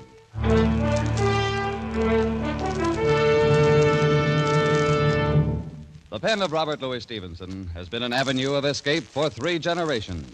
Our grandparents thrilled to the macabre metamorphosis of Dr. Jekyll, just as we will never forget the nursery menace called Long John Silver. Tonight we escape with Robert Louis Stevenson down another avenue, which leads to Paris in 1429, and the amazing adventure of the Sire de Maletroit's Door.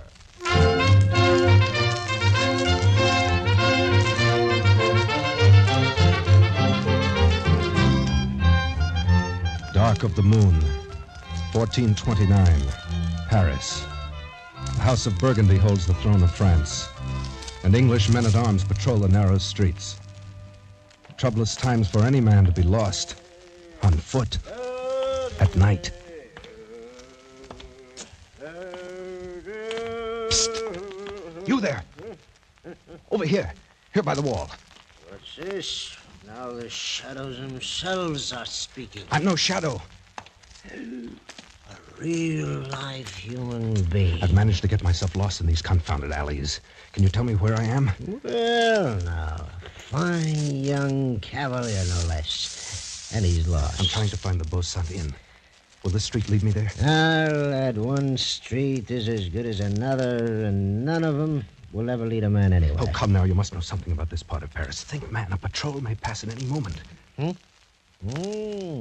You are wanted, then. I have a safe conduct pass from the captain of the garrison. Safe conduct, he says.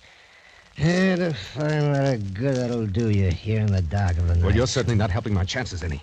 No, lad. The only safe conduct you have is that sword swinging at your side. Wait, quiet. A patrol. They're coming this way. I'm inclined to think you're right. I've got to run for it. Tell them nothing. When I should tell what to whom? Wait, halt! Someone's there. Speak up. Who are you? Speak up, is it? And you a blundering pack of two-day grenadiers that walk like a herd of cattle, such as me? Speak up. That served with the mad Prince Charlie himself. May he rest in peace. An old campaigner, eh? Hey, where you from, soldier? Fontainebleau, from a smarter outfit in bivouac than the likes of you in quarters. A bit in the scups, eh, man? Seen anybody about, old-timer? Naught but shadows and tankards of ale. Fine French cavalier who departed hence without a by your leave just now. Where'd he go? Oh, who knows? Perhaps he went one way, maybe the other. Though I think it was the other there. All right, men. Arms. French cavalier, huh? We'll have him like a fowl in a spit. Spread out, cover the street. Keep an eye out. Don't let him slip away between you. Forward now. Search every corner.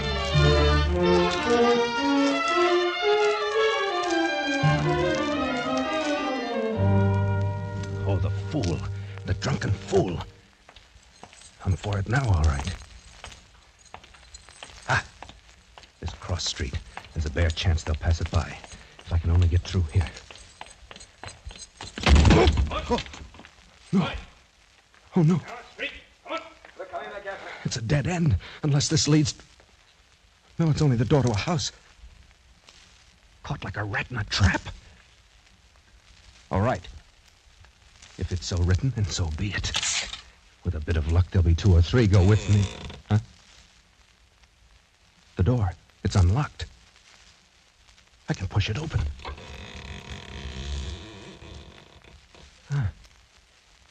Black as the mouth of hell inside. Well, what have I got to lose? There. Come alive now. You have to be here someplace. Turn up that door, you dullard! Can't you see the crest above it? He's not here. He's gone. That he has. Didn't come in here after all.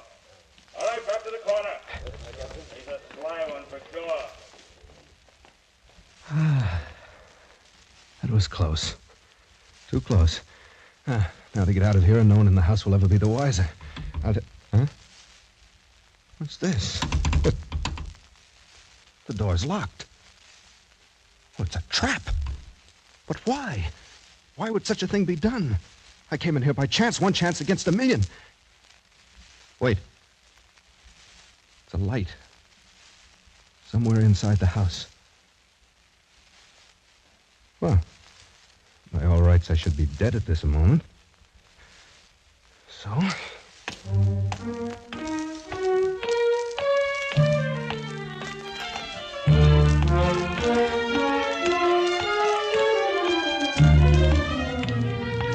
Come in, young man. I've been expecting you all evening. I fear you must be mistaken, sir. My visit is quite unexpected for both of us. That's good. That's very good. For the both of us, you say. Well, no matter. You're here. That's the main point. Take a seat, my boy. Put yourself at ease. We'll arrange our little affairs presently. There seems to be some misunderstanding. You see, your door was standing... Oh, the door. That was a little piece of ingenuity. Don't you agree? So you must know that I had no intention of intruding without an invitation. Without an invitation, is it? Well, we old people are used to such reluctance. When it touches our honor, we cast about until we find some way of overcoming it. And so, my boy, invitation or not, you are, believe me, most welcome. I hope you'll pardon my saying it, but I haven't the slightest idea what you're talking about. Oh, so that's it, dead to rights, but still pretending, eh? You're a clever rogue. Sir, right. My name is Denis de Beaulieu. I am not a guest in your house by my own choice, and I am not accustomed to being... Nor is the house of Maltois accustomed to certain things, of which you well know. Maltois?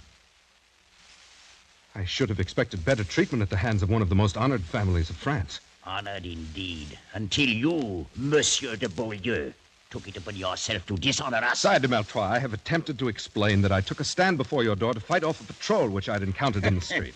I assure you I had no slight intention of forcing myself Since it seems impossible for you to converse with any degree of reason, may I bid you good night? Sir, if you have your right wits, then you're insulting me grossly. And if not, I have no desire to spend further time with a lunatic. You young fool. Thinking to get away so easily. No power on earth can make me stay here any longer, even if I'm forced to hack that door of yours to pieces. I me.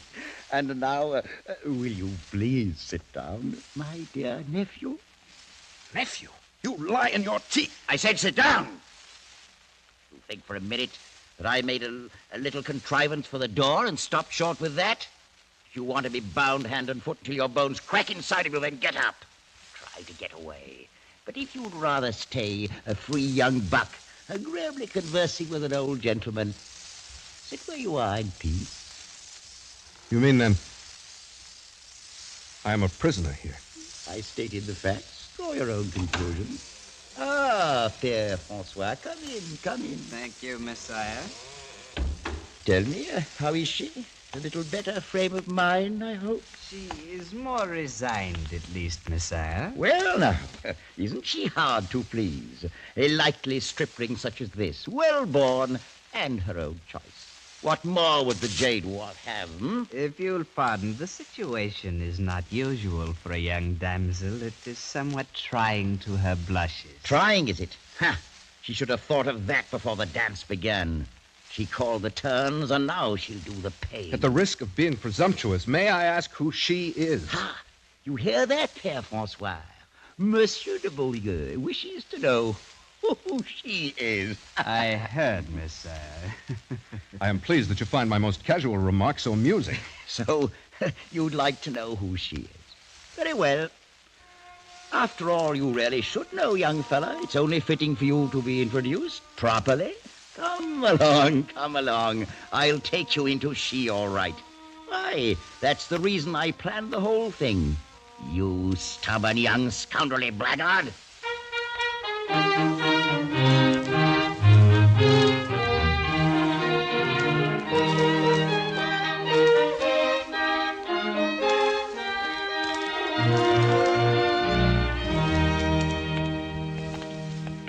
Come along, my boy.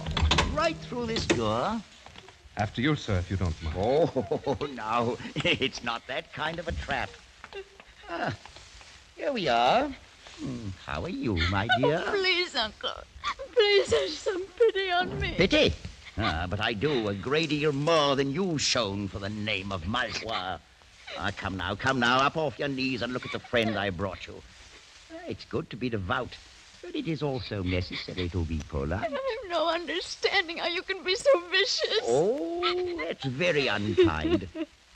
And now, Monsieur de Beaulieu, since we've decided to keep up this farce, allow me to present my niece, Blanche de Malfoy. For such an inhuman thing, surely heaven itself. He's not the man. My uncle, this is not the man. Expected you to say as much, my dear. Is it so unfortunate you couldn't remember his name? But it's true. I swear by the Blessed Virgin, I do not know this man. I've never laid eyes on him before. Please, sir, tell him. Tell him we've never seen each other before. For myself, at any rate, I've never had that pleasure. Sire, I've not met your lovely niece before this moment. Oh, now isn't that too bad? But it's never too late to begin. Quite often these impromptu marriages turn out very well in the end. Marriage? Sire de Malfoy, would you please be kind enough to explain what you mean? Aha, now, surely you've heard of the custom of marriage. It's quite widely practiced. At least, sir, I've never heard before of such a maniac as I perceive you to be. And I've no intention of marrying anyone. Then may I ask what were your intentions, my boy? Oh, well, no matter now. Père François is looking forward to performing the nuptial rites. Oh, he's quite properly ordained, you know. So, shall we say, in 2 hours? Meanwhile, I suggest you become better acquainted. Wait! Uncle, you can't be in earnest. I swear to you I'll kill myself before I'll be forced on this young man. Forced? Oh, come now, my dear Blanche. Is it possible that you think I'm lying? That you still believe this is the man? Frankly, I do. Well, then you're wrong. I refuse utterly even to consider Enough, my such... dear. You took it upon yourself to dishonor the name of our family. You forfeited all right whatsoever to question my designs. I consider it a duty to see that you're married with as little delay as possible. Out of the goodness of my heart, I've attempted to find the man of your choice. And I believe I've done so. But if not, then I care not one jackstraw. Is that perfectly clear? It's clear, sir, that you're a madman. Perhaps, my dear nephew. I'm not your nephew, nor will I be. I'd sooner die 1,000 times. Such a fury against the inevitable. But at any rate, you'll have 2 hours to compose your differences. Père François, bring the clock. Very well, Messiah. Thank you. Place it there. This, Monsieur de Beaulieu, is another of my little contrivances, and one that is hardly less ingenious than my door. Messiah, your accomplishments are of no interest to me whatsoever. Oh, I think you'll find this one most interesting. You will notice that the upper container is filled with water. In exactly 2 hours, all of the water will have dripped into the lower vessel, And at that time, I shall return. Remove the plug, Père Francois. Clever, isn't it? Well, genius is so rarely appreciated. And now I'm quite sure you'd sooner carry on your interview without an audience.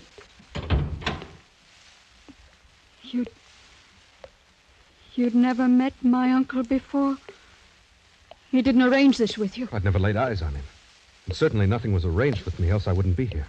Oh, then you're as much an unfortunate victim as myself. But you at least must be more aware of the circumstances. I can understand none of this. It's not an easy thing for a girl to tell.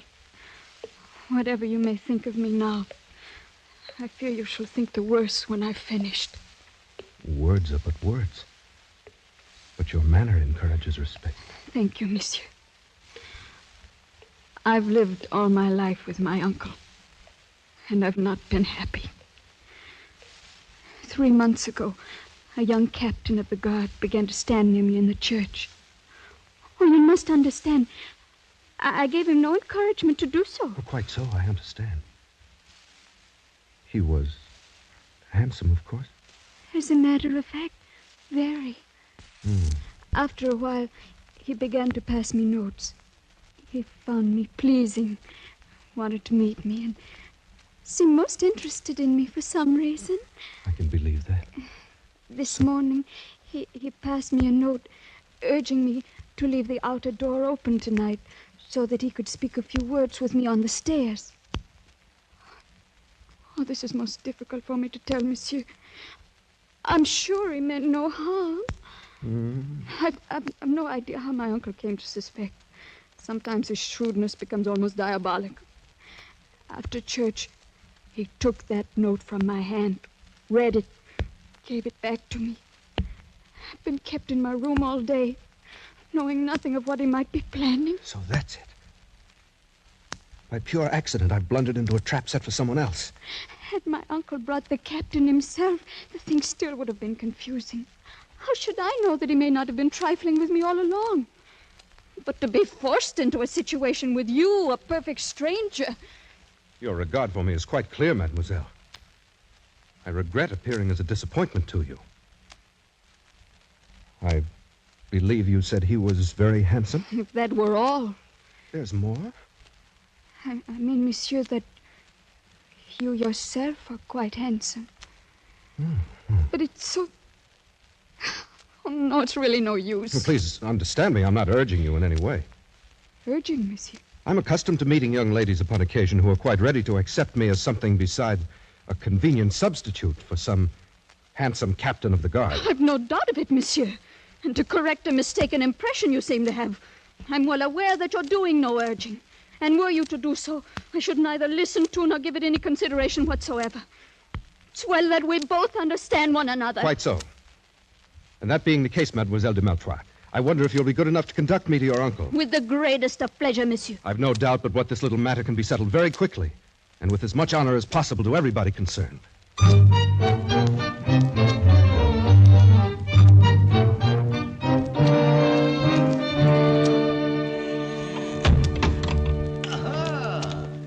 The full 2 hours weren't necessary.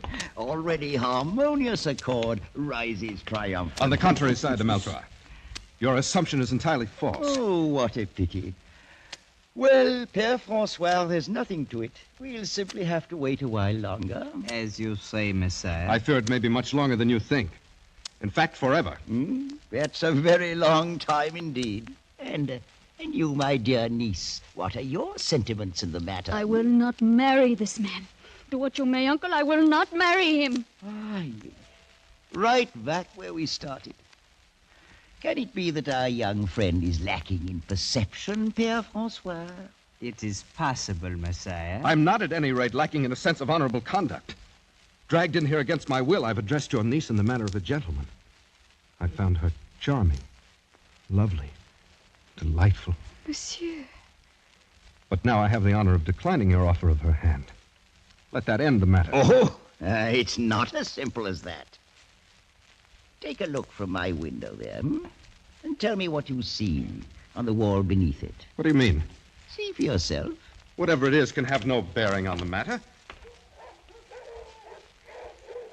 There's an iron ring set in the wall. Quite so, and fastened to the ring? A rope. Right. So we have two elements. And to complete our little diagram, we need a third one. That element is, at the moment, firmly attached to your body. I'm referring, sir. Uncle, no. And may I inquire the purpose of the dogs there in the courtyard below? Are they also a part of your devilish plans? My dear young man, a body doesn't hang in ropes forever, you know. You maniac. Even murder doesn't stop you. Ooh, that's such a nasty word. Let us confine ourselves to the bald facts. At the end of your 2 hours, you will prepare yourself either to marry my niece or to kick out your life while you swing at the end of that rope. There's no other alternative. I think there's one. Between gentlemen, at any rate. Arm yourself, sir. You fool. You think for a moment that if I'd regarded your sword as a threat, you'd still be wearing it? Père Francois, will you open that door to the passage, please? Of course, Messiah. I'll be most happy to. Gentlemen, show this rash young buck the color of your steel. Whether he likes to admit it or not, Monsieur de Beaulieu, one day a man grows too old to fight his own battles and must hire others to do it for him. Close the door, Père Francois. Then you'll not fight? Do I seem a fool? There'll be no fighting and no haughty refusal to marry my niece. You found her charming. Well and good. But I'll tell you this. Were she as common as the Paris road, more hideous than the gargoyle over my door, you'd not spurn the hand of a Maltois and never live to tell of it. Alive and married you'll be, or dead and hanging from that window, and soon after, food for the dogs. It's one or the other. So, make up your mind.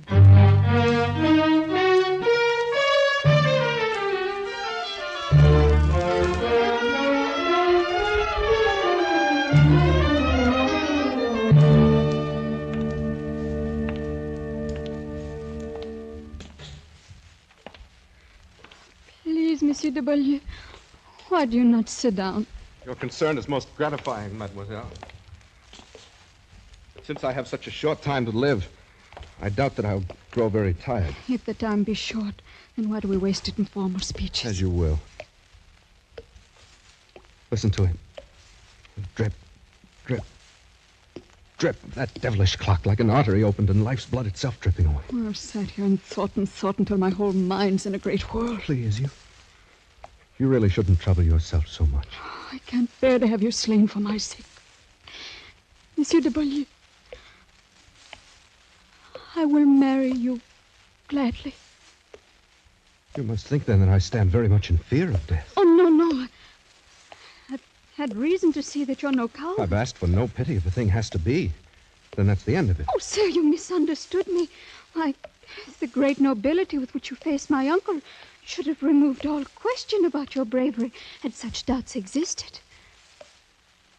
That is most kind of you to say so. Not, of course, that anyone could raise such questions once they'd seen you. Death's another incident. That's all.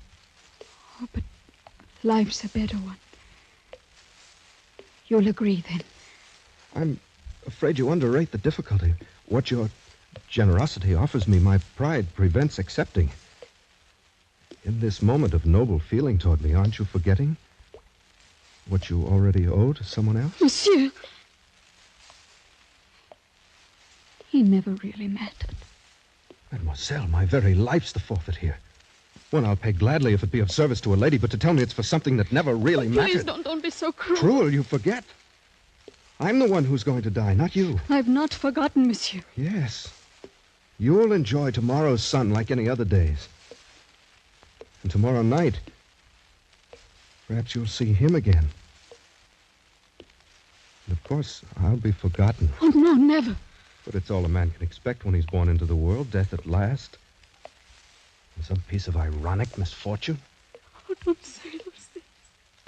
I can't bear it. Oh, if I've said anything to wound you, I'm sorry. It was It was for your own sake, not mine. Thank you. Please. It's a bitter thing, my dear, to see you in such distress that giving my life itself for you can't help it. I'm sorry. I'll try to be braver.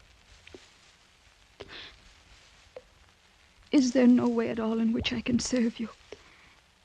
Either now or afterwards?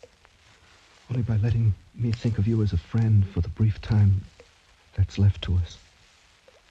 By forgetting for the moment that I'm an awkward intruder thrown here by circumstance. That's all. And afterward? What does it matter? The closer you come to it, the clearer you see that death's no more than a dark and dusty corner where a man climbs into his tomb and shuts the door after himself. Oh, monsieur. I've only a few friends now. And once I'm dead, I've no doubt that I'll have none. You forget Blanche de Maltois. You're very sweet. Any young man in France would be glad to trade places with me and die for you. You value the small service I do you far beyond its worth. I'll not have you thinking so meanly of yourself. Look at me. Would you say that I am beautiful? I think the most beautiful girl I've ever seen. I'm glad of that. Tell me, is there a man in France who can say he's been asked in marriage by a beautiful maiden, asked from her own lips and refused her to her face? Oh, no. I know you're a man and half despise such a triumph. But any woman knows more of what's precious in love. But remember, you asked me out of the pity of your heart, not for love. Oh, you're so sure of that?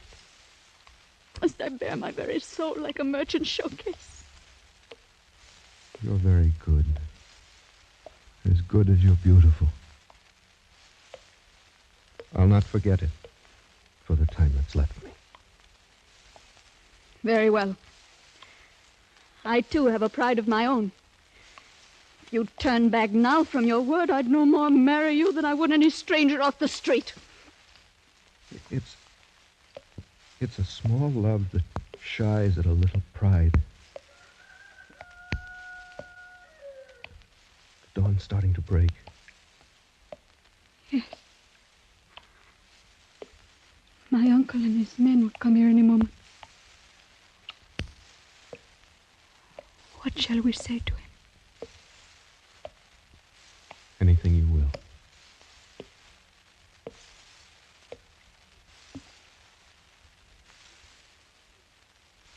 Oh.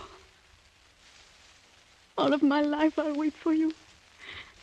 And weep the more because it was you. If I'm wrong, it's a great price I'm paying for it. One I'd not pay if I didn't care for you so dearly. Care for me? Oh, no, it's you who are being kind. It was in the moment your uncle brought me into you and you raised your face to look at me. That's when I knew. Oh, strange. For it was then I felt it, too. You've seen already that I'm not afraid to die. Oh, you're not. I know it. Blanche, is it really true, not something born of pity? I swear by all that's holy. I love you, Denis. Oh, my beloved. And I can tell you now that I love you, too. Even after all you've heard. I can remember none of it. The captain's no name. No matter.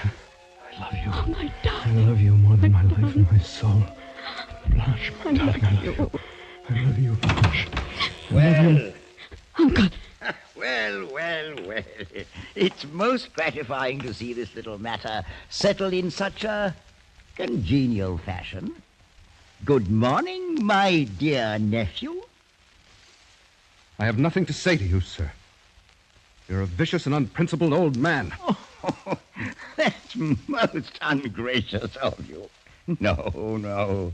At the very worst, I'm no more than a very wise old man.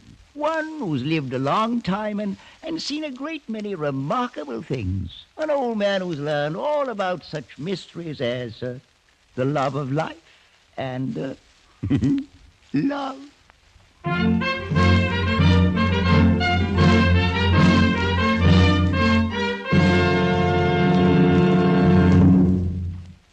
The Sire de Maltroit's Door by Robert Louis Stevenson was adapted for radio by Les Crutchfield and produced and directed by William N. Robeson, with Elliot Lewis as Denis, Peggy Weber as Blanche, and Ramsey Hill as the Sire de Maltroit. The special musical score was conceived and conducted by Cy Feuer.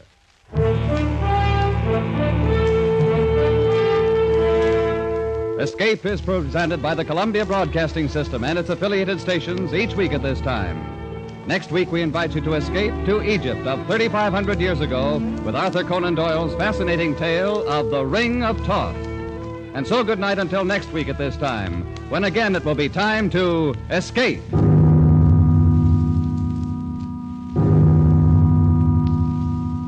This is CBS, the Columbia Broadcasting System.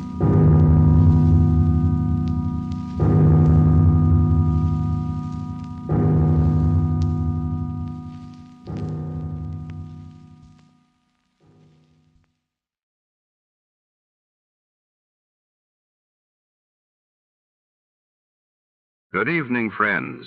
With a special word of thanks to our sister network, CBS, we invite you now to test your memory of the great radio adventures.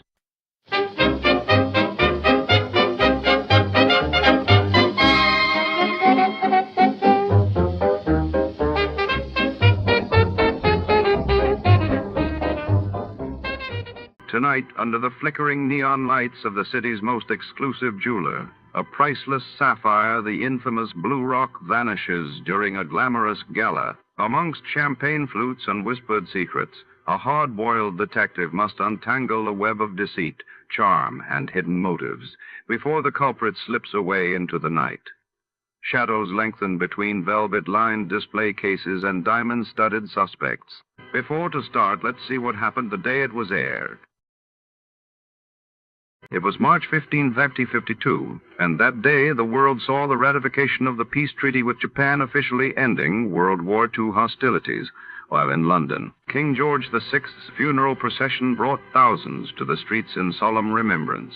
Hey, down here in New York at State Unity Live. Phil, how's my one-time fishing pal? Slowly but surely going nuts with this business. All set to open the trout season? Not a chance. I am. Sunrise on opening day is going to find me out in the middle of a stream, gently dropping flies in front of ravenous rainbows. Yeah, And you know where I plan to do it? Yep. Oh? The point is, do you? Well, of course I do. On a private stream, only half an hour's drive from here is the clearest, coldest... What was that? Yeah, you see, I was right. Right about what? You're not knowing where you're going on opening day. What are you talking about? Didn't you hear me? Oh, I heard all right, but you're wrong. Oh, I am, Sure.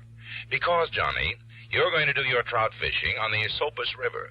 Down there in New York State? That's right, near the little town of Mount Tremper. Who says? It's just west of Kingston, the other side of Ashokan Reservoir, and about halfway between... Oh, I know where it is, and I've taken some nice, fat native browns out of the Esopus, and I love it dearly. But what makes you think that's where I'm going to open the season? Well, after all, if we're going to pay your expense account... Oh, you are? Yeah, and for once, you won't have to hold back on it. Well, that's a little different. I kind of thought you'd see it that way. Tell me all. Come on down here to New York, and I will. I'm on my way.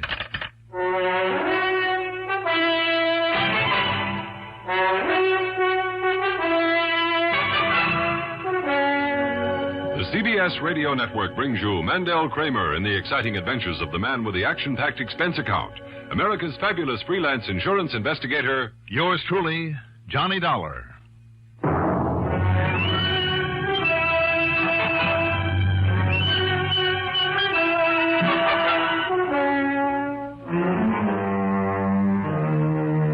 Expense account submitted by Special Investigator Johnny Dollar to State Unity Life Insurance Company, New York City office.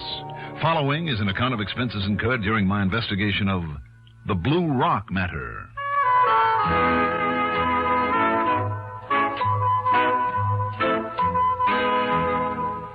After carefully packing all my trout fishing gear and clothing to go with, including waders and a set of long johns, expense account item 1 is $5.75 taxi fare to Bradley Field. Item 2, $10.12 plane fare to New York. Item 3, $6.20 cab fare into Phil's office at 500 Fifth Avenue.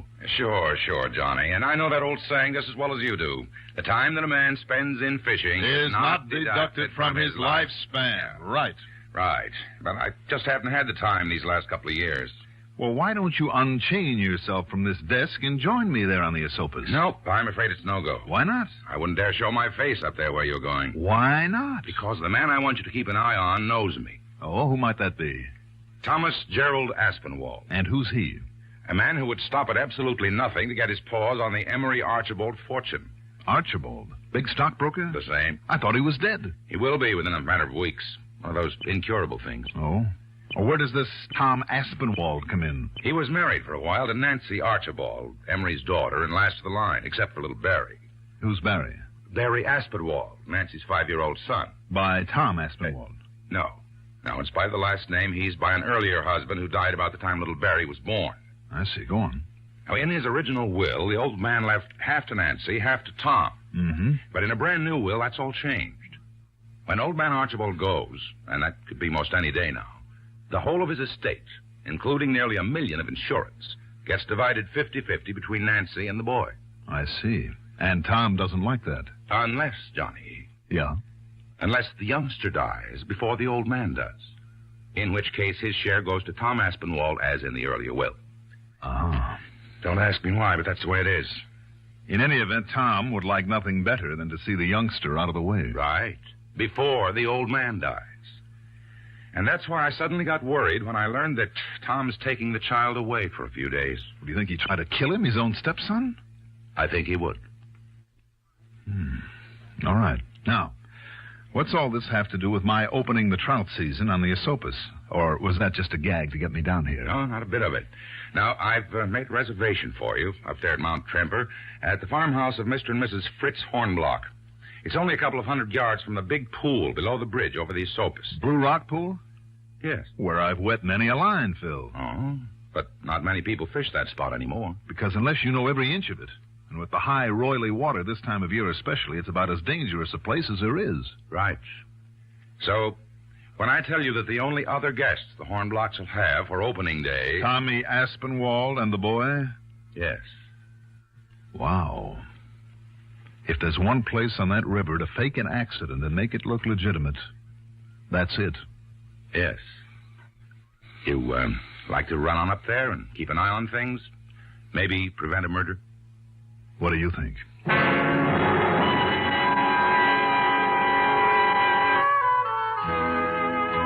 Expense account item 4 is $28 even. Includes cocktails and dinner, a movie, a soft bed at the Lexington, and breakfast the next morning. After which I spent item 5. $275 for a 3-day non-resident fishing license. Item 6, the usual $50 deposit on a rental car.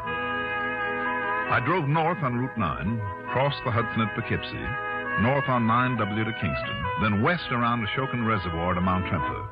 By the time I got to the Hornblock farm, it was late afternoon, and the weather had turned very windy and very cold. Now, you think I'm too old to carry these packages of yours, Mr. Dolar? Well, no, but let me carry some of the fishing gear at least. Nine. I'm strong as an ox. Are there any other guests, Mr. Hornblock? Here now. Right in here. Okay? Oh, looks fine to me. Good. A nice warm feather bed for you, and if you like it, I built you a nice big fire here at the fire. Oh, I don't think that'll be necessary. Or maybe while the mama is out, you like maybe a little schnapps to keep the cold away. Well, now, it just happens, Mr. Hornblock, that I brought a bottle along with me. Oh. You know, just in case of snake bite. Oh, snake bite this time of year. Oh. What kind? Well, if 8-year-old Scotch doesn't offend your finer sensibilities. Well, why don't we see? Why don't we? Here you are. To your heart's content. Now let me see. Well. What's going on here? What? Hey, just what are you up to, Fritz? That was good, Mr. Dolar. Well, good. Will you join us? Oh, with that cold wind coming up out there, maybe I'd better. My name is Tom Aspinwall. Ah, yes, Mr. Aspinwall. This is Johnny Dolar. Hi, Tom. Oh, well, hi. Dollar, did you say? Yeah. Yeah, sounds vaguely familiar. I don't know why it should. I'm just a fisherman up here for the opening. Yeah, so is Mr. Aspinwall. Him and his little boy, that cute little Perry. Oh, your son, Tom? Stepson. I figure if a youngster learns to fish at that age, he'll be forever grateful for it. Sure he should. Even I might learn sometime. Yeah. Oh, by the way, where is he, Tom? My wife, she took him in to do the shopping in the village. Yeah. And she promised to buy some more rocks for him. Rocks? Yeah. Well, he's crazy about those little hard candies, sugar candies, red and blue and yellow kind. Yeah, rocks, he calls them. Oh, I see. I hope she doesn't give him too many, though. Make him sick. Oh, so isn't the little boy entitled now and again, eh? Even if it gives him a terrible stomach ache sometimes? For a little boy, it always passes away. Mm-hmm. Except last time, I thought the poor kid was going to die. Line. You just let him lie still for a while on the bed, and he'll be all okay again, no matter how sick he thinks he is. Well, yeah, I suppose you're right, but... Well, this time I've brought him up here to learn to fish, not to lie around with a stomach ache because of the way you and your wife spoil it. Now, Mr. Aspinwall. And, didn't you say there isn't a doctor this side of Kingston? No, we take care of him. Now, don't you worry about him. You going out first thing in the morning, Tom? Yeah, I certainly am. Johnny, did you say? That's right. Yeah. Yeah, I haven't missed an opening day in years. Where do you plan to fish? Oh, I don't know. Somewhere along the river. You? I'm not sure yet. Well, I will tell you, boss. Yes, Fritz? You know where's the big hole below the bridge? Oh, you mean where the Blue Rock is? Yeah, sure. Oh, of course. It's an ideal spot. And nobody else will be fishing there. Right, that's for me. Only one thing, though, Mr. Aspinwall. Yeah. I won't let you take that little boy there. Oh? Why not? It's too dangerous, all those slippery rocks. Oh, now look. And with all that ice on them in the early mornings, 9. Well, with me along. Maybe later in the day after it gets warm. Okay, Fritz. We'll see. Now, you don't take him there. Okay, Fritz. Hey, now, wait a minute. Yeah? If that's such a hot spot... Sure it is. Well, Tom, why don't you and I hit it at the crack of dawn? Well, now, just wait a minute, Johnny. Sure, that's a good idea. Sure, what difference would it make to a youngster of 5? Well, it's simply that I promised him. I mean, a place where he'd be sure to get some fish. What's more, it'll be a lot warmer later in the day. Of course. And after you've caught your limit, we hope, you'll feel a lot more like taking the time to teach him. Yeah. You leave him with us in the morning. Now, listen, he can play around this place the way he likes to. Does he really care about fishing at that age? Well, he will, once I've shown him how. Well, he'll enjoy learning a lot more if he's warm and comfortable. I suppose you know all about kids. No, not very much, but if he does enjoy playing around the farm the way Fritz says he does... Sure, that's what he really likes. And, you want the truth, Tom? Truth? Well, apparently you're the expert around these parts. I'm not, so I'll use whatever arguments I can to make you help me get a limit tomorrow morning. Johnny, now... And don't you think that would be the sporting thing for him to do, Fritz? Sure it would. All right, then it's all set. You and I open the season with a bang at this hot spot of yours. Then later, when it's warm and the rocks are dry, we can both take Barry out and teach him how. Well, thanks, but I prefer to teach him myself. Okay. Would you care for a little snort out of this jug? Yeah, sure. No, thanks. I've got to run over to Kingston to pick up some dry flies I forgot to bring along. Sure. That's much, much better. Yes, I think so, too. Say, more trout flies, did he say? That's funny. Is it? You should see what he bought. Every fly that was ever made. Well, more to the point, Fritz. Yeah? Purist though he may be, and I like to think I'm one, too, doesn't he know that dry flies would be ridiculous this time of the year? Sure he does. Some wet flies, or nymphs, or streamers maybe, or even when you come to being practical about it. Yeah. Some of the nice fat worms that I have already for you, eh? And he knows that's the way to fish this water at this time of year, as well as you do, if you want to catch the fishes. But there he goes. Yeah. Oh, and look, from the window. Here comes Mama back with the little boy.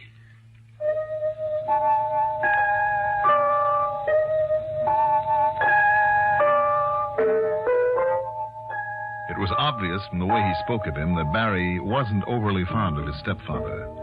But he was a cute little tyke, and I didn't blame Mrs. Hornblock, a sweet, typical housefrau, for wanting to spoil him just a little. A little. Judging by the size of the sack of hard candies he clutched in his hand, blue rocks, he called them, she was doing a pretty good job of it.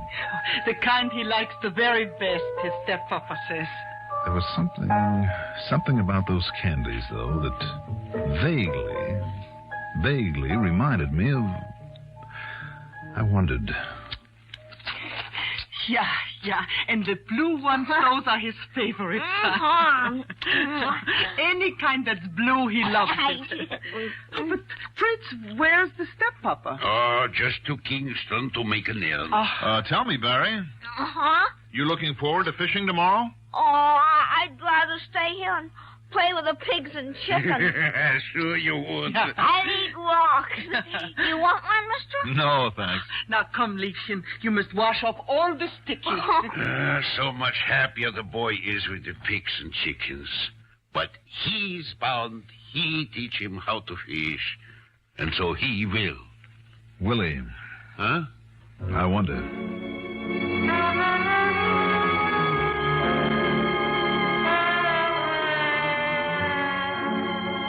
It was only too obvious how Aspinwall planned to get rid of Barry.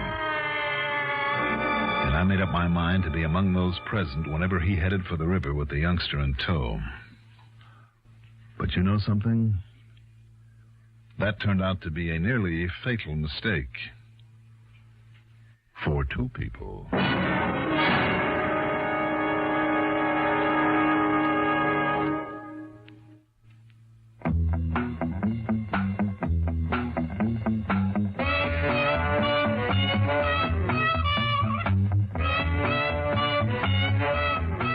Pardon me, mister. She said, Do you have a match? the old gag. Sure, I said. Do you have a cigarette? She had one. Newport filter cigarettes. We lit up. Some smoke. Finest rich tobacco flavor I'd ever tasted. Real tobacco, the way I like 'em. The right touch of menthol and just a hint of mint, A great combination. she suggested. Makes Newport more refreshing to begin with. More refreshing all the way. She wasn't kidding.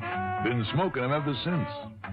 Newport filter cigarettes.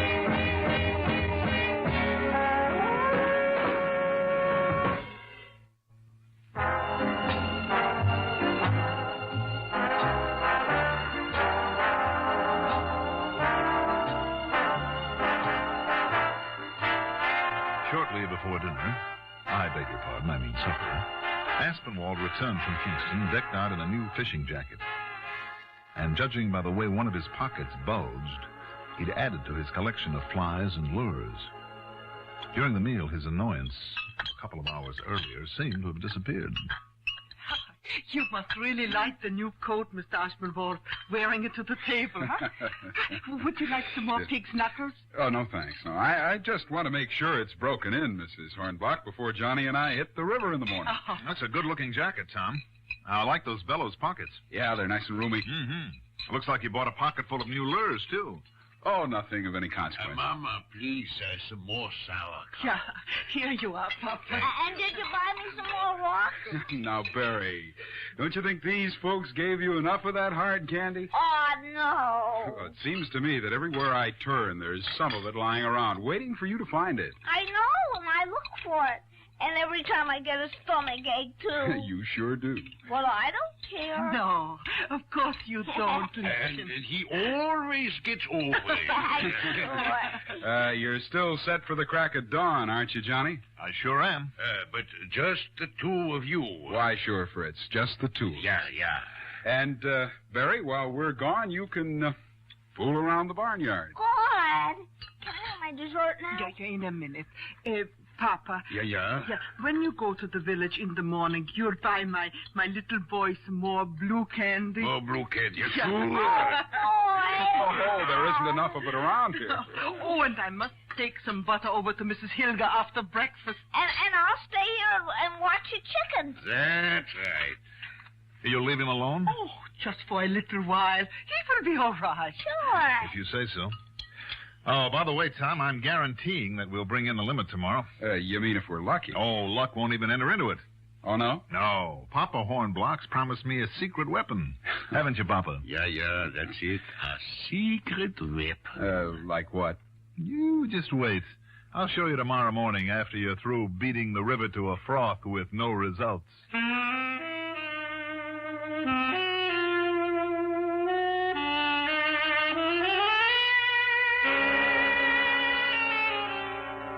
At dark next morning, the temperature was in the mid-20s. But after fortifying ourselves with pork chops, hotcakes and bacon, 3 fried eggs apiece, and plenty of steaming hot coffee, Tom and I set out for the river, leaving the Hornblocks to their errands and little Barry to play around the farmyard.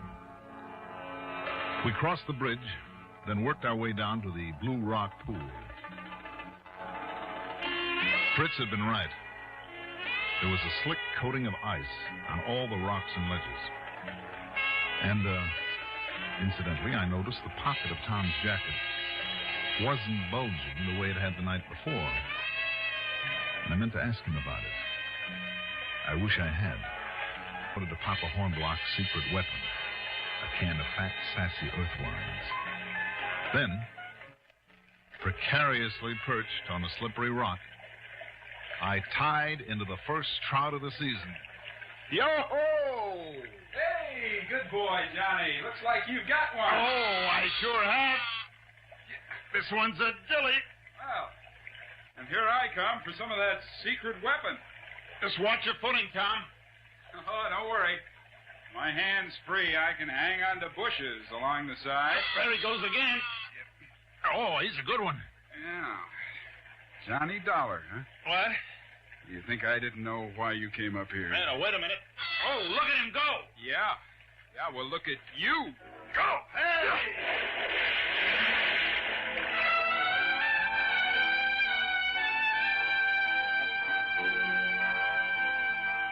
Things happened fast as Tom, holding onto a bush, gave me the shoulder. My feet went out from under me on the icy rock, and I fell sideways into that treacherous, frigid pool. But in twisting around, I'd grabbed at one of his legs and managed to hang on, and then the two of us went in. From then on, all I can say is that it's a miracle we ever got out of that freezing, rushing torrent alive. But somehow we did. Then up on the bank, the water on our clothing freezing into ice. All right. All right, Dollar. So you think you won, huh? Just because you got me. And you did bring that youngster up here to kill him. You bet I did. All right. Come on now, back to the house before we freeze to death. And we'll make sure that Barry's still okay. Johnny, Dollar, it's no use. Because you gave yourself away. What? You knew that he was only 5. You said so before you even saw him. So I knew you were onto something when you came here. All right, so I goofed. Now, come on. I remembered who you are, and I knew you wouldn't let me get him down to the river alone.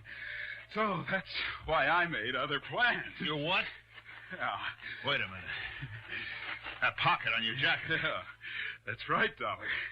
From the wetting, there's a blue-green stain all over it. Huh? Blue vitriol, copper sulfate that you bought in Kingston.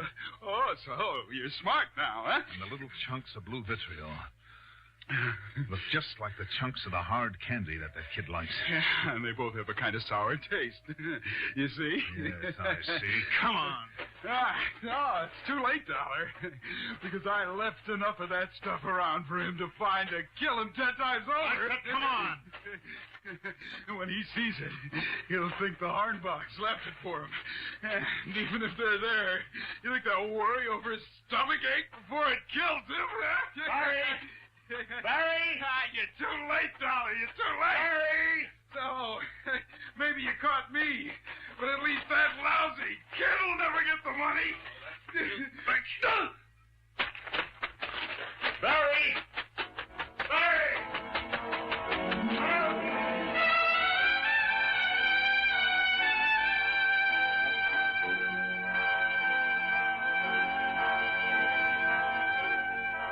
A big dramatic ending?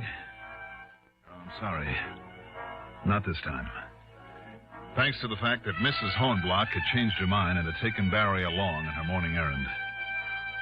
By the time they got back, I'd cleaned up every chunk of the blue vitriol that Aspinwall had planted.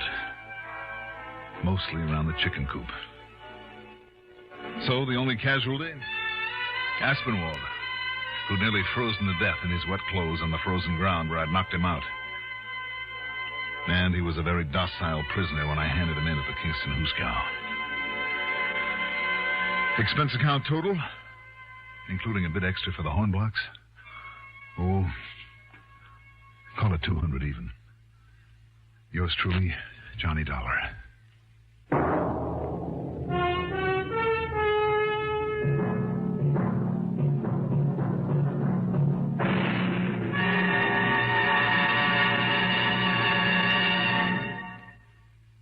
Now, here is our star to tell you about next week's story. Next week, a lesson in how to crack a safe. And I'm perfectly serious about that. Join us, won't you? Yours truly, Johnny Dollar.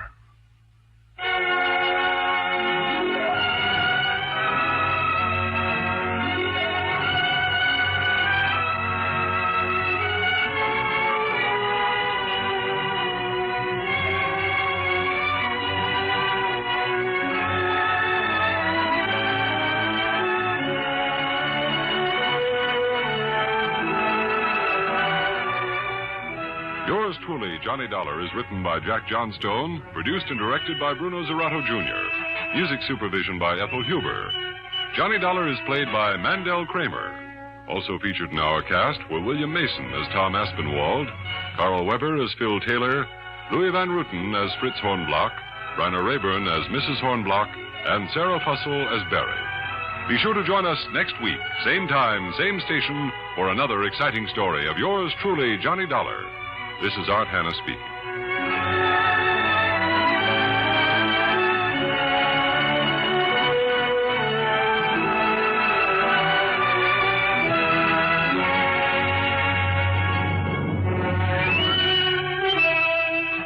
This is the CBS Radio Network. From all of us here at Escape Radio, thanks kindly to our sister station, CBS. Now then, let's see if you're true masters of classic radio.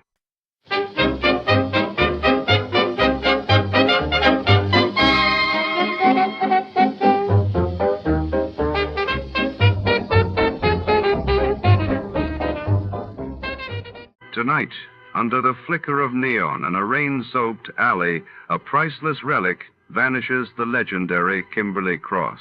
Our hard-boiled detective, drawn into a tangled web of deceit, finds himself shadowed by a mysterious femme fatale, whose loyalties are as elusive as the artifact itself. As danger closes in, every clue uncovers deeper secrets. What truth lies beneath the surface, and who will betray whom before the night is through? Before we begin, let's see what happened on the day it aired. It was May 29, 1947. That day, the world learned of the tragic crash of an Eastern Airlines DC-4 near Baltimore, sending shockwaves to aviation safety circles, while across the globe, British officials announced the imminent end of their colonial rule in India, setting the stage for a new chapter in South Asian history. The National Broadcasting Company presents The Adventures of Sam Spade, Detective.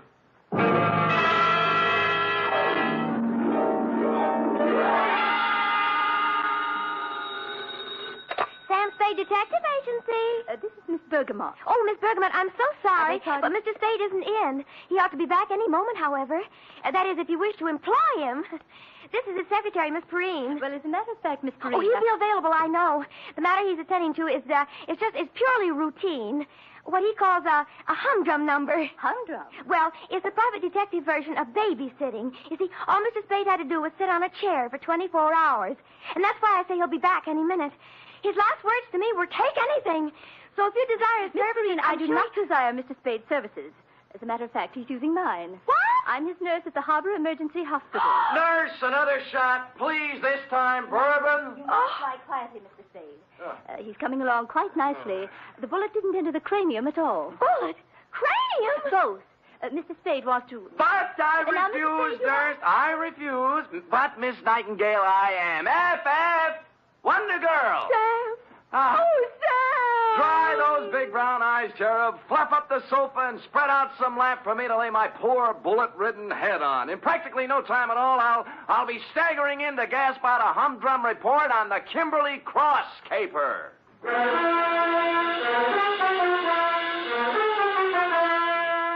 For NBC, William Spear, radio's outstanding producer, director of mystery and crime drama, brings you the greatest private detective of them all in The Adventures of Sam Spade.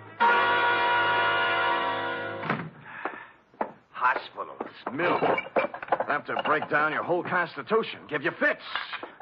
Sam?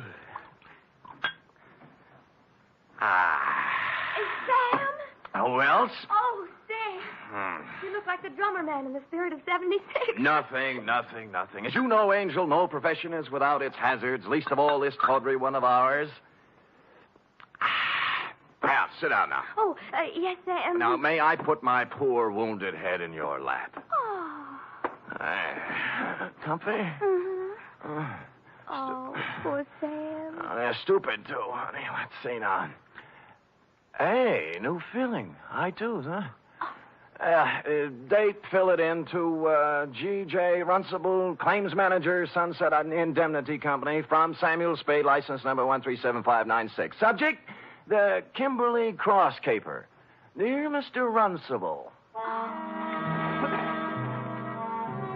It's just as well for private investigators that we have no way of knowing, by the way a job starts, how it's going to end. I remember once I went beating the bushes for a mad dog killer and ended up playing Monopoly with him in a hotel room for 6 hours.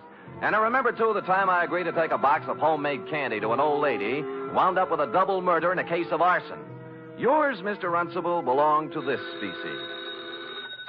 Spade. G.J. Runcible, Sunset Indemnity. You available? Maybe. What'd you have? Are you or are you not available, Mr. Spade? Answer yes or no? Yes. Yes. How much? 50 a day. Expenses, Yes. right. Got a job for you next 24 hours. All you got to do is sit on a chair and keep your eyes on something beautiful. Sounds keen. Might call it a babysitting job. Oh, who is she? Kimberly Cross. Pretty? Like $250,000. Oh, rich, too, huh? She's on exhibit at the Bergendorf Galleries on Sutter Street. She's on exhibit? Get over there right away. Well, I'd better. Check with Mr. Bergendorf personally and then see Johnny Stroud, our company man. He'll give you instructions. Fine. Now, why don't you tell me what we're... Hello? Hello? Always happens on page 6.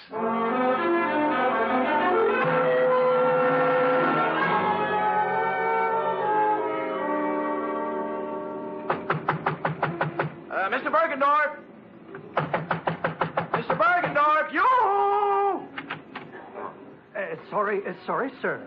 The exhibit officially does not until 9 a.m. begin. As you see... It's 8:45. I won't charge you, Mr. Bergendorf. I won't charge you. You can bring out the baby any time now. Mr. Runcible of the Sunset Indemnity sent me. Here's my credentials. Mr. Spade, you are? Mr. Spade, I am, yes.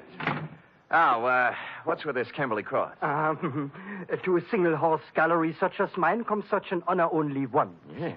Today only Bergendorf's is with Tiffany's in the same class. Here. Huh? Is picture of Kimberly Cross. Yeah? 14 stones, all blue-white. 8 down, 6 across. Total, $268,000 plus 20% tax. Oh, jewelry. To call this jewelry is to call Elizabeth Taylor a garden variety tomato. Yeah. Is a crown jewel from Thuringia, Mr. Spade. Really? Is part of estate of a dead duke. Is price tag $268,000 plus 20%. Yeah. Where is it? Involved. Time lock. Comes 9 o'clock on the nose, she opens. Then... Yeah, the exhibit begins. Yeah, there's a company man here from the insurance outfit, isn't there? Johnny Stroud. Oh, where is he? He's working concealed. Oh? This man Stroud undercover. Clever stuff, huh? You see, parked at curb across the street, one autobus. Oh, yeah. Department of Public Health, City and County of San Francisco. What, Anti-tuberculosis campaign. Pardon? Is giving to public for free gratis 1 X-ray per citizen for chest cavity. Oh, chest X-ray. Handily parking opposite the Bergendorf Gallery, so inside Mr. Strout can take for himself a plant. Get it? Clever. The free gratis autobus for chest X-rays was a square-end job, complete with reception compartment, X-ray machine, and attendant. The latter a sincere type with horn-rimmed glasses and white-starched blouse. I use the word sincere advisedly, since he was at the moment doing a selling job on Johnny Stroud. You know what I always say, Stroud? What do you always say, George? You never can tell about a call. You never know. Yeah, you see right there. I got a cold. Maybe. 8 to 5, it's only a cold. But 5 to 8, oh, let me take the picture now. No charge, no pay. No dice. Go away. Oh, Spade? Yeah. Good. Come on in. The boss said he was sending you up. Plenty of room back here. You realize you're standing right in front of my X-ray machine? We'll move when you get a customer. Customers, Fine. yes. Where are they? Where are those chests? If people only knew that 8 to 5, it may be a cold. Then Did again, you never Runcible know brief things, you on huh? this, Spade? Yeah, it was brief, all right. How do you make it? 14 vulgar-sized diamonds looking for a buyer. Sunset indemnity insuring Bergendorf against loss during the 24 hours they're on his hands. That's 2 for you. There's 2 against me, too. Oh? Like, why does Sunset Indemnity need outside help when they have you? And why are you playing like a movie dick when the sensible thing to do is to sit down next to the exhibit with both eyes open and a rod under your arm? What are you doing, George? I'm testing my machine. Don't let me interfere with you, boy. George doesn't like me. I see that. Well, I guess the boss left out one item, Sam. A tip? Yeah. Last night, some schmo called him around midnight and got him out of bed. Oh? Runcible's a pessimist, you know. When Sunset Indemnity's on the line for $250,000, he tends to get jumpy. Who had the tip? Anonymous. They all are. Right from the oat bin, the guy says. Somebody's going to take a running jump at the Kimberly Cross while it's at Bergendorf's. Mm-hmm. Needless to say, for the balance of the night, Runcible does not sleep. So today we got reinforcements. Georgie? Yes? I'm going to leave you now, George, to take my post across the street while Mr. Spade... Hey, wait a minute, Johnny. Look, in front of Bergendorf's. The dame? The dame. To paraphrase Bergendorf, calling her a dame was like calling the Kimberly Cross a hunk of jewelry. But that's not what interested me, at least not right then.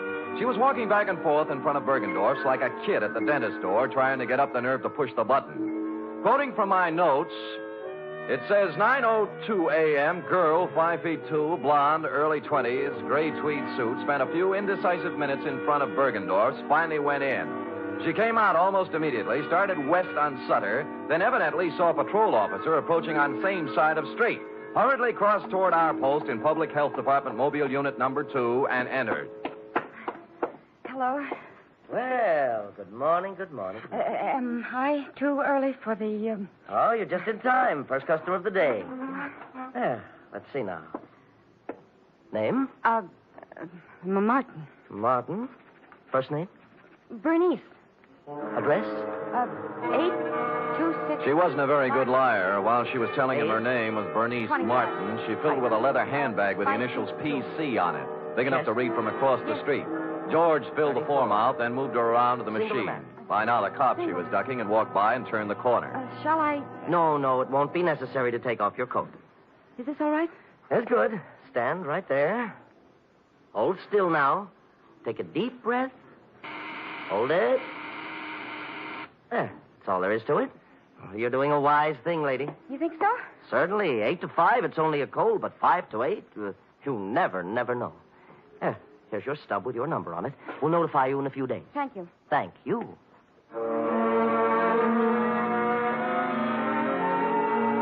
Whereupon Miss PC hustled down to the corner and into a drugstore. 5 minutes later, she still hadn't come out. Stroud was beginning to champ at the bit. So what, Sam? So she's worried. She's ducking cops. She's using a phony name. Or her girlfriend's handbag. Look, I'm going. Hey, wait a minute. I'm sure I've seen her somewhere before. Where? I don't know, but I think it was around headquarters. Now who's playing movie dick? Look, it's 10 after 9. I'll go over and settle down next to the vulgar diamonds, and you make yourself comfy with Georgie. If I get busy, out you go, Keep pal. your eyes on the customers going in and out. There's a good loud burglar alarm over the door there. You can hear it a block away. You see what I mean? It's good and loud. Holy cow.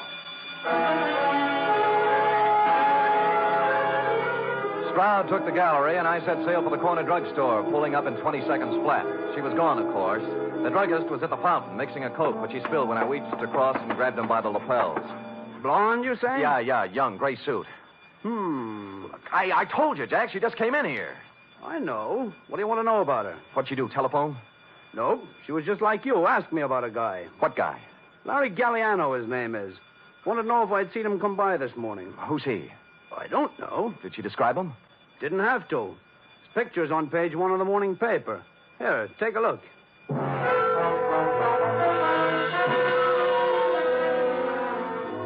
It was no time to dawdle, but I gave it 10 seconds. Larry Galliano, a one-time gas station stick-up artist, had just been released from Quentin after doing 5 years. On the way across the street to Bergendorf's, it came back to me where I'd seen her, standing outside the courtroom, crying when they sentenced him 5 years ago. Over here, Sam. Yeah.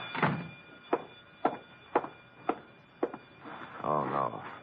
Bergendorf, huh? Yeah, shot from behind. The stones, needless to say. Sure. Maybe you were right about that day. No, she didn't have time. Someone was hiding in here waiting for Bergendorf's to open up this morning. How'd you get out? Well, there must be a back door in this joint. I'll check it. The phone's on the desk. Wake up Lieutenant Dendy, huh? Right. How he'll love it, too. 2 of us holding hands across the street while... Stroud! Johnny Stroud! Look, it's me, Bergendorf, Sam Spade. Stroud! He's checking the back door. Who did it? Oh, double-crossed me. Wanted it all. Who? Who you talking about?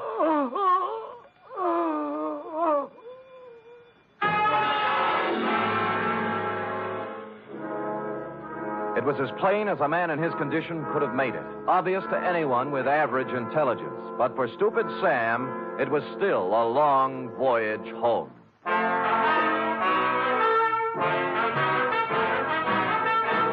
You are listening to the weekly adventure of radio's most famous detective, Sam Spade.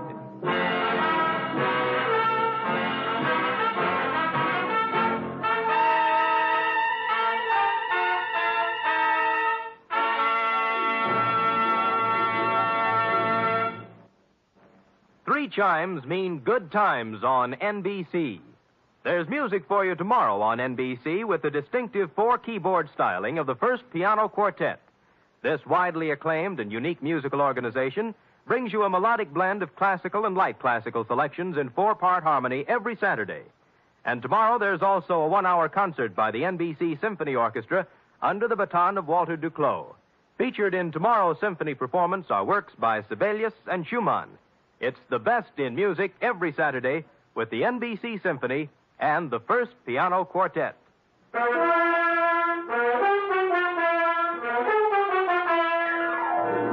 And now back to the Kimberly Cross caper, tonight's adventure with Sam Spade.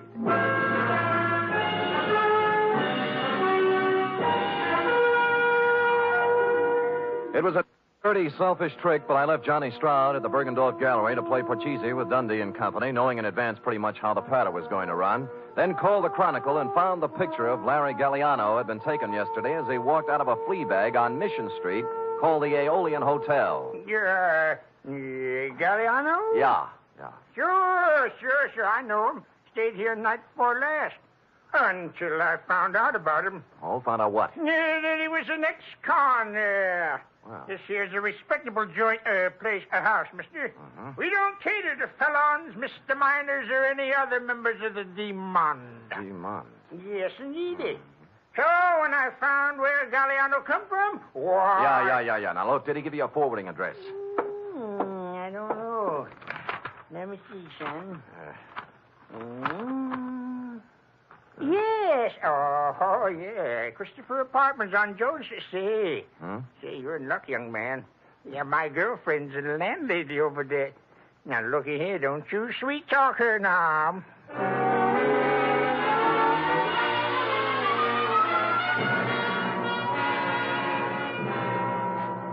Out of the way, boy. Out of the way. Look, all I want, madam, is one moment of your time. I already told you, boy, I don't know no Galliano. Yeah. Never heard of him. Pull up, so I don't want to hear from him. Yeah, well, wait a minute now. Will you just take a look One side, boy, Huh? one side. Oh, I'm Four sorry. more right there. Sweet. I ain't no time for Well, it. Mrs. Landlady, I'm afraid you've lost out. What? Yeah, you were in line to win a bagless vacuum cleaner, you know. Oh, but I'm wait a minute, Curly. Wait a minute. What you want to know, bud? Yes. Well, this Galliano just might be using another name. Now, this is his picture right here. Oh. Yes. Now, I will rephrase my question. Has he been around? Nope. I see, landlady. Well, do I win? Oh, I am sorry, but stand by for the giant jackpot. Is it electric?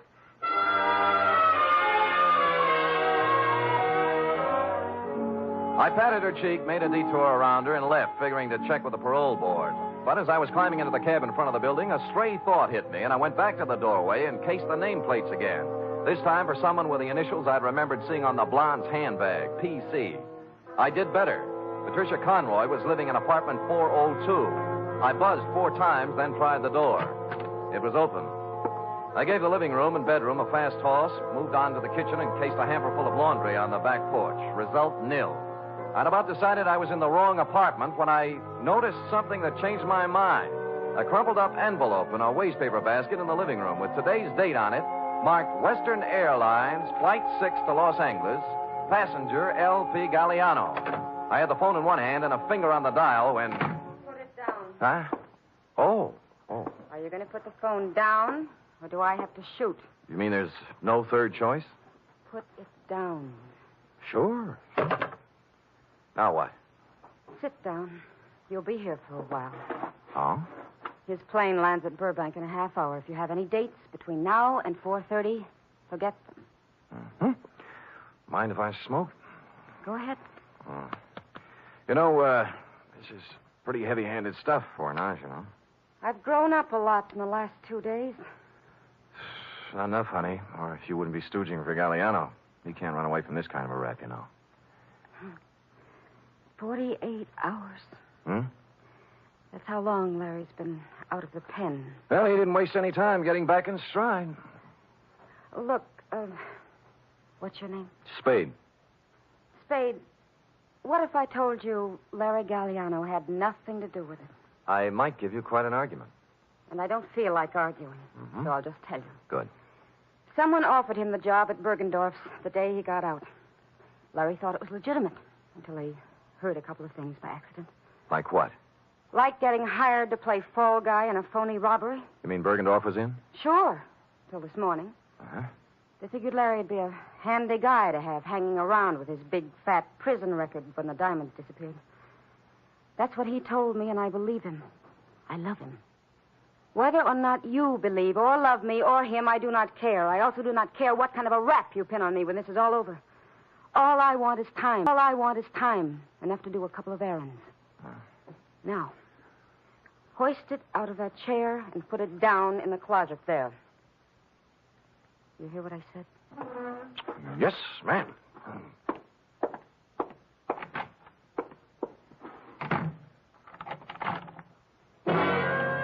I was wrong. She was no ingenue. Happily, the closet had a light in it, so I settled down on a hat box and read some old copies of Mademoiselle until 5:30 when I heard the door close. What with soundproof outside walls, no window, a double slab door with a lock she thoughtfully filled with gum, it was almost 7 when I got back to my office. The next move, of course, was to call Lieutenant Dundee and wise up the Los Angeles police on Galliano. I picked up the phone and put it down 4 times. There was no use kidding myself. The yarn she told was pretty wild, but there was something about the way she told it. And I believed her. In here. Yeah. You remember me this morning, huh? Oh, George, yeah. the technician from the X-ray mobile unit? Yeah, George, what's on your mind? Funny thing, that girl, 34 chest, you remember the blonde? Oh, yeah, I remember her very well, George. What about the blonde? Well, I tried to call her. Operator says there's no such number, and the company has no record of a Bernice. She was using a phony moniker, George. Her name's Patricia Conroy. Ah, now why would she do that? Well, a girl's got to be careful, you know. She does, for sure. How come? How come? I kind of took an interest in her case, you know. I rushed the pictures through as soon as we closed up tonight. She's an incipient case. Oh? Yes. I wanted to wise her up right away. You see, here. Oh. This is... No. This one's Johnny Stroud. I took it when he wasn't looking. Told him I was testing. He was right at that. Nothing wrong with him. But I always say you never... Yeah. How about the girl? How about the girl? Cold. Oh, yes. Here, now, look. You see this shadowy part here? Yeah? Hey, wait a minute. I wasn't looking at the shadow part. I was looking at something at the left side of the picture, right where the inside coat pocket would be. The clear black outline of the Kimberly cross. You mean she had the thing? Yeah. Give me the phone. Well, I thought it was one of those clip gimmicks the girls wear on the phone. Oh. Spade?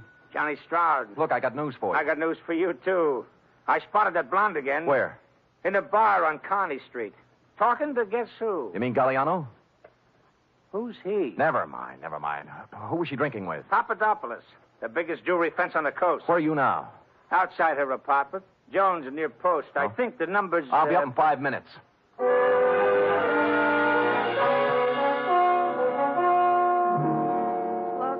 like I told you, Spade, I don't want to argue. She says she doesn't want to argue, Sam. Too bad.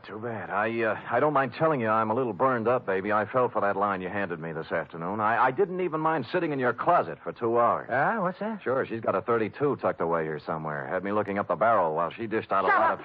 Who's got the cross, honey, you or Galliano? We don't know anything about it. Then what were you doing in that bar with Papadopoulos? Larry said whoever had it would try to move it through him. I thought I could get to him, but I was wrong. How does that sound? What do you think? Look, I walked into Bergendorf's this morning. Why'd you run out?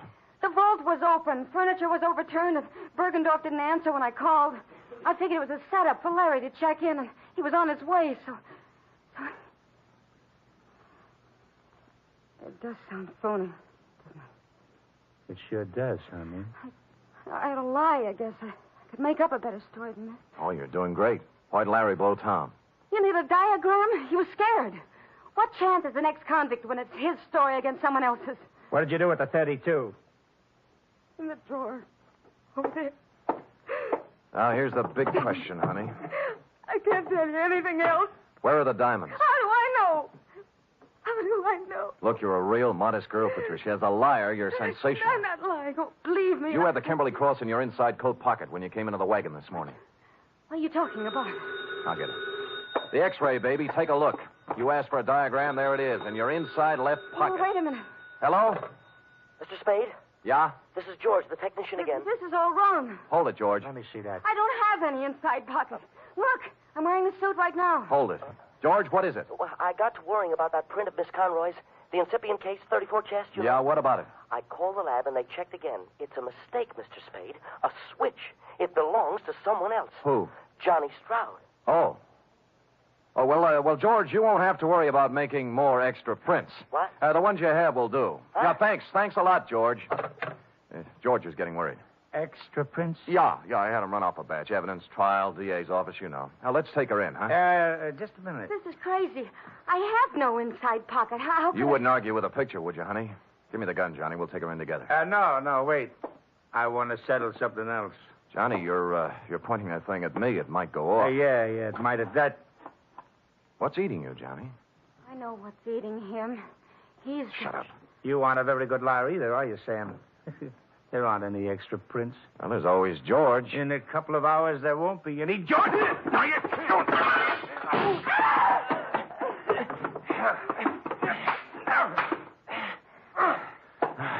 Okay, Johnny, on your feet. Let me go, Sam. Let me go. We can work out a deal. Shut up. Sam, your head. You're shot. Here, take the gun. Call Dundee. Get it? Dundee. Homicide.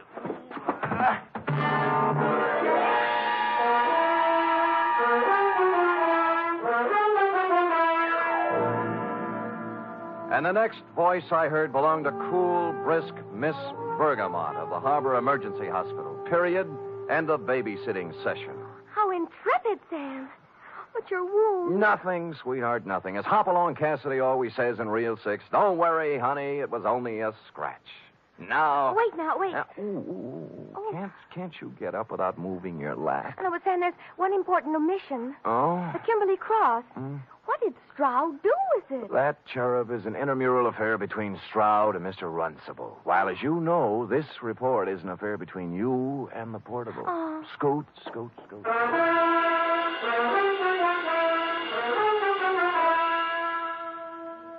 3 chimes mean good times on NBC. There's music and mystery for you tomorrow evening. For music, it's your hit parade bringing you the top tunes in the land with Eileen Wilson, Snooky Lanson, and Raymond Scott's orchestra. For mystery, it's The Man Called X, starring Herbert Marshall as an intrepid adventurer in international intrigue who travels wherever there is mystery, danger, and romance.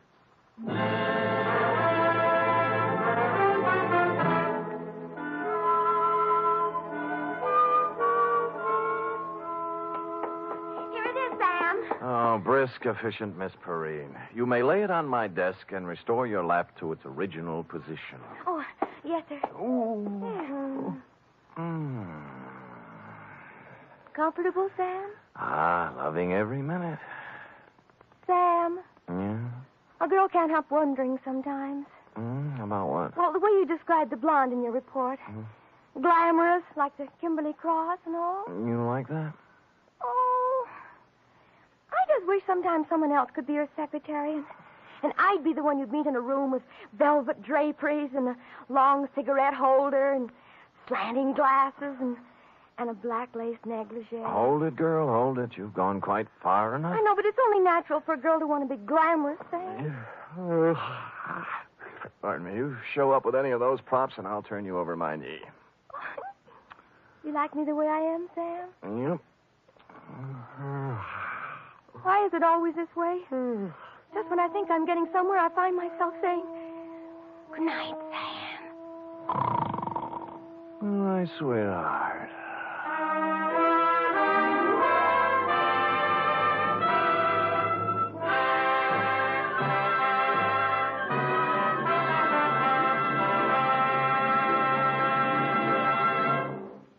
The Adventures of Sam Spade are produced, edited, and directed by William Spear. Sam Spade was played by Stephen Dunn. Lorene Tuttle is Effie.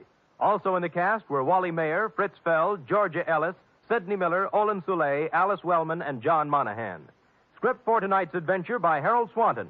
Musical scoring by Lud Gluskin, conducted by Robert Armbruster.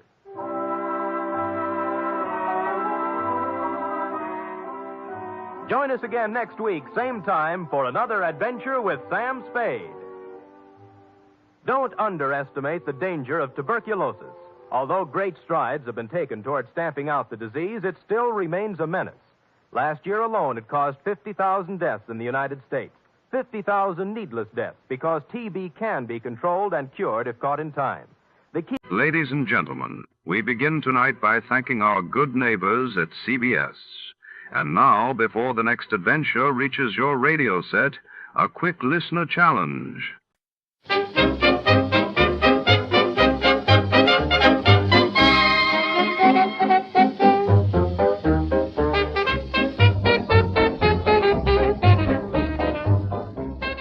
Tonight, our story takes us deep into the heart of a dusty Texas cattle auction house where fortunes are made and lost in the blink of an eye. A simple steer triggers a deadly game, and insurance investigator Johnny Dollar finds himself tangled in a web of deception and greed, surrounded by wary ranchers and shadowy bidders. The scent of leather and the echo of boots on wooden planks set the stage for betrayal. Amid the clamor of the auctioneer's call, who is pulling the strings, and what secrets are hidden behind the bidding paddles? Before to start, let's see what happened the day it was broadcasted. It was March 4, 1956, and that day the world watched as France and Britain issued stern warnings to Egypt over control of the Suez Canal while in the United States. A record-breaking winter storm paralyzed much of the Midwest, bringing cities like Chicago and Detroit to a grinding halt. From Hollywood, it's time now for... Johnny Dollar. Howdy, Mr. Dollar. My name is Jake Denham. I own a cattle ranch out here in Craig, Colorado. How'd you like to come out here and see me? Colorado. That's right. I have a policy with one of your companies, Tri-Western, office over in Denver. Well, what seems to be the trouble, Mr. Denham? Trouble? Oh, nothing like that. Not at all. Then why have you called me? Well, you see, the brand I use in my beef cattle is a Lazy JD. Yeah, you said your name is Jake Denham. That's right. But JD is your initials, too. Oh, yeah. Yeah. And the lazy part fits me to a T. But now why have you called me? Well, you see, I listen to your radio program every week. All those insurance cases you handle all over the country. Glad to hear it. And I thought the Lazy JD being your initials, too, and all the local color out here, and, well, maybe you'd like to come and get some local atmosphere for one of your stories. Oh, now, wait a minute, Mr. Denham. If you have some insurance matter you'd like me to investigate... Well, no. I told you why I thought you ought to come. So can you, right away? You sure there's nothing wrong out there? No, like I said, a lot of local color. Nice place to stay here at the ranch. Now, how about it? Well, I've a couple of days' work on some reports to finish up. Then right after that, huh? Well... Good. I'll be waiting for you. Goodbye. Look. And everything's really okay, huh? Goodbye. Mr. Denham, I think you're lying through your teeth.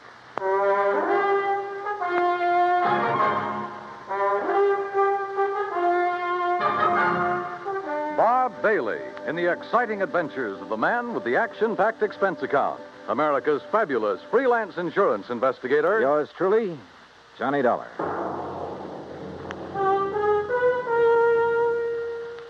And now, Act One of yours truly, Johnny Dollar.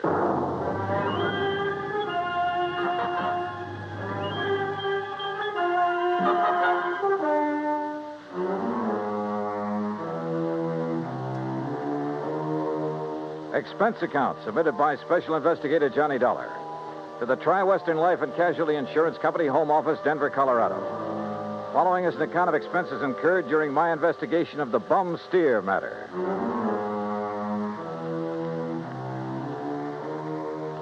Expense account item 1, 370, long-distance call to Hal Versky, my contact at Tri-Western in Denver. Johnny, good to hear from you. You out in this neighborhood? Nope, still in Hartford. Hal, I want you to okay an expense account for me. Well, now that depends. Listen, do you know a client of yours by the name of Jake Denham? Yes. As I recall, he owns a big cattle ranch over near the little town of Craig. Uh-huh. Carries a straight life for something like 40,000, 50,000. Well, look, I got a phone call from him begging me to come out there and see him. Oh? Something wrong? He says not, but I don't believe him. Well, have you any reason to think something is wrong? Well, only the half-baked excuse he gave me for wanting to see me. Look, Hal, I realize this is just a hunch, but... Certainly sounds like it to me. But my hunches have saved your company a lot of dough on occasion. So how about it? Okay. Put it this way. If you run into something out there and clear it up, we'll pay the freight. If not, well, you just go ahead and have yourself a vacation at your own expense, okay? Oh, now, why don't you relax that iron grip on the purse strings for a change, huh? Why? What would you do? Okay. But I warn you, Hal, if this does turn into a case for your company, my expense account is going to knock you right off your feet. Oh, now, wait a minute. Bye-bye. Johnny. It took me nearly 4 days to clear up the reports I had to finish. I wish now it hadn't, that I'd left Hartford immediately. Expense account item 2, $133. Plane fare and all the incidentals I could think of, Hartford to Denver. I got there shortly after 7 a.m.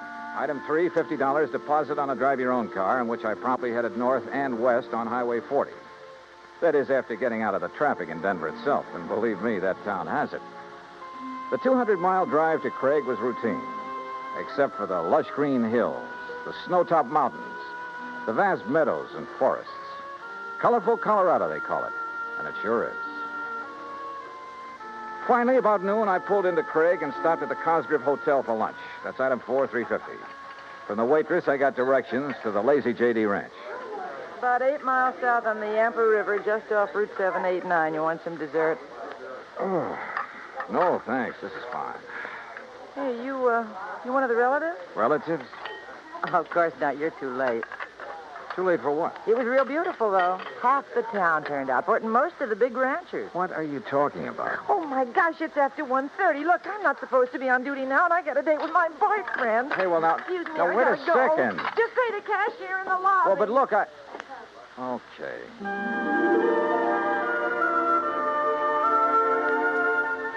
I paid my check to the cashier, went out to my car, climbed in, and headed for the Lazy J.D.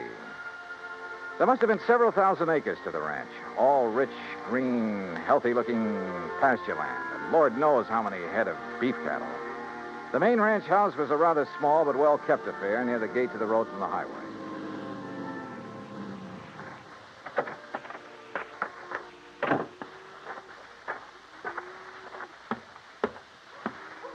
And then I saw it. A long piece of black crepe hanging on the doorframe.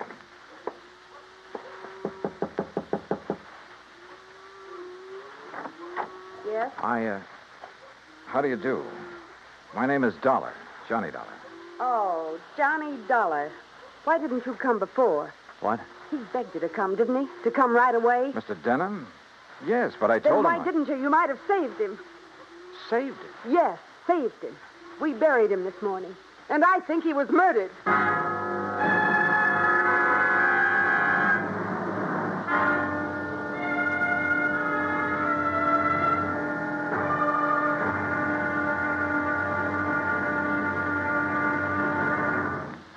Act two of yours truly, Johnny Dollar, in a moment.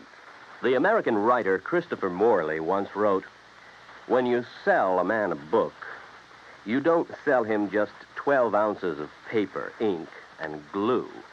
You sell him a whole new way of life," unquote. Now, that goes double when you give, not sell, a book. But the gift of 550 books to little children increases the legacy tenfold. Near the end of 1960, the employees of the Chase Manhattan Bank started a people-to-people program with such a gift to school children of a town in Tanganyika. That's on the southeast coast of Africa. To give you an idea how the books were received by the children, let me first quote from Francis Bacon. He's an English writer of a few centuries back. He said, "Some books are to be tasted, others to be swallowed, and some few to be chewed and digested." In the past, children in Tanganyika may have done a little tasting and chewing and a little swallowing and digesting. But there's one certain thing. They wound up devouring the books they received from the United States. And they did so much of it that they, the ones in high school anyway, were able to reach the level of English children their age and pass the exams at the same time. That takes a lot of book learning, as they say. Now, the gift of these books from the United States of America may have seemed a small thing to the senders, but the boys in Tanganyika who received them know that they've opened a whole new way of life. They've greatly increased understanding in the classroom of freedom, the right of all men everywhere. And now, Act two of yours truly, Johnny Dollar and the Bum Steer Matter. The tall, beautiful girl standing in the doorway of the ranch house at the Lazy J.D. outside of Craig, Colorado, was dressed in black. The red about her eyes showed that she'd been crying. But there were no tears in them now. Jake Denham was my father, Mr. Dollar. I'm Virginia. And you think he was murdered? Why do you think he called and begged you to come out here? Any idea who might have done it? Yes, Big Mike Craven. Who's he? He owns the Sea Lucky Star and wants to own every other ranch around here, and he will unless somebody stops him. How did your father die? Anthrax. That's what they said it was. I thought that was a disease of cattle. People, too, if they get infected from the cattle. And that's what happened to your father? That's what they say, but there's no anthrax around here. Our ranch is clean. Look, let's go inside and sit down and talk about this. Sure, I'll talk about it. If only somebody will listen. And here, John. Oh, thanks. Are you, all alone? Now that Dad's gone, he and I ran the ranch. Now it's up to me. Sit down. Thank you.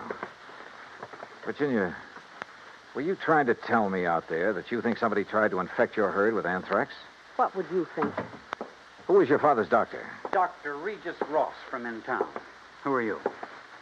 Well, my name is Dollar, insurance investigator. Say, you fellows act pretty fast, don't you? Sometimes. Feeling all right now, honey? I guess so.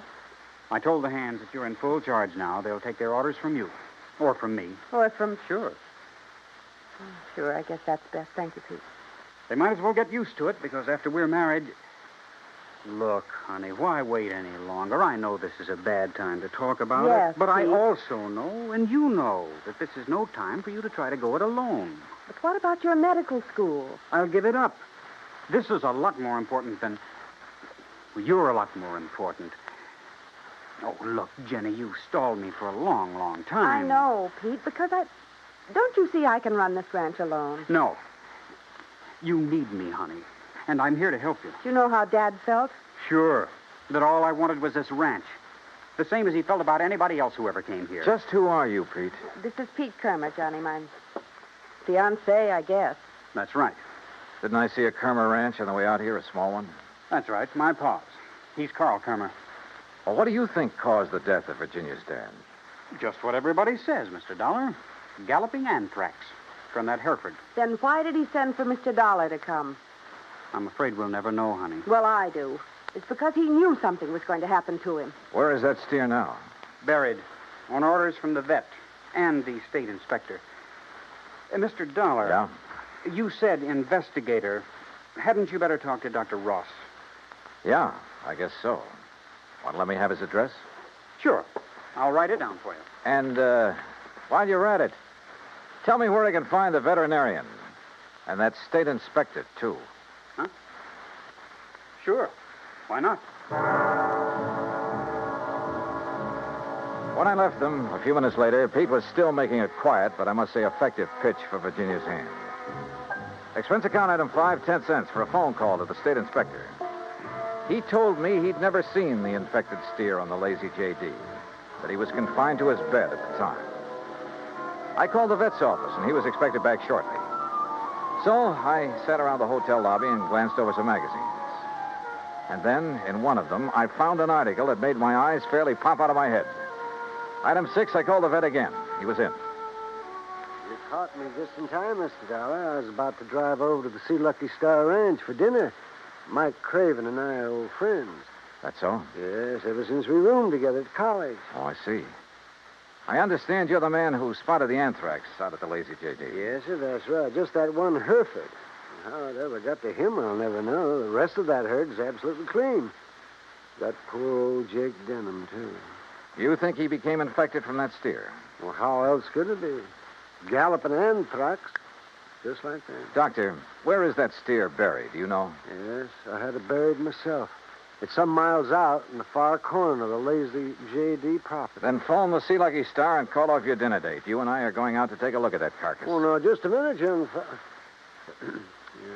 Investigator, did you say you are? That's right. Uh-huh. I suppose you have some authority. What I don't have, I can get.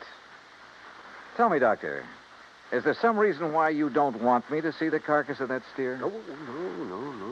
Well, let's go.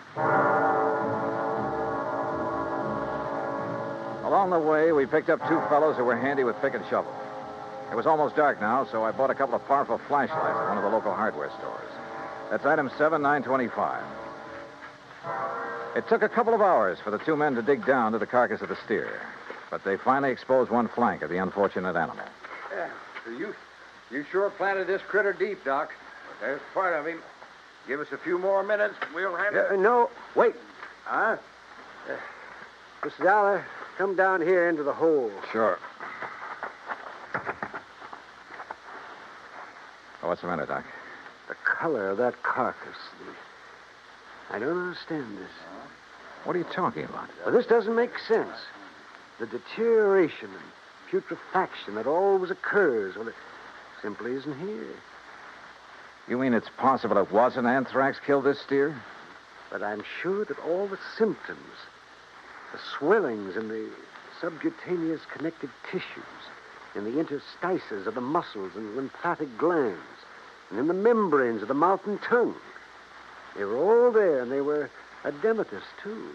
Could some poison have possibly produced those symptoms? Poison? Yeah, look. I read in a magazine this afternoon that strychnia often produces symptoms very much like those of tetanus, lockjaw. Yes, that's true. But a poison that would...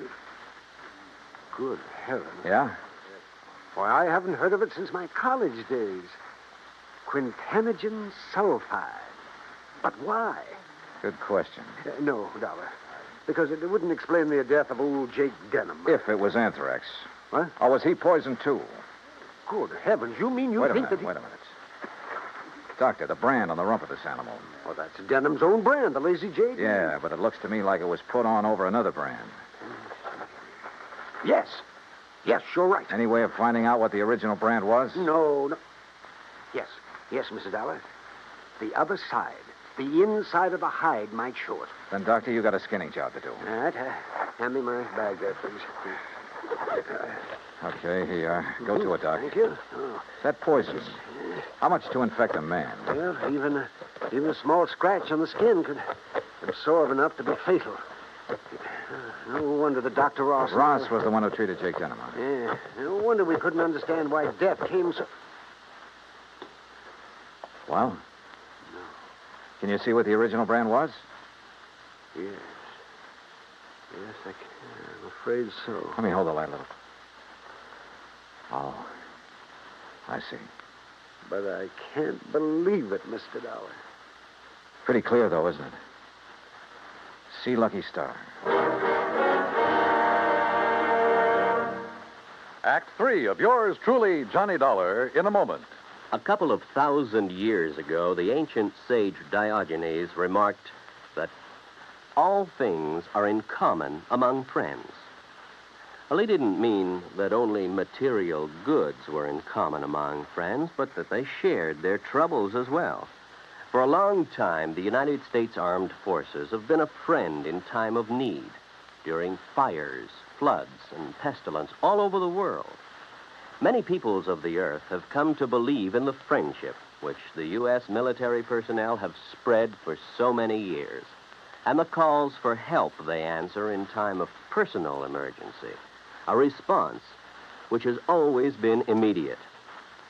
Not long ago, a Korean Buddhist nun was suffering from beriberi, an advanced form of acute malnutrition. But she was living in an isolated monastery deep in the Korean hills and valleys. Her sister nuns contacted the nearest Army Signal Corps relay station, and wheels began turning. In no time, an Army helicopter landed at the station's helipad. American soldiers carried the stricken nun to the copter. She was flown to a waiting ambulance and whisked away to the hospital. Her recovery was rapid, thanks to the United States Army, her newfound friends. Army helicopter men helped in many other ways. Over the 108 islands of the Ryukyus that spread from southern Japan to northern Formosa, Army helicopters are constantly whirling their blades as they hop from one island to another on missions of mercy.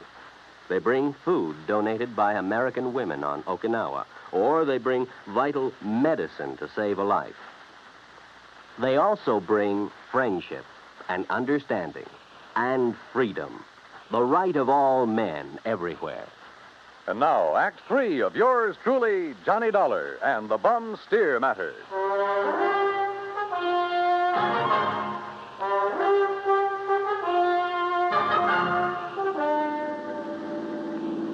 Looks pretty bad, doesn't it, Mr. Dollar? Yeah, Doc.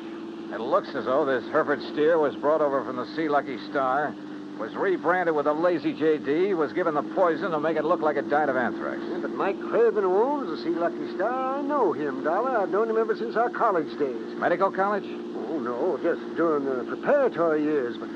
But Big Mike couldn't have done a thing like this. Big Mike has wanted to... But Big Mike couldn't have done a thing like this. Big Mike has wanted to get his hands on the Lazy J.D. for years, well, hasn't he? Of course, so have a lot of other big ranchers, but I'd stake my life on it. He'd never do it. Hey, wait. Yeah? You should have taken that left turn to get to the Sea Lucky Star. That's not where we're heading. Yeah. Well, then where? If I remember correctly, it's this road to the right, here. Well, you mean the K-Bar K? Got any better ideas? Well, I'll be...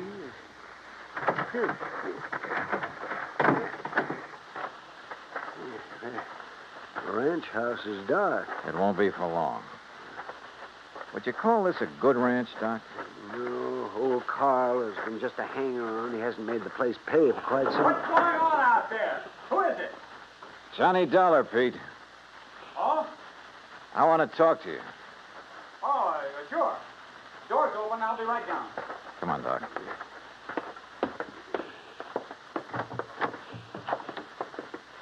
Let's see if I can find the light switch. This flashlight will do. And we're going on upstairs. Huh? Wait down there. I'll be right down. We'll be right up. Well, now, wait a minute, if you don't mind. Wow, well. Nice place you have up here. Look, I asked you to wait down. Dr. Cummings. I'm sorry, Peter, but this... How'd you make out with Virginia Denham, Pete? Convince her to marry you? That's none of your business, Mr. Dollar. Now, just what do you want? Pretty nice ranch to get your hands on, that lazy JD. I beg your pardon. Combination bedroom and study, huh? As Virginia told you, I've been going to college. Yeah, medical school. Nice set of books you have here. Of course, I'll have to give that up now. Well, you're going to have to give up a lot of things. What? Where did you get it, Pete? What was the name of that stuff, Doctor? Quintanogen sulfide. What do you know about... Well? I don't know what you're talking about. Then why the marker in this book on toxicology? Marker? That was a foolish thing to do, Pete. A dead giveaway. Yeah, I told you. I don't know what you're talking about. Yep. Right here. Quintanogen sulfide. I never heard of it. You're lying, Pete. No. Giving it to that Hereford was probably a cinch. Listen, you... But how did you give it to Jake Denham? Dollar, that's something you'll never live to know. Oh, look, now, wait a minute. Put the thing away. No. Now, stand back. I said, look out, you... Stop! Oh, thanks, Doc. I guess he'd forgotten all about you until you landed that chair on his head. Yes. Now, I suppose I'll have to patch this... patch him up a bit. Oh, absolutely. He'll have to look nice for the trial, won't he, Doc?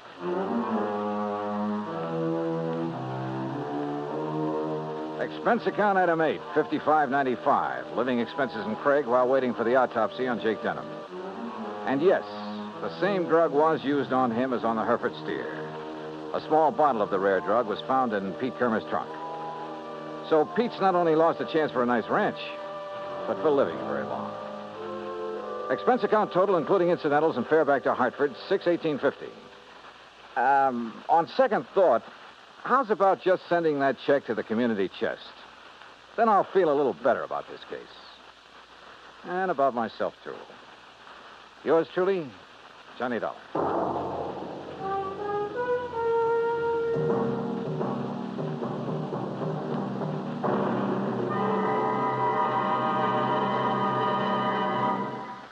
And now, here is our star to tell you about next week's story. Next week, an old ghost town out in Montana. But one of the ghosts carries a .38 Colt. Join us, won't you? Yours truly, Johnny Dollar.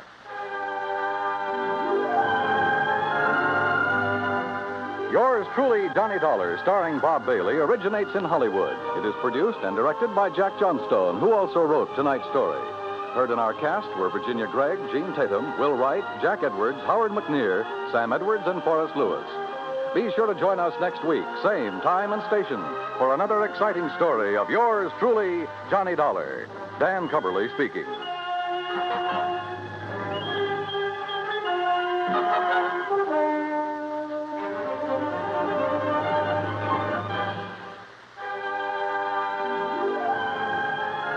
This is the United States Armed Forces Radio and Television Service.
Here at Escape Radio, we proudly thank our partners at CBS.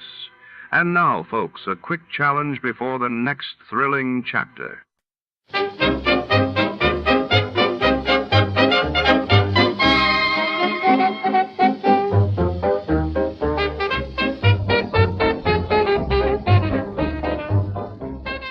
Tonight, in the shadowed alleys of intrigue, a priceless gem vanishes the fabled rushlight diamond. Our hard-boiled detective is on the case, trailing clues through smoky parlors and rain-slit streets, where every suspect hides a secret, and danger waits in the dark.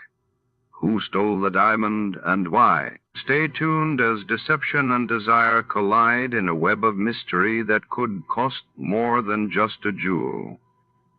Before we begin, let's see what happened on the day it aired. It was January 12, 1951. That day, the world watched as the United Nations headquarters opened in New York, marking a new era for international diplomacy, while across the globe, fierce fighting continued in Korea as United Nations forces faced heavy opposition near Seoul. The Adventures of Sam Spade, Detective, brought to you by Wild Root Cream Oil Hair Tonic, the non-alcoholic hair tonic that contains lanolin. Wild Root Cream Oil, again and again, the choice of men who put good grooming first.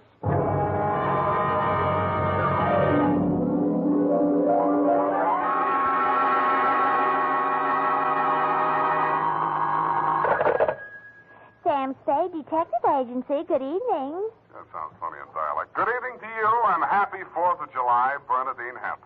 Oh, Mr. Spade. What was the capper? Don't you mean caper? No, the capper. The high point of the caper. The climax, the crescendo, the pinafore. Now, that's better. For a minute, I was afraid you were learning English. Oh, no. I'm studying Spanish.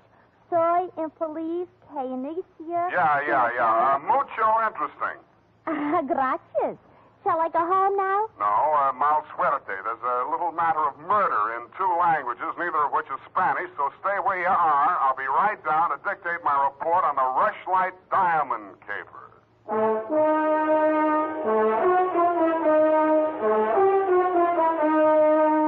Dashiell Hammett, America's leading detective fiction writer and creator of Sam Spade, the hard-boiled private eye, and William Spear, radio's outstanding producer-director of mystery and crime drama, join their talents to make your hair stand on end with the adventures of Sam Spade.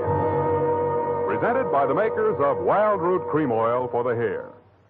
Listen, men, to this holiday tip on good grooming. To help spark up your whole appearance, first be sure that your hair is well groomed. Be sure it's groomed with popular Wild Root Cream Oil Hair Tonic. Wild Root Cream Oil grooms your hair neatly and naturally, the way you like it, the way she likes it. Wild Root Cream Oil also relieves annoying dryness, removes loose, ugly dandruff. So look your best all the time by sprucing up right with Wild Root Cream Oil Hair Tonic. Again and again, the choice of men who put good grooming first. And now, with Howard Duff starring as Spade, Wild Root brings to the air the greatest private detective of them all in the adventures of Sam Spade.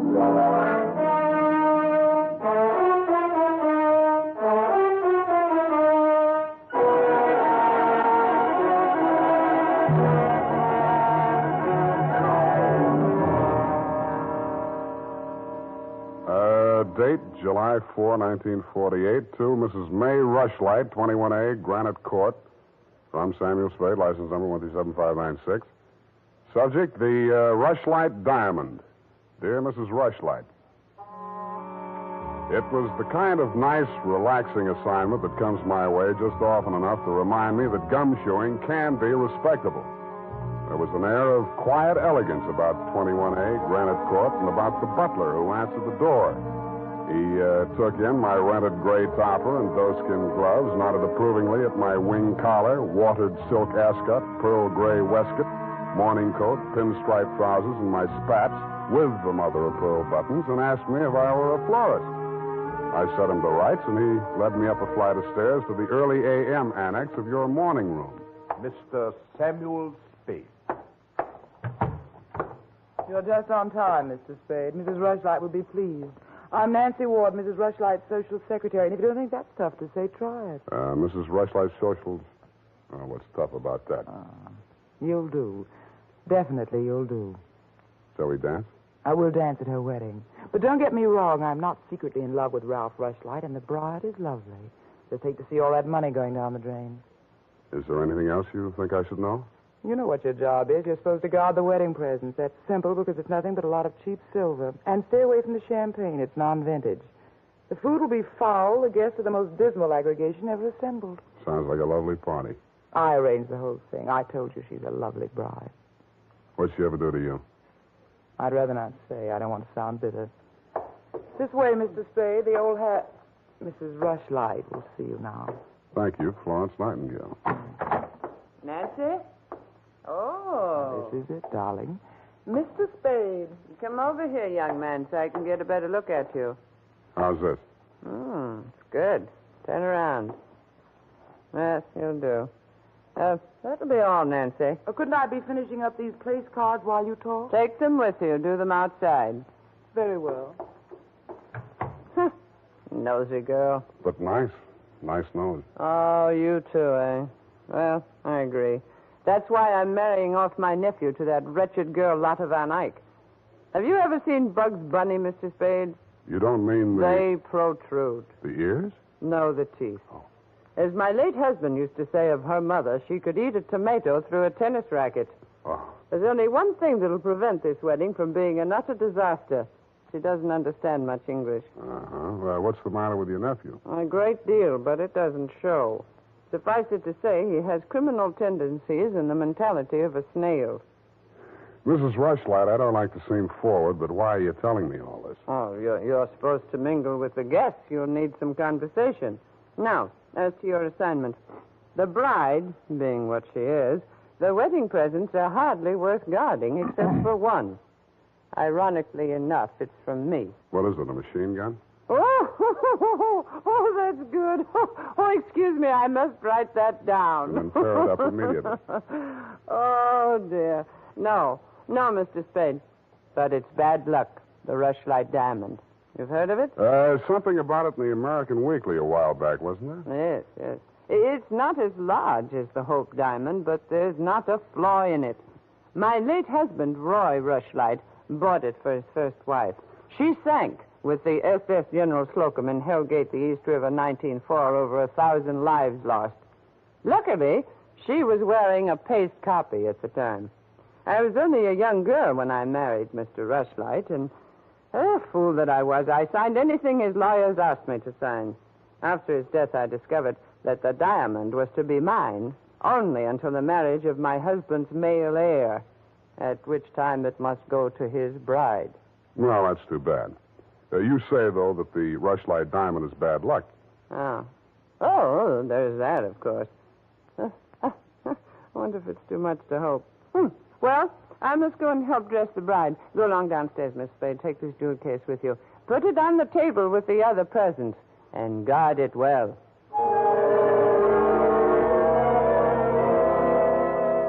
So I took the old velvet-covered case you held out to me and checked the contents. It was an old-fashioned lavalier with a clear stone pendant only slightly smaller than an 8-ball. Didn't look like a diamond, but smooth-cut diamonds hardly ever do. It didn't look like bad luck either, but a mirror broke in the hall as I passed it, then I fell all the way down the stairs, and as I entered the ballroom, I knocked over a punch bowl. Nothing really terrible happened until just before dark when the guests began to arrive. In theory, a detective guarding wedding presents is supposed to make himself indistinguishable from the other guests. In practice, it never works out that way. He has to spend most of his time within sight of the booty, so he is very easily spotted. I don't believe it. He's too good looking. Oh, but he must be. He's not anybody we know. Well, ask him. It's leap year. Oh, here comes Colonel Bixby. He'll know. Whoa. Beauty gathered round the booty, eh? And much more beauty than booty, though. Say, when are they going to hang the diamond on that drip? No, there's no way to talk about the blushing bride. Is that it in the crummy old case there? That case is heirloom, young lady. The stone that reposes in it is worth a king's ransom. Now take your grubby hands elsewhere. Get on with you. Go on. Well, just because he's going to give the bride away, he thinks he can order everyone around. Mr. Spade, Allow me to congratulate you, sir. At these affairs, one all too often sees the detective on guard duty at the punch bowl. I was forewarned. Oh, yes, very bad champagne. Flat. I'll be glad when these ill-starred nuptials are consummated. And by the way, Bixby's my name, Colonel Lysander Bixby. Colonel? It is my melancholy and thankless duty to give the bride away to the hapless groom, Ralph Rushlight. However, it's much better to give than to receive. You tell that to May Rushlight, eh? You're quite a trinket. Mustn't touch. Grubby hands, remember? Oh, sense of humor as well as sense of duty, huh? Candidly, if I knew a place to fence it, I'd be the... Colonel Bixby. Oh, Miss Ward. How lovely you look. Poor Ralph. Mrs. Rushlight asked me to warn you to get ready. The bride will be down any moment. Good grief. Well, I suppose I must steel myself. Where did I leave my glass? Keep your eye on that old goat, Mr. Spade. I don't trust him. Who is he? He's the only one here who knows why this wedding's happening. It's the bride's foster father. You mean he's got something on the family? You'll never know how much until you kiss the bride. Look, Nancy, it's none of my business, but Oh, starting. I'll have to go in now. Now, wait. What? How does it go? Speak now or forever hold your peace? No, I can't do that. Thank you for understanding.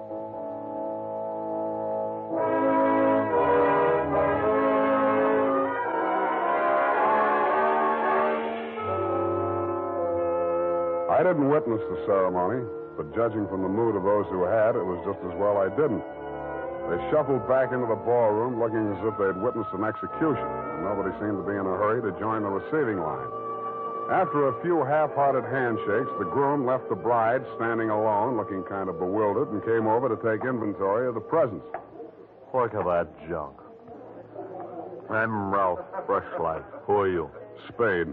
I was hired to guard this junk, as you call it. Sorry I'm wasting my time. A Rushlight dime. It's bad luck. Look at what it did to me. Look at her. Did you ever say anything? Keep it to yourself. Why should I? Because I'm liable to slap you clear across this room. Haven't I been punished enough? Go on, scram. Keep your hooks off that necklace. That's mine. I heard it's your wife's. Come along, you heard Come wrong. along over here. Oh, Mr. Spade, you haven't met the bride yet, have you? No. Thank you. I wish you a lot of luck, Mrs. Rushlight. You're going to need it. Thank you. Well, I suppose now, as well as any time, Colonel. Oh, very well, my dear. Quiet, please. Quiet, everyone. Mrs. Rushlight, the elder Mrs. Rushlight, that is, has something to say to you. Mr. Spade. Yes? The necklace, will you please hand it to me? With pleasure. I'm tired of looking at it. Oh, you're not done yet. Stay close by my side. Dear friends, at this solemn moment, I want, first of all, to welcome this dear little girl into the Rushlight family. Thank you. Yes. And now, dear Lotta, I will place around your neck the gem which was my heritage when I became a Rushlight and which is now yours. Thank you. Oh, what's wrong? Lotta, come back here. Lotta! I'll go out to the carport and hit her off. Oh, you leave her alone. I'll take care of her. Whose wife is she, anyhow? Lotta, come back here. Lotta, bring it back!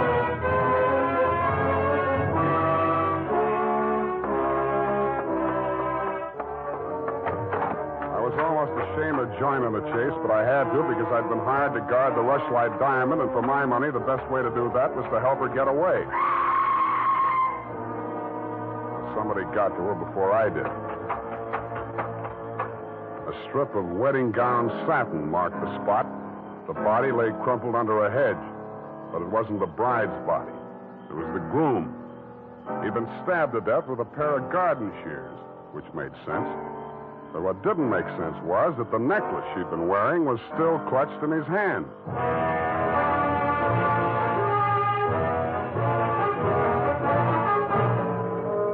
The makers of Wild Root Cream Oil are presenting the weekly Sunday adventure of Dashiell Hammett's famous private detective, Sam Spade.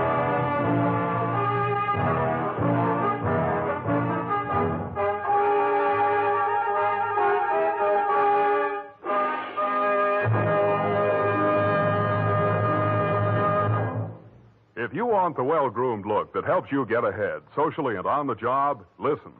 Recently, thousands of people from coast to coast who bought Wild Root Cream Oil for the first time were asked, how does Wild Root Cream Oil compare with the hair tonic you previously used? Better than 4 out of 5 who replied said they preferred Wild Root Cream Oil. And no wonder. Wild Root Cream Oil grooms the hair neatly and naturally, relieves annoying dryness, and removes loose dandruff. What's more, non-alcoholic Wild Root Cream Oil is the only leading hair tonic that contains soothing lanolin. So ask for Wild Root Cream Oil Hair Tonic. Again and again, the choice of men who put good grooming first. By the way, smart girls use Wild Root Cream Oil, too, and mothers say it's grand for training children's hair.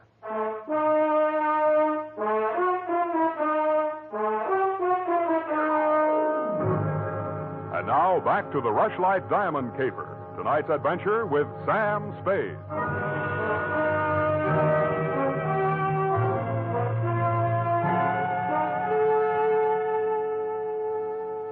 Number 21A Granite Court was teeming with motives and suspects. But the police were primarily interested in locating Lotta, the missing bride and widow of Ralph Rushlight. So was I. She looked like less work than the rest of you because if she had killed him, it was self-defense, if she knew enough English. By 10 in the a.m., when I checked in at my office, she was still successfully eluding the police dragnet. That was because nobody, including me, had thought of looking in my office. Wow. Good morning. Thank you. Is that all the English you know? Thank you. No. I want my necklace. The police have it. You go with me. Tell them who I am. Okay, but first I have to know who you are. Where you came from, what your connection with Colonel Bixby is. I am in Macassar being born. In Macassar? Dutch colony. Uh-huh. My father there 7 years ago dying is. When I 13 years old have arrived. I see. Colonel Bixby in San Francisco, the financial representative from my father was. I am adopted to him, not for a father, but so he takes care of my monies, which coming of age am I a rich Dutch woman. Uh-huh. But legally, he's your foster father. Yeah. Also legally, I'm the wife of Rushlight. I want my necklace. You married him for the necklace? Yeah. Why did he marry you? For one half of necklace when we sell. But everything to take he wishes. You and Ralph were going to divvy the take from the Rushlight diamond, you thought. Yeah. And what was the colonel going to get? Money from Mrs. Rushlight. Oh, no, wait, that doesn't make sense. Mrs. Rushlight stood to lose a small fortune by that marriage. Why should she pay the colonel to promote it? You the detective are. You said that. Where my necklace are. That I say. Yeah, well, look, I'm not as sure as I was. Wait just a minute. I'll check on it. Homicide, Lieutenant Dundee. Spade, Dundee. Oh, yes, Sam. What's new on the Rushlight caper? Oh, you know I can't talk about the case, Sam. Oh? I got a line on that girl. Oh? Where is she? You know I can't talk about that, Dundee. Oh, you can't you? Well, let's see if this doesn't change your mind. The necklace we found on Rushlight's body was a phony, a paste copy. Uh-huh. Does that make her guiltier than she was before? Well, now she's got a motive. Throws all our previous theories into a cocked hat. Now, where's the girl? She's in my office, Lieutenant, dear. Come and get her. Thank you.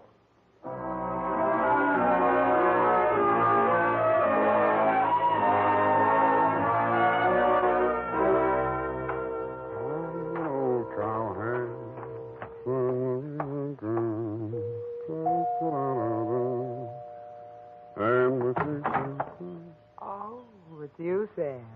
Back again? Yeah, do you mind? Well, that depends on who you came to see. You, sweetheart. Oh.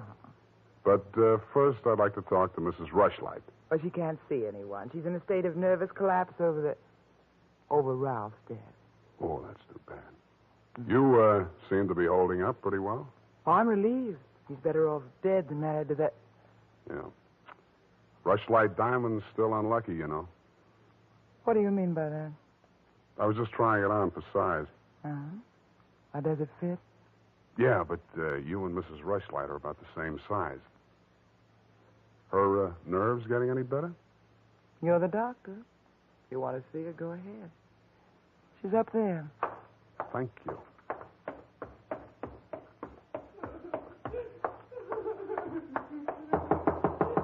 Mrs. Rushlight. Go away, I'm ill. I'm sorry to break in on you like this, but I haven't got much time. How dare you? Nancy! Nancy! Try it's that girl.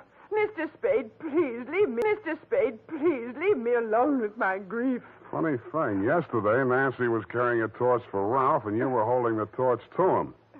Today it's different. Oh, good heavens, you don't think I'm grief-stricken over Ralph. Good, that's one less mystery. Mr. Spade, what do you want? Your nephew's killer. Oh, does it matter? It does to me. Somebody getting knocked off right under my nose is bad for private detectives everywhere. Oh.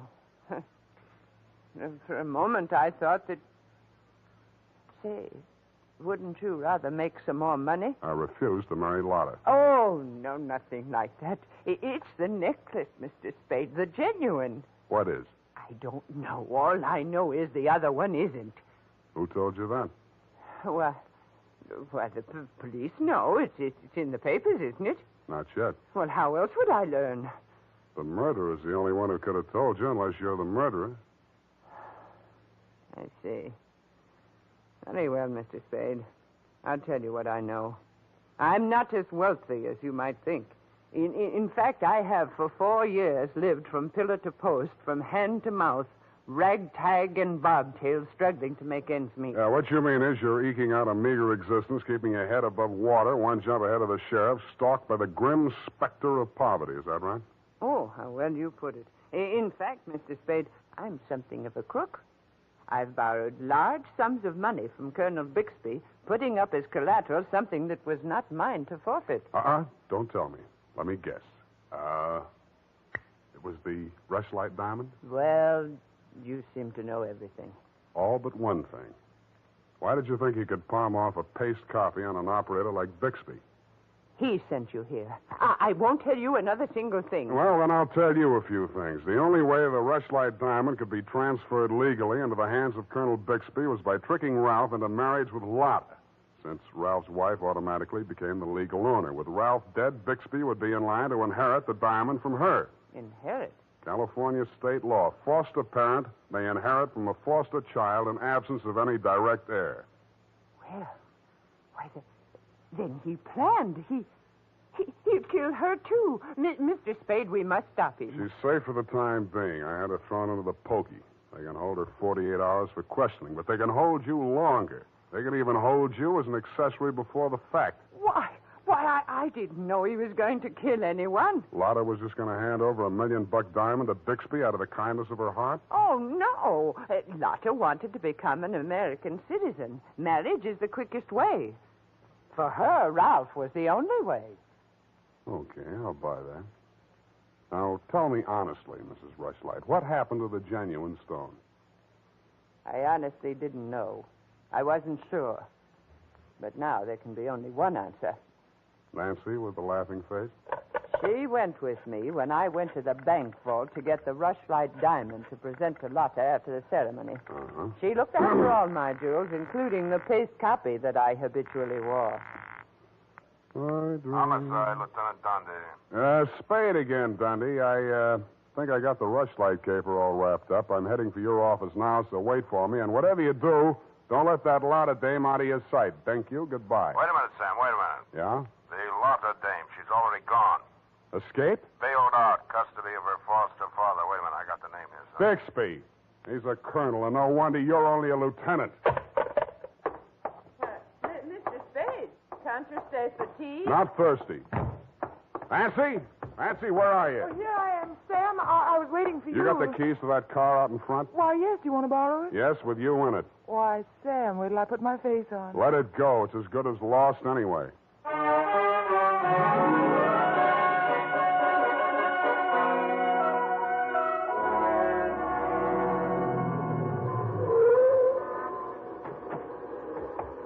Come on. What is this place? Where are you taking me? Never mind. Just hang on. I'll fly you up to the second floor. Sam, that was a shot that sounded like Lotta. You stay here. Don't come in until I call you.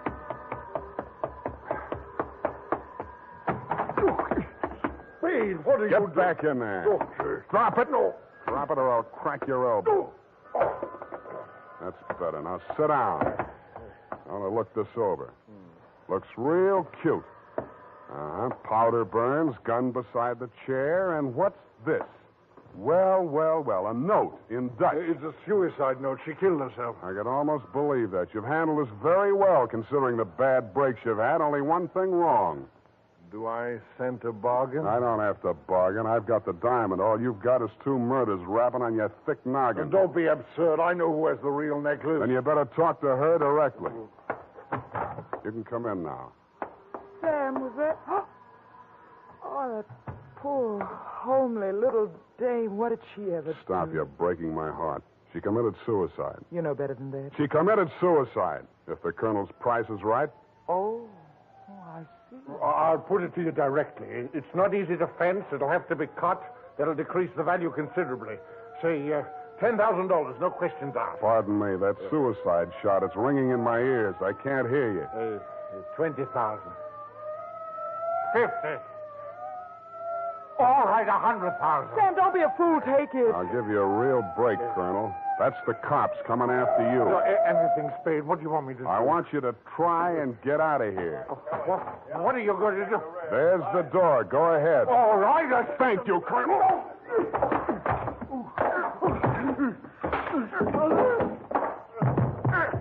All right, men, remember, he's desperate.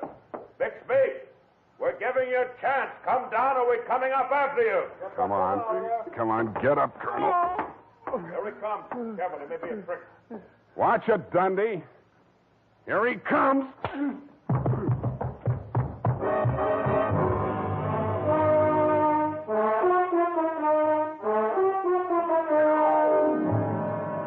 And that, Mrs. Rushlight, is the crop. For a man that went down fighting, Colonel Bixby didn't need much persuading once they got him under the lights down at headquarters.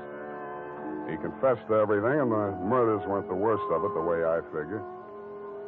The worst of it was the cruel way he victimized the poor little ugly duckling, Lotta Van Eyck. It's tough enough to be whipped before you start. Period, and a report. My goodness, that was muy triste. I mean, I'm beginning to see why Effie gets so repressed sometimes. Effie, depressed? That little doll told you that? Only between she and I and the lamppost. She's so sensitive, you know. Not like I, of course. I invariably cry at weddings. You don't say, Bernadine. You attend weddings often? With high frequency, Mr. Spade. You mean frequently? No. The last time it was FM. You know, frequency moderation. Oh, yes. Moderation in all things, I always say. You mean you attend radio weddings? Oh, yeah. I've been married 6 times. My next date is television. You've been married 6 times? Well, to each his own, Mr. Spade. You mean 6 men have... Oh, no. No, I only marry my husband. Repetition is the spice of variety, I always say. Is that legal? If it's not after 6 weddings, what isn't? To each his own, as you say. Well, we don't presume to make a career out of it. As soon as we get the mangler and the deep freeze, we're going on our honeymoon. Well, congratulations, and type this up when you have the time. Mrs. Bernadine Hemp.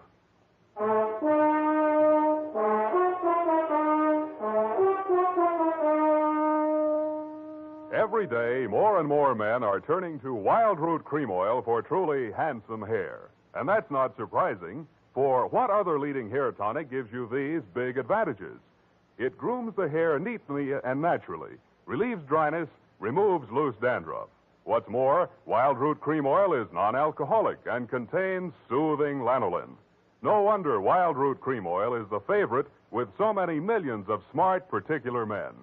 Get Wild Root Cream Oil. Again and again, the choice of men who put good grooming first.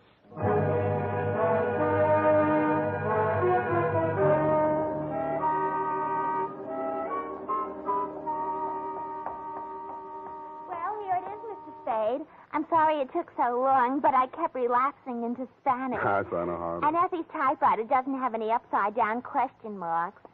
Upside down. Mm-hmm. Mm-hmm. Take a memo. Call typewriter man. I already have.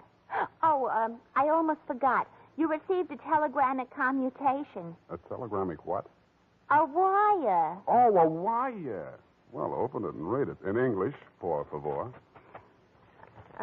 It says, Dear Sam. Figures. In the haste of my departure, I neglected to warn you about Well, when I do that one another favor, she'll have silver threads. Who? That ball of fire whom I'm taking the place of in order to be double-crossed of by. Effie? Is she still in far-off Kanab? And good rubbish, if you'll pardon the expression. Oh, Bernadine, let me see that. I neglected to warn you about Bernadine. I'm sending details, airmail special, but in the meantime, whatever you do, don't go to any radio broadcasts with her, and if she comes to work in a wedding gown, take the day off. Love, Effie. And I had 2 tickets for honeymoon payoff, and now she went and spoiled everything. Oh, now there, Bernadine, you just have to marry your husband again, that's all. I wouldn't have had the time anyway. I know. It's just the principle. Good night, Mr. Spade. Good night. Buenas noches. Hasta la vista. Effie, why did you ever leave me?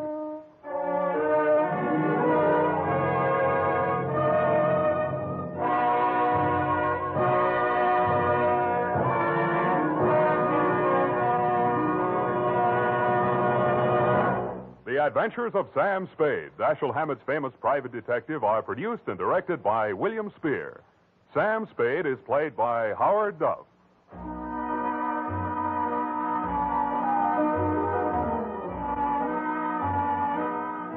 The Adventures of Sam Spade are written for radio by Bob Tallman and Gil Dowd, with musical direction by Lud Gluskin.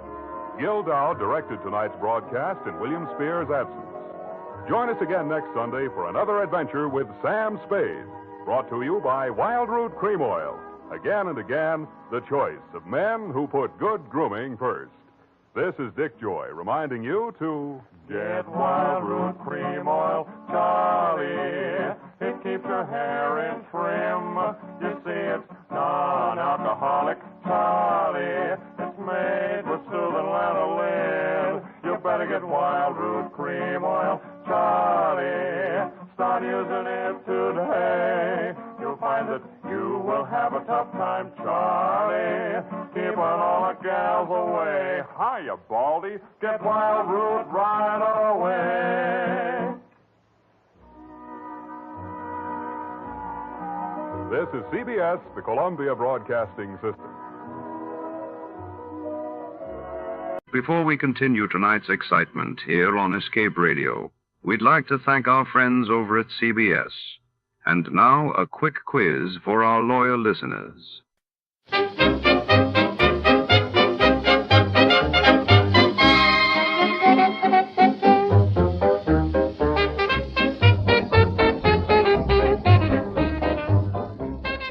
Tonight, in the rain-soaked city streets where secrets glimmer under neon lights, a private eye is drawn into a case that smells of trouble and desire. When the enigmatic owner of the Heart of Gold nightclub seeks his help, he finds himself entangled in a web of betrayal, stolen fortunes, and a woman whose beauty might be his undoing. What price will he pay to uncover the truth?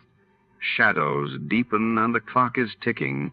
Before we begin, let's see what happened on the day it aired. It was April 3rd, 1949. That day, the world reeled as the North Atlantic Treaty was signed in Washington, forming NATO, while in the United Kingdom, the Royal Navy launched the world's first completely jet-propelled aircraft carrier.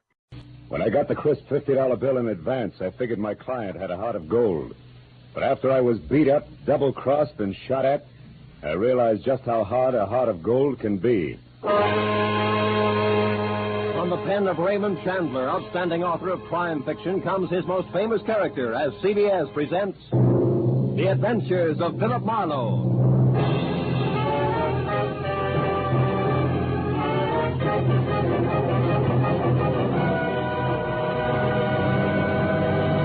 And now, with Gerald Moore starred as Philip Marlowe, we bring you tonight's unusual story, The Heart of Gold.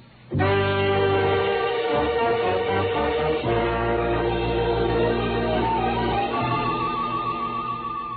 had spent the day trying to decide how to spend the day, and finally convinced myself Sunday afternoon was a good time to catch up with neglected bookkeeping.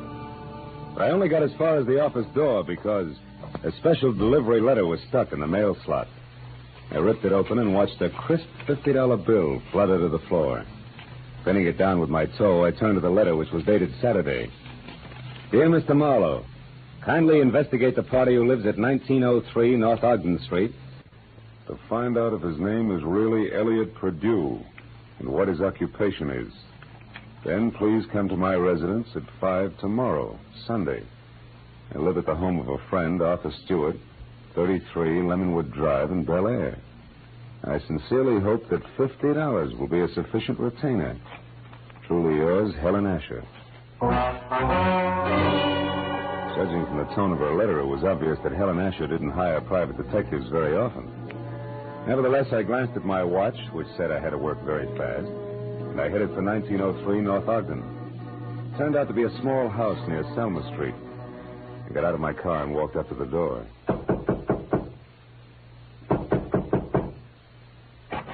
Good afternoon, sir. You the resident here? That's right. What do you want? I represent the Dr. Potter poll of public opinion. I'd like to ask you a few questions regarding... Sorry, but I don't have any opinions to express. Oh, even the opinions of a man with no opinions are important to us. Now, let's just let me step inside here, get out my notebook. There we are. All right, but make it fast. Right. Now, what is your occupation? I'm an investment broker. With which firm? I'm independent. I see. And what is your name, sir? What do you need my name for? Well, for my personal records, in case I have to come back. Elliot Perdue. Uh-huh. Do you have any hobbies other than horse racing? What do you mean? Those dope sheets and racing forms there on your desk. I'm quite an admirer of horseflesh myself. You're quite a character, too, aren't you? Working on Sunday and all? Well, you know how public opinion is. It goes right on, rain, shine, or Sunday. Excuse me a moment. Oh, by the way, what's your name? Marlowe, Philip Marlowe. Okay, Mr. Marlowe. Stand still, because I'm not kidding about this gun. I'll beat it back to whoever hired you and tell them they're being very clumsy about a very delicate situation. One more move like this, and they won't get another chance. I knew Perdue meant business, so I left without an argument. Well, at least I had a repeat on the name, Elliot Perdue, and the occupation of bookie to toss at Helen Asher when I met her at 5 o'clock. In Bel Air, I eventually found 33 Lemonwood Drive. 200 yards of palm trees stood at rigid attention while I drove through the gate and up to the house. When the butler opened the door, he stared at me like my hat was on fire. Yes, sir. Did you wish something? Yes, I'd like to see Mrs. Asher, please. Mrs. Asher? Oh, good heavens. Mr. Stewart. What's the matter, Roberts? Why is it... I'm Philip Marlowe, Mr. Stewart, a private detective. I have an appointment with Mrs. Asher. Is she at home? Oh, Mr. Marlowe, perhaps you can help. I don't know what to do. It's such a terrible thing. What's happened? Upstairs, not 5 minutes ago, Mrs. Asher shot herself. Shot herself? Please, if you'd come up with me. Yeah, sure, of course. I'm certainly grateful for your help, Mr. Marlowe. Yeah, this is her room. She's in here. There. Yeah. She's dead, all right. Shot herself in the left temple. Whose gun is that, Mr. Stewart? Well, it's mine. I kept it in the desk downstairs. Did you find her? No, Roberts did. I was out in the hothouse working with my orchids. You see, I've been out of town. I just came in this morning on the super chief from Chicago, and I wasn't expected back until Wednesday. Yeah, look, Mr. Stewart, do you mind telling me how well you knew Mrs. Asher? Oh, very well indeed. Ever since the accident 3 years ago, she lived in my house under my care. The accident? Yes, that's how she got those scars on her cheek and neck. As you can see, my hands were burned at the same time. Would you mind telling me about it? Well, I was living in Canada at the time. One day, my wife Florence and I went to a camp near Quebec, and we met Helen Asher our first day there. She was a pathetic, lonely woman, a widow. Oh? That very night, while she was visiting us, the oil stove in our cabin exploded. Oh. Florence, my wife, was killed. Mrs. Asher was severely burned. It was ghastly. I can imagine. Mrs. Asher had no one, so I thought the least I could do would be to care for her, since I knew the accident had been caused by sheer carelessness on my part. You took over full responsibility for her? Yes, I did everything I could think of, but she never quite got over the shock of that night, and now this. It's horrible. Have you notified the police yet? No, You no. better do it right now. Yes, I'll go right downstairs and call them.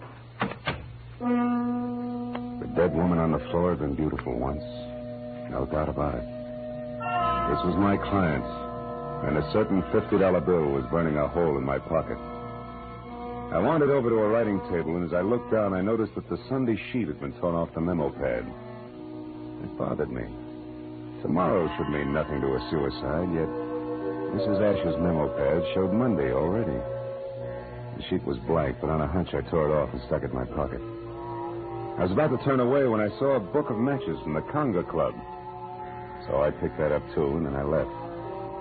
I drove around for some time trying to figure things out. Then I went down to police headquarters to see one Lieutenant Ibarra. It's suicide as far as we're concerned, Marlowe. Everything checks. Mrs. Asher was despondent and she killed herself. She didn't leave a suicide letter, but they don't always. How'd you get in on this? Well, she paid me $50 in advance to air out a small-time bookie or worse named Elliot Perdue. Incidentally, what's the background on Arthur Stewart? Oh, he's a big-money fashion designer. Started his business on his wife's insurance. She died in an accident in Canada. He did a lot for Mrs. Asher because he felt responsible. Yeah, I know all that.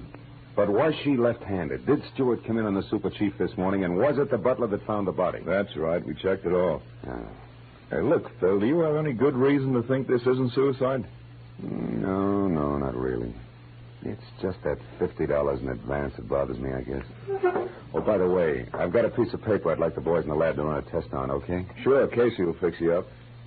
Marlowe, I figure suicide now, but I can always change my mind.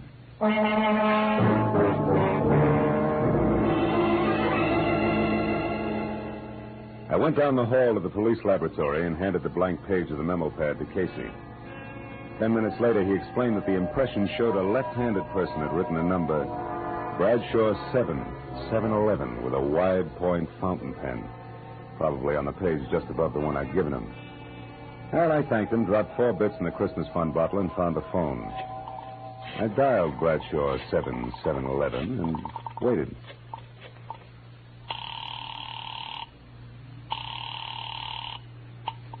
Hello? Hello? Who's this? The man in the moon. Come up and see me some other time. Hey, wait a minute. I like your voice. And besides, 711 is a very lucky number. Uh-huh. 3 passes in a row. But don't let it fool you, Jack. The answer is no dice. Goodbye. Yes, well? I gathered she was in no mood for playing, so I decided to be strictly business and dialed again. There was no answer. I let it ring for some time, but Miss Golden's voice obviously wasn't taking any more anonymous calls. I'd left only the long shot, the book of matches I'd found on Mrs. Asher's desk. The Conga Club was on the Sunset Strip, so I drove out there, found a parking space on a side street nearby, and went in. I didn't know exactly what I was looking for, so I paid $1.10 for a scotch and soda worth 40 cents, just to help pass the time. An amber spotlight was glistening down on a set of sequin contours that would have melted the Ice Age down to a fortnight. And she was singing. For wherever my man is, I am here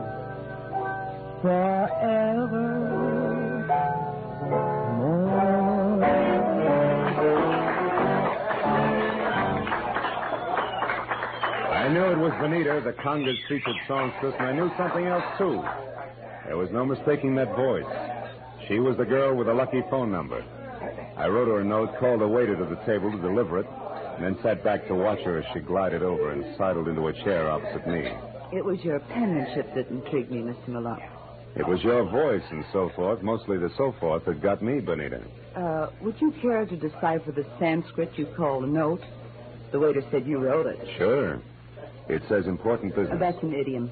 If you wanted to talk turkey, how would you translate it? Do you know a woman named Helen Asher? Not that I remember. Why?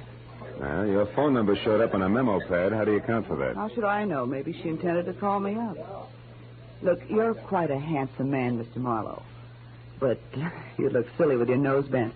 Why do you keep sticking it into other people's business? Because besides being paid for it, it sometimes leads to meeting interesting and beautiful people. Present company included. What do you want? Mrs. Asher killed herself tonight. Mrs. Asher's dead? Yeah. And considering you said you didn't know her, you look very put out about it. All right, Marlowe, you win. But let's not talk about it here. Finish your drink while I get out of this costume. Then meet me outside by the front door in 10 minutes.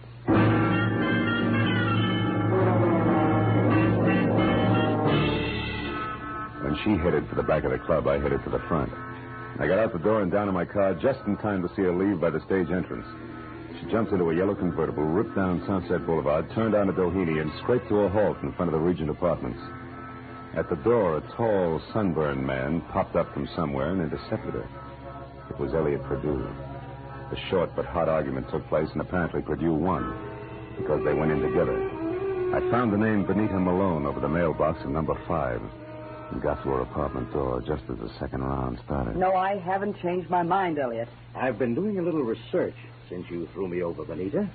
I've got you and your precious plans right here in the palm of my hand. What are you talking about? This little heart-shaped locket on this little golden chain. Let me see that. No.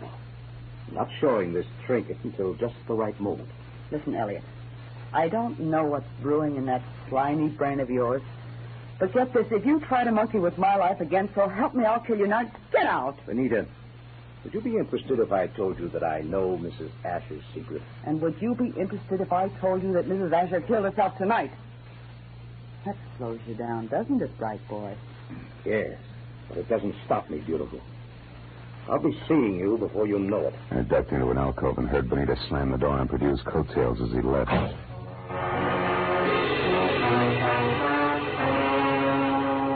So, now I knew that Perdue, a locket, and Benita Malone added up some way to a bullet in the head for a scarred woman with a secret. I went back to my car and drove out to Stewart's house in Bel Air.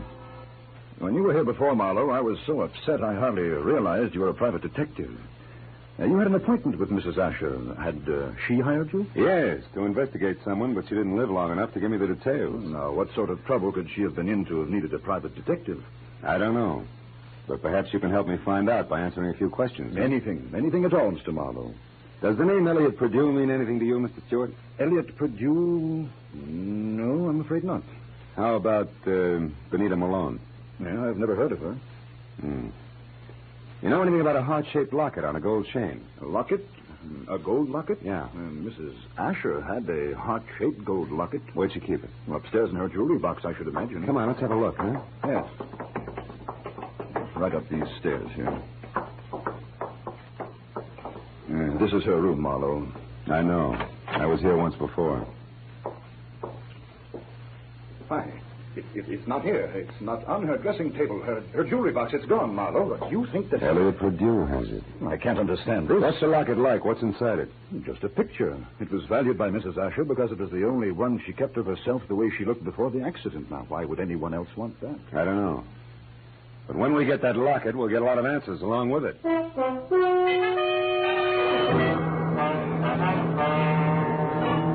Now I was more convinced than ever that Elliot Perdue, Benita, and the late Mrs. Asher's secret were all dangling from the same chain that supported the gold locket. I said goodnight to Arthur Stewart and started back for Hollywood. But a moment later, I changed my mind and abruptly swung onto a shadowed side road and parked, lights out. It had suddenly occurred to me that a gallivanting Mr. Perdue might call on Stewart. And if so, I wanted to be on hand. Well, 40 minutes later, I was about to call off the cloak and dagger routine when I heard the sound of a powerful motor roaring out of Stewart's driveway. I looked up just in time to see a long black Nash whip by with Stewart at the wheel.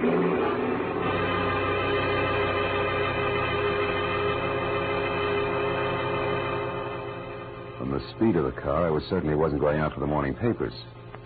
Decided to go back to the house and question the butler while I could have him to myself. Oh, why, no, Mr. Marlowe. I haven't any idea where Mr. Stewart went. I only know that he had a telephone call, after which he dashed out of the house highly upset. Well, maybe some sick friend needed sitting up with, huh? But tell me, Roberts, did you ever hear of a man named Elliot Perdue? Oh, yes, sir. He called on Mrs. Asher here once or twice while Mr. Stewart was away on business. When did you last see this Mr. Perdue, Roberts? Yesterday morning, sir, about 10 o'clock. And one thing more, did you ever see Mrs. Asher wearing a gold locket, a heart-shaped one? Oh, quite often, sir. As a matter of fact, she asked me about it just yesterday morning, shortly after Mr. Perdue left. She couldn't locate it anyplace. A singular coincidence, huh? Oh, by the way, what do you know about a singer named Benita? Benita? I've never heard of her, sir. Are you sure she's never been out here as Mr. Stewart's guest? Why, I'm positive, sir. Mr. Stewart never has any ladies out here of any kind. Oh? Doesn't that strike you as being strange, Robert? After all, Mr. Stewart's a very eligible widower. Widower, yes, Mr. Marlowe, but philanderer, no. Good night, sir.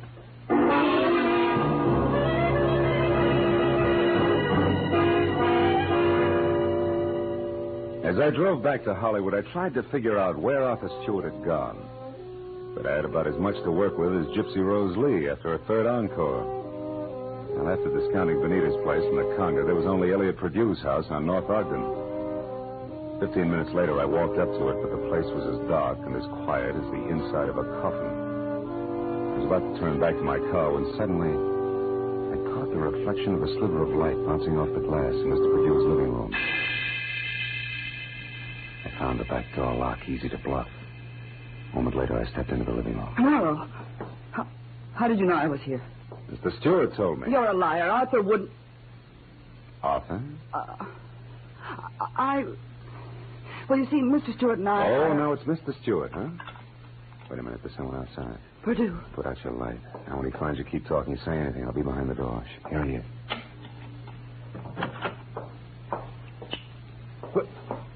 Well, Benita.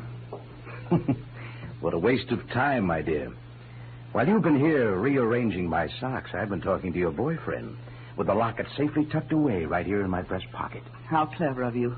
How absolutely ingenious. It's a bit late for nasty words between us, Benita, because possession of you was part of the bargain I struck with Mr. Stewart. You see, What are you staring at? My big blue eyes, Perdue. Don't move or I'll blast you. You'll do nothing. No. Get the gun, Benita. Now, Perdue, we'll play some more. Now the gentleman's breast pocket. Ah, here it is, Benita. Safe and sound. Which is just the way I want it, Phil. What? My own gun. Why, you beautiful the locket, snake. Marlowe.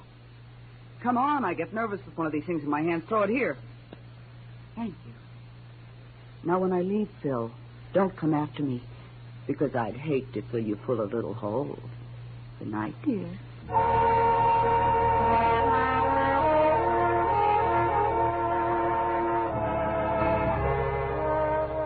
When Benita stepped out of that house, I solemnly swore I wouldn't trust another woman for the next 100 years.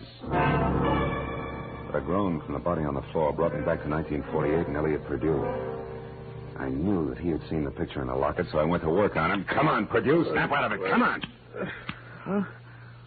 Oh, it's you, Marlowe. Who'd you expect, St. Peter? What was in the locket, Perdue? I don't remember. Maybe a call on Lieutenant Ibarra will refresh your memory. I doubt it. Then we better start playing games again. We'll start with one called Slap, Slap, Perdue. No, let me alone, Marlowe. Get your hands off me. You ready to start singing, huh? All we need now is the right lyrics. No. Come on, Perdue, talk. Stop it. I'll talk. Good. Now, why did Mrs. Asher kill herself? Because she had a good reason. Like what? It's a long story. Make it short. Okay, Marlowe. Here goes.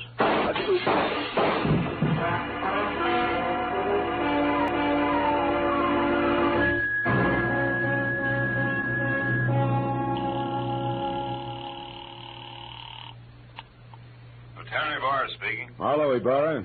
There's a 5-minute-old corpse lying in his living room at 1903 North Ogden. Name is Elliot Perdue. 3 shots through a closed window.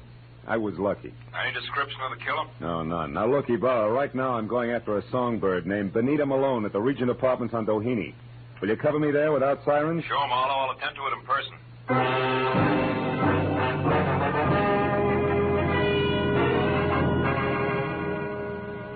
It was only a healthy centerfielder's peg from Perdue's house to Benita's. When I got there, the place was dark and a car wasn't in sight. I decided to try the Conga Club. But as soon as I walked in, I began to worry because if Benita had wanted to get rid of that locket, she'd have had enough time to bury it at Forest Lawn. But I didn't know Benita, because Miss Oomph herself was singing in the amber spotlight, and dangling from her soft white neck was the heart-shaped gold locket.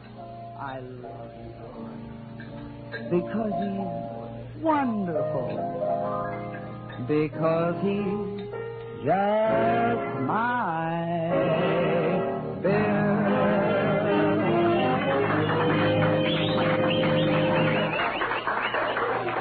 When she caught my eye, she smiled like a maitre d', and the moment she was through with her song, she headed back in my direction. But before she got to me, I saw her give the high sign to an ape in a tuxedo. He looked at her and then across toward my table and left the room. I watched Benita glide across the floor in my direction. She was distinctly a thing of beauty. Well, Phil, what do you think of my singing? Oh, I'm just crazy about it. That and your jewelry. Especially that locket, family heirloom. Mm-hmm. It was more or less handed down to me, generation to generation. That's an old Spanish custom. Yeah, so I've been told. And I imagine tradition prohibits your parting with it, huh? That's right. Unless, of course, someone with oodles of money offers me lots of it in exchange. Then naturally I'd be obliged to part with it. I don't think you'd feel obliged to your mother on the second Sunday in May. Besides, I don't have oodles of money. Oh, you should have told me that earlier. Goodbye, good looking. Hey, wait a minute.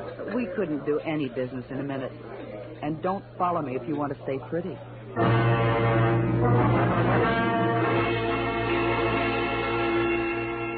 She pivoted on a spike heel and took off for a dressing room, and I knew that if I followed, I was scheduled for a nasty tete-a-tete with an ape in a tuxedo.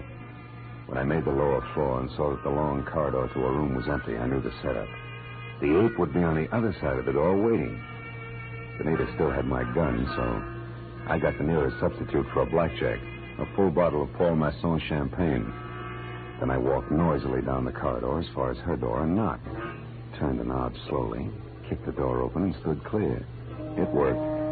The ape's hairy hand was wrapped around my gun, and it came down in an arc that was never interrupted. And that left him off balance. The ape hit the floor, and before Benita had a chance to close her mouth, I ripped the locket from her neck, picked my gun up, and ran. I didn't stop until I collapsed against the store window. Then I opened up the locket. 2 minutes ran out of me before I realized what was wrong with the picture. Then I knew.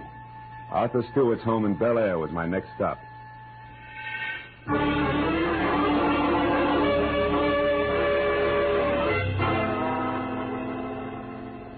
30 minutes later, I pulled up away from the place and parked.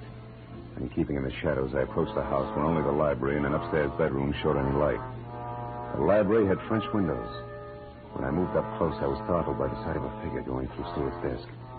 I stepped into the room and found it was my little friend, Benita. I've got my own gun again, Benita. Phil. Oh, doing a little dusting, honey? Oh, don't be funny. I'm not trying to.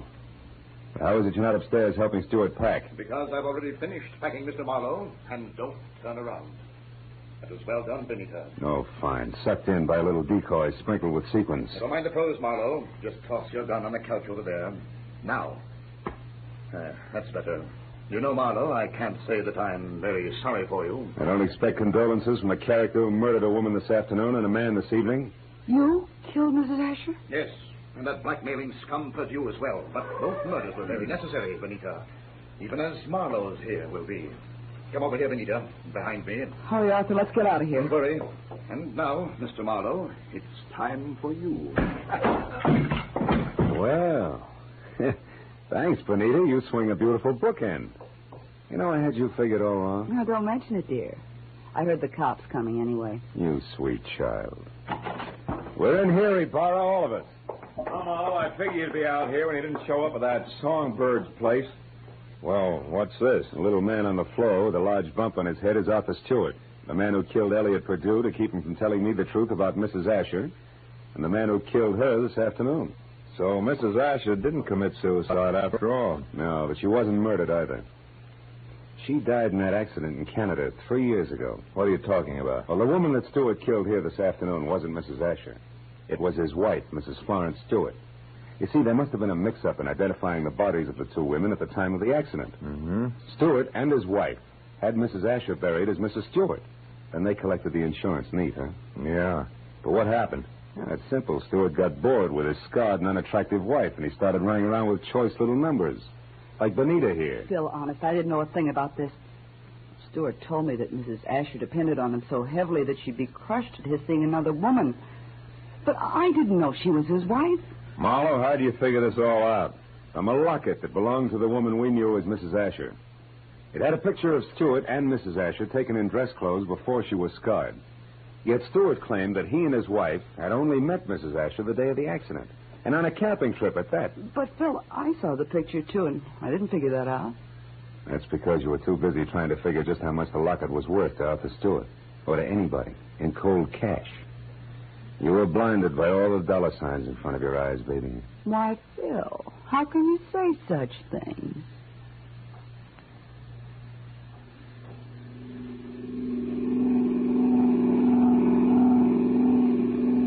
Now, Marlowe, just so I don't toss and turn all night, tell me just why you were hired in the first place. Well, Ibarra, it goes something like this. When Perdue knew that he was losing Benita to Stewart, he decided to check up on the opposition. And he not only found out what he wanted to know, but he found out a lot of things, too, that he didn't want to know. Mrs. Stewart, the late Mrs. Asher, became suspicious of his questioning, and incidentally of her husband. So she sent for me. Well, Marlowe, Stewart certainly had me fooled. I doped him out to be a very generous guy, a great benefactor who was doing the right thing for a lonely, unfortunate woman. Yeah, looked like he had a heart of gold, all right. But a funny thing, Ibarra, in the end, it was this heart of gold, this locket here, that got him. Mind if I keep it? Not at all. You had a tough enough time getting hold of it. Good night, Phil.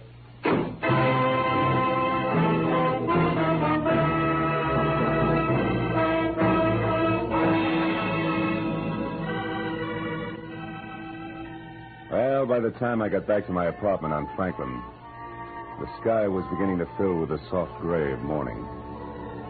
I pulled the blinds down in my bedroom and sat down for a last cigarette. I had mixed with a lot of funny people that day.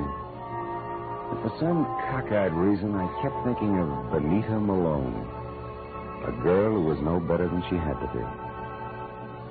Finally, I put her out of my mind, and I was about to turn off the desk lamp when I noticed my memo pad. Still read Sunday, which was understandable. But scrawled across the top sheet was a telephone number. And I couldn't figure how it got there. It was written in crimson lipstick. Bradshaw 7. 7-Eleven.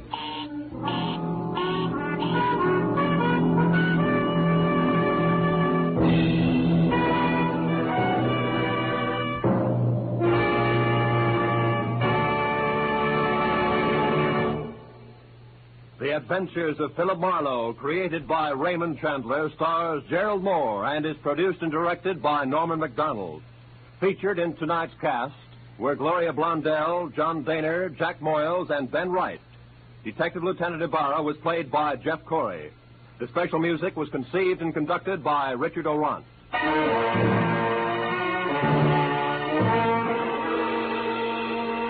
Be sure to be with us again next week when Philip Marlowe says...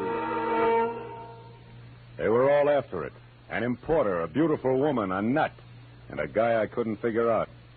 But before we were through, one was in the hospital, two were in the morgue, and the fourth was waiting for the hangman. All that because of a blue burgonet.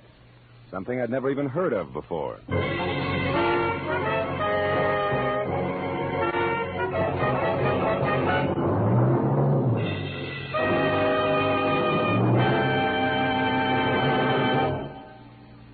Dr. Fabian, the ship's doctor in cabin B-13, tells a new story of danger in far ports tonight over most of the CBS network stations.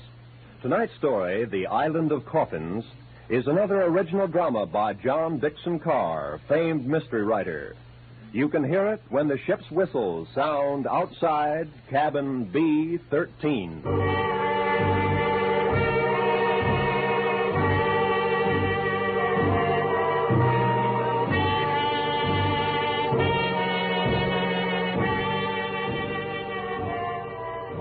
This is Roy Rowan speaking. This is CBS, the Columbia Broadcasting System.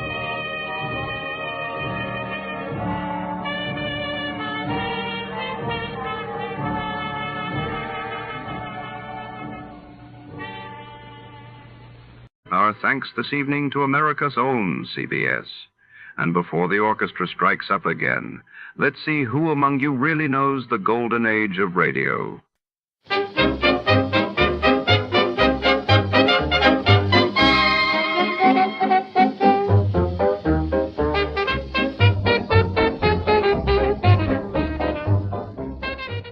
tonight's story unfolds in the dimly lit back room of a bustling Los Angeles salvage yard, where the clang of metal and the hum of secrets fill the air, when a mysterious piece of evidence jetsam from a sunken past resurfaces among the piles of discarded machinery, a hard-boiled detective is drawn into a web of danger, deception, and double crosses.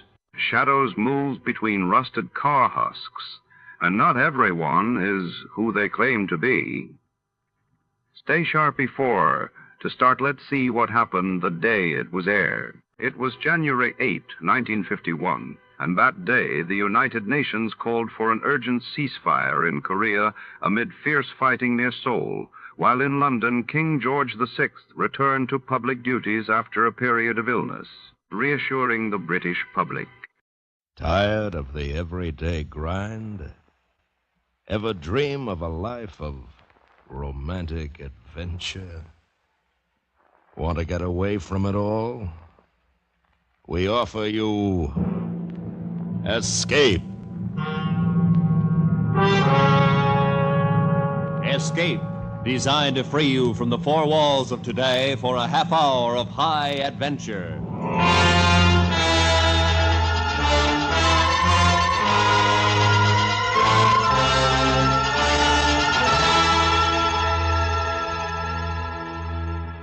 You are crouched in the center of a barren room, the heat of the tropics numbing your brain, your bare hands bleeding and torn.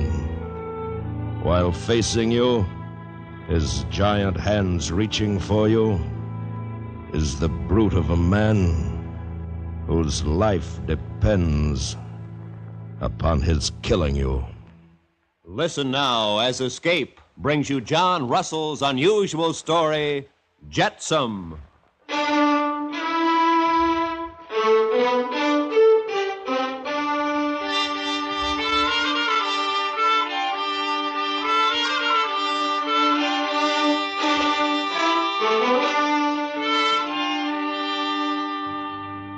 The pub known as the Crown and Anchor was much like any of its fellow establishments along the Sydney waterfront. It was noisy and ill-lit and always crowded with a clientele that worked hard at being boisterously happy. The liquor was cheap and potent and quickly available. At the Crown and Anchor, there was a little something for everyone. New acquaintances, male or female, old friends to be met, and, of course, arguments. Those wonderful, time-consuming, liquor-bred arguments.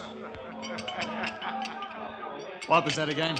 I said and I say again, you bloody English think you won the war yourselves. Well, that's a filthy thing to say. Or maybe you won it yourself in your pretty little Spitfire. Well, at least I didn't spend my time mucking about in the desert with Montgomery. No, you don't. You big lumbering clown.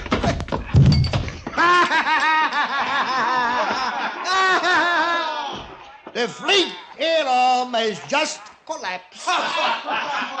Here, give me a hand, Alf. We'll chuck him out in the street.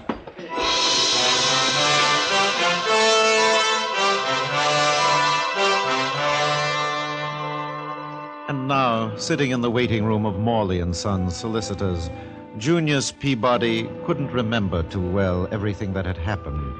He remembered the Crown and Anchor, and the man with the scarred face, and waking at dawn on the cobbled street face down in the gutter, but he wasn't too clear on the reasons for it all. John will see you now, Mr. Peabody.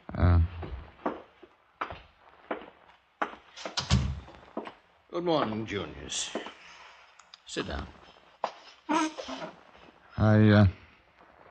I'm sorry about not keeping our appointment the other day, said John. It was almost 2 weeks ago, Junius. Yes, I'm sorry, sir. I wanted to see you because I've had another cable from your father. Yes, sir? Sent along a letter of credit, drawn in the amount of £50. From what he says in the cable, I don't think he expects you to come back to England. But the last time I wrote, I said I'd be home. I said I'd work for him there. Yes, I don't think that's of much interest to your father anymore. Would you care to see the cable? No. No, thank you. Now, he also has instructed me to advance you no more money under any consideration. So I'm not to be a remittance man after all. Junius, do you have any plans? I have no plans. Well, what about your commission? Who can use a 35-year-old flyer, one that can't even hold a rum glass steady? Yes, and that's something else, Junius. This drinking of yours. This is going to be a lecture, Sir John? Well, in a sense, yes. Now, ever since the war, you've done your best to become an alcoholic. Why? Why does anyone drink? Well, may I tell you why I think you do? The war. You're still fighting it. Still in a Singapore prisoner of war camp. And you were a good officer and a good pilot, I'm told. You could have gone on if you'd let yourself. Why can't you forget what's behind you? Forget what you went through.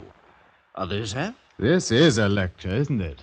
Well, you came to Australia at the war's end. You've done a lick of work since. Now, really, you lived as well as you could on the money your father sent out here. You've held only one position in all that time, and that you managed to keep for just 3 weeks. I was out sick. In a hospital. Oh, you were dead drunk in a back street house. I was out sick. Call it what you want. But don't use the war as an excuse for your own shortcomings. Oh, it must be very fine to be successful and smug and righteous. Now, Junius, listen to me No, for a moment. I won't. I'm sick to teeth of men like you and my father. Preaching, moralizing. I'm tired of the lot of you. Now, if you'll be good enough to give me that letter of credit, I will get out of your office. Now, you're talking like a child. The Junius. letter, please. Yeah? Junius, where are you going? For as long as my money holds out, Sir John, I shall be at the noisiest, filthiest, and most enjoyable bar in Sydney.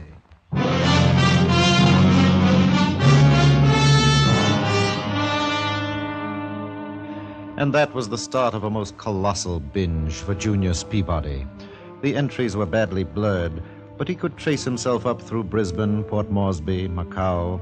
There were assorted voyages and counter-voyages, women's faces, and the cloying aroma of heavy perfumes.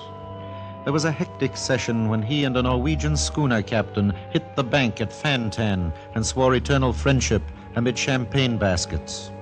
And it was this same captain who landed him finally, the champagne baskets having been emptied, on a small island. And it was on this island that he found a bar where a tall, cynical white man by the name of Bendemeer cashed in the remains of the dwindling letter of credit for the last magnificent splurge. And now, weeks after leaving Sydney, Junius awoke on the wide sandy beach, watching the dawn spread over the butternut sea. Hello. Hmm? You don't happen to have a flask or anything handy about you? Well, if I had one, it would be empty. Shame it is. I've a notion I'm about to have the fantods. The what? Fantods, you know, the creepers. Oh.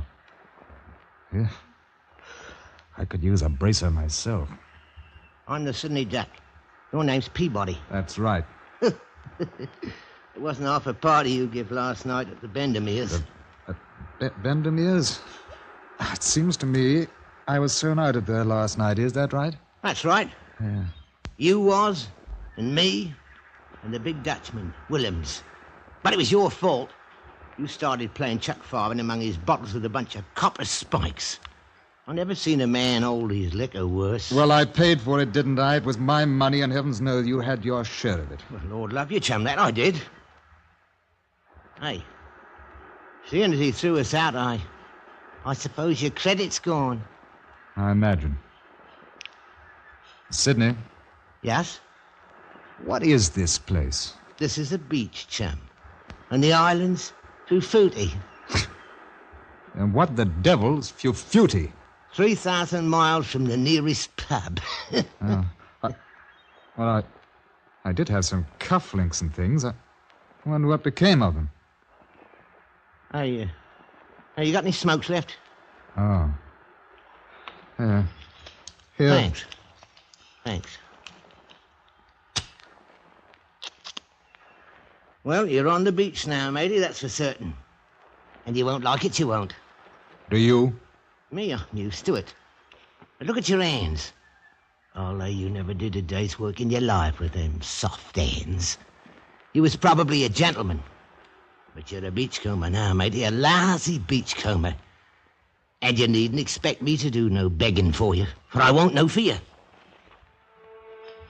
Junius turned and examined the features of the Sydney duck, who was hunched on the sand beside him. The prominence of the nose and upper lip, the thin pink ears, the jutting teeth that gave him the feeble ferocity of a rat. And at the same time he was conscious of himself, only in a different way. Here was Junius Peabody, washed up on the beach at the far edge of the world, like any other bit of useless jetsam, to stay and to rot. Pretty low. Oh, it ain't so bad. Nobody starves here, that's one thing. You can always fall in with a wedding or a birthday or something. Or maybe you come across a new chum with a bit of brass. Some flat who's willing to stand the drinks. Like me? Oh, there's plenty like you. The pearl fishing brings them in, you see. When they're stony like you, they usually take the job till they get a chance to get away again. That is, if they're able to do anything at all. What can you do? That's a good question, Sidney. Well, what can you do? I can fly a Spitfire, and I'm a good judge of French brandy. That's not much, is it? Not much. Hey, yeah, what's the game? Where are you going? Going to take a swim. Have you had yours yet? Oh. Morning bath on the beach at Fufuti. Well, you can't tell, Sidney. You might like it. Oh, gone. Can't prove that water ever helped anybody. Aye. You really are going in. Yes, I really am. Keep an eye on my things, Sidney. Oh, right you are, me lord. Hope the bath ain't too cold, me lord. Junius walked down the sand alone to the water's edge and stood looking out to where the sun sent a long, glittering path toward him across the morning sea. And he was suddenly conscious that he made an ugly figure under the clear light. He moved out into the water till it reached his knees. Then something bumped against his shin, nearly tripping him. He could see the object floating nearby. It was a rough lump of some substance, grayish-brown, the size of a boy's football. He picked it up. To the touch, it was greasy. Sidney! Sidney Duck! What? Come down here to the surf a minute. I'm close enough now. You got something to show me? Bring it here. This was floating about in the water. I think I know what it is, but I can't quite believe it. Think you know what is? This. Sit up and have a look at it. Hey, boy, the great Lord, Harry. It's the stuff. Look at it. All smooth and greasy like. Oh, we ain't struck it rich nor nothing. Oh, no, not much. But shouldn't there be an odor, a perfume? That comes later when it's not so fresh, and anybody else would know it. Hey, what could this be but ambergris, worth nearly £2 an ounce, right here on Fufuti. Here, let me take a feel of it. £2 an ounce. Ambergris as right as rain. And there must be 8-10 here. And half of it's mine. What? I say half of that's mine. Ain't I been palling along with you? Wasn't I here? It's a fair divvy. I want me half. Your half? Nothing small about you, is there? No, my lad. This is my insurance of this island. I'll give you whatever I don't need. Oh, no, Mr. Peabody. You wouldn't forget an old friend who came to your side when you was on the beach, would you? Why, you dirty old windbag. You just be happy if you get anything. Mr. Peabody, I know a gentleman like you who'll do the right thing. Yes, well, don't you worry, Sidney. You just... Now, lie cozy, Mr. Peabody. It's a real shame to see a gentleman like you lying all stretched out in the sand. But since you're there, I'll just relieve you of this insurance of yours. And now, I bid you a respectful good day, Mr. Peabody.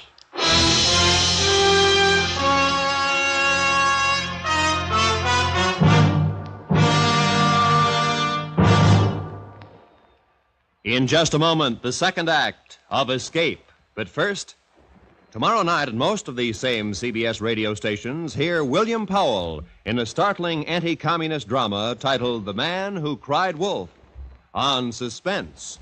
Tomorrow night on CBS Radio. And now, back to Escape.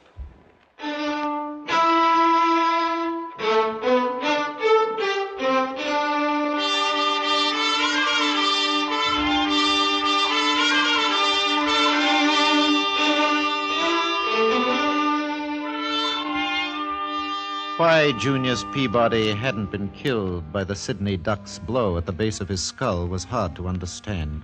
But it was only a matter of minutes later that he presented himself at Bendemere's Saloon and General Store. It was the only place Junius was known on the island of Fufuti, and Bendemere was the local authority. He was at once the best loved and the best hated individual, being police, landowner, merchant, trader, and purveyor of bad alcohol. Junius stood a moment, trying to get his breath, and then... I've been robbed. So? The property of mine has been stolen. Money? This was? No, not money. Then what do you care?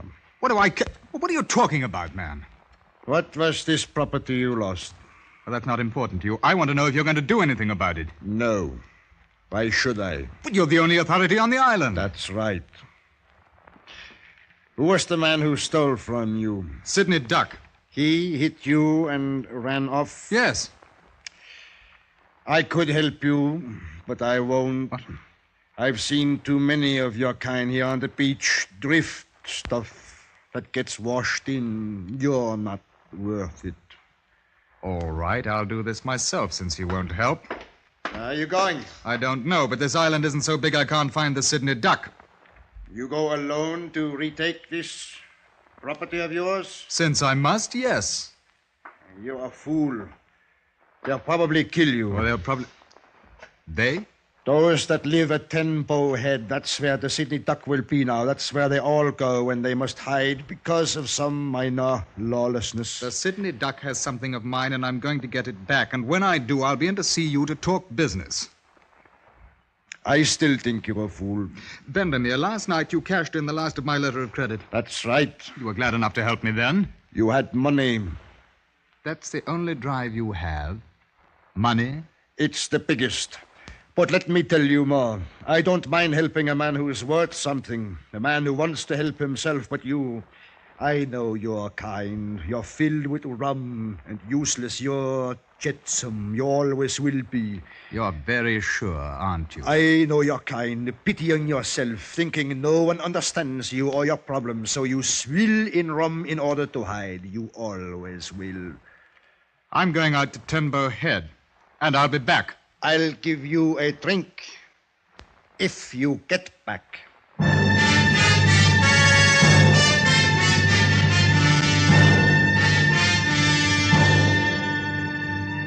It took the better part of 2 hours for Junius to work his way over the lava cliffs and crevices, knife-like and treacherous, to Tenbo Head, or what was better known as the Rocks.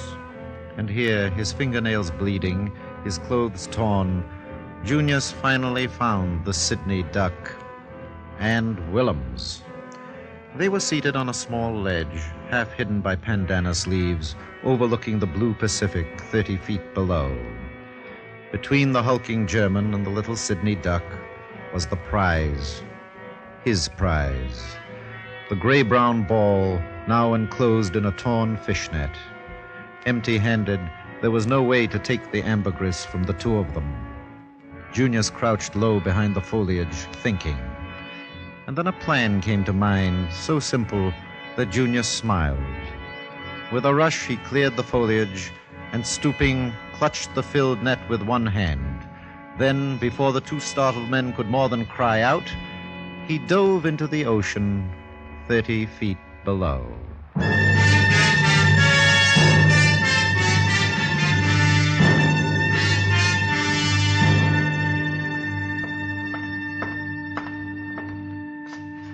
Bendemeer! Coming. I was out in the storeroom and Peabody. That's right. I'm back. So I see. But not in good condition. It'll do. You needn't stare. I'm a paying customer now. As how? Ambergris. My property. Over 10 pounds of it. What? Was it this the Sydney Duck robbed you of? That's right.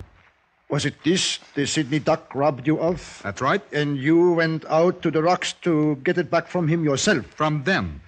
Willems, the German, was with him. By yourself you did this? Look, there's the stuff. Now about that business proposition. Concerning this? Right. How much do you want for it? 1,000 silver dollars. Or 2,000 shillings. I don't have that much about me. Suppose we say a standing credit for 1,000 drinks instead. I want money, not liquor. It amounts to the same thing. By the time you drunk yourself to death, I'd simply have the money back again. No, it doesn't, because I'm going to leave this island. And to do that, I need money. So let's talk business, Bendemeer. Not yours to sell, you ruddy thief. What? Mr. Bendemeer, this man here, this Peabody robbed me and my partner Williams of that what's lying on your counter there. And if you want to do business, it should be with Williams and me. Yeah, that's right. That's ours. Now, what do you give us? I've been told it's not yours. Sydney, you're a lying little cheat. You know that's mine. I found it. That belongs to the Sydney Duck. That's a lie. Don't tell me Now, quiet! All of you. Oh, Mr. Bendemeer, after all, it's our word against his, and they're two of us. But what if two of you are lying? How do you suggest it be settled? Fight for it. Yeah, fine. We'll go outside, the three of us, and whoever comes back in, it's rightly theirs. Yeah, good. The minute I set foot outside that door, you'd have a knife in my back. Oh, you don't sound as brave as you did before, Mr. Peabody. Not against the two of them. I'm not a fool, that's all. Against one, perhaps? Willems? Why not? After all, you could kill Sydney with one blow. You must hate people. Just weaklings. All right, I'll fight. And if I win? I'll buy from you. Sydney, sit down in that chair where I can keep an eye on you. Yes, all right. Now give it to him proper, Williams. There are no rules. Go ahead. You're big and stupid, Willems. Now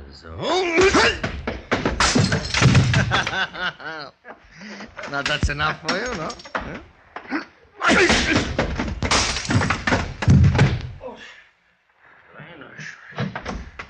Will you ausstellen?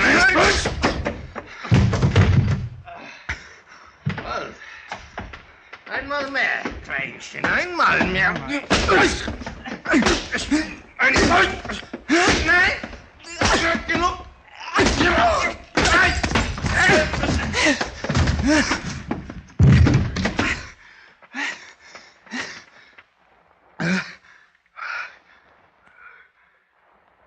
And so, you see, it is easily settled. Sydney Duck. Yes? Get your friend out of here. I have business to discuss with Mr. Peabody.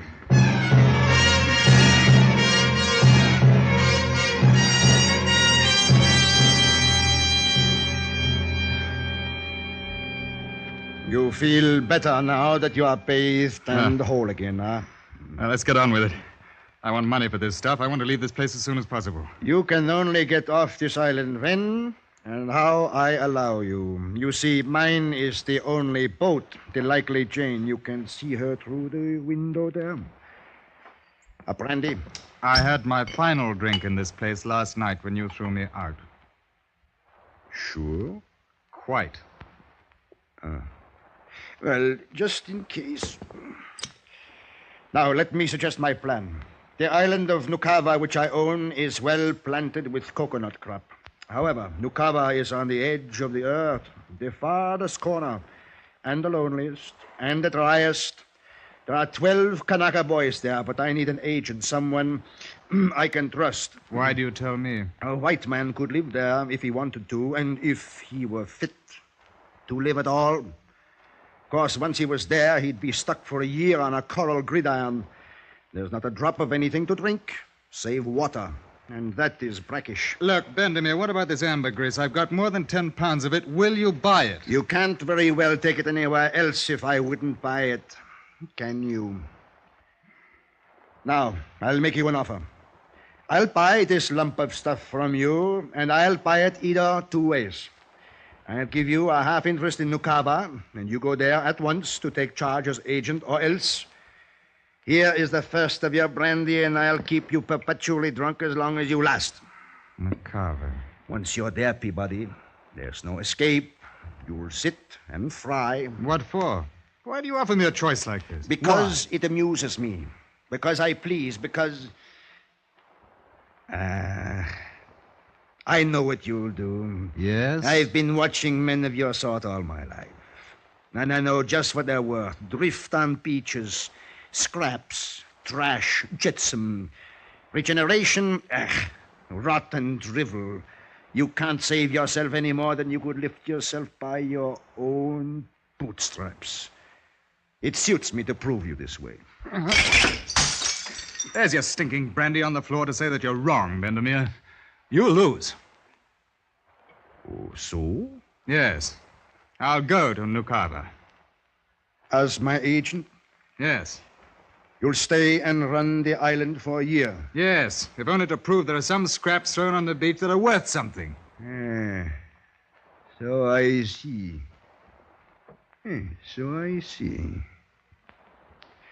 The likely Jane will sail within an hour. Yes, I'll be aboard.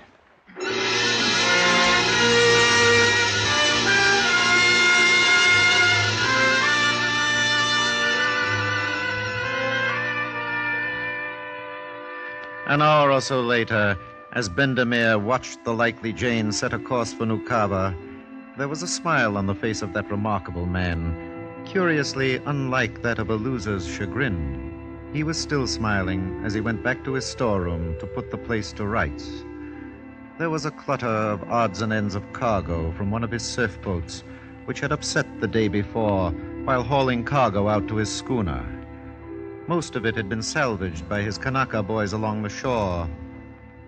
But a certain tub containing tallow had lost a part of its contents. However, he was able now to restore the missing tallow, a large lump, weighing perhaps 10 pounds or so.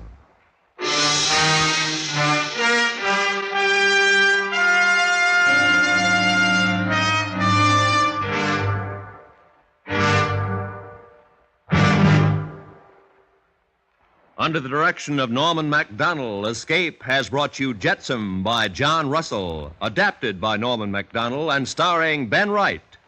Featured in the cast were John Daner as Bendemeer, Lawrence Dobkin as Sir John, and Charlie Lung as the Sydney Duck. The narrator was Edgar Barrier. Editorial supervision is by John Meston, and the special music for Escape is composed and conducted by Leith Stevens. Next week.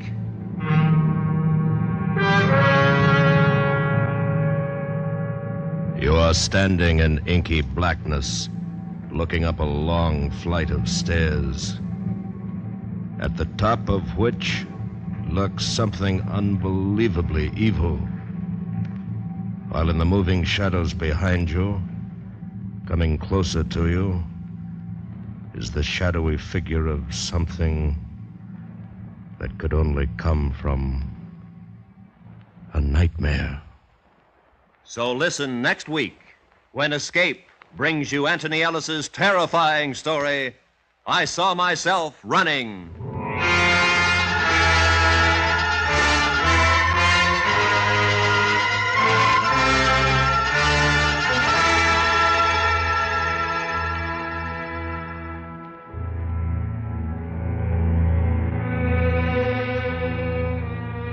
Tomorrow on CBS Radio, hear Robert Q. Lewis filling in for Arthur Godfrey, who's off on an Air Force mission. On House Party, another of our Monday through Friday mainstays here on CBS Radio, popular Art Linkletter holds the reins. Don't miss them tomorrow on most of these same CBS radio stations. This is Roy Rowan speaking. America now listens to 105 million radio sets and listens most to the CBS Radio Network.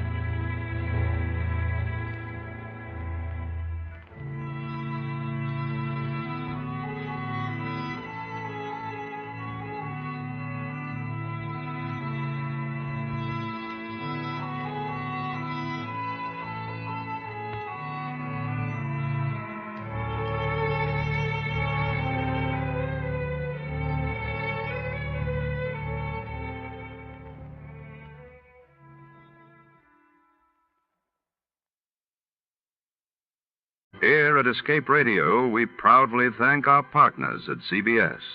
And now, folks, a quick challenge before the next thrilling chapter.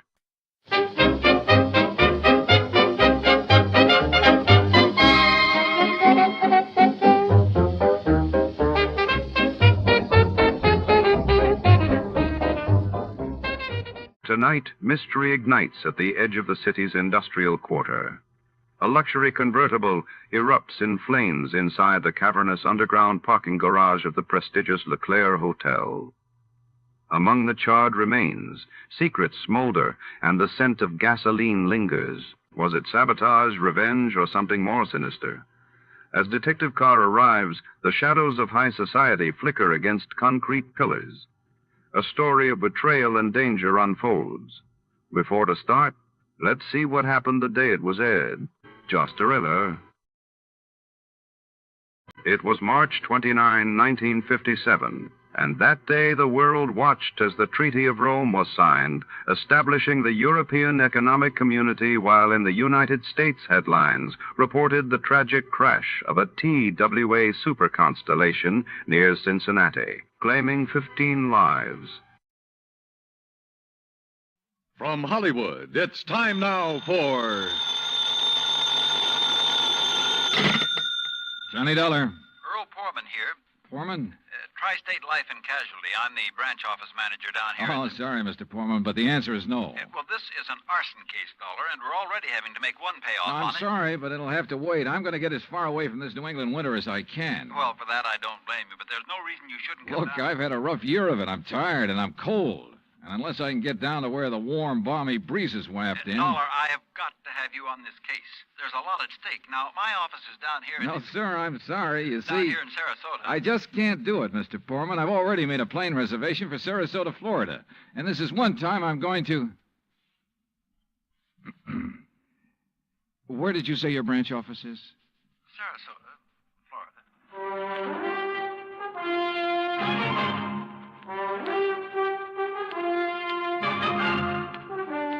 Bob Bailey in the exciting adventures of the man with the action-packed expense account, America's fabulous freelance insurance investigator. Yours truly, Johnny Dolar.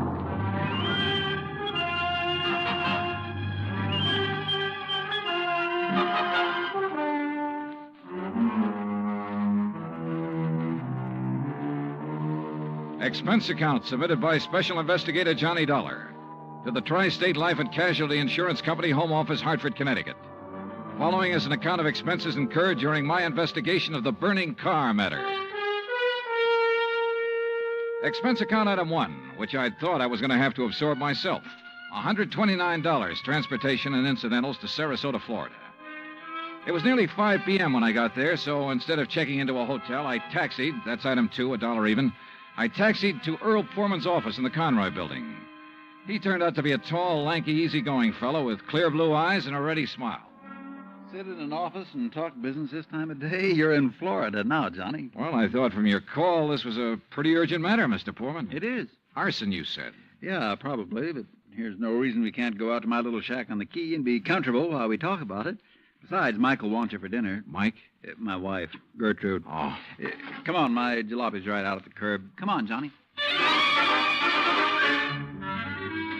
Poor man was a misnomer for this man because his jalopy turned out to be a spanking new Cadillac, complete with air conditioning and all the fixings. And the shack, anything but. It was on St. Armand's Quay across Sarasota Bay from the mainland, a beautiful 2-story concrete and stucco job. The big yard backed on a quiet bayou, and there, tied up at a private dock, was a 24-foot lap-strake speedboat, ideal for fishing the Gulf of Mexico. After all, as long as you're down here on expense account. Yeah, but it's charged to your company, remember? Oh. Hey, there she is at the door. Huh? The big, fat, overbearing broad I'm married to. This was another switch.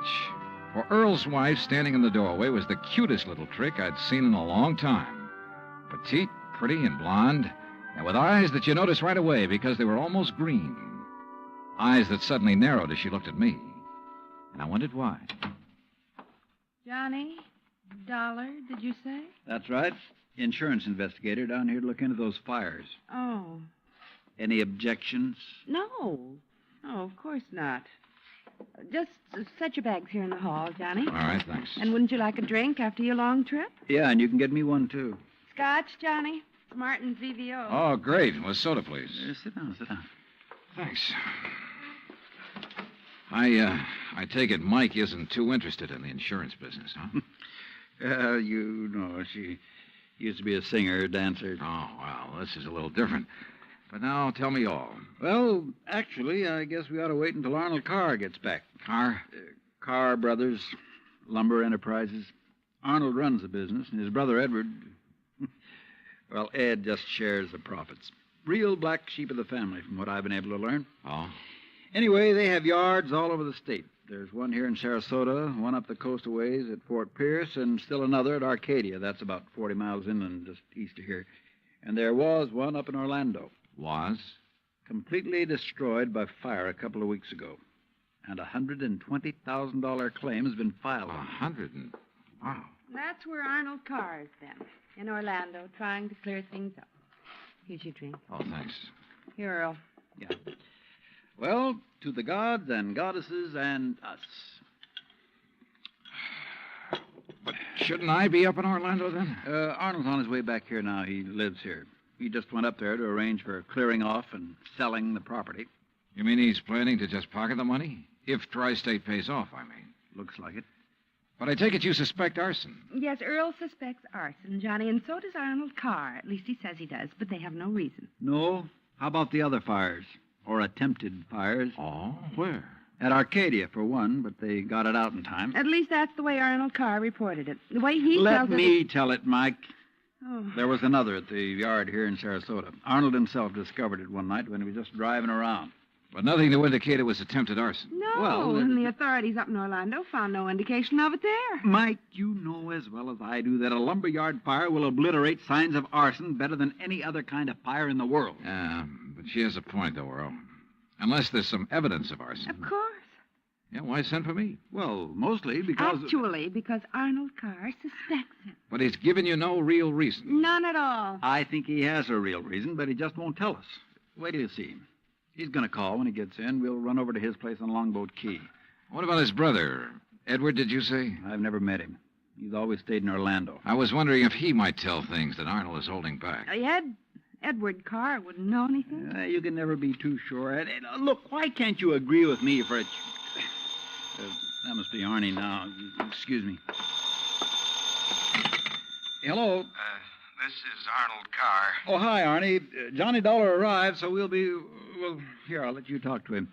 Here, Johnny. No. Okay. No, Earl, listen. What? I told you before it was arson. It was arson again tonight. Tonight? What's that? Arcadia just went up in flames. The whole yard. Good Lord. Did you hear that, Johnny? Yeah, I heard it. Well, can you prove it was arson tonight in Arcadia and before in Orlando? I have proof. Well, Arnie, we'll be over just as fast as... What? No. Wait for me there at your home. Well, but look now. You mustn't come here. And I mustn't stay here because I... Now, listen, man. You... Arnie? Well, I guess he's ready to tell us now. A suspicion began to grow in my mind. A suspicion that Mike apparently shared with me. That Arnold Carr himself might be responsible for the fires. After all, he was the only one who had seemed to know about the two unsuccessful attempts. He himself had planted the idea of arson. He'd lost no time in filing claim for the Orlando burnout. But Earl said I was wrong. Arnold was too honest a man. Earl had also said we were only 15 minutes from Carr's home. So when half an hour passed, we called him back. Got a busy signal. After the fourth try, the three of us took off in Earl's cab. As we pulled into Carr's driveway, we could see him through the picture window, sitting at his desk, telephone in hand, apparently engrossed in a call. Then, as we walked up to the door, I noticed something else. Arnold Carr looked enough like me to be my brother. Maybe that explained Mike's reaction when she first saw me. Hey, Arnie. Can't you see? He's on the phone in there. Well, the least he can do is hear his own doorbell. Earl, wait. Good Lord. What's the matter? Through the window. Oh, no. Earl? Stand back.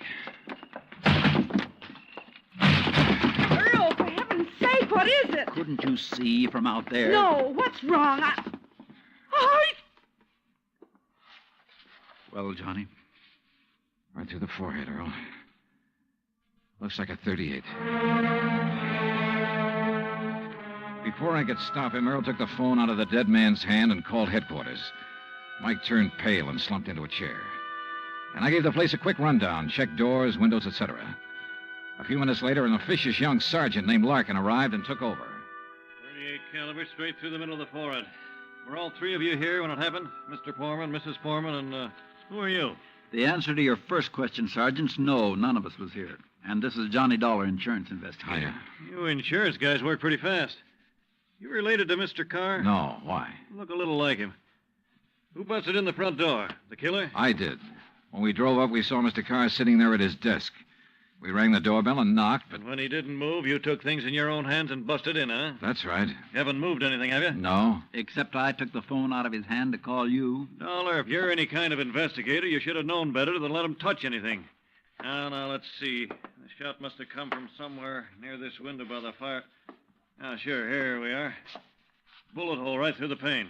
Bullet was fired from outside. You're sure, Sergeant? Sure, I'm sure. Look for yourself. You call yourself an investigator? Hey, Cummings, Woolway, check the area around that window beside the chimney out there for footprints. Maybe an empty cartridge case. Now, you folks get out of here so I can call Doc Hanley over and get on with my investigation. And no, Dollar, I don't need any of your help. Well, thank you, Sergeant. Your job is fires, not... Hey, where did Mrs. Foreman go? Out to the car. Why? Who told her she could leave? Who told her she had to sit here looking at a corpse? All right, Dollar, all right. Just be sure the three of you stick around town in case I decide to question you further. Oh, of course, Sergeant. Yeah.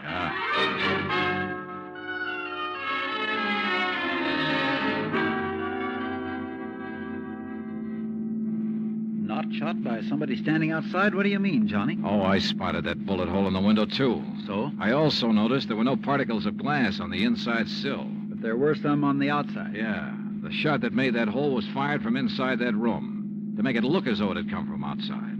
Then somebody was in there with Arnold Carr. Yeah. Either somebody he let in or who had normal access to the house. And he had to stop Arnold from talking about the fire in Arcadia. Hey, how much do you know about his brother, Edward?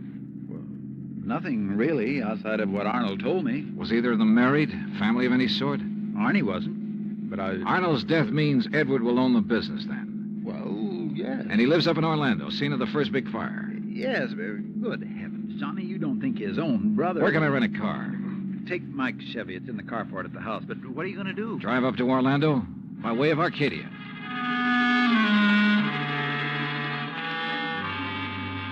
When I got to Arcadia, only a few people were standing around the remains of the fire.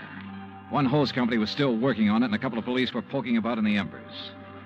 Walking toward it, I almost stumbled over a little old man sitting alone in the darkness beside a palm tree, hunched over, his head in his hands, sobbing. He didn't even look up when I stopped beside him. It's like losing part of my own life, it is. You lost someone in the fire, sir? No, son. Only part of my life. I helped build up that yard. Me and Mr. Arnie. Arnold Carr. All along, he's been worried about it.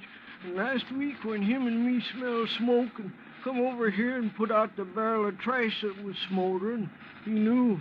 Knew what? That somebody was trying to burn him out? That's why he stopped by tonight on his way home. That's why we drove over here, him and me. And I brought my gun just in case. Yeah. Well, we got here too late. It was already blazing.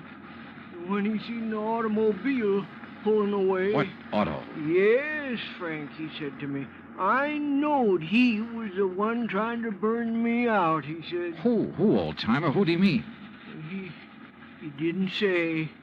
Then he called the fire department. That car that pulled away, what was it? Just a auto, big white Buick. But he tied it in with whoever set the fire.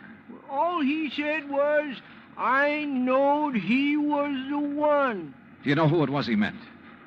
Well, he told me even if I did know, I should never tell. Even the police. Well, who do you think it was? Break my word to Mr. Arnie? Never, son. All right, look, old man, I'm sorry to have to tell you this. Mr. Arnie's dead. What? But he can't be. He was... You. Huh? Maybe you thought in the darkness I wouldn't know you. But I do know you. Oh, now, just a minute, old-timer. If Mr. Arnie's dead, it's because you killed him. What? Just like you set the fires. No, I'm not who you think I am. And I'll kill you. That's what I'll do. Put down that gun. I'll kill you.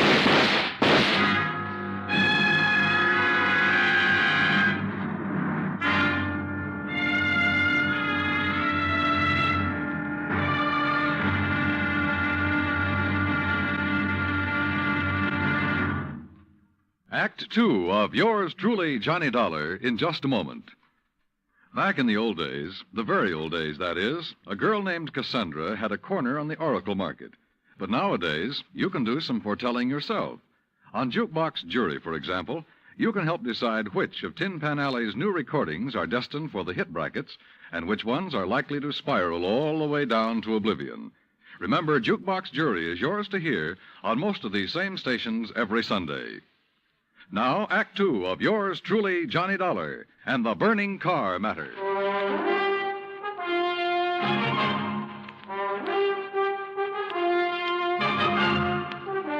Expense account, item 3, $5.15, gas for the borrowed Chevy to keep me going to Orlando. Either the old man's eyesight was bad or he was just a lousy shot. Either way, it was okay by me. I hated to slap him down, but there was no point hanging around Arcadia trying to explain things to the local authorities. So after making sure I hadn't really hurt him, I appropriated his gun and took off fast. He'd thought I was someone else. Even I had noticed a family-type resemblance to myself in Arnold Carr.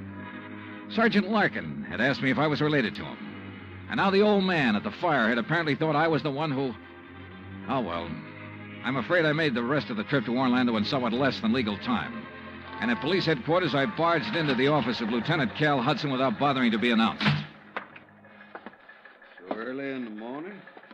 Sit down while I finish up a report, Mr. Carr. Thanks. I was trying to reach you, but we got no answer to the phone at your house. Well, that's very interesting, Lieutenant. I'm afraid I have the painful duty of notifying you that your brother Arnold down in Sarasota last night... Why did you say very interesting, Mr. Carr? Or had you already learned... Well, I'll be doggone. Yeah. You're not the first one. Who are you? Johnny Dollar, insurance investigator. I can't believe it.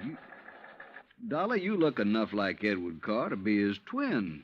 You even sound a lot like him. I take it you haven't located Edward yet? Well, no. Lieutenant, I think Edward Carr is the firebug we're after. And the killer. Wait a minute. Briefly as possible, I told him of Arnold Carr's phone call to Earl Poorman. His emotional upset just before he was killed. I told him Arnold had been murdered by someone inside the house, someone close to him, and that everything indicated that someone could very well be Edward Carr. That's still all just theory, Dollar, without any proof. Well, I will admit that Edward is a pretty worthless playboy living off the profits of the lumberyard. In any event, the lieutenant promised to put out an APB on Edward Carr. That was at breakfast for the two of us, item 4, $3.25. Before I left him, he gave me Ed Carr's address, 1726 Allen Place. As I expected, there was no answer to the doorbell at 1726, so I tried visiting up the street. It quickly became clear that Ed Carr wasn't very popular in this otherwise quiet, well-ordered neighborhood. Those big, noisy parties at all hours of the night, cars parked up and down the street, blocking respectable people's driveways. Yes, ma'am. You know, well... once in a while you expect a person to have callers and such. Me, I have the Ladies' Bridge Club every third Wednesday, for instance. Well, that's nice. But these are all ladies, not like some of the trash that man and his friends have, dancing and drinking and carrying on at all hours. Yes, you mentioned cars, Mrs. You Harper. know, people like Mrs. Hereford Robbins. She's awfully nice. And Janet Osterworthy. Now, she's a widow. Well... And, you know, she could have her pick of anybody she liked. But does she ever look at another man? No, sir. And then there's Mrs. Harper. Yes? You mentioned cars. Do you know what kind Mr. Carr drove? Why, yes. It was a big white one. And the make? Well, no. My husband, when he was alive, always drove a Maxwell, and I guess that's the only kind I ever got to know by name. But Mr. Carr's is white. Only I guess that isn't much help to you, is it? All the white cars here in Florida, I mean. Look. Now, even that blonde hussy who's around him all the time drives a white car. Oh, I really shouldn't use a word like that, though, should I? But it fits. Wait a minute. What blonde, Mrs. Harper? Mr. Dollar, I don't pay any attention to people like that. Why, you'd think she owned that house of his. The way she keeps popping in and out all hours as if she belonged there. Mrs. Harper. And drives all the way up from Sarasota, too. Do you know who she is? I do not. I refuse to pay any attention to people like... And the way she dresses, too, like a newly rich chorus girl with all her fancy clothes and furs and things. How do you know she comes from Sarasota? By the license on her car, of course. Every city has its own number. You know that very well. And hers is 12WW something. And you don't know her name? Of course not. Flaunting all those expensive furs as though she bought and paid for them herself. And if there's anything I hate to see, it's a little shrimp loaded down with furs. Now, a tall person I like see. me... And Well, her thanks. Eyes, if there's anyone I don't trust, it's a person with green eyes. Why, Thank you, Mrs. Harper. Her description of Carr's girlfriend stopped me in my tracks. That description could fit Mike Poorman to the letter. Petite, blonde, green eyes, and she came from Sarasota. And then I remembered Mike's reaction when she first saw me. Her dismissal of Edward as a possible suspect. There was obvious friction between Earl and Mike, too. I figured it was just normal in a couple who'd been married for a while. But now... Item 5, $1.30 phone call from the nearest booth I could find to Earl Poorman at his office in Sarasota. No, she isn't, Johnny. Why? Well, do you know where Mike is? When I woke up this morning, I could hear her talking to her girlfriend, Betty, on the phone downstairs. Betty? Betty lives here in Sarasota. They used to be on the stage together, sister act, you know. Yeah, well, Well, then when I went down for breakfast, she was gone. Took my car, too. I had to come here to the office in a taxi. Yeah, well, okay, Earl. Thanks a lot. Hey, now, wait a minute. How are you doing? You found out anything I ought to know about this arson and murder business? No, Earl. Nothing that you need to worry about. Liar. I sat down at a corner drugstore. That's item 5, 80 cents, over a sandwich and a Coke to try to think things out. But I'm afraid I didn't like anything that I thought. Finally, I drove over to Allen Place again. I parked a couple of blocks away and walked to 1726. I rang the front doorbell, knocked a couple of times. Then I slipped around to the back door, finagled a lock on it with a little celluloid pocket calendar, finally got it open. I left it open for the sake of a quick exit if such became necessary. But I guess that was a mistake. For a couple of minutes later, as I rounded a corner from the den into the living room, I felt the barrel of a gun poked into my back. Out of town, huh? Now, wait a minute. Don't move, Eddie boy. Trying to stall off pay me the $5,000 by saying you're going to be out of town, huh? Okay, so you think I'm Edward Carr? You kidding? Don't you know what happens when somebody tries to stall me? This. I don't know exactly how long I was out, but when I came to, it was dark. Except for the glow from a streetlight outside. And what roused me was the sound of footsteps, feminine steps, cautiously entering the back door. Then, briefly, silhouetted against a window, I saw a trim, petite figure that was all too familiar coming toward me. Then she saw me, too. Darling, you're hurt. What happened? What do you think? Who did this? Who struck you? You don't know? Yes, of course. It was Tony. Because you didn't pay him soon enough for the Arcadia job. Here, Eddie, let me help you. No, just let me rest for a minute. I thought that was Tony I passed on the road in from Sarasota. Why'd you come over from Sarasota? To see you. I knew you'd be here. Oh, why? Why, so the police could surprise you with the news of your poor dear brother's death. But why did you come to the house? Because I hoped you'd come here, I guess. Eddie, you should have waited until I could raise the money to pay off Tony. You mean for killing Arnold, too? Of course. No. Are you trying to say you didn't kill Arnold? But I saw you from outside in the Buick. You'd swear to that, wouldn't you? I don't know what you... Eddie, you sound like you don't trust me. We're in this thing together. Yeah, you sure of that? What are you talking about? Whose idea was it to knock off Arnold? But you had to. When he saw you at Arcadia, he knew that you were having the yards burned up. That's the way you figured it from the beginning, wasn't it? Now, look, baby. First burn up the lumber yards and collect the insurance on them. Then convince me that you and I should have it all by putting Arnold out of the way. But you had to kill Arnold. I don't understand you, Eddie. Yeah. And I wish I didn't understand you, Mike. Mike? Come on. Let's turn on a light. No. No, if somebody sees us. Eddie, you... Who are you? Are you kidding, Mike? Wait a minute. Who are you? You're that insurance investigator, Johnny Dollar, that Mike told me. Let me out of here. Oh, no, you don't. You're staying right here. Mike Poorman's sister, aren't you? Well? Oh, sister. So we once did a sister act before she married that Poorman guy. Now, let me go. Not by a long shot. You may as well, Dollar. What? Eddie. Don't move, Dollar. Get his gun, Betty. Get it. Yeah, sure. Here, Ed. Good. Ed Carr, huh? That's right.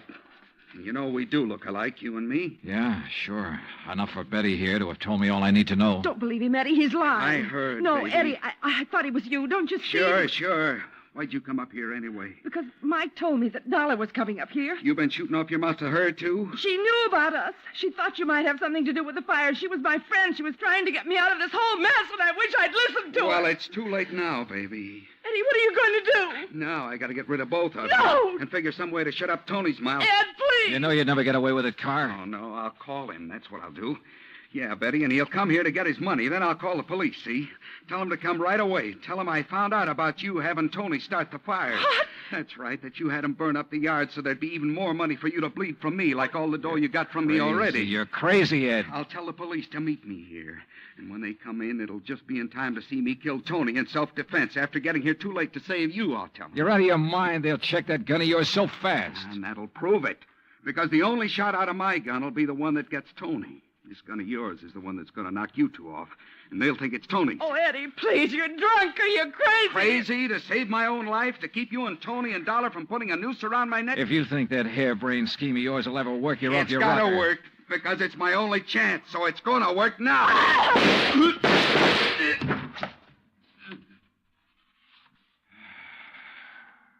Thanks, Lieutenant.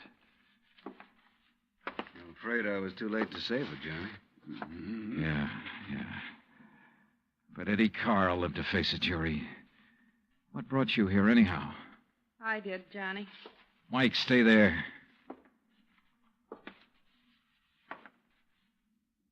Stay right here, Mike. I know. I don't want to see it. She was my friend. Where's Earl? I came alone. When I talked to Betty this morning, I knew your suspicions about Ed were right because, you see, I knew Betty and Ed were going together. Earl didn't know. Yeah. Maybe you better call him.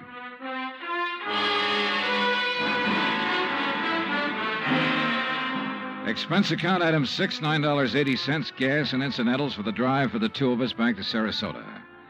Remarks? Betty, of course, has already paid for her part in the deal, and I guess it's pretty obvious what'll happen to Ed Carr and Tony Ricardo. The insurance money in the Carr estates will be distributed according to Florida law. Further remarks? The apparent friction between Earl and Mike was only part of a normal married life. They're a pretty nice pair.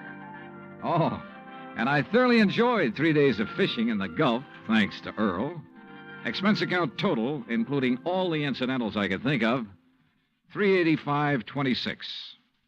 Yours truly, Johnny Dollar.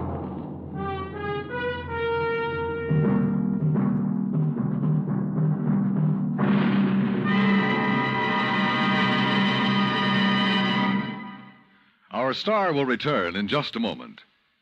You don't have to be an efficiency expert to figure out that it's easier to lend your support to several worthwhile fundraising campaigns all at once than it would be helping one campaign at a time. That kind of efficiency is yours to enjoy through the United Community Campaigns. CBS Radio hopes that when the United Community Campaigns are underway in your town, that you'll remember how much good you can accomplish with one gesture of support. Now, here is our star to tell you about next week's story. Next week, a case with a real twist. One that I think will just about tear your heart out. Join us, won't you? Yours truly, Johnny Dollar.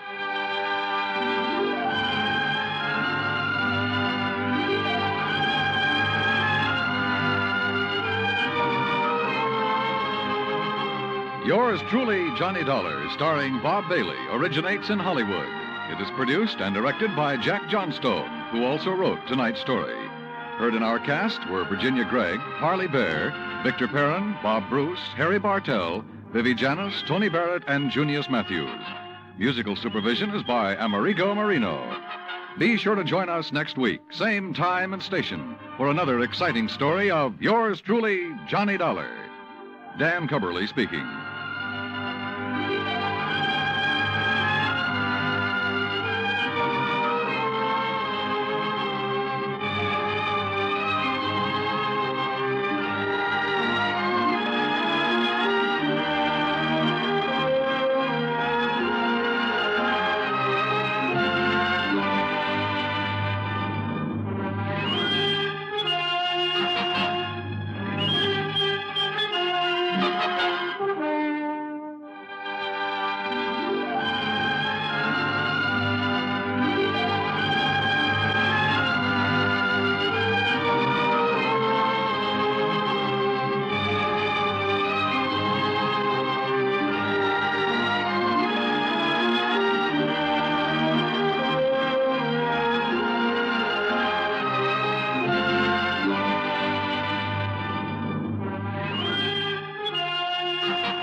Ladies and gentlemen, we begin tonight by thanking our good neighbors at CBS.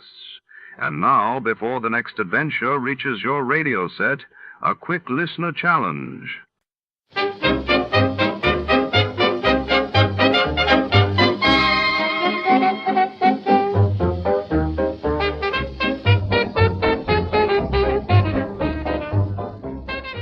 Tonight's tangled tale begins in the backroom laboratory of a glittering Beverly Hills cosmetics company, where science and secret share the same cramped shelves.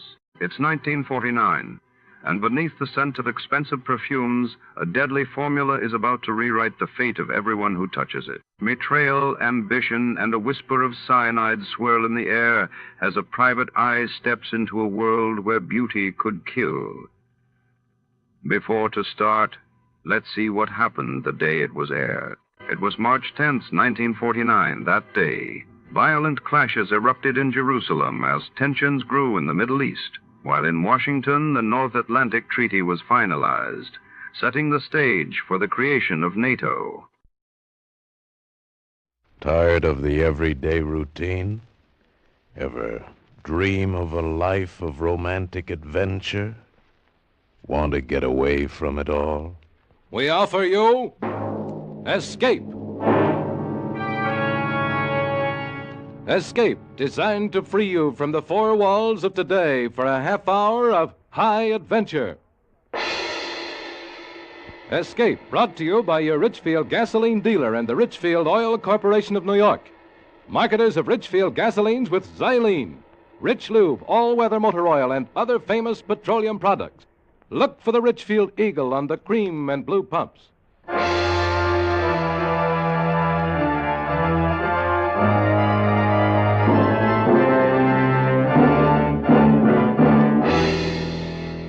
Tonight, we escape to India, and the story of a man trapped in his bed by a crate, the most deadly, poisonous snake in the world, as Roald Dahl tells it in his terrifying story, Poison.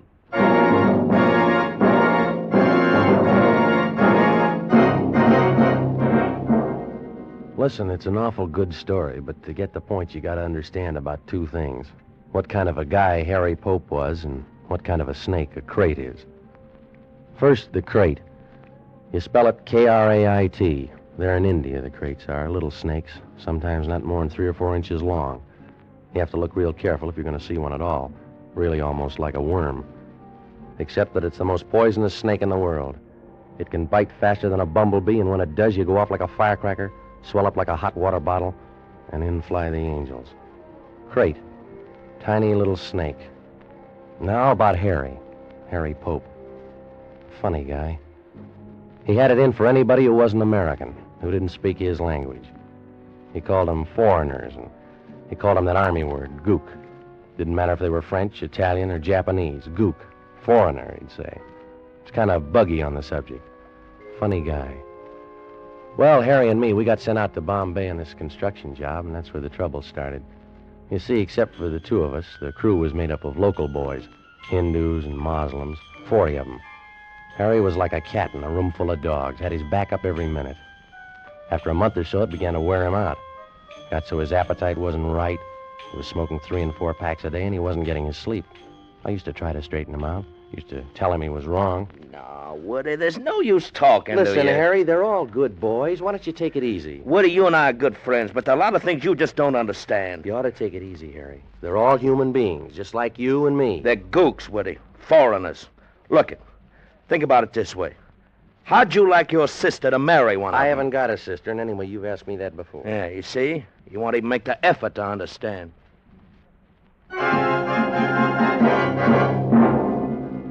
Well, that's how it was with Harry, and you know about the crate. Now about what happened. It was June of last year. It was hot and sticky, even though the sun was down. I was putting on a clean shirt to go out. Oh, man, I'm really beat tonight. What's with you, Woody? What's the clean shirt for? Going out. What do you got, a date? No, I thought I'd stop off at Dr. Ganderby's. He promised he'd show me the photos he made down in the leper colony. Ganderby? Yeah. These photos are supposed to be pretty interesting stuff. Well, how about it, Harry? Would you like to come along? Ganderby? He's a Hindu. A gook. Foreigner. I don't want to spend no evening with a gook. Shoot, not old Harry. So I went off to the doctor's, and Harry went to bed with a detective story. I had a very interesting evening. Later, old Harry was plenty sorry that he stayed home.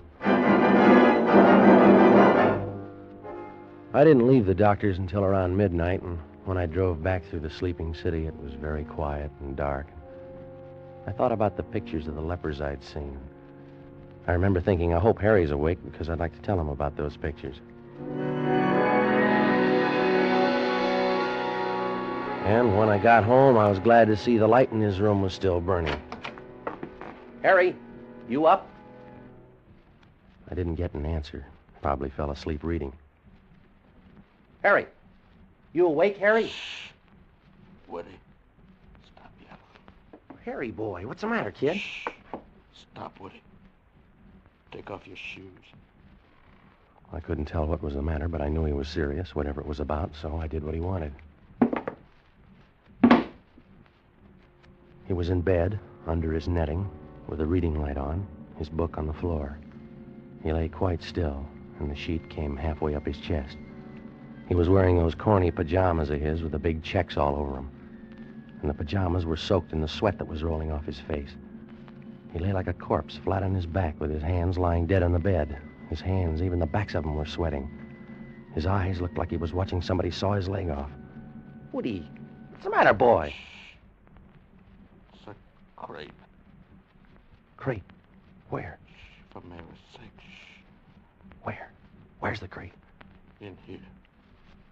Under the netting? No. Under the sheet. Where'd it bite you? It hasn't. Yet. Where under the sheet? Right on my belly. Holy son. You're gonna wake it up if you don't cut out that yelling. How'd it get in there? I don't know. Came up under the netting, I guess. Or it's been in the bed all day. Is it a big one? No. Crate don't have to be big. Looked about 3 or 4 inches. Come along my side. I didn't move. It went under the sheet. One of them folds. One of them wrinkles there over my belly. How long ago did it come? Hours. Hours and hours and days and weeks. Woody, I've been waiting a year for you to get home. It must be sleeping in there, huh? Yeah, I think it is. All right, now listen, Harry. Maybe it'll wake up and go away. Go home or something, huh? I can't wait, Woody. I've been lying here scared I'd move sudden and wake it up. Yeah, you're scared and it'll bite. I've been lying here scared to death I'd cough. All right, don't you worry about a thing, Harry. I know just what to do. Where you going, Woody? Don't leave me. The thing was to be ready to cauterize the bite right away. I'd heard about one method. I went out to the kitchen, and I got a whole fistful of those big kitchen matches, and I took them back to the bedroom, arranged them all with the heads together, held them like you'd hold a torch. What are you going to do? What are the matches for? Now listen, Harry, here's how it goes. These'll cauterize, see? So we count 3, flip back the sheet, and you jump out of bed. Now, you follow me? You're out of your mind. No, listen, Harry. If the crate bites you, I strike the bundle and press it against the spot, and it burns out the poison, see? Well, the matches... Get away from me. You're a bubble-headed maniac. No, Harry, I'm only trying to... Shh. Listen, Woody, take your matches and your bright ideas and get the heck out of here. Call the doctor. The doctor? I never thought of that. Shh. Now get to it. Okay, Harry. Who do you want, Ganderby or Forsyth? Forsyth. Things are bad enough without you. Gotta bring that gook in here.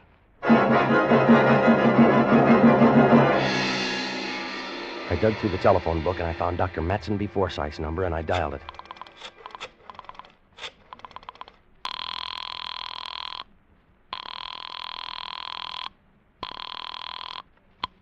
This is the residence of the Dr. Matumbi Forsyth, please. Yeah, let me speak to the doctor. It's very urgent. Who is calling, please? Arthur Woods. Who? Woods. Arthur Woods. Spell, please. Woods. W. W. O. O. O. You have already said O. I have already written O. Have the kindness to give me the next letter, please. O. It's O after O. Please? Look, my name is Woods. Spell, please. W. O. O. D. W. O. O. Aha. D. S. Woods. Woods. W. O. O. D. S. Mr. Woods. That's right. That's just right. Now, let me speak to the doctor, please. Sorry. Doctor not in. Call tomorrow. Across the room, Harry lay very still, sweating, trying to keep every muscle relaxed. His face was beginning to twitch a little. I was scared. If that twitch should spread... I called the doctor's house again. Please, I do not understand. Look, I said if you don't tell me where the doctor is, I'm going to come over there and pull your arms off, and then I'm going to take you by the neck and... The doctor is at the club, please. What club? The country club. Ring 673. Harry lay very still, fighting the twitches, trying to keep from jumping out of his skin, while I waited for the bartender at the club to locate Dr. Forsyth. After about 5 minutes and nothing, I got this. Are you there? Listen, Doctor, you got to get over here right away. This is Arthur Woods, and my partner. He's got a snake in the bed with him. Doctor? Would you mind repeating that, old boy? I said snake. He's got a snake in the bed with him. Snake? Oh, jolly, jolly. I say, who is this? Is this Captain Smythe speaking? Please, Doctor, you got to get over here right away. It's urgent. Smythe, you can't. You don't fool me. Not for an instant, you don't. Please, Doctor. Snake in bed.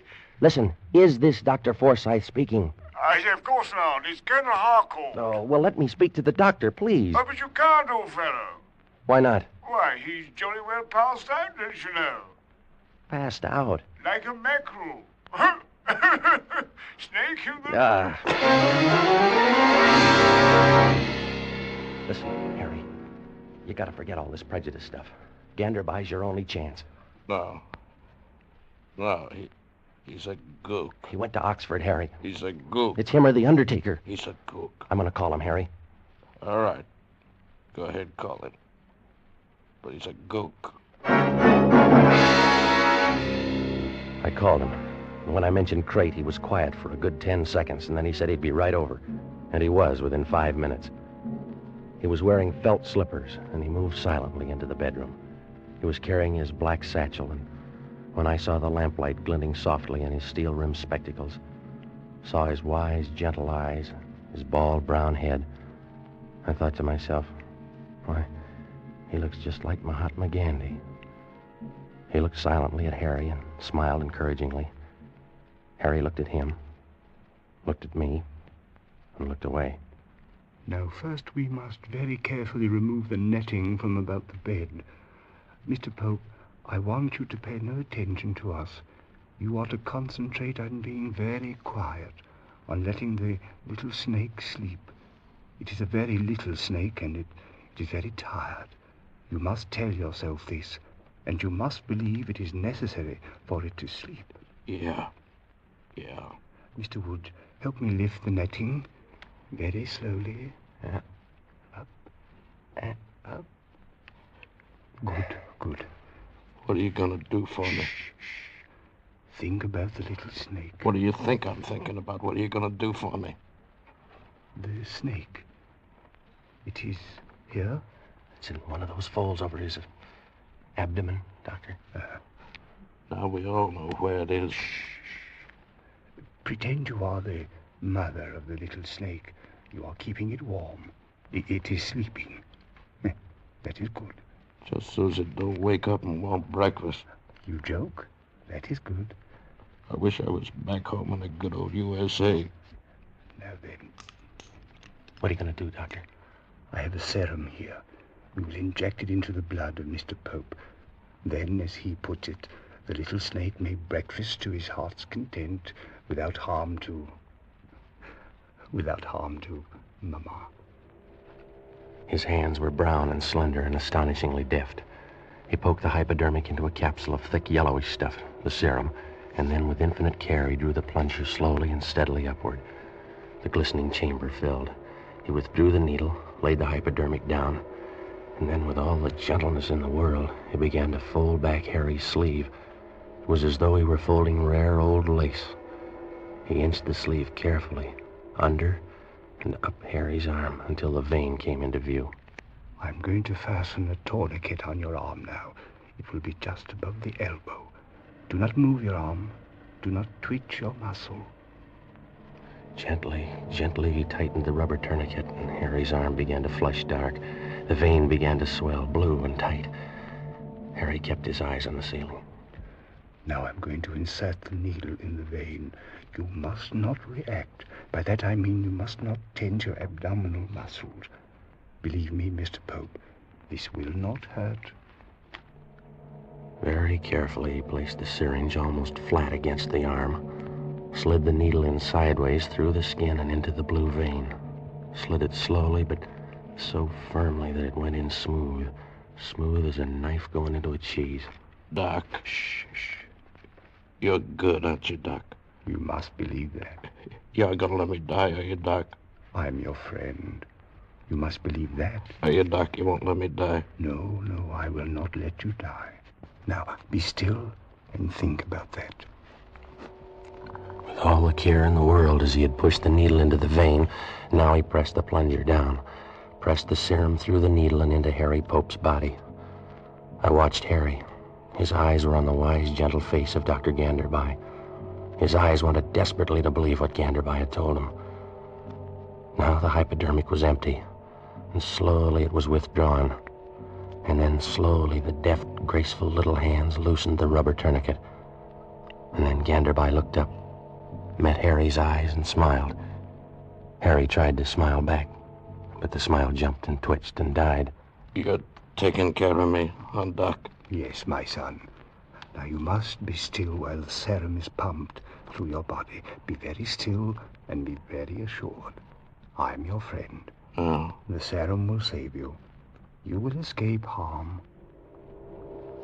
He beckoned to me, and I followed him out of the room and out onto the dark porch. The air was heavy and hot. Ganderby stared out at the blackness, drummed his fingers softly on the railing. Your friend is in grave danger. Yeah, but the serum. You gave him the serum. I gave him the serum. It isn't any good. It is the finest known to medical science, and it is worthless.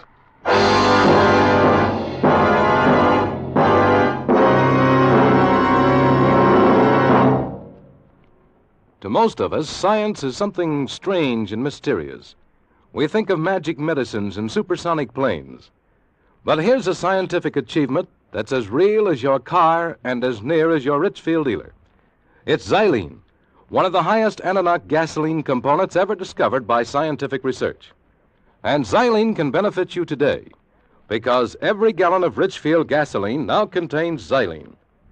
Xylene to give your car that smooth, knockless power that eats up the miles. Xylene for that swift, eager response you need in traffic. Furthermore, there's a Richfield gasoline to fit your motor. Your Richfield dealer offers 2 great Richfield gasolines, both with xylene.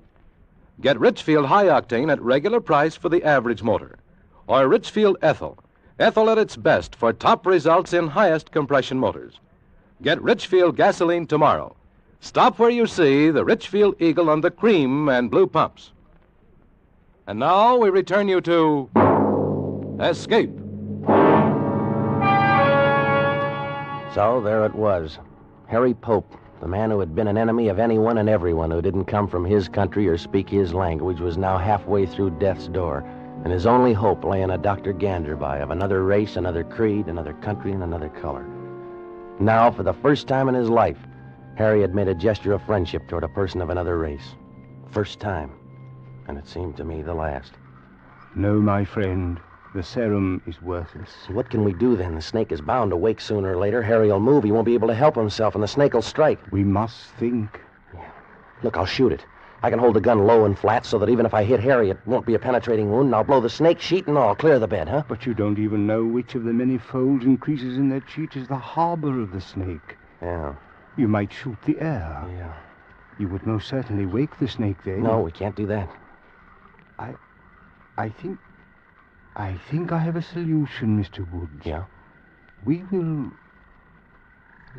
anesthetize the snake. Yes. We will use nitrous oxide, or ether, or chloroform. I think the last. Chloroform, yes. We put the snake out right while he's lying on Harry? Is that the idea? That is it, Mr. Woods. Now, if you will please drive quickly down to my house, my boy will show you where I keep my supplies. The chloroform is in a bottle with an orange label. Orange label? Yes. Bring it back as quickly as you can. I will stay with Mr. Pope and try to keep him assured. He seems to like you. We all like the doctor when we are sick. I drove it as fast as I could. The houseboy at the doctor's thought I was a madman at first, but then he decided in my favor, showed me where the stuff was. I found the bottle with the orange label, smelled it to make sure, and then took off back to the house.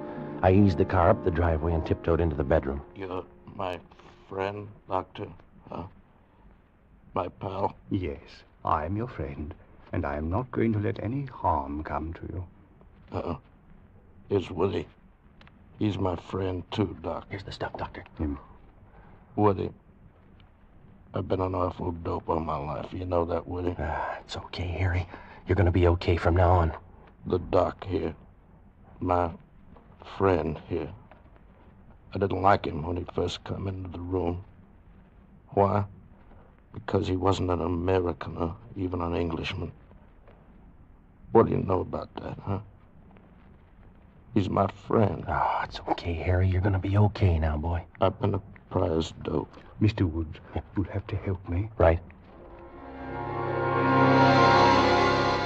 He pulled a prescription pad out of his case, tore the cardboard backing off, and twisted it into a neat little funnel. He laid this on the edge of the bed. And then he took the piece of hollow rubber tubing which had been used as a tourniquet, and he began to slide it into the sheet. It went in where the sheet ended, across Harry's chest, and he slid it down. He slid it slowly, so slowly that although I was watching it, I didn't see it move. Hours seemed to crawl by.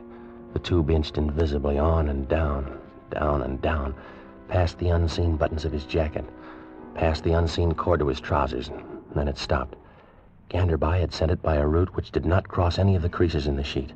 He was being very careful not to prod the snake with it. He was sweating, too, now, sweating and biting his lip with his teeth. It's funny, I remember now, one was gold. I remember staring at it while he inched that tube. Now the funnel.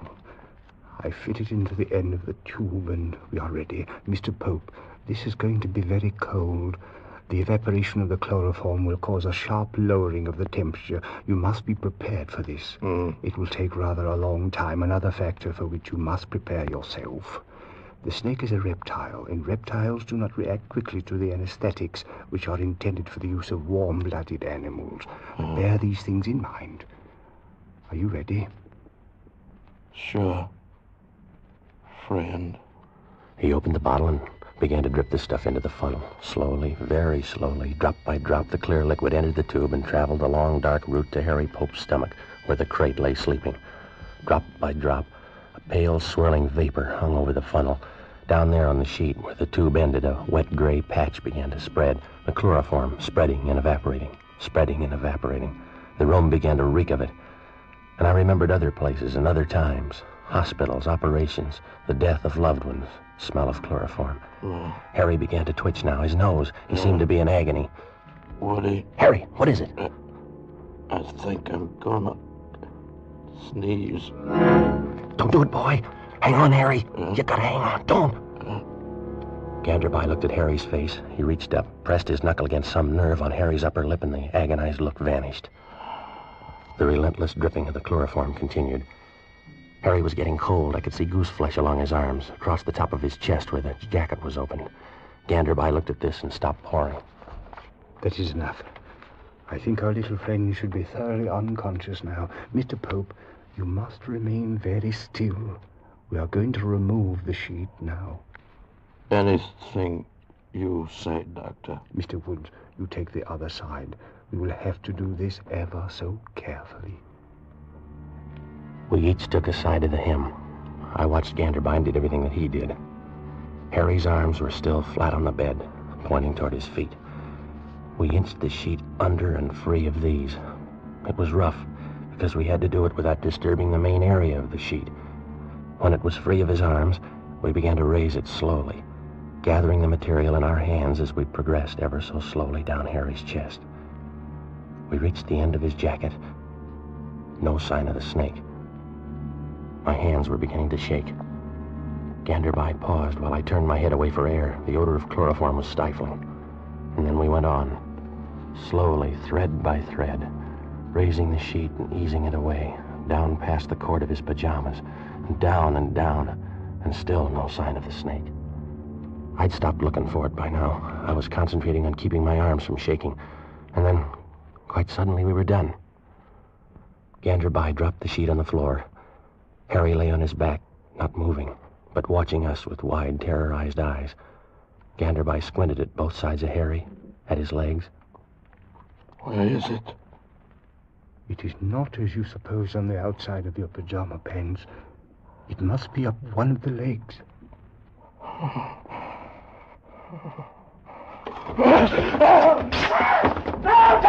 Harry, no, you fool! Stop it! Stop it! Go! Get it! Stop it!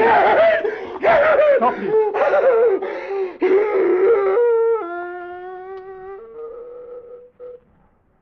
I don't see it. Kick those tatters of cloth, the remains of his pants. Yeah. No, nothing. The bed. Under the bed. Yeah. Move your feet, Harry. Harry, move your feet. No, there's nothing.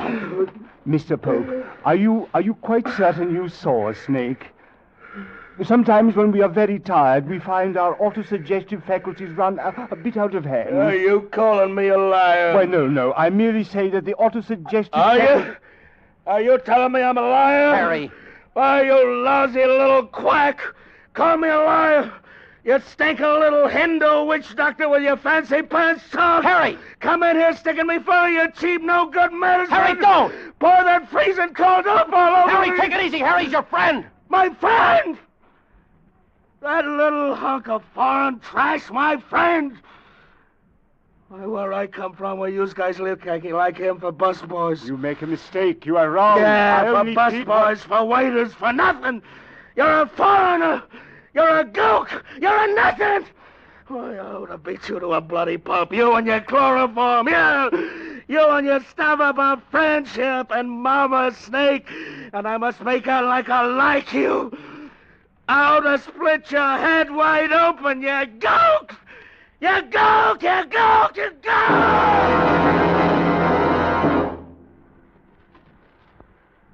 Please, Doctor, forgive him. He's been under a great strain. He doesn't mean it. A great strain, yes. He needs a good holiday.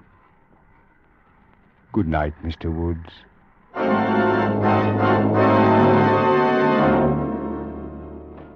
That's all. I couldn't tell this if old Harry was still alive. Poor old Harry. He didn't die in India. He died in Chicago, in the Loop. Got run over by a taxi cab. The driver was third-generation Irish, a real 100% white American. Maybe that means something, I don't know. Poor old Harry.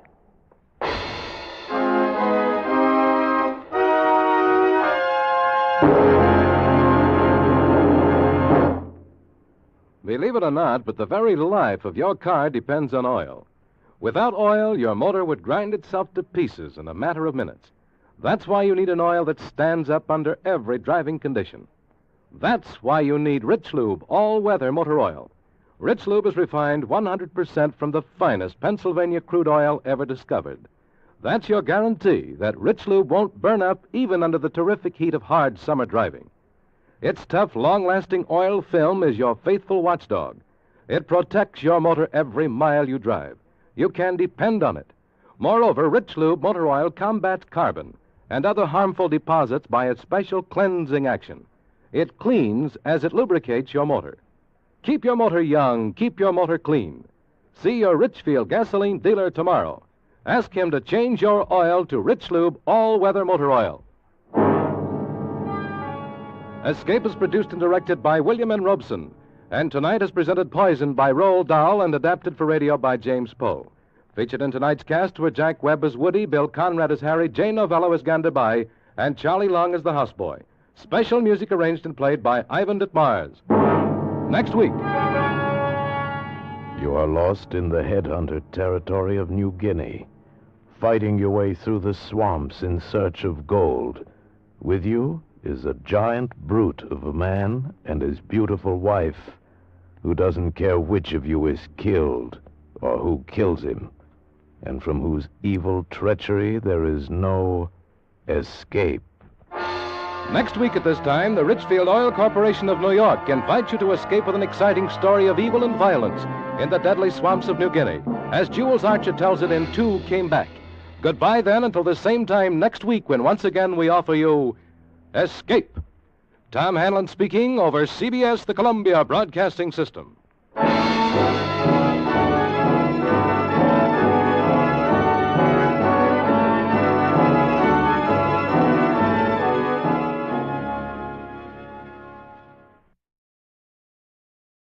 Our sincere thanks go out to the wonderful network at CBS.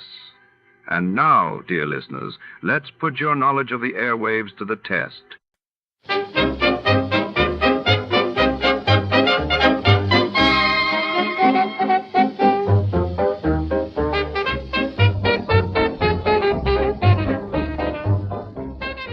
Tonight, under the humming fluorescent lights of the city's Geological Institute, secrets buried for millions of years are about to